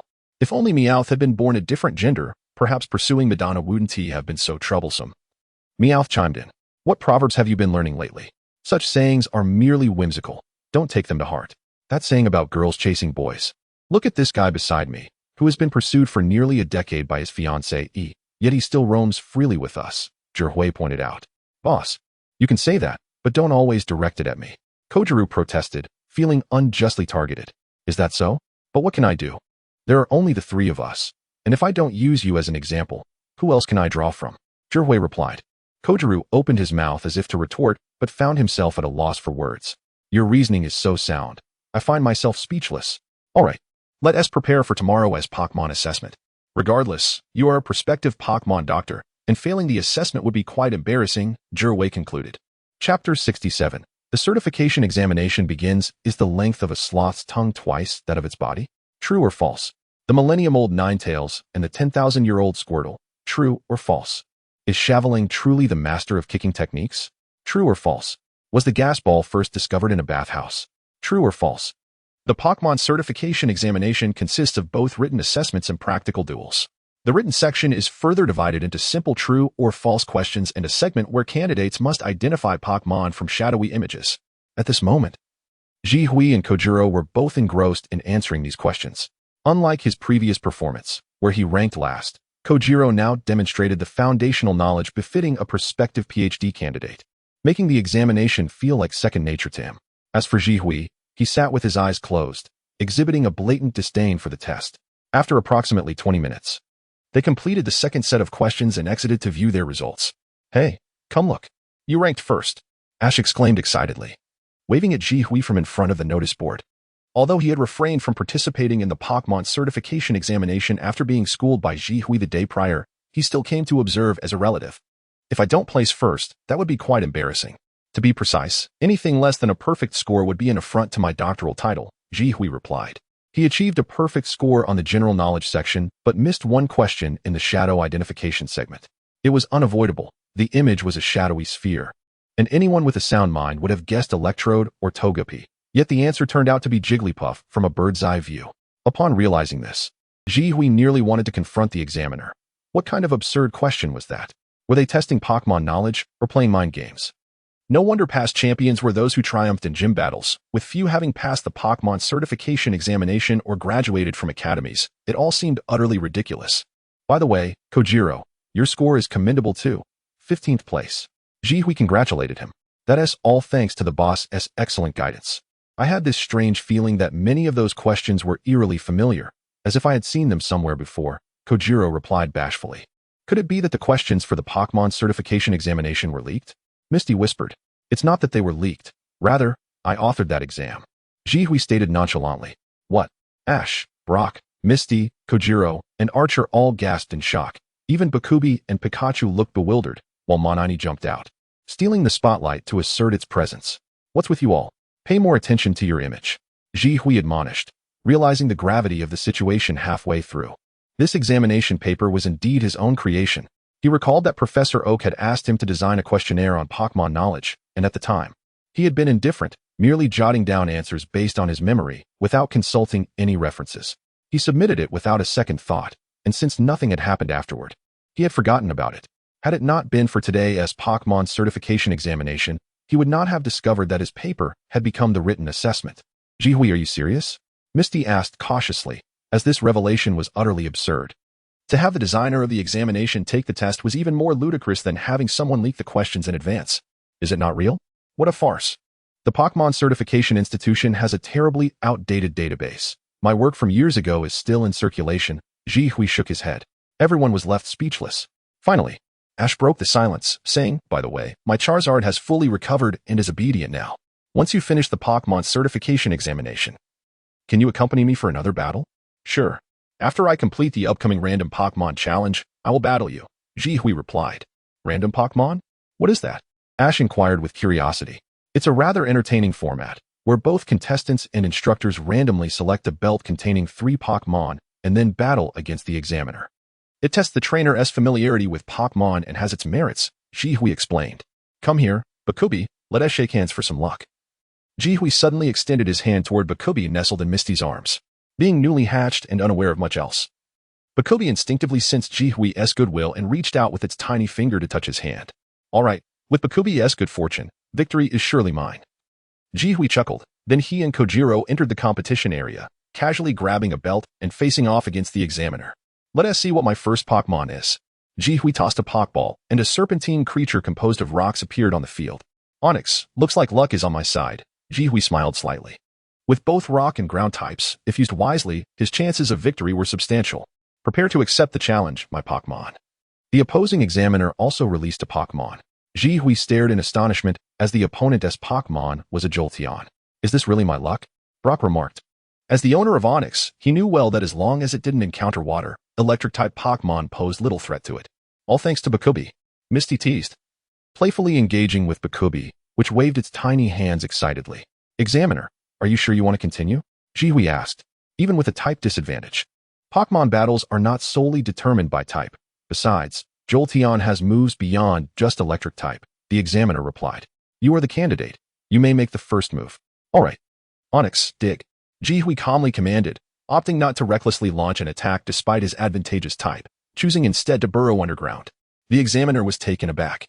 Not expecting Ji Hui to choose the digging move in such a scenario, rendering him unable to see where Onix was, much less mount an attack. Rock slide. Ji Hui ordered.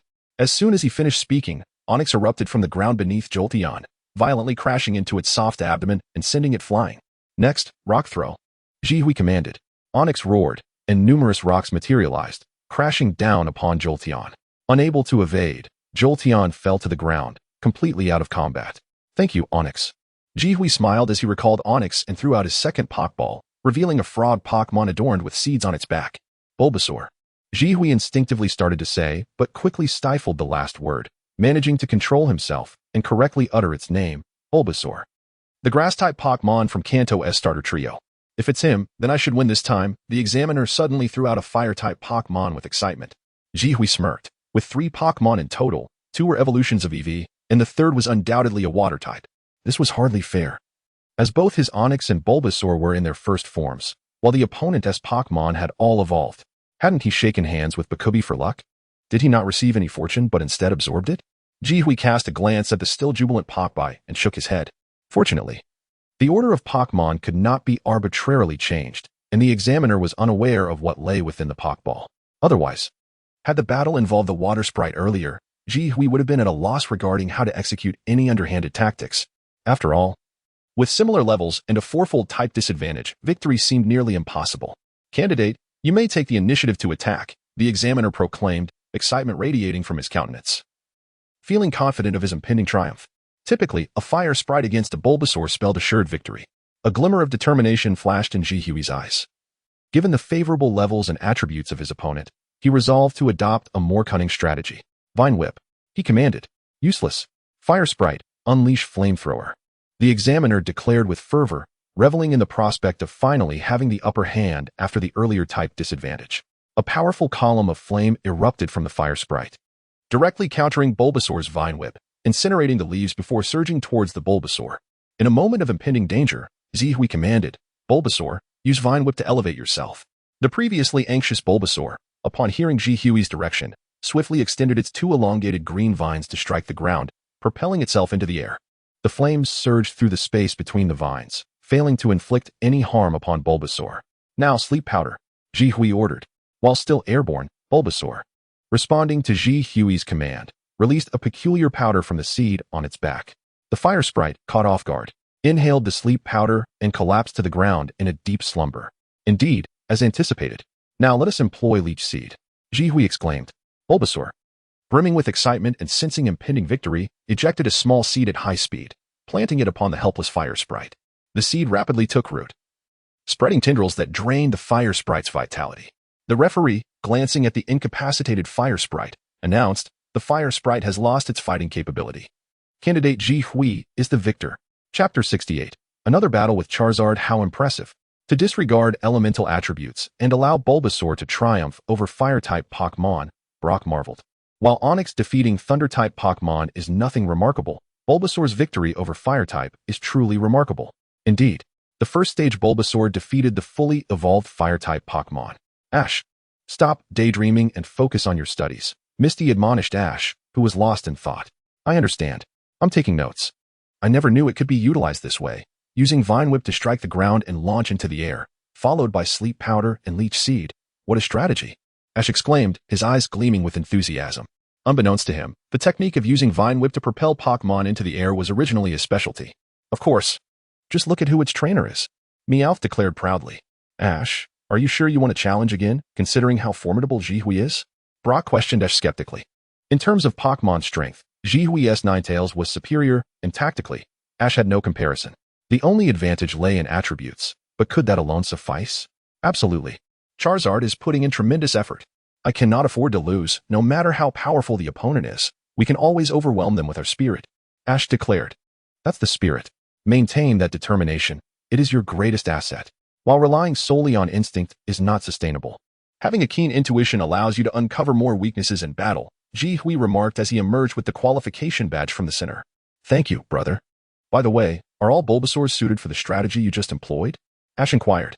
That's a bit nuanced, Jihui replied, shaking his head. The strategy one just used is not overly complex, as long as Bulbasaur's aptitude is above average, and it knows Vine Whip, Sleep Powder, and Leech Seed, it can succeed. By using Vine Whip, one can often catch the opponent off guard, allowing for the effective use of Sleep Powder, which is almost guaranteed to hit, followed by Leech Seed, ensuring victory. One cannot deny that Sleep Powder and Leech Seed are quite powerful in reality. Sleep Powder is nearly impossible to evade, and once hit, most Pokémon remain asleep indefinitely. Meanwhile, Leech Seed, a simple move in the games, is devastating in the anime, often resulting in instant knockout. Ash's Bulbasaur has already taken down several Pokémon with it. Jihui continued. When we reach the Sinnoh region, the gym leader, Kaizong, is a true monster. Her Turtwig's Leech Seed can even latch onto Grass-type Pokémon, absorbing all of Ash's Turtwig's energy and securing victory, he added. Theoretically, using Sleep Powder followed by Leech Seed can eliminate the vast majority of trainers. But why did you say it's not that simple? Misty asked curiously. Because the effectiveness of Sleep Powder is contingent upon its initial success, which can be countered by moves like Hurricane, Dig, or even the simple flight of flying-type Pokémon. Many trainers have their own methods of resistance. Thus, this tactic is often used for surprise attacks against weaker opponents. If the opponent is highly skilled, a single trick cannot guarantee success, so enhancing the strength of Pokémon is paramount. For instance, Ash, you should focus on nurturing your Bulbasaur's Solar Beam, Jihui advised. So tactics are not important. What truly matters is strength, Ash asserted. Not important. The right tactics can. Jihui began, but halfway through, he shook his head. Never mind, you will understand the significance of tactics when you participate in the Indigo Conference and face defeat. Then, brother, let us have another match. Charizard is not satisfied yet, Ash declared. You wish to be defeated again? Very well, I shall grant your request, Jihui responded. Leading Ash back to the clearing from the previous day, releasing both Ninetales and Charizard. Charizard glared at Ninetales, the foe that had frozen it into a solid block of ice yesterday, its eyes ablaze with fiery rage. Charizard, trust me, we will win. Ash encouraged, patting Charizard's thigh. Charizard nodded, recalling its previous weakness, and reaffirmed its bond with Ash. Now, let the duel commence. Charizard, use Flamethrower. Charizard obeyed, soaring high and unleashing a torrent of flames. Ninetales, use Mystical Fire, Jihui commanded, employing his familiar strategy. Ninetales spread its 9 tails, releasing a colorful burst of light, preparing for a direct confrontation akin to yesterday's battle. Yet Ash had a different command in mind. Charizard, spin and maneuver behind Ninetales to attack. Charizard executed the order, deftly dodging the mystical fire and swiftly positioning itself behind Ninetales for a frontal blast of flames. Jihui smirked. Learning my flying technique, are we? A worthy candidate for a flying-type master, but that alone will not suffice to defeat my Ninetales. Quickly, Ninetales, dodge to the front. He instructed. Ninetales transformed into a streak of white light, evading Charizard's fiery assault. Charizard, seize the opportunity and dive in for a body slam. Ash shouted. Charizard dove swiftly, aiming to grasp Ninetales. Ninetales, use Iron Tail. Jihui's eyes narrowed. Attempting a body slam? Not a chance. Ninetales leaned forward, its long tails illuminating with brilliance as they struck Charizard's head with full force, sending it crashing to the ground. Charizard, you can do it. Use Fire Spin against Ninetales. Ash urged loudly. Charizard, invigorated by Ash's encouragement, rose and unleashed a massive flame, attempting to engulf Ninetales. Defend yourself. Jihui remained calm, simply uttering those 2 words. Ninetales effortlessly absorbed Charizard's Fire Spin. Ash's chances of winning against Jihui were indeed slim, not merely due to the level of their Pokémon, but also the disparity in their knowledge of each other's abilities.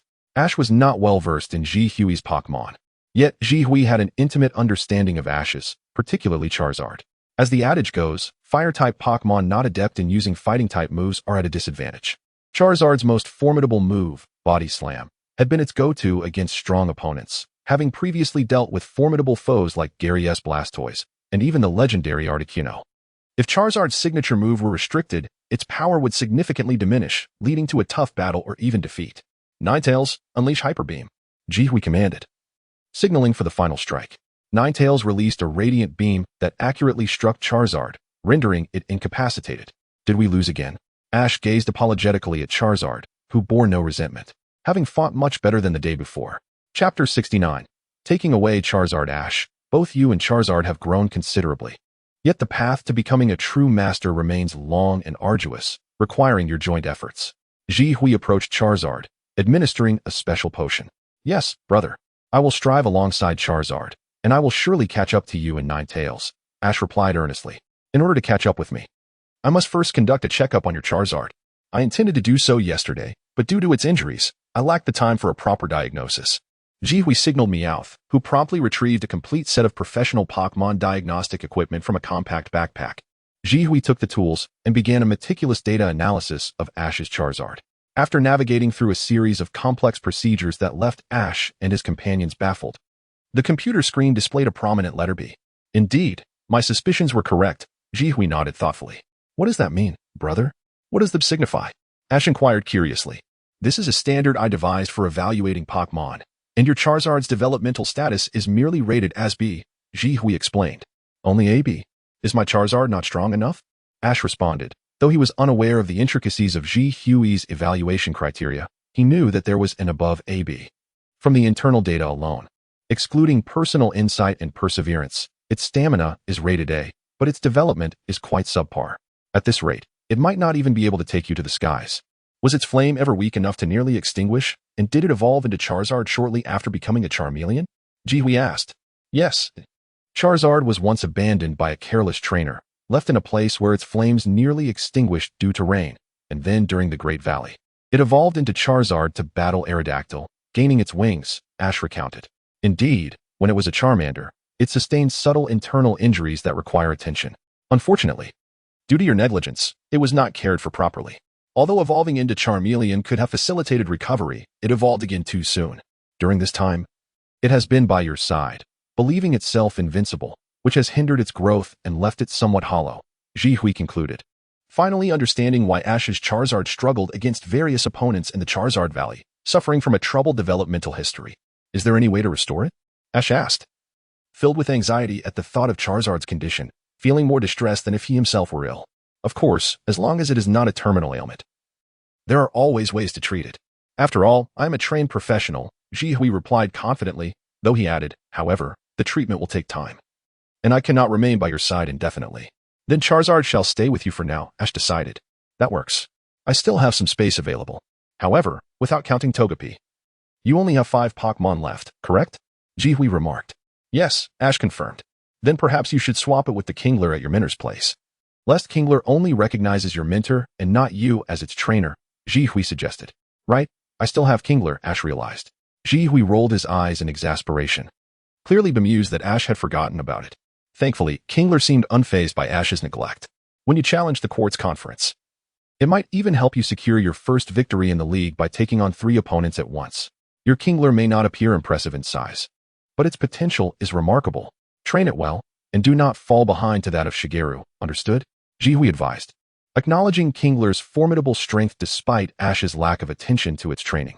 The Quartz Conference and the league's opening match, first defeating Exeggutor, then evolving Kingler, only to face defeat against Seadra and Zubat.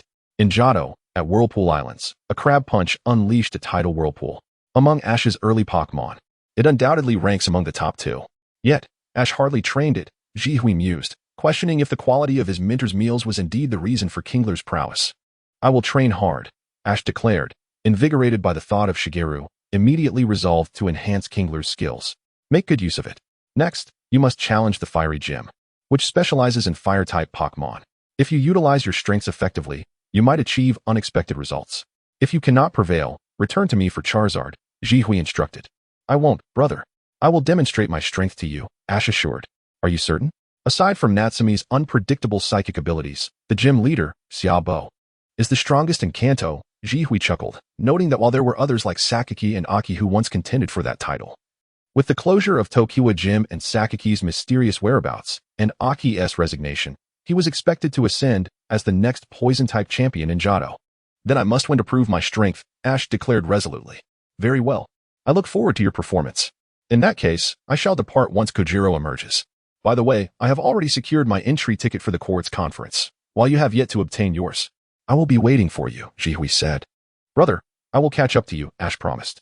I will await your arrival. And what about Misty? Jihui inquired. As for me, I currently possess only 2 badges. But I also plan to participate in the Pokémon qualification exam. If successful, I can avoid the gym challenges, Misty replied, admitting that after several attempts. She felt too inexperienced, particularly intimidated by electric-type gyms like the Leaf Gym. Very well, I wish you success. Take care of yourself, and please look after Ash as well. If you ever decide to become my sister-in-law, I will gift you a red envelope, Jihui teased, smiling as he departed with Meowth towards Kojiro's examination area. Sister-in-law? Ash exclaimed, bewildered. Does my brother have any other siblings? Brock turned to Ash and Misty, pondering their constant companionship during their travels. Could it be that they are together? I have no idea. Impossible. I would never miss the signs of romance, he mused.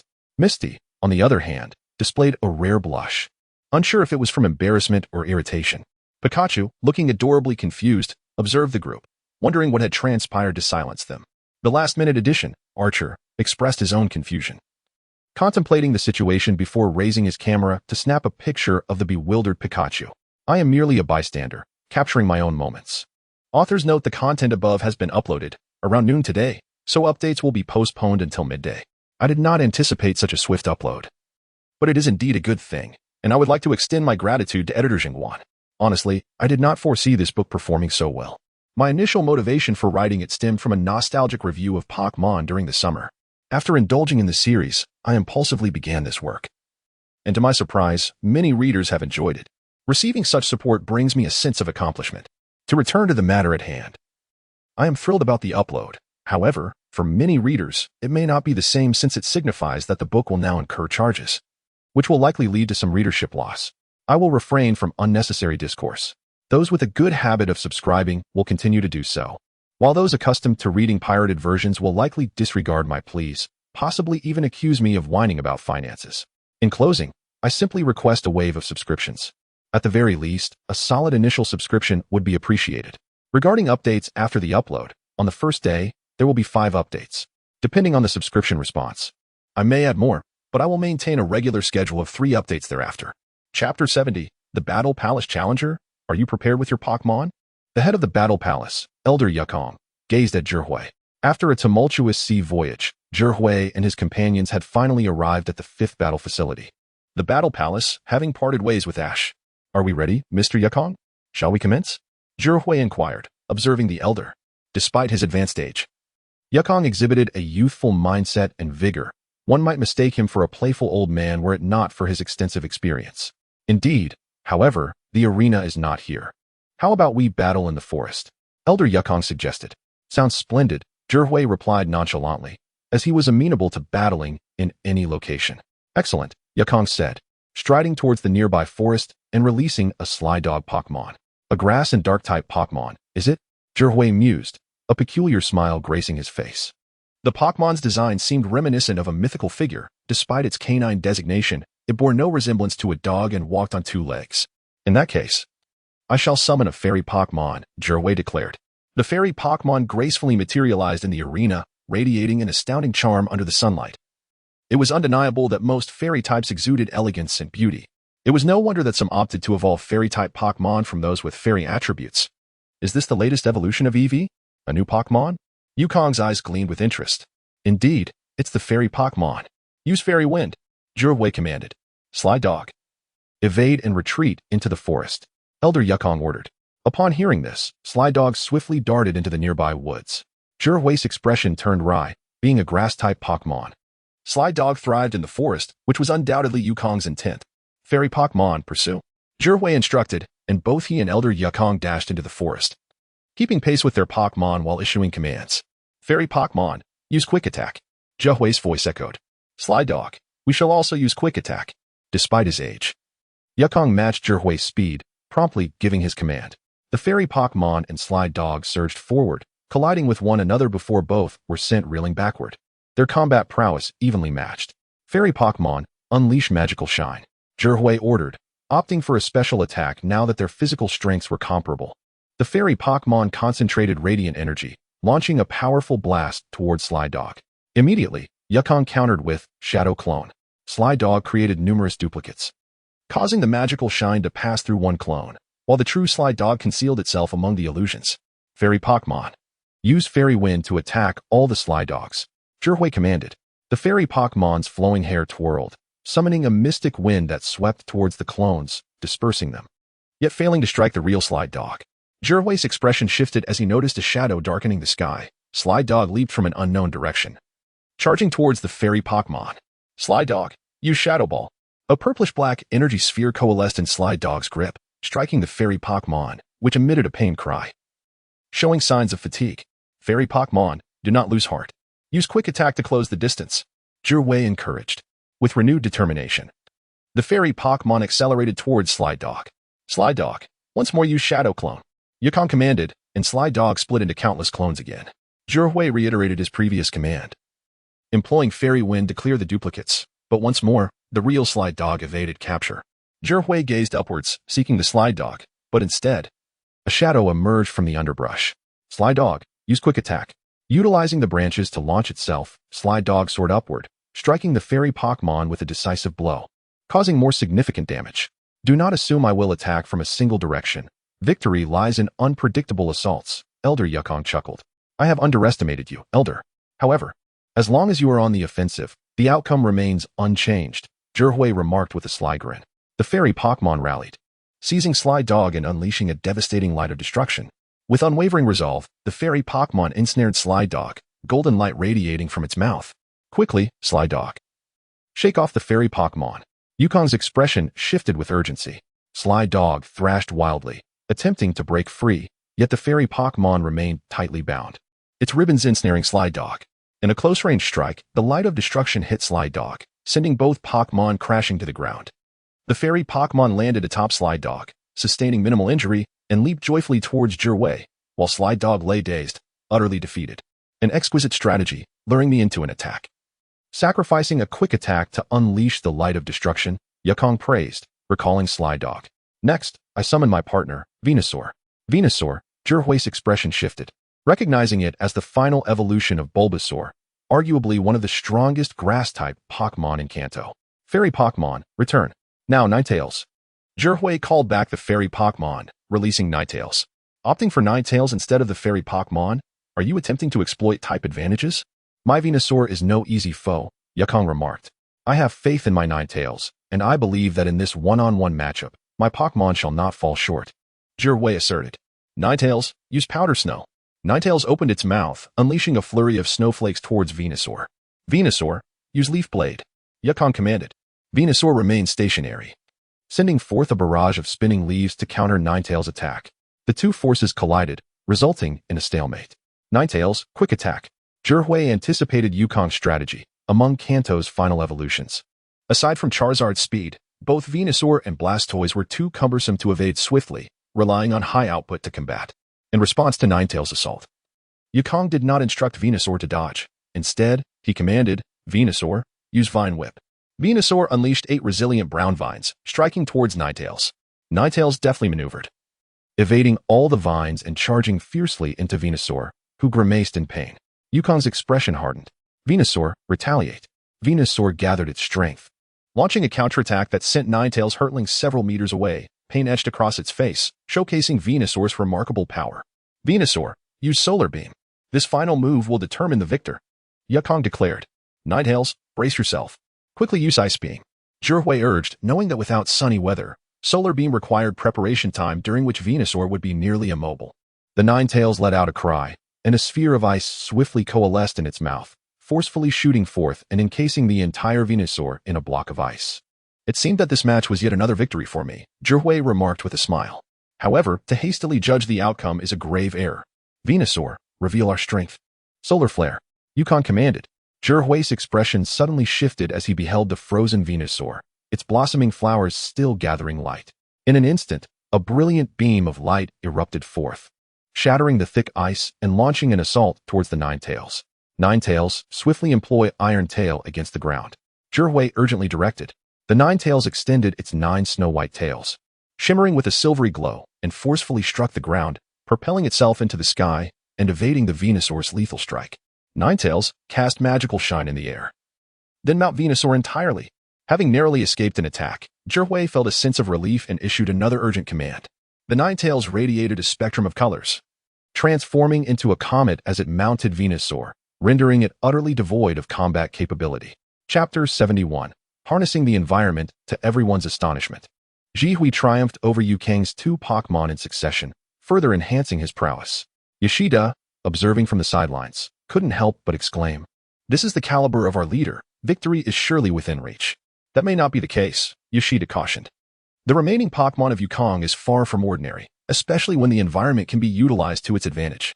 Nevertheless, the ultimate victory will undoubtedly belong to our leader. The 2 Pokémon he commands are invincible, Xiao Zilong asserted confidently. Could it be the Articuno and the mighty Gyarados? Indeed, I look forward to witnessing the performance of Zhihui's Pokémon, Yoshida remarked. Yukang, recalling his Venusaur, suddenly addressed Zhihui. Do you know? The Earth is imbued with various energies. If one can comprehend and harness this power, the strength of their Pokémon can amplify significantly, potentially determining the outcome of their battles. So, Mr. Yukang, will you be employing these natural forces next? Zhihui inquired. Precisely. Arise, Claydol. Yukang released his final Pokémon, renowned for its skill in channeling the energy of nature, having previously utilized Fairy-type Pokémon. I shall now summon my Pachirisu. Zhihui threw the Pokeball, and Pachirisu soared gracefully through the air. Zhihui, from this point onward, victory will not come easily. Yukang warned. I welcome the challenge. Zhihui replied with a smile. Pachirisu, air slash. Pachirisu dove rapidly, its wings slicing through the air to unleash 2 blades of air, fiercely targeting Claydol. Claydol, use teleport, then spin rapidly. Yukang commanded. Claydol shimmered with an unusual light as Pachirisu's attack missed, only for Claydol to appear behind it, spinning at high speed and sending Pachirisu flying. Pachirisu, ascend swiftly and regain your balance, Zhihui urged, furrowing his brow. Indeed, psychic types are notoriously troublesome. Claydol now? Yukang took advantage of the moment. Claydol, already spinning, accelerated its rotation, stirring up a whirlwind of dust that ensnared Pachirisu, rendering it momentarily trapped. Zhihui's expression grew more tense. This high-speed spinning move, originally a mere 20 power attack designed to clear field hazards, had been transformed into an extraordinary technique through its user's ingenuity. Claydol, unleash your hyper beam, Yukang commanded. Pachirisu, quickly use protect, Zhihui urged anxiously. Obeying the command amidst the storm, Pachirisu conjured a vast yellow shield. Claydol's hyper beam collided with the barrier, failing to inflict any damage, but Pachirisu was propelled out of the dust storm. Now it's my turn, Zhihui sighed with relief. Had it not been for Pachirisu's protect, it could have been swiftly defeated by Claydol's relentless combination of attacks. Pachirisu, use Brave Bird, Zhihui declared. Pachirisu folded its wings, radiating a brilliant light as it struck Claydol head-on, sending it crashing into a nearby tree. Claydol, use Light Screen, Yukang instructed. Claydol barely managed to halt its spinning, unleashing a dazzling array of colorful lights directed at Pachirisu in the sky. Pachirisu, don't resist, soar upward and unleash a wave bomb, Zhihui commanded. Pachirisu ascended, evading the colorful attack, and concentrated a wave bomb at its chest, aiming it at Claydol. Claydol, teleport, and then spin, Yukang ordered. Claydol vanished just in time to dodge the wave bomb, then closed in on Pachirisu, summoning a dust whirlwind. Pachirisu, use Magical Shine, merging with the light, and enter the center of the tornado, Zhihui shouted. With determination, Pachirisu dove into the storm, aligning its spin with the tornado's trajectory, combining the power of the spin and Magical Shine to strike Claydol in its rapid rotation. The impact was explosive. Claydol was hit directly and collapsed, utterly unable to continue the fight. Pachirisu stood proudly, wings unfurled, singing triumphantly to celebrate its victory. You dared to plunge into the storm. I underestimated your audacity. I always perceived you as the tactical type, Yukang remarked. I enjoy employing strategies, yet they can often be limiting. To achieve victory, one must be bold, otherwise, one risks becoming too passive. Moreover, it wasn't particularly reckless. Pachirisu excels in dance, including such spins, making it a favorable maneuver, Zhihui explained. You have delivered an exhilarating match, a testament to spirit, and proof of your triumph over me, Yukang said, handing Zhihui a token. Thank you, Mr. Yukang. I shall continue to strive for excellence. Next, I will challenge the battle tower, Zhihui declared. The leader of the battle tower is the formidable Lila. Possessing the unique ability to communicate with Pokémon on a profound level, her strength is formidable and not easily overcome. Without the ability to channel bonds into battle power, defeating her will be a daunting task, Yukon cautioned. It is precisely this challenge that motivates me, as long as the power isn't overwhelmingly despairing. With tactics and adept command over my Pokémon, I am willing to face even champions, Ji Hui asserted confidently. Your confidence is indeed remarkable. I look forward to seeing you dominate the battle frontier. That way, my defeat will hold value, Yukong remarked. I will not disappoint your expectations. Ji Hui responded with a smile. Meanwhile, Yoshida contemplated deeply, increasingly convinced that Ji Hui could indeed conquer the battle frontier. Despite facing perilous situations in his 5 battles, he had emerged unscathed, with both Articuno and Gyarados only making brief appearances. How would Regirock fare against his Articuno and Gyarados? Chapter 72. Shinji. After concluding the duel at the Battle Palace, the trio, consisting of Zhihui and his companions, embarked on a journey. One day, they wandered into a valley and were suddenly struck by the sight of a large crowd busily digging with various tools, seemingly in search of treasure. Meow meow. What on earth are these people up to? Asked Kojiro. The map indicates that this place is called the Great Fool Valley, known for its Pokémon fossils, which is why so many individuals have come to excavate them, replied Meow Meow. Great Fool Valley? I am aware that the Great Fool Valley is rich in Pokémon fossils, but I had no idea there was a Great Fool Valley here. Who on earth named these places? Do they mean to imply that these fossil Pokémon are foolish? Zhihui shrugged, expressing his boredom. Perhaps, after all, not everyone is as intelligent as Meow Meow. Meow Meow replied with a hint of pride. Spare me the self-praise, Zhihui scoffed. Boss, should we join in? If we manage to unearth some Pokémon fossils, we could sell them for a considerable sum, suggested Kojiro. Kojiro, you're the wealthiest among us. Why do you act as though someone is tormenting you? With so many people digging for Pokémon fossils, it's likely that most have already been excavated. To find the last few, it would require a stroke of luck. I didn't bring Ash to boost our chances, so let us skip it to avoid wasting time. Zhihui replied. There will always be opportunities. I believe we have good fortune on our side. Meow Meow countered, undeterred. All right, if that's the case. You two can create a digging machine, and we'll drill down to see what we can find, Zhihui said nonchalantly. Sure thing, boss. Give me 3 hours, and I'll construct a drilling machine for you, Meow Meow declared confidently. Zhihui shook his head, allowing the two to proceed with their project. To be honest, he wasn't particularly interested in fossil Pokémon. Had he been a budding researcher, he might have found the prospect enticing, envisioning overnight wealth.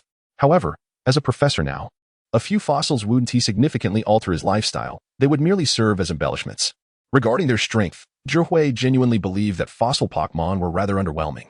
Aside from the formidable Aerodactyl, the Anorith and Kabuto were rather mediocre. As soon as Kojiro and Meow Meow began discussing money, their faces lit up with enthusiasm. Engrossed in the joy of crafting their machines, Zhihui, lacking any expertise in mechanics, wandered off to a nearby stall and purchased a bottle of milk tea. It was undeniable that the discovery of Pokémon fossils in Great Fool Valley had positively stimulated the local economy, as numerous beverage shops sprouted up in the area. Excuse me, may I sit here? A youthful voice interrupted Zhihui as he savored his drink. He looked up to see a boy, around Ash's age, standing before him. A small turtwig perched on his shoulder, adorned with a sprout. Of course, take a seat, Zhihui responded with a warm smile. Is this Pokémon on your shoulder your starter Pokémon? Indeed, he is my best partner, Turtwig. The boy beamed with confidence. A member of Sinnoh's starter trio. Perfect for novice trainers. So, you hail from Sinnoh? What brings you alone to Kanto? Zhihui inquired with curiosity. My brother is challenging the battle frontier here, so I came to cheer him on. I believe he will surely conquer the frontier, the boy replied. Your brother? Challenging the battle frontier? That sounds familiar.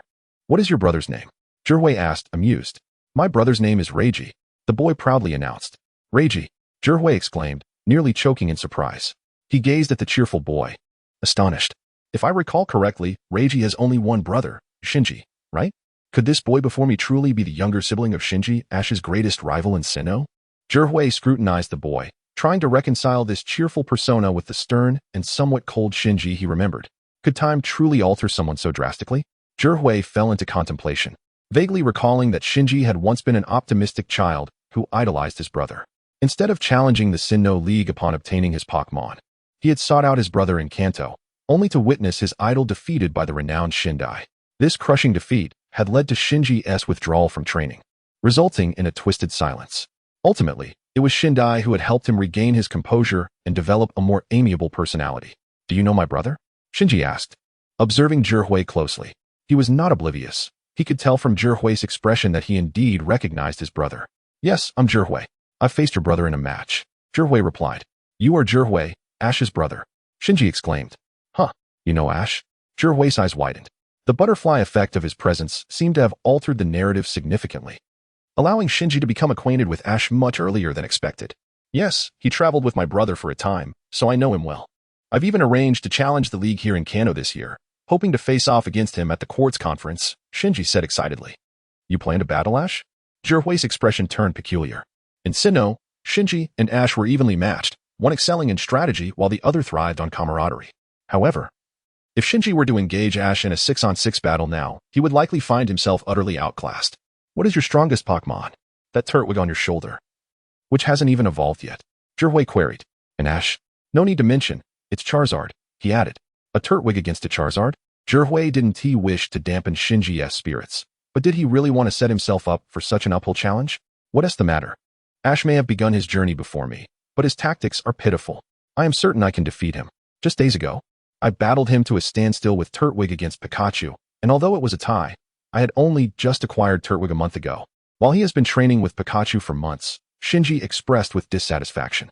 While you may have the upper hand in tactics, the essence of Pokémon battles lies in the Pokémon themselves. If you aim to defeat Ash, you should capture an Electrike and evolve it into Manectric. That might give you a fighting chance.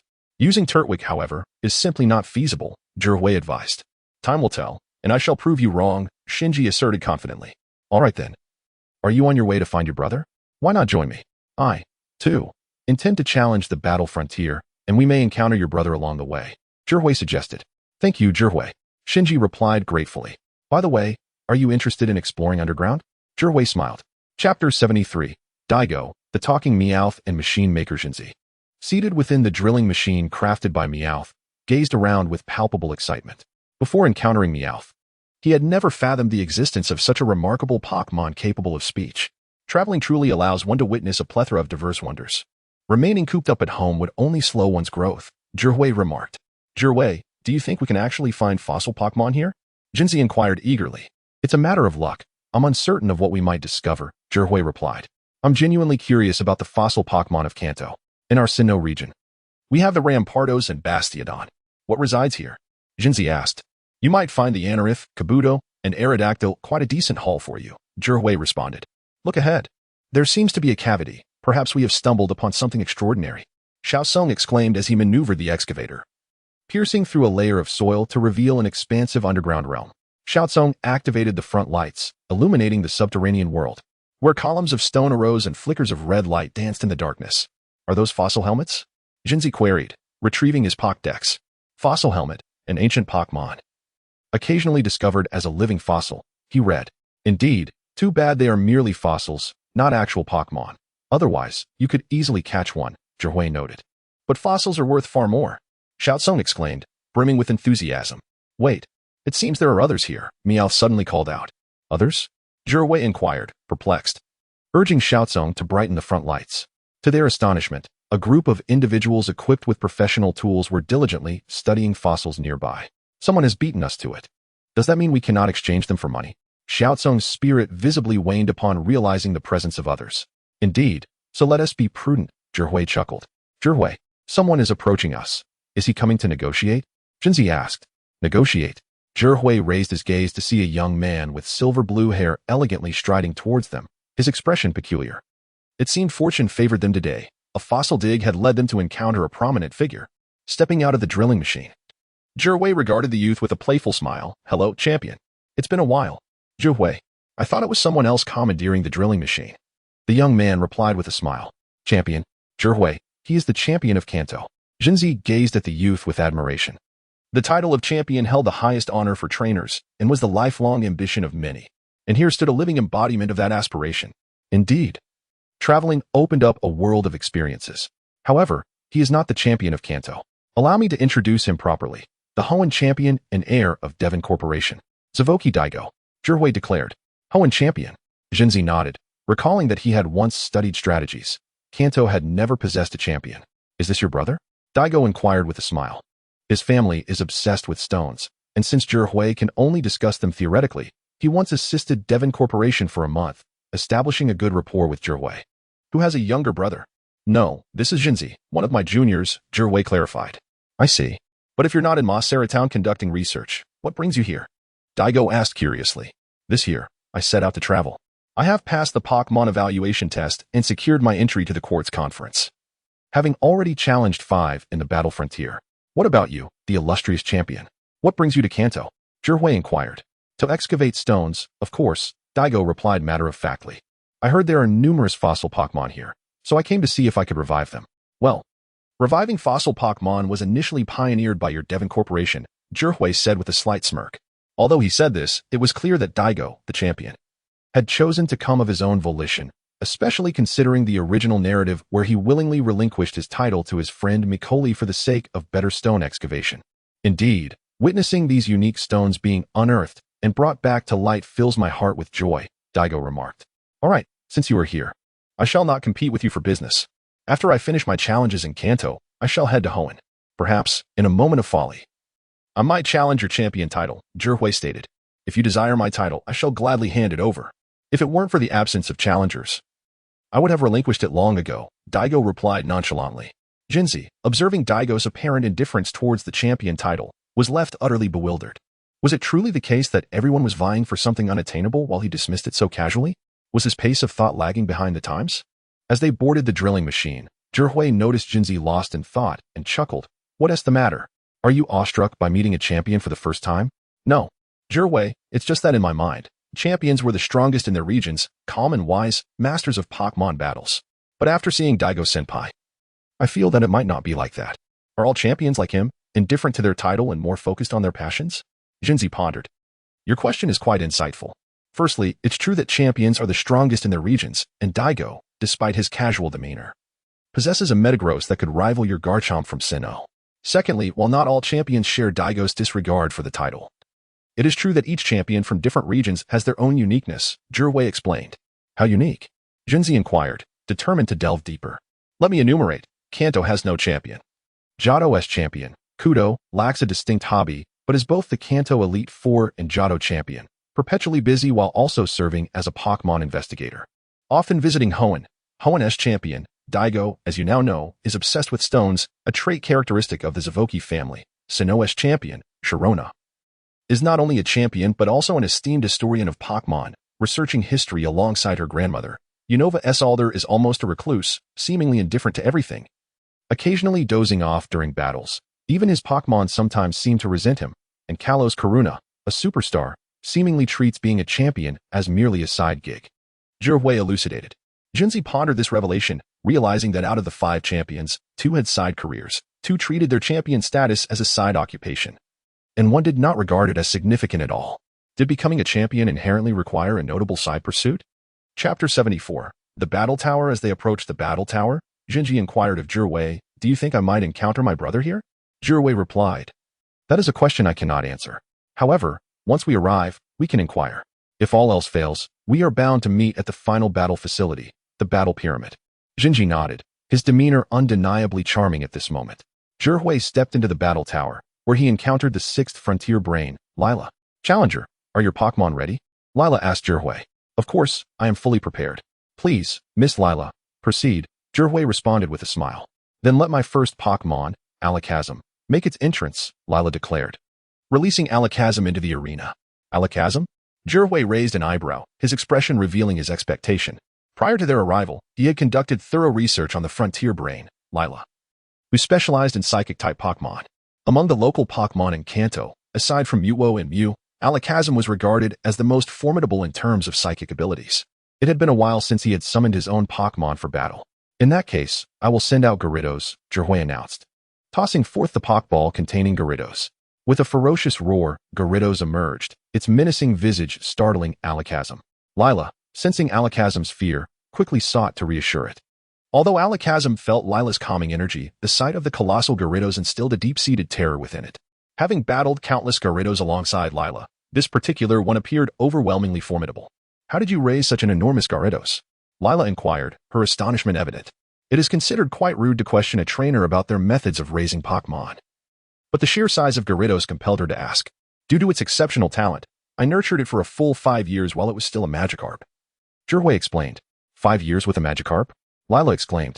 The evolution of Magikarp into Gyarados remains a mystery, and many trainers opt to capture Gyarados directly due to the unpredictability of its behavior post-evolution. Therefore, trainers who dedicate themselves to raising Magikarp are exceedingly rare. However, do not presume that this will make it easy for you to win, Lila asserted, her expression resolute. As a frontier brain and an elite trainer, her fighting spirit was undeniably unwavering. Alakazam, use Psybeam, Lila commanded. According to the battle rules, challengers typically strike first, followed by the frontier brain. However, due to the overwhelming presence of Gyarados, Lila instinctively seized the initiative. Gyarados, take it head-on and then summon Rain Dance, Zhihui instructed. Gyarados let out a mighty roar, enduring Alakazam's Psybeam with remarkable stamina, seemingly unaffected by the attack. Simultaneously, dark clouds gathered in the sky, unleashing a torrential downpour. Now unleash Hurricane, Zhihui ordered. With a deafening roar, Gyarados summoned a tempest, whipping up a powerful whirlwind that ensnared Alakazam, lifting it helplessly into the air. Alakazam, use telekinesis to break free, Lila urged. Alakazam struggled to assert its psychic powers, but the fierce winds rendered it unable to maneuver, let alone mount an offensive. Gyarados, use Dark Pulse, Zhihui commanded. Gyarados unleashed a dark orb that struck Alakazam, causing it to crash heavily to the ground, rendered unable to continue the battle. Zhihui wore a triumphant smile. He had summoned Gyarados because Dark Pulse effectively countered Psychic-type Pokémon. Furthermore, Gyarados' massive size made it nearly impossible for Alakazam to control it with psychic abilities, as even Mutwo could only strike it with psychic waves and not lift it. Such Pokémon were virtually non-existent in Kanto. Return, Alakazam, Lila said, retrieving her Pokémon. Gazing at Gyarados, her expression shifted to one of seriousness. It was stronger than she had anticipated. Unable to manipulate it with psychic force, she decided to test its might. Next up is you, Metagross. With a swift throw, she released Metagross, a formidable steel beast that exhibited no fear in the face of Gyarados. Metagross, a pseudo-legendary Pokémon from Hoenn, renowned for its exceptional offense and defense, as well as its intelligent processing speed that surpasses that of computers. In that case, Gyarados, return. Snorlax, come forth and join the fray, Zhihui called, switching out Gyarados for Snorlax. The sight of Snorlax surprised Lila. She was puzzled by Zhihui's strategy. Yet, facing the relatively normal-sized Snorlax, she felt a sense of relief. Snorlax, use Fire Punch, Zhihui commanded confidently. Snorlax's right fist ignited in a blaze, resembling a colossal beast descending upon its prey. Although Metagross is a pseudo-legendary, type advantages still held significance, and its dual steel and psychic types rendered it vulnerable to fire-type moves. Metagross, use Iron Defense to absorb the impact, Lila instructed, her eyes glinting with determination. The previous Gyarados had been extraordinary, but this Snorlax seemed more comparable to the norm, perhaps a suitable test for Metagross's capabilities. A brilliant aura enveloped Metagross as it braced for Snorlax's fiery strike, which propelled it back several meters before it regained its stance. What incredible power! Your Snorlax is formidable, Lila remarked, her tone serious. It was clear that she was not merely relying on the extraordinary abilities of her Pokémon. Such an opponent was indeed rare. With her spirit ignited, Lila connected with Metagross, which suddenly sprang into action, soaring towards Snorlax with astonishing speed. It struck Snorlax with a powerful iron leg, causing Snorlax to stagger back several paces, struggling to remain upright. What just happened? Wasn't Lila silent just now? Why did Metagross attack? Jinji pondered aloud. That is because Lila communicates with her Pokémon through her heart, allowing her to command them directly without words, Ahita explained. The Challenger and the Frontier Brain were inextricably linked, and due to Reishi's influence, he answered Jinji's queries.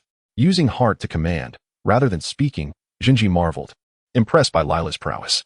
However, defeating her brother, who was even more formidable, was a greater challenge. I almost forgot. Miss Lila can communicate with Pokémon and issue commands through her thoughts. However, when it comes to the bond and connection with Pokémon, I believe I stand equal. Snorlax, show them the true power of a glutton, Zhihui exclaimed with a grin. Snorlax expressed its discontent with a grunt, seemingly offended by the term glutton, before inhaling deeply, puffing out its cheeks. As the Pokémon that consumed the most, Snorlax understood that its appetite posed a significant burden on the team. Thus, in order to prove the value of its consumption, it needed to achieve a remarkable victory. Snorlax charged forward, its right fist once again engulfed in flames. Lila, resolute, commanded. Continue with arm thrust. Snorlax's fire punch collided with Metagross's arm thrust, sending Metagross soaring through the air, while Snorlax, due to its substantial weight, managed to hold its ground. Lila's expression shifted, and she quickly thought, plant your forelimbs firmly to maintain balance, then unleash Hyper Beam. Metagross altered its form, solidly anchoring its forelimbs, and then unleashed a brilliant beam of energy. Snorlax, dodge! Zhihui shouted. Zhihui suddenly revealed a smile. Dodge. Lila was taken aback and immediately spoke up. While it was not impossible to evade the Hyper Beam, given the massive size of Snorlax, wasn't it a tad too challenging? Moreover, the accuracy of the Hyper Beam unleashed by her Metagross was astonishingly high. However, what transpired in the next moment completely astonished her. The large, rotund Snorlax initially stood still, but just as the Hyper Beam was about to strike, it suddenly exhibited incredible agility, leaping to the side with remarkable swiftness, allowing the beam to merely graze its ample belly. What? Lila exclaimed in shock. How could Snorlax possess such speed? It wasn't merely speed, it was agility. Miss Lila, have you never heard the saying? An agile fatso. Right, Snorlax? Return the favor with a Hyper Beam. As a gesture of camaraderie, Zhihui declared proudly. His combat style had always favored offense over defense, allowing for slower long-distance movement, but requiring high agility in close combat. Oh no. Lila's expression shifted as she realized that after using Hyper Beam, there would be a period during which her Metagross could neither move nor issue commands, leaving her to helplessly watch as Snorlax landed a Hyper Beam that struck true, incapacitating her Pokémon. 2 down. Lila's demeanor grew increasingly serious, yet her eyes sparkled with excitement. She truly felt the challenge ahead and understood the necessity of defending the dignity of the Battle Lord. Go, my last Pokeball. Sunlight Spirit, make your entrance. The Sunlight Spirit, an evolution of EV with psychic attributes. In that case, let the Fairy-type Pokémon engage with your companion, Zhihui responded. Chapter 75, The Marvelous Pokémon of the Divine Era. Fairy Wind, Fairy Pokémon. Electromagnetic Cannon, Sun Pokémon. Magic Radiance, Fairy Pokémon. Psychic, Sun Pokémon. In the midst of an exhilarating battle, Zhihui and Li La were completely engrossed. The Sun Pokémon was Li La's ace, undoubtedly her strongest, while Zhihui's Fairy Pokémon, though not weak, ranked lower among his main fighters. Collectively, the strengths of both Pokémon were comparable, and the trainer skills were similarly matched. This battle, in many respects, was remarkably fair.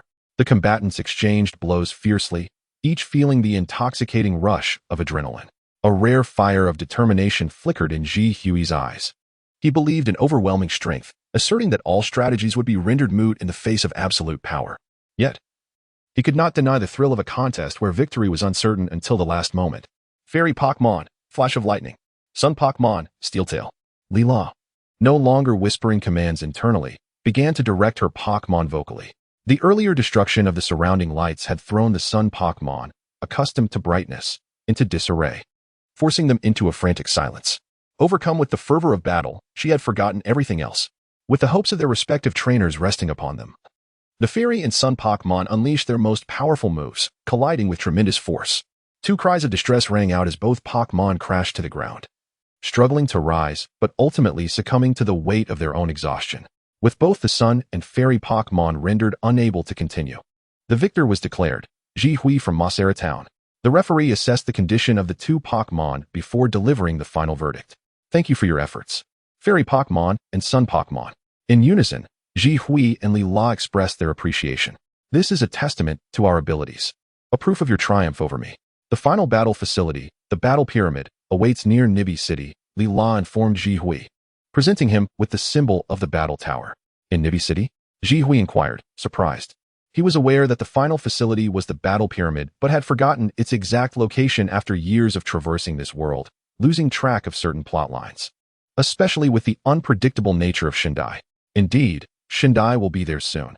It is the final location in the battle frontier. Do you think you can defeat him? Asked Yashida as he approached. Of course. If I weren't aiming to dominate the battle frontier, I wouldn't have come. However, even after defeating Shindai, I won't stop there. As the frontier brain, I will challenge any remaining areas, Zhihui declared. Let us see if you can win first, Yashida replied. Alright then. I'm off to Nibi City. By the way, you're still here, right? Ray hasn't challenged Shindai yet, correct? Zhihui continued. That's right. He hasn't faced him yet. He should still be on his way. But, young one, I have more faith in you than him, Yashida stated. My brother will win too, Jinzi interjected defiantly. I hope every challenger finds victory, Yashida remarked, acknowledging Ray's strength, having seen him triumph over 6 battle facilities.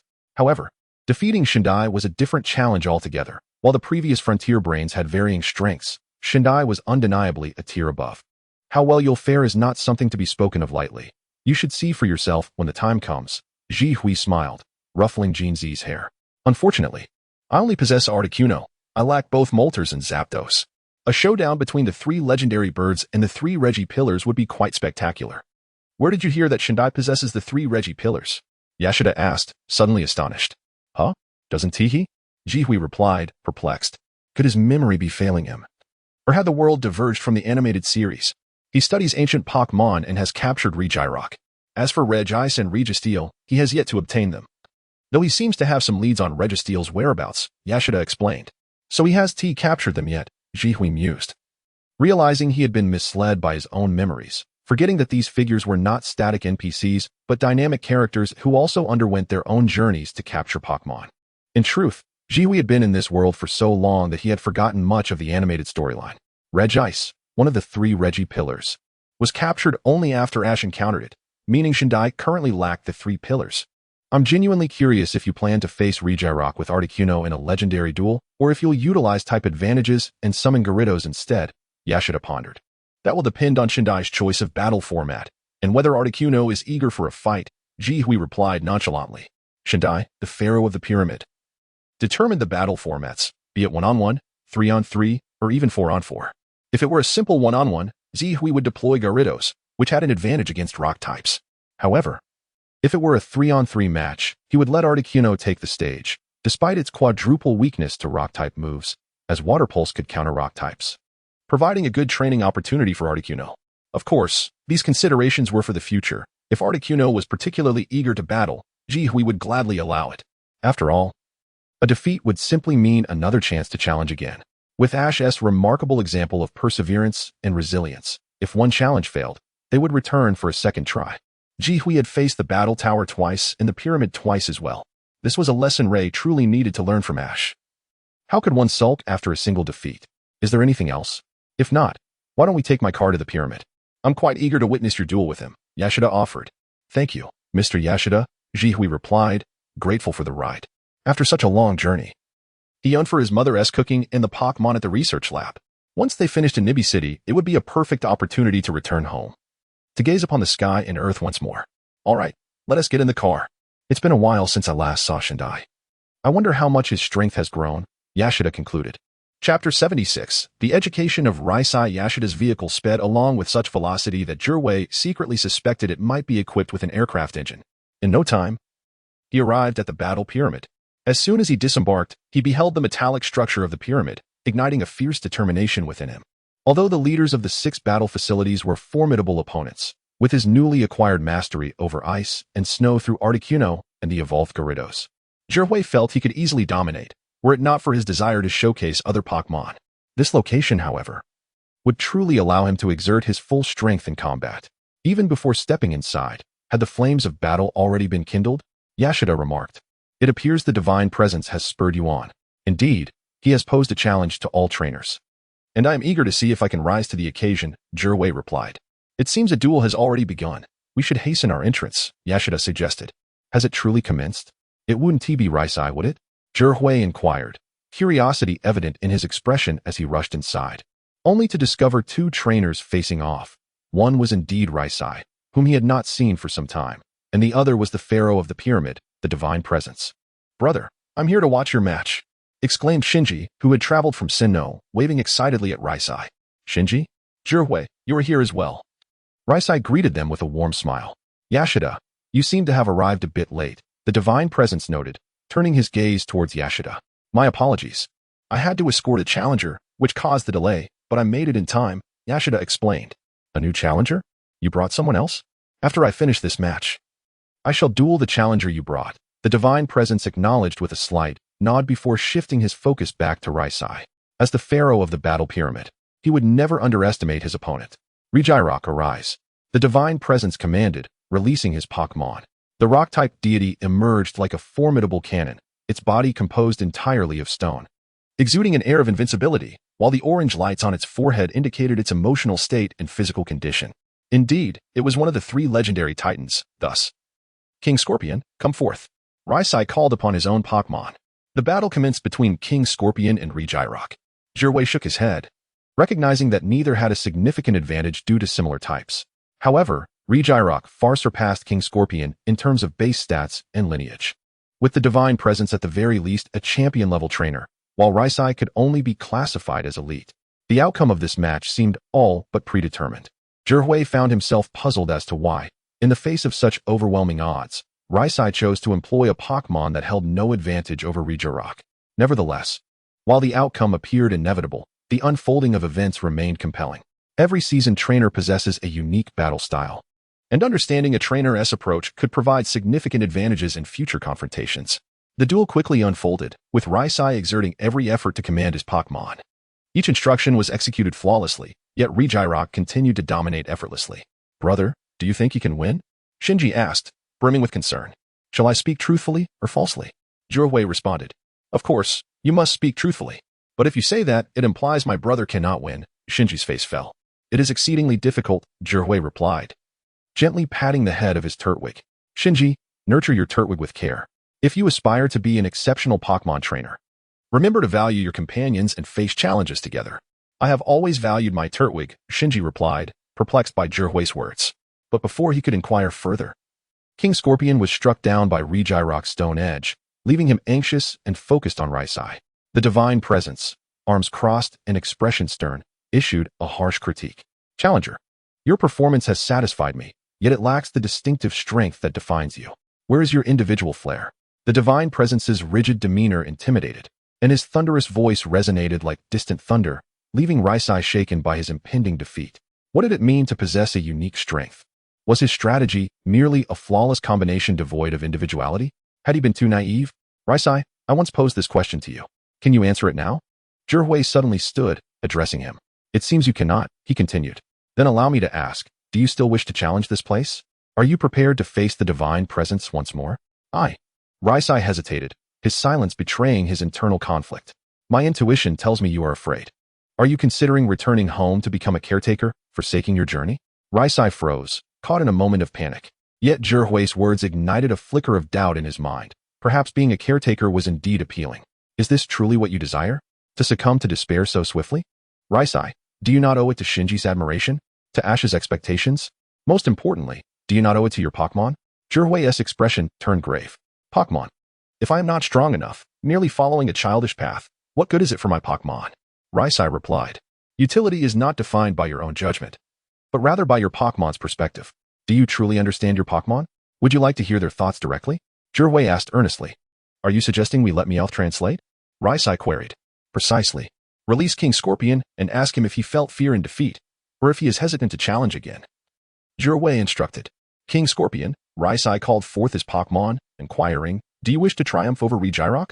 Meowth, understanding the cue, leaped down to King Scorpion and, upon hearing its response, conveyed, of course I want to win.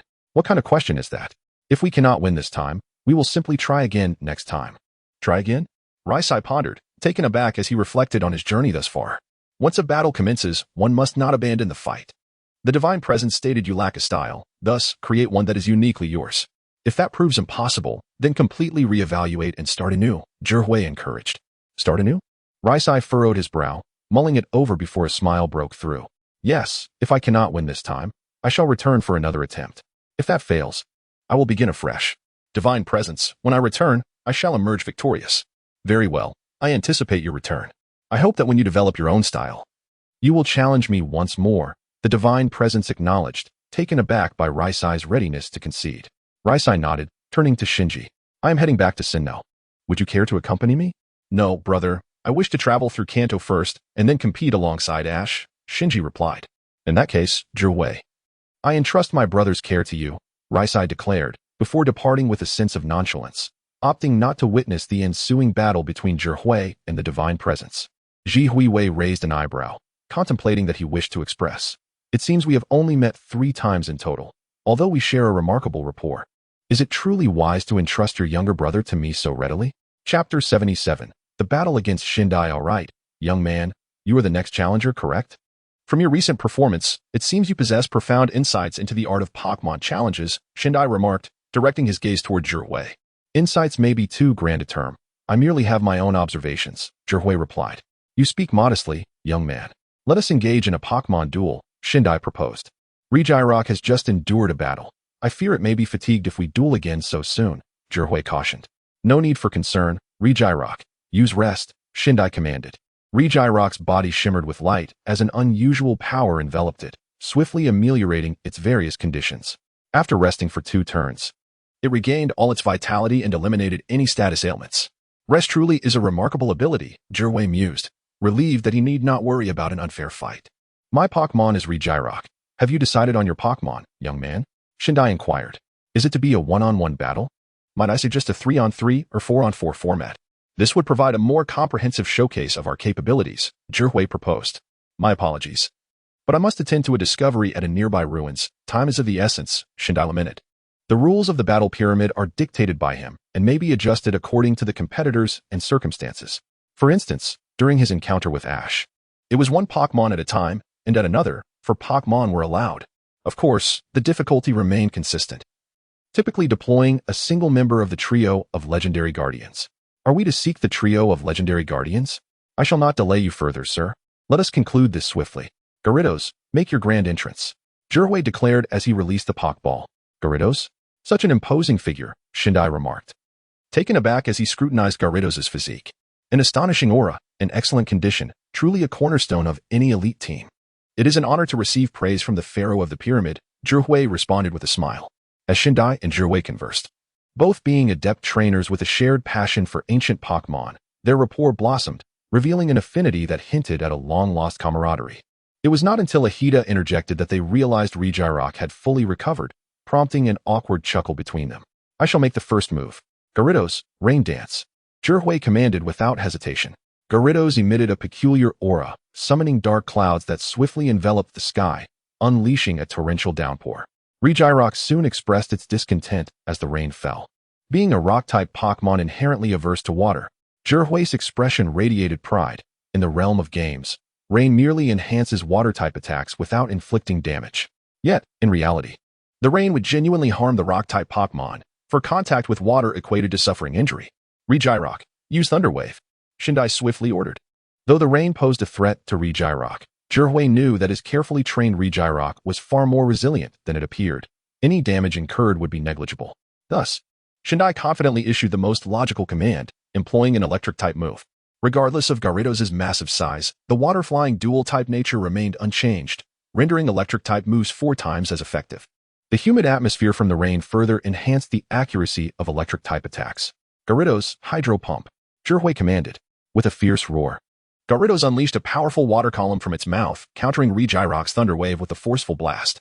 Gyarados fears electricity, but I have anticipated this, Zhihui chuckled. Harboring a secret, his Gyarados possessed a mysterious dragon typing, a fact known only to him.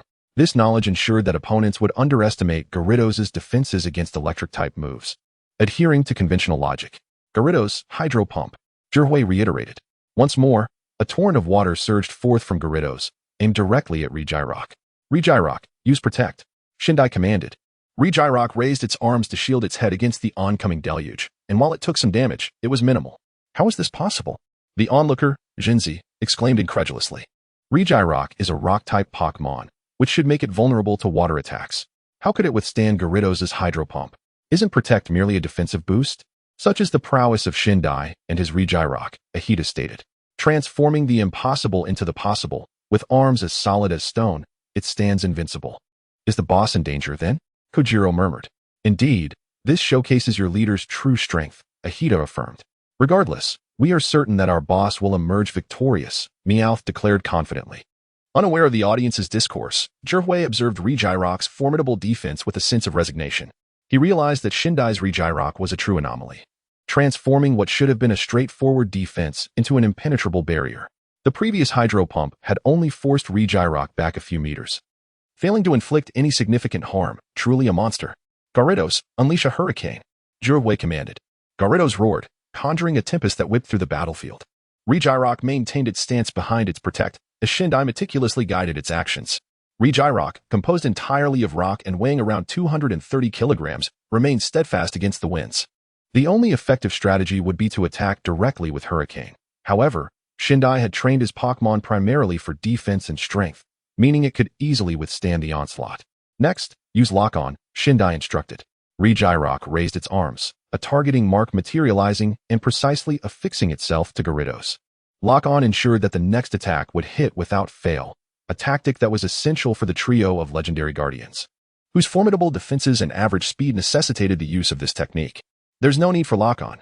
I'll come to you, Jiraiya interjected, as Gyarados, with a sudden burst of energy, charged toward Regirock, exuding an intimidating presence as it ensnared Regirock. Jiraiya was well aware of Shindai's typical strategy. Since evasion was not an option, he opted to close the distance, using Hurricane primarily to restrict Regirock's mobility and allow Gyarados ample opportunity to engage.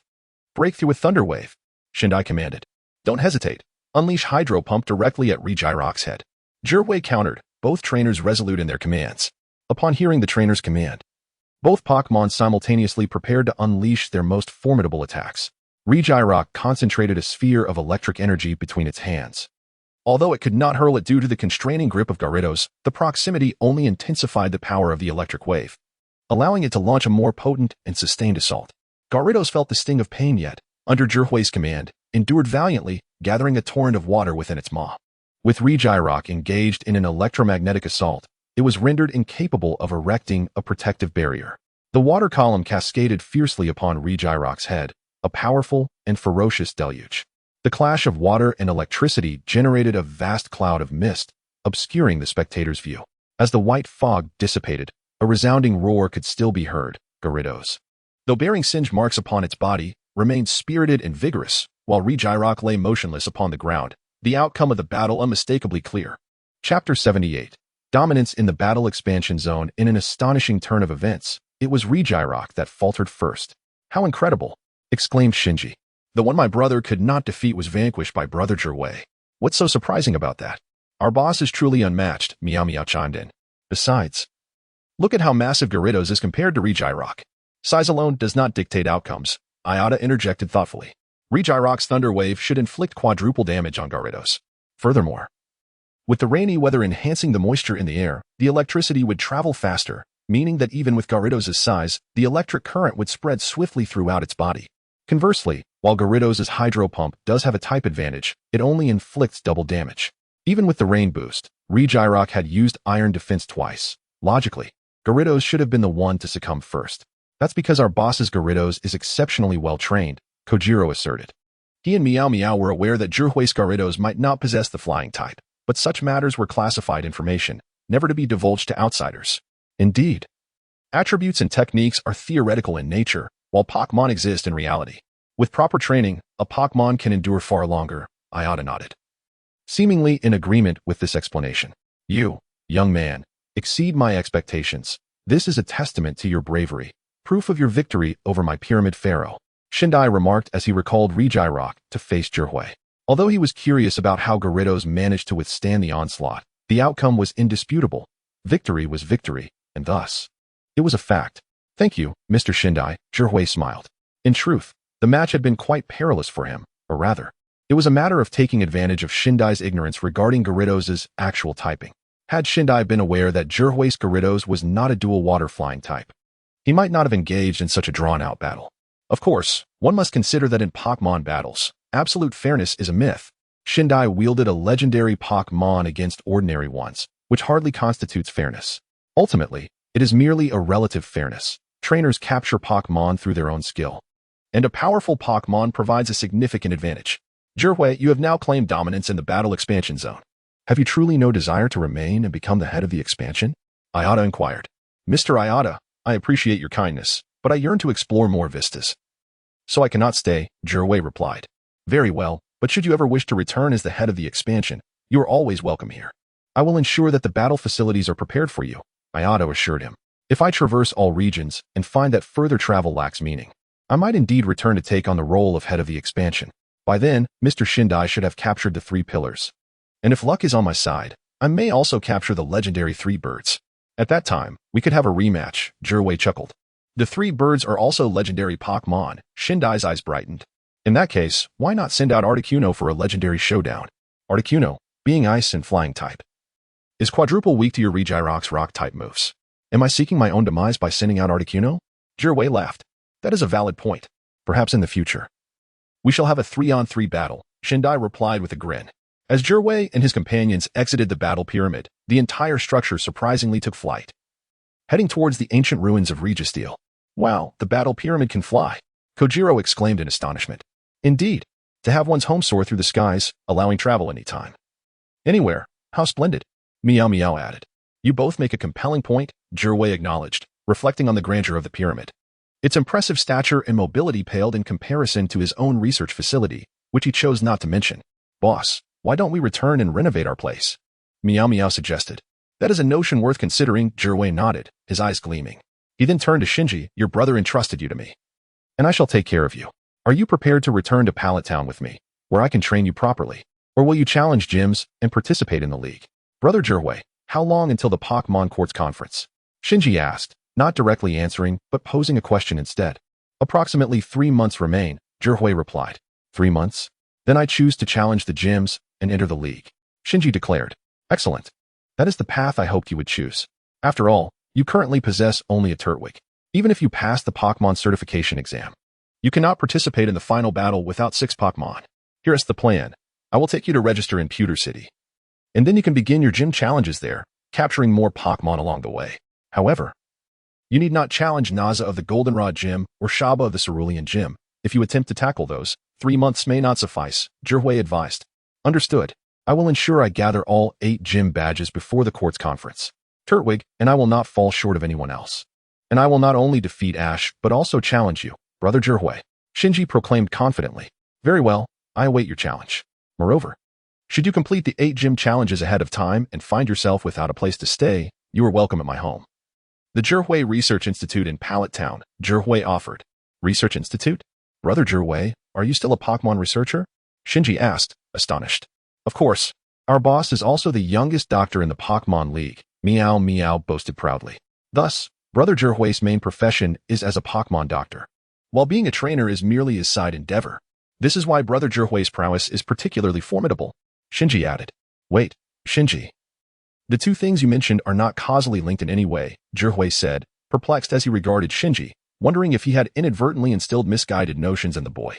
But Brother Jirwei, your side profession is as a Pokémon doctor, while Mr. Shindai, who defeated my brother, is an expert in ancient Pokémon, having researched countless ancient Pokémon ruins and captured Regirock due to his excellent research. The other champions are similar, Shinji insisted earnestly. There is no necessary causal relationship. It merely reflects that everyone has time to spare. Just as you are a Pokémon trainer, your life surely encompasses more than just Pokémon. You must also have other hobbies, correct? Focus on capturing Pokémon first, then develop some strategies, Jirwei chuckled as he explained. In the original anime, Shinji was considered a top-tier trainer, and he did not want to lead this boy astray, lest Reiji come after him. He could not afford to lose Ash to him. Could he?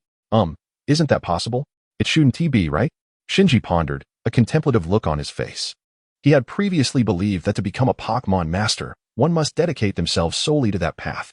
Yet, after spending time with Jirwei, he felt his worldview had shifted. Thus, he resolved to forge his own path and reevaluate his perspectives. All right, in 3 months, at the court's conference. I will be there to challenge you, Jirwei smiled. I will, Brother Jirwei. Next time we meet, you will see my strength, Shinji declared with unwavering determination. Since witnessing Shindai defeat his brother and then Jirwei triumph over Shindai, his target had shifted to Jirwei. I look forward to it, Jirwei chuckled. The court's conference. 3 months hence, promised to be less challenging than the battle expansion zone, yet equally intriguing. Furthermore, it is time to practice with some novice Pokémon. That elusive Ghastly has yet to be captured for training. On the journey back, I shall keep an eye out for any particularly promising Pokémon and catch a few along the way. Otherwise, with my current lineup, it would be quite unfair, rendering the experience rather dull. Chapter 79. The Portly One and the Sleep-Inducing Beast enjoy your meal. For once this feast concludes, we shall return to Pallet Town. And for at least 3 months, we will be able to dine in the comfort of our homes. As they passed through a small grove, Ji Hui and Kojiro released all their Pokémon, exuberantly calling out to them. The later arrivals, such as the Articuno, were unaware. But upon hearing the prospect of returning to the research facility, the elder members, particularly the Ninetales, were overwhelmed with joy, their expressions radiating happiness. Snorlax, in particular, was filled with uncontainable excitement at the thought of napping beneath the great tree at the facility, devouring his meal with an unprecedented fervor. Ji Hui chuckled internally. After such a lengthy journey, he recognized that not only was he fatigued, but so too were his Pokémon. Bending down, he assumed the role of a skilled cook, nourishing his and Kojiro's Pokémon. Although he lacked Ash's remarkable affinity with Pokémon, he prided himself on being fairly adept, as each of them adored him. With his left hand gently caressing the head of Ninetales and his right hand affectionately stroking the head of his Houndoom, a wave of bittersweet nostalgia washed over him. Jihui had long harbored the desire to capture the three mounts of land, sea, and sky, to chase nature amidst the vast ocean, boundless skies, and sprawling jungles. For his aquatic mount, he envisioned the Dragonair, a name befitting a noble steed, with formidable strength. However, with the presence of Gyarados, he could make do. For the aerial companion, Charizard was the clear choice. Its formidable size made it an ideal mount, though Articuno provided a suitable alternative. Yet, he still lacked a terrestrial mount. Ninetales, being too delicate, would likely falter under the strain. Snorlax was simply too large, and the fairy Pokémon was far too small. In his ideal scenario, the best choice would be Rapidash, a name that demands to be a mount, followed closely by the speedy Houndoom, capable of both short sprints and long distances. However, since their departure, Jihui had yet to encounter either of these Pokémon, leaving him without a single capture. Jihui reveled in playtime with his Pokémon, Houndoom, Ninetales, and the fairy Pokémon, while Snorlax, with its immense bulk, paid little mind to its trainer. In the face of food, Snorlax was singularly focused, devouring the Pokémon food voraciously. Suddenly, a commotion erupted from the underbrush as a massive shadow emerged, its nostrils flaring before it lunged forth, snatching a handful of Snorlax's food and shoving it into its mouth. Initially stunned, Snorlax quickly transitioned into a state of fury, enraged that anyone dared to pilfer its meal. With a flash of white light from its right hand, it unleashed a fighting-type move towards the intruder. The shadowy figure was momentarily repelled but retaliated with formidable force, countering with a powerful attack of its own. Thus commenced a titanic clash between the two Pokémon, a battle that sent debris flying and darkened the skies, leaving the ground pockmarked. Jihui, Kojiro, and Meowth were taken aback by the ferocity unfolding before them. What Pokémon is that, capable of standing toe-to-toe with Snorlax? Kojiro exclaimed, astonished. Indeed, what is that creature, resembling a baboon with a pig-like snout? How is it not documented in the Pokédex? Boss, could it be a legendary Pokémon? Meowth chimed in excitedly. It is not a legendary Pokémon, but Jihui furrowed his brow, never having anticipated encountering this particular Pokémon on their journey. With its baboon-like appearance and insatiable appetite, it could only be the Slaking, one of the few Pokémon that could rival Snorlax in lethargy. Wait, don't leave us hanging, Meowth protested, casting a sideways glance at Meowth. Jihui silently completed his thought. However, its base stats surpass those of most legendary Pokémon. Base stats serve as a crucial metric for assessing a Pokémon's strength. Although this world lacks a precise system for determining base stats, the gaming metrics remain of vital reference. Legendary Pokémon are categorized into 3 tiers. The third tier includes beings like the 3 legendary birds, with base stats of only 580. The second tier, such as Latios and Shiden, boast stats of 600, while the first tier, including Ho-Oh, Lugia, and Dialga, reach 680. Thus, Pokémon like Dragonite, Metagross, and Garchomp, with base stats of 600, are deemed semi-legendary. In contrast, Slaking's base stat reaches an astounding 670. To put this in perspective, Kyogre and Groudon, in their standard forms, only possess base stats of 670. Yet, a frustrating ability hampers Slaking. It must rest after every turn, rendering its impressive stats moot in competitive scenarios. When faced with the choice between Slaking and semi-legendaries like Dragonite, most trainers would likely opt for the latter. However, this is reality, and thus, the dynamics shift. Jihui recalled that in the Hoenn region, the strongest Pokémon of the female protagonist, mate, was Slaking. In the original storyline, it battled Ash alongside Slaking's companions, Slakith and Vigoroth. Yet, throughout this encounter, Slaking did not exhibit its characteristic lethargy. In fact, May's Slaking remained quite active. Had it not been for the final eruption of the forest lizard's ability, the outcome may have been different. It is worth noting that while Pokémon in this world possess abilities, these traits are often inconsistently manifested, with many requiring the Pokémon to unleash their potential on their own. For instance, the forest lizard responded to Ash's bond and erupted forth. Otherwise, it would likely have been overwhelmed. Jihui had long desired to capture a Slaking to assess its true nature in reality. However, Slaking typically resides in the Hoenn region, and he had not expected to encounter one in Kanto. Yet, considering that Kanto also houses Hoenn's Bulbasaur, it was not entirely implausible. Do you need help directing this? Kojiro inquired. Not at all. My meticulously bred Snorlax is not something a mere wild slaking can contend with, especially after it has stolen its food. I doubt even Gyarados could match him, Jihui replied confidently, as if to affirm his words not long after. Snorlax delivered a powerful blow that sent Slaking crashing to the ground, ready to unleash a devastating display of vengeance against all who dared to challenge it. Roaring, Slaking sensed Snorlax's wrath and emitted a desperate cry for help, causing the surrounding forest to quiver as 9 figures sprang forth, 4 Slakings and 5 Vigoroths, all converging to assault Snorlax in unison. Snorlax bellowed in fury, despite its remarkable defenses and substantial health, being besieged by 10 opponents inflicted damage. Had these Pokémon not been mere elite-level beings, with one Vigoroth being only of average strength, it would have already succumbed. Why are there so many Slakings and Vigoroths? Jihui exclaimed in disbelief. These Pokémon aren't commonplace. Amidst his astonishment, Jihui suddenly noticed a multitude of Pokémon emerging from the foliage. Mankeys and Apoms appeared in droves, leaping about and snatching away the food belonging to Jihui and his companions. As he observed the unusually lively Apoms, a flash of realization struck Jihui. He finally understood their whereabouts. Chapter 80, The Grand Conquest of the Mountain of the Great Leaf King. Jihui vaguely recalls a particular episode from the Pokémon animated series. This episode left a profound impression on him, primarily due to the presence of a unique Ambipom. The uniqueness of this Ambipom is not derived from its battle prowess, but rather from the fact that it is one of the rare Pokémon that accompanied Ash across 2 regions. Moreover, it is among the few Pokémon that have left Ash's team. Initially, it exchanged with Dawn's Bizel due to its affection for Pokémon contests, and subsequently, it departed with a passerby enamored with table tennis. Among Ash's Pokémon, the experiences of this particular Ambipom are indeed extraordinary. It has had 3 trainers, 2 of whom are protagonists. In this episode, 5 Leaf Kings and 5 Ambipoms make their appearance. My bottle cap collection. Suddenly, Team Rocket's Jessie exclaimed, as she noticed an Ambipom stepping on her head, using its long tail to snatch away her precious bottle cap box. Don't run. You can eat the food, but please return my belongings. Jessie anxiously chased after the Ambipom.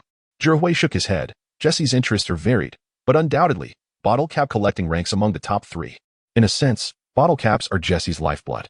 Thus, when a group of Ambipoms pilfered her collection, she disregarded everything and pursued them.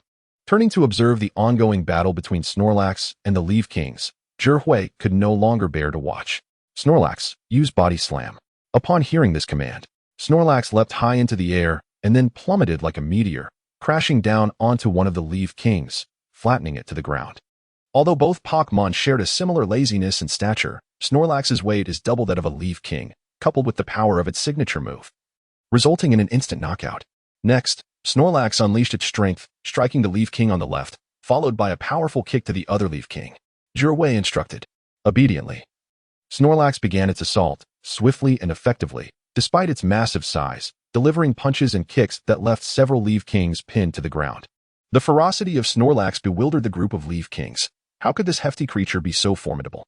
An Ambipom, agile and swift, charged forward, delivering a punch to Snorlax's ample belly.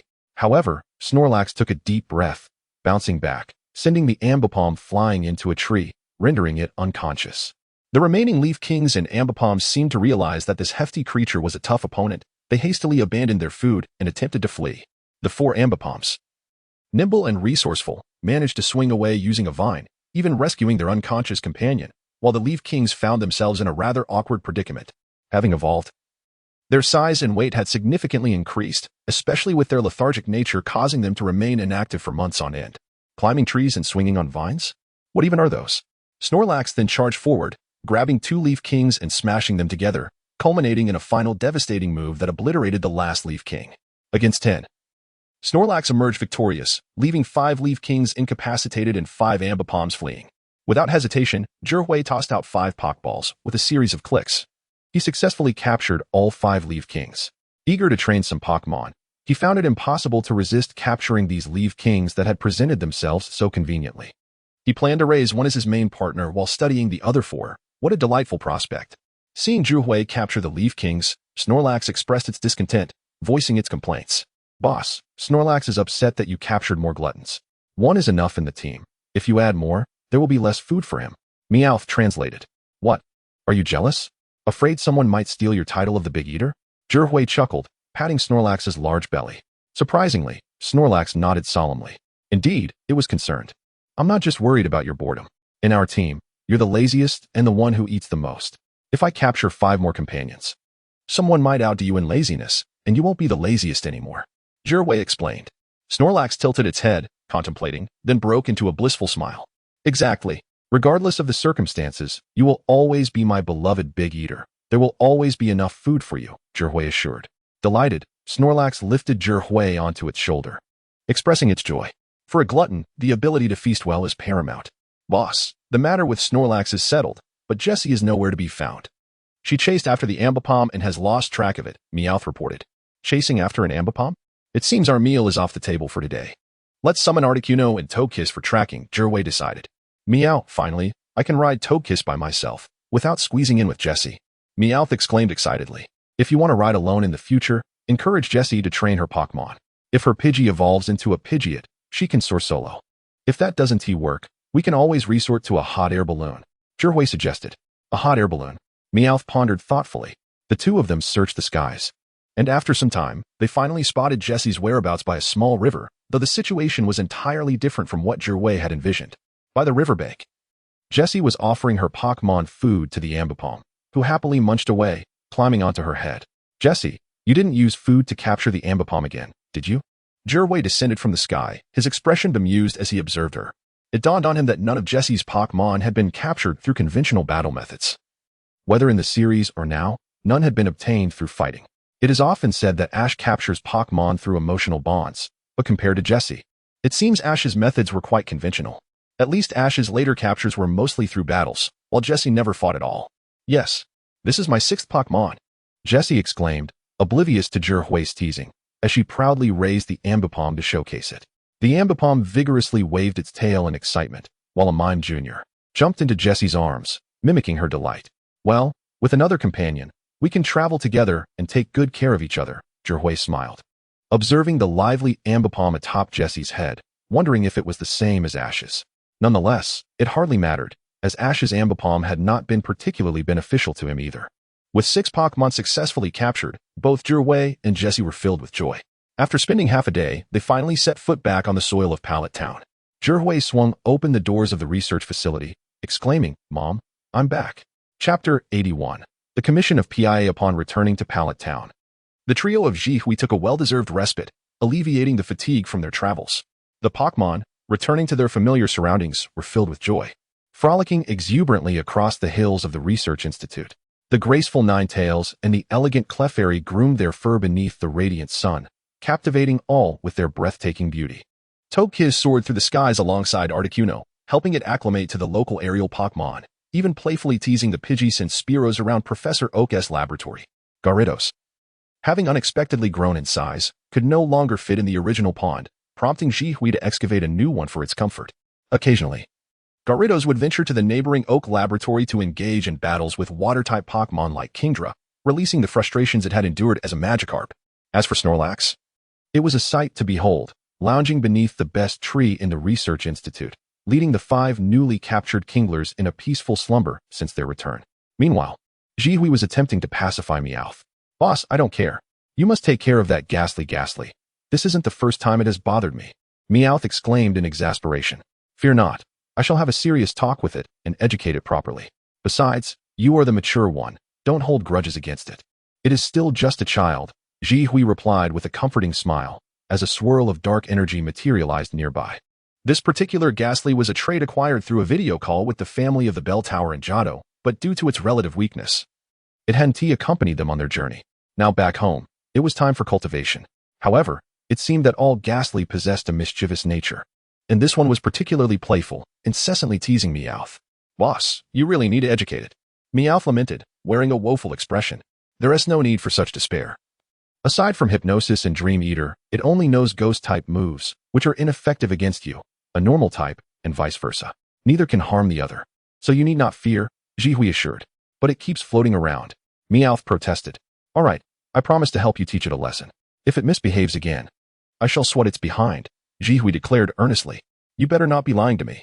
Meowth's fury slightly subsided, and as it began to walk away, it suddenly realized, wait, how does a Ghastly even have a backside? Boss, you're just teasing me again. Meowth seethed. All right.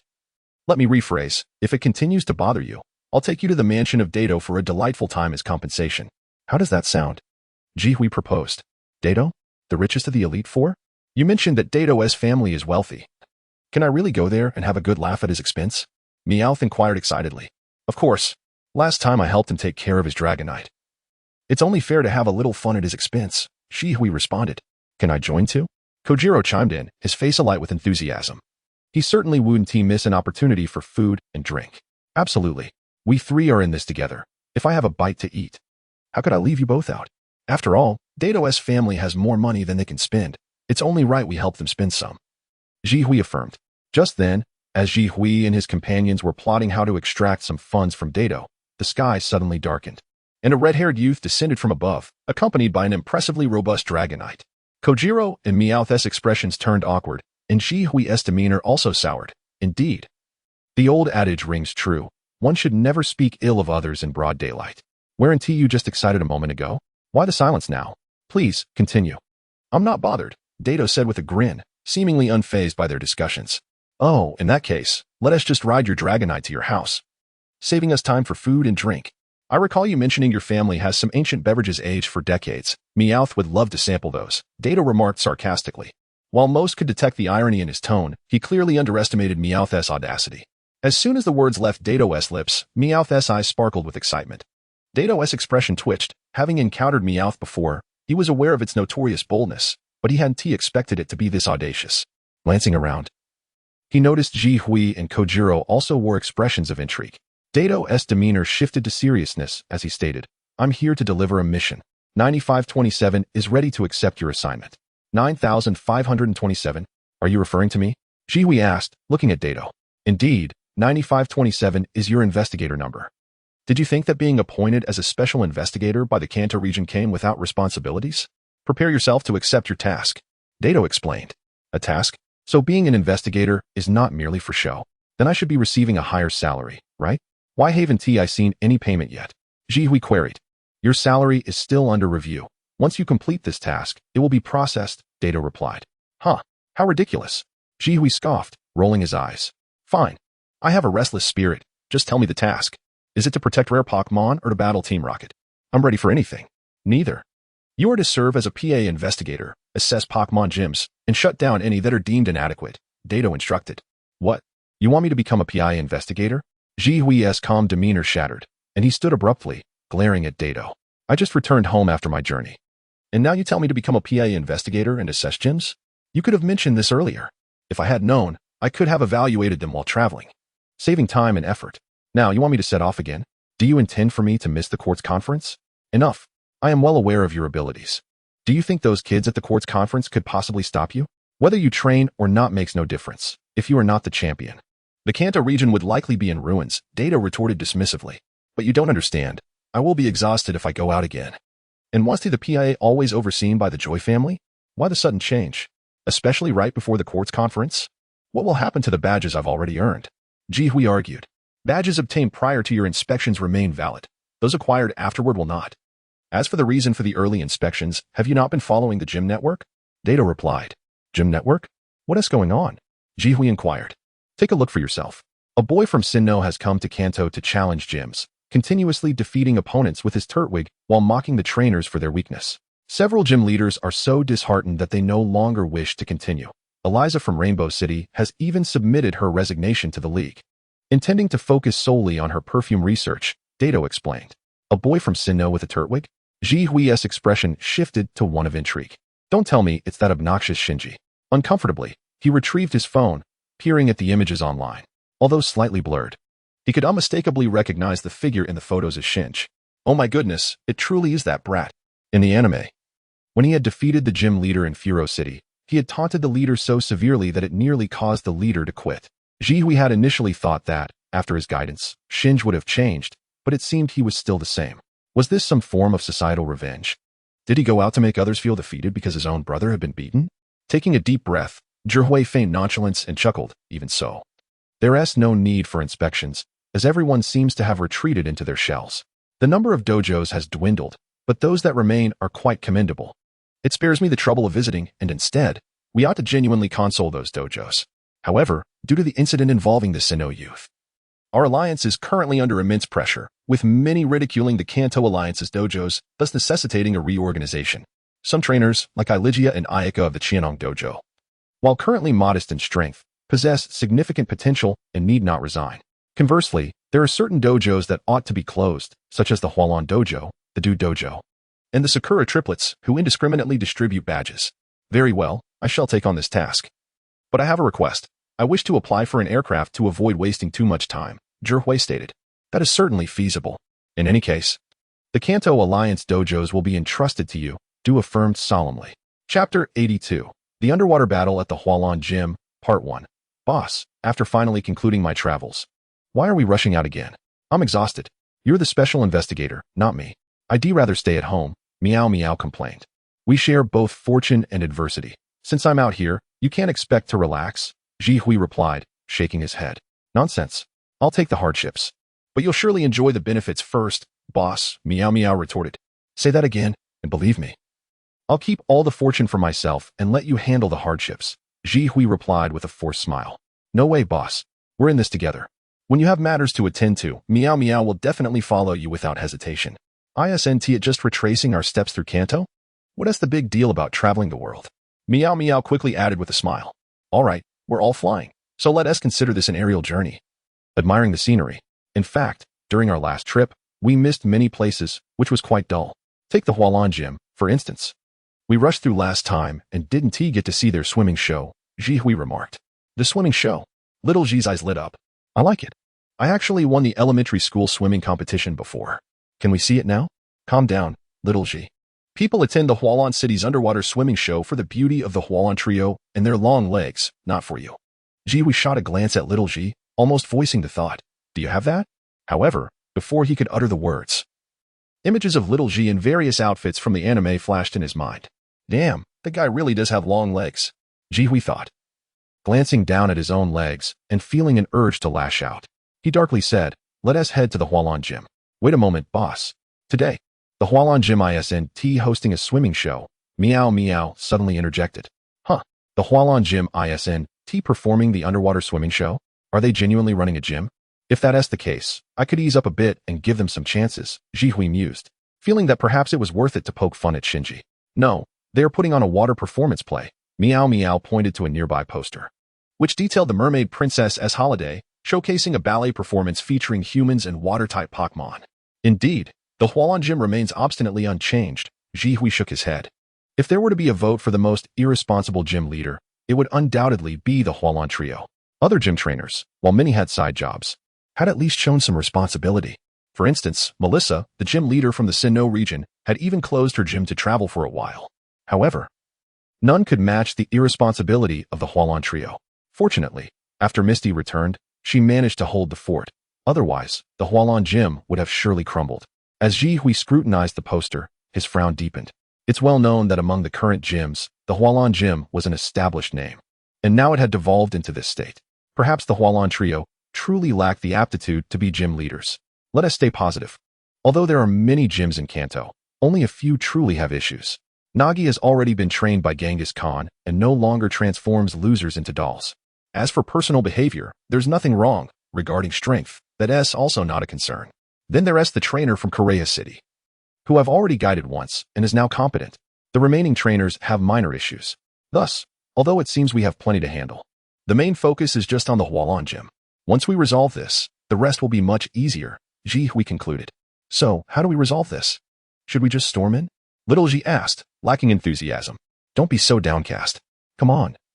I'll offer you a chance to be a star and play the villain, Zhihui suggested. Star? Little Ji and Meow Meow's eyes sparkled. That sounds appealing. At this moment, the Hualan trio was unaware of Zhihui and the others' arrival, as they were meticulously preparing for their ballet show at the gym. It must be said that although their battling skills were lacking, they possessed a remarkable talent for performance, especially in captivating the audience. The posters had only just been put up, and tickets were already sold out, leaving no empty seats.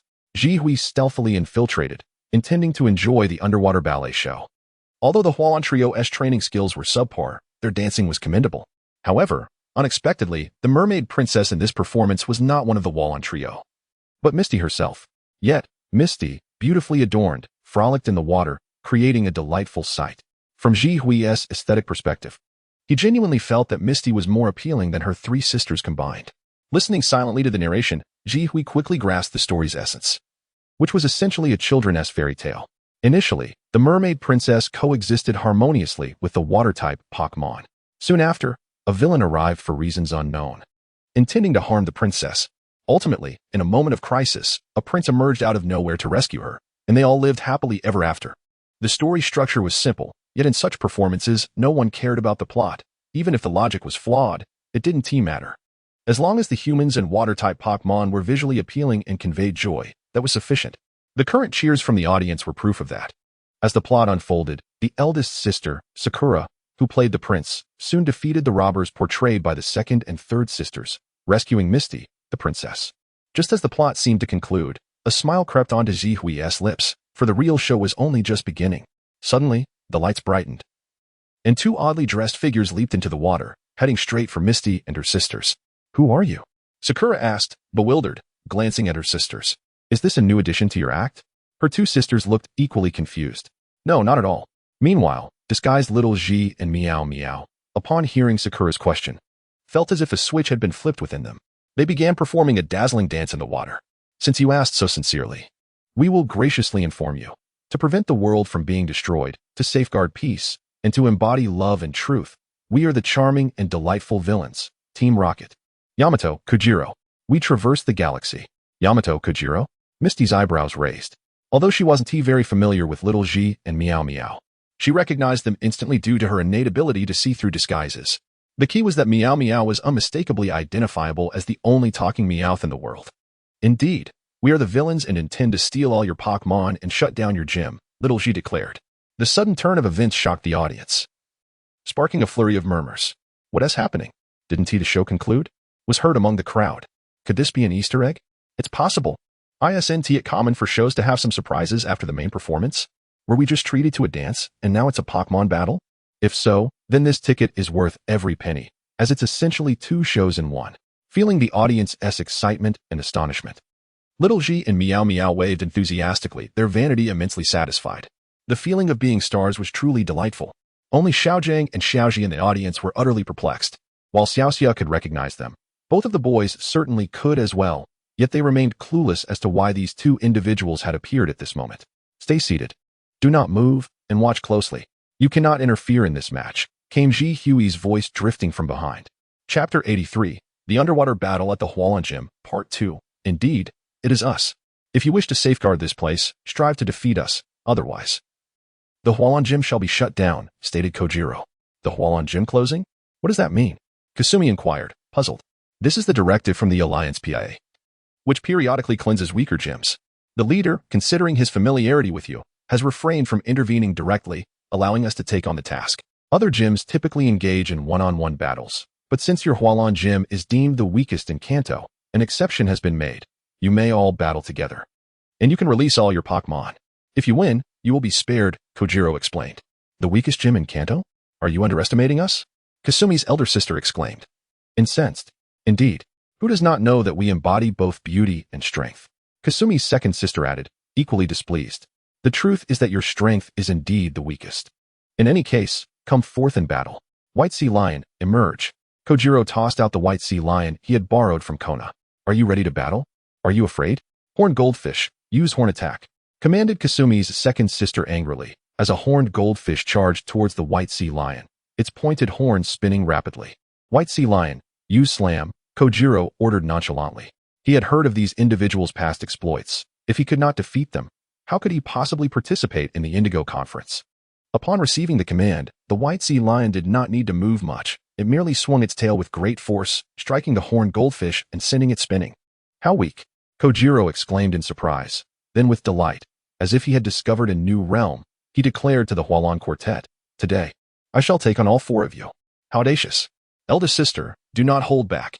Let them witness the power of the Hualan beauties," Kasumi's second sister urged. The eldest sister, Sakura, nodded, becoming serious and sending forth her Pokémon. In an instant, a multitude of water-type Pokémon, including Little Sea Lion, Staryu, Horned Goldfish, and Kingler, surged towards the White Sea Lion. At that moment, Kojiro appeared as if possessed by a battle spirit, commanding the White Sea Lion with ease. With a flick of its tail, it knocked out 6 or 7 kinglers, and with another, it toppled 8 or 9 horned goldfish. The two sides were clearly not on the same level. Kojiro is incredibly strong, Ash remarked in astonishment from the sidelines. It is not that he is exceptionally powerful, rather. This group of Pokémon is simply too weak, Chiwi sighed, shaking his head. Although the White Sea Lion was trained by Kona, it was not a top-tier Pokémon. Nearly an elite level 1. The rules Chiwi had established stipulated that a gym trainer could win by defeating this single Pokémon with 3 of their own. Yet the cumulative damage inflicted by dozens of Pokémon from the Hualan Gym could be disregarded. If Kasumi cannot defeat Kojiro, will the Hualan Gym truly close? Ash pondered aloud. Indeed, it is PA's duty to eliminate these unqualified gyms. The Hualan Gym is deemed unqualified, Chiwi stated solemnly. Has the gym inspection already begun? What about my family's Nibi gym? Brock asked anxiously. Fear not. I just came from Nibi City, where I competed against your father, and it has passed, Chiwi reassured him. That is good to hear. Brock sighed heavily, relieved. But Kasumi, can you really do this? Ash looked at Kasumi with concern, expressing his doubts about the combat prowess of the Hualan Gym. That will depend on how far Kasumi can unleash her potential. Chiwi shook his head, honestly believing that the likelihood of Kasumi winning was quite slim. Although Kasumi was unaware of the conversation among Chihui and the others, Kojiro's resolute words had already shaken her confidence. The thought that if she failed, the Hualan Gym would cease to exist filled her with an overwhelming sense of urgency. Watching the White Sea Lion mercilessly decimate her gym as if chopping vegetables, a glimmer of determination flashed in her eyes. No matter how formidable the opponent, she was resolved to win and protect the Hualan Gym. Stereo, use Rapid Spin. Gymstar, use Rapid Star. Squirtle, use Water Gun. Horned Goldfish, use Horn Attack. Seahorse, use Ink. Kasumi exerted her utmost effort as a trainer, commanding each Pokémon to attack with an intensity surpassing that of her 3 sisters combined. Sensing their trainer's urgency, the 5 Pokémon unleashed their full potential in response to Kasumi's expectations. Yet, the vast disparity in strength could not be bridged by sheer will alone. White Sea Lion, remain calm and use Aurora Beam. Kojiro instructed steadily. The White Sea Lion gracefully twirled in the water, emitting a radiant array of colors that enveloped all 5 Pokémon, who exhibited expressions of pain. Next, use Ice Beam, Kojiro commanded. The small horn atop the White Sea Lion erupted with astounding power, unleashing a blue beam that froze all 5 of Kasumi's South Pokémon in place. Kasumi's complexion paled considerably, her heart sinking. After her defeat, her 3 sisters, lacking any fighting capability, were swiftly vanquished by Kojiro. The audience, feeling the monotony, began to disperse, leaving only the trio of Chihui, Ash, and Brock alongside the 3 Hualan sisters. Observing Kasumi's expression, Chihui felt a sinking feeling in his heart. Letting out a heavy sigh as he commanded the White Sea Lion to break the ice, then solemnly declared, "You have not passed the assessment. And thus I represent PIA in announcing that from this day forth, the Hualan Gym is hereby abolished. Any water drop badges issued henceforth shall be rendered invalid." Abolished, invalid. Kasumi's complexion turned even paler. The Hualan Gym, which had been passed down from her grandmother, was truly gone. Even the Hualan sisters were taken aback, unable to fathom that the PIA inspector could arrive so suddenly and seal their gym. Looking at one another, it was ultimately Kasumi's 3rd sister, Peony, who spoke. "The gym has been closed. Will we still be able to perform underwater ballet in the future? That should not be affected. It merely means we cannot award badges. After all, we cannot defeat those challengers, so this might work in our favor," the 2nd sister, Iris, reasoned. "Indeed, the Hualan Gym remains ours. It is just no longer an official gym. We can still perform and sell tickets, so its closure is inconsequential. Besides, it gives me time to attend my yoga classes," Peony remarked. "Yes, and I will finally have time to attend tea ceremony classes," Iris added with a smile, both sisters seemingly finding a flicker of excitement in their predicament. "Enough of this. Our gym has been closed, and you are still laughing." Kasumi could not contain her frustration and shouted at her 2 sisters before running out. Kasumi, eldest sister Sakura, Ash, and Brock watched anxiously as Kasumi darted away. "Stop standing around. Go after her," Chiwi urged, giving Ash a light tap on the head. Ash, nodding foolishly in response, quickly followed Pikachu and dashed after her. Chapter 84. The Awakening of Cherry Blossoms. Currently, Xiaoxia is feeling despondent and in need of comfort. But Zhihui evidently struggles to assume that role, so he sends Ash in his stead. However, once Ash and Xiaoxia have departed, Zhihui begins to feel somewhat awkward. Although he believes he has acted rightly in the decision to remove the Hualan Gym from the official list of gyms due to his own inadequate strength, it still feels rather uncomfortable to remain here after such a recent development. Nonetheless, he finds himself unable to leave without worrying about Xiaoxia's well-being. Fortunately, Cherry Blossom perceives Zhihui's discomfort and kindly invites him to stay for the night, alleviating some of his awkwardness. Later that evening, Ash and Xiaoxia return, allowing Zhihui to breathe a sigh of relief. He discreetly summons Ash to inquire about the events that transpired. Brother, Xiaoxia is quite sad. It was the first time I saw her cry, Ash explains. She cried? Zhihui scratches his head, feeling as though he resembles a villainous character. Yes. Initially she was alone by the riverside crying, and later she leaned on my shoulder, soaking my shirt, Ash recounts. She leaned on your shoulder to cry? Zhihui's eyes brighten, akin to a discovery of a new world, while nearby Kojiro and Meowth were expressions of intrigue. Yes, she did. It turns out Xiaoxia is a girl who can cry. Ash realizes, albeit belatedly. Did you not comfort her? Kojiro asks, his expression one of curiosity. I did, but the more I tried to comfort her, the more she cried, even hitting me for it. She didn't recognize my good intentions, Ash replies. Well, perhaps it's best you say less to girls in the future, Zhihui advises. Feeling a bit helpless. Indeed, I eventually fell silent, just patting her back and giving her a hug, Ash adds. You hugged her? Zhihui's eyes gleam with pride, a smile reminiscent of a proud father spreading across his face. My little Ash has finally matured. Big brother, should you not go speak with Cherry Blossom, the gym leader? Perhaps a meeting of parents? Kojiro suggests. Your reasoning is quite sound. Zhihui nods earnestly. What are you talking about? It was merely a hug with Xiaoxia. I was comforting her, much like how I used to comfort you, big brother Kojiro. Ash responds in confusion. Like you did with Kojiro? You aren't developing feelings for him, are you? Zhihui exclaims, alarmed. As men, we must maintain normal inclinations. We cannot be swayed by someone simply because they are cross-dressing. That would be unacceptable. What on earth are you saying? Kojiro glares at Zhihui. When did I ever wear women's clothing? Present your evidence. Indeed, brother, what are you talking about?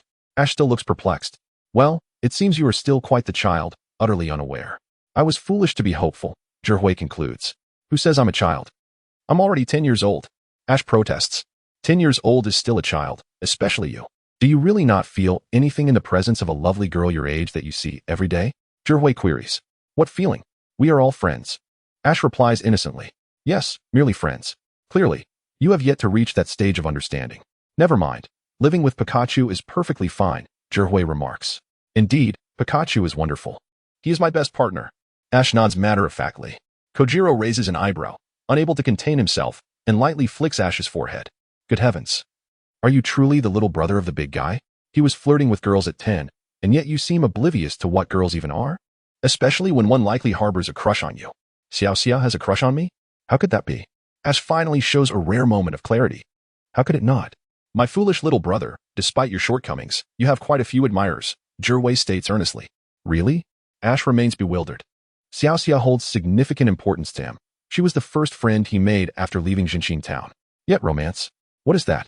Never mind. These are trivial matters. You will understand in due time.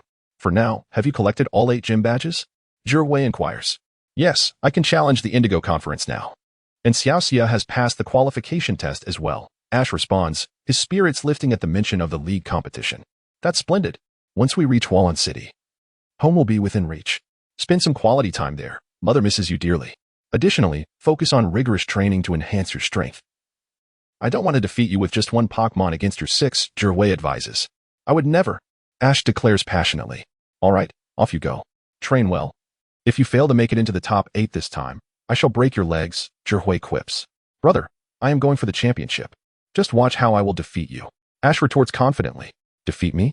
Before that, you must first best both Shigeru and Shinji, Zhihui chuckles, shaking his head.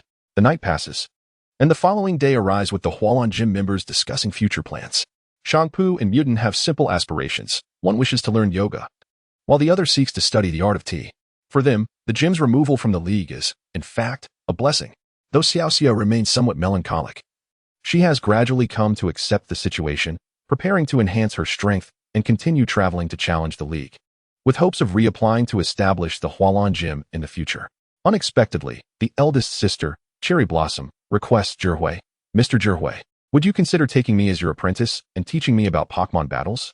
Everyone is taken aback, and Zhihui is equally puzzled. How is it that someone wishes to be his disciple all of a sudden? Has he truly reached the point of being able to mentor others? Indeed, Mr. Zhihui, I had not previously valued the Hualan Gym, but it is a legacy of my family. I do not wish for it to be removed from the league under my stewardship.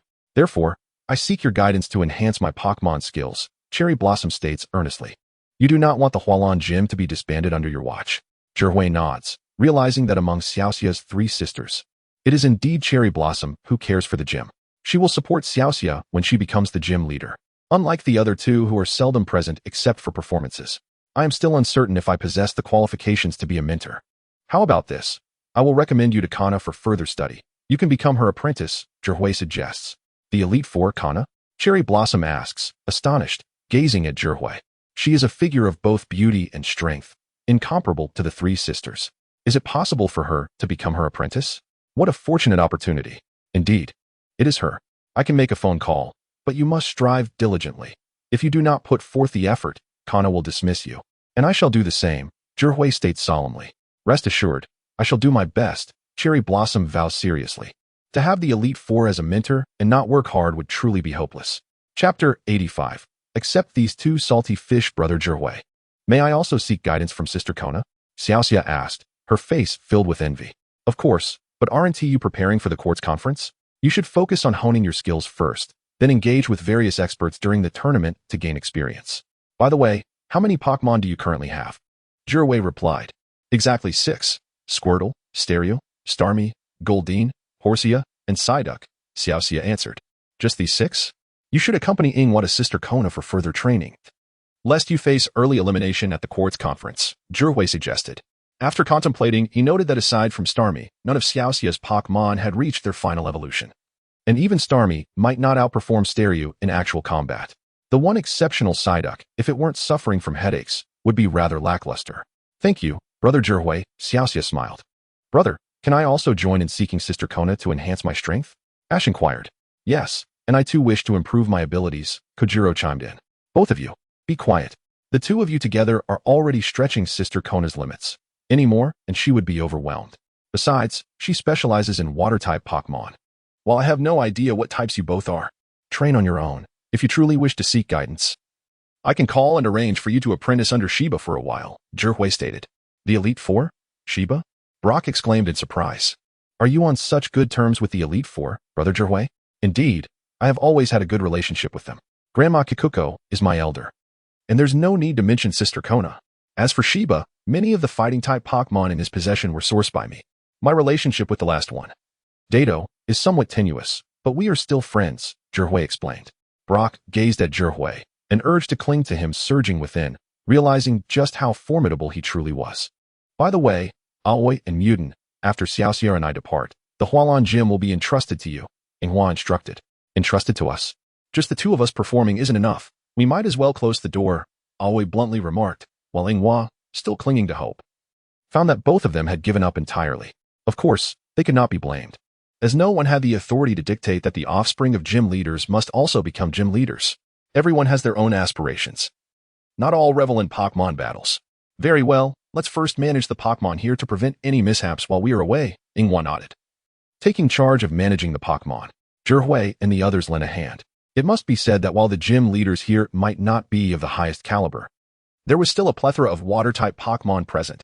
Most of the water types from Kanto were represented here, albeit many had not evolved and remained merely ornamental. Hey? What Pokémon is that? It looks so ugly, Ash suddenly remarked. Ash, saying that to its face will hurt its feelings, Xiaoxia shot him an indignant glare. But it really doesn't look good, Ash replied candidly. Regardless, you must apologize to it, Xiaoxia insisted, her affection for Pokémon, particularly water types, surpassing Ash's. Alright. I'm sorry, Ash said to the ugly Pokémon. Yet, the unattractive creature ignored him entirely and swam away, leaving Ash feeling embarrassed. Not only is it ugly, but it's also rude. Ugly? Ash, the unattractiveness of the ugly duckling is merely temporary, Zhihui smiled, observing the creature in the aquarium. The ugly duckling? What does that mean? Ash asked, perplexed.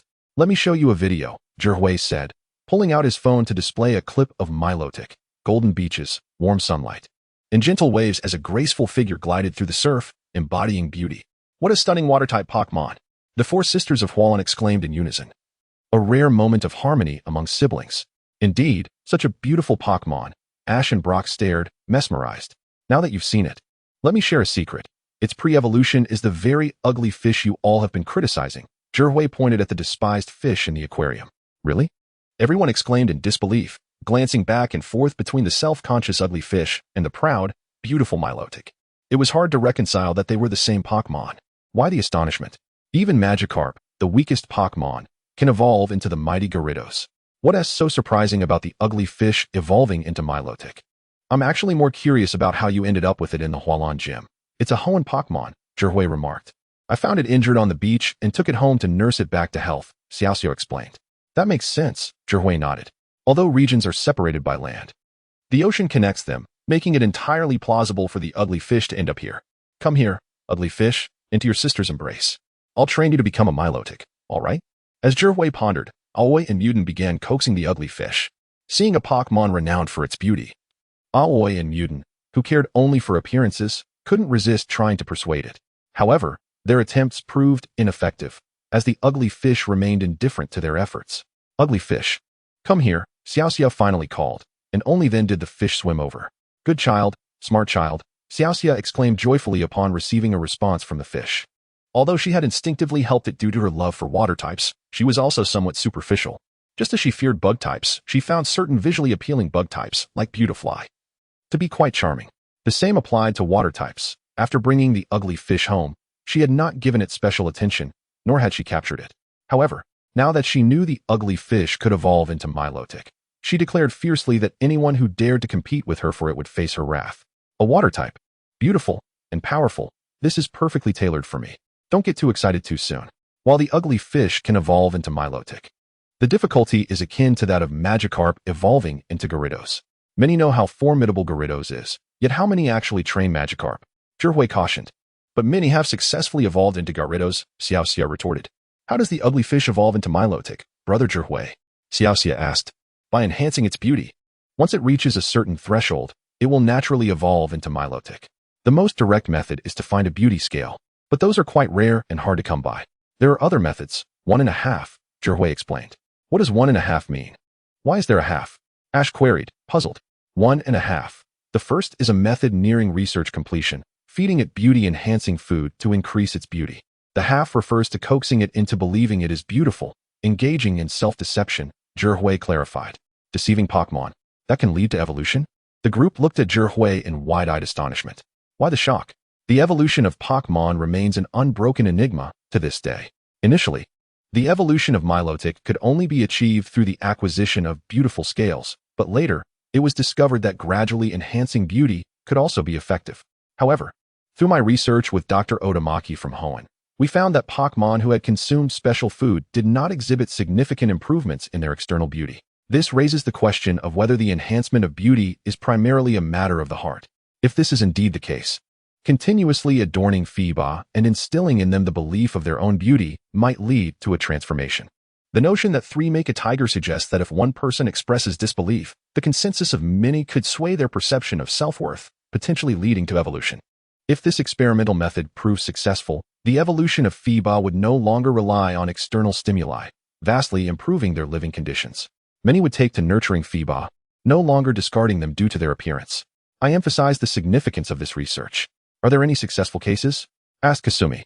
If there were, I would not have prefaced my statement with if, I replied. The truth is, both Dr. Otamaki and I have been quite busy, and thus, this research has yet to commence. Would you be willing to assist me in this endeavor? I suggested, employing both persuasion and the promise of food that could enhance beauty. Kasumi pondered for a moment. That sounds reasonable. It would prevent you from seeking compensation should evolution not occur. By the way, at the Hualan Gym, there are so many Magikarp. You should take one with you. If these two evolve into Milotic and Gyarados within the next 2 months, you might still have a chance at the court's conference. Otherwise, it will be left to fate. Gyarados. Kasumi's expression paled. While she adored all water-type Pokémon, Gyarados was an exception, as it left her with psychological scars. Kasumi, if you truly wish to see the Hualan Gym reinstated as an officially recognized gym by the League, you must overcome these fears. Otherwise, it may be best to let Miss Sakura exert more effort, I insisted earnestly. I'll give it a try, she resolved.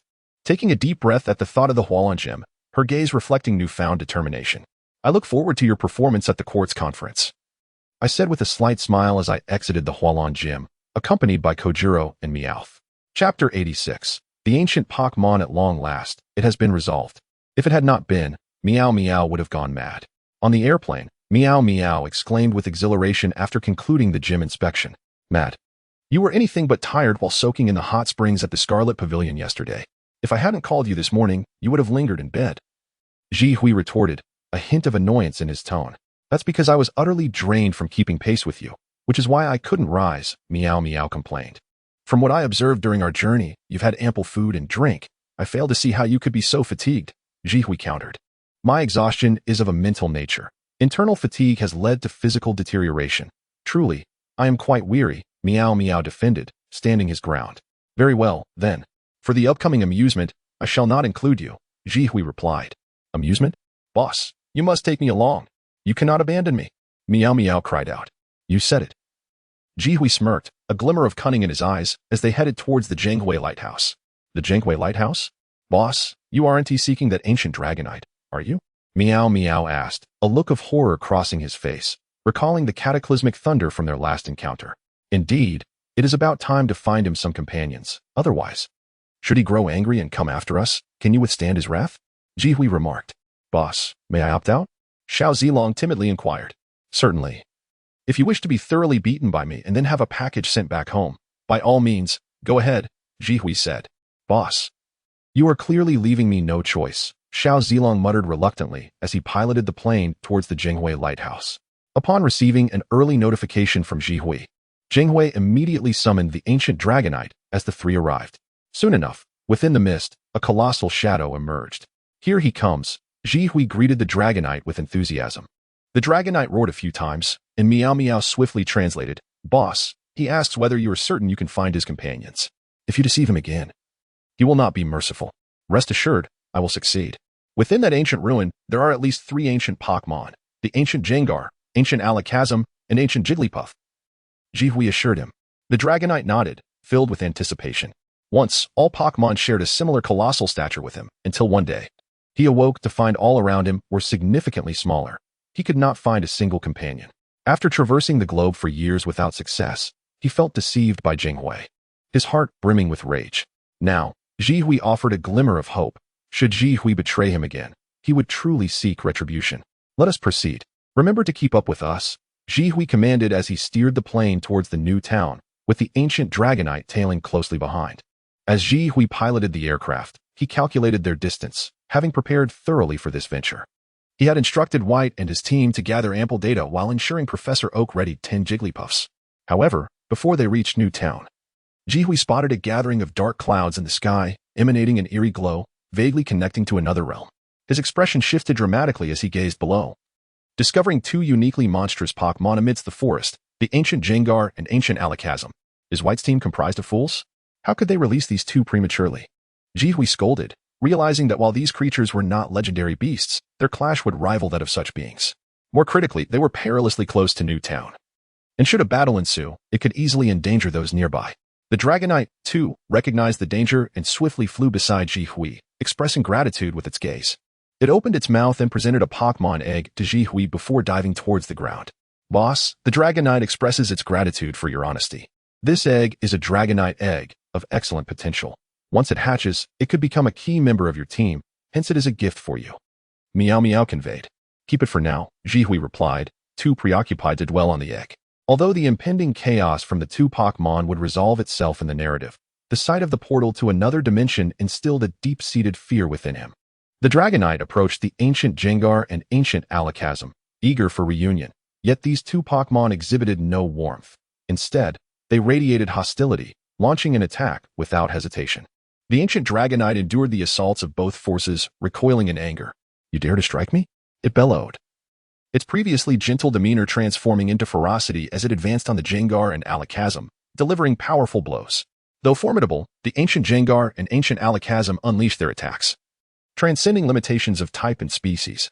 Their energies erupted in a myriad of bizarre shapes, intertwining ghostly and psychic forces capable of opening the rift to another realm.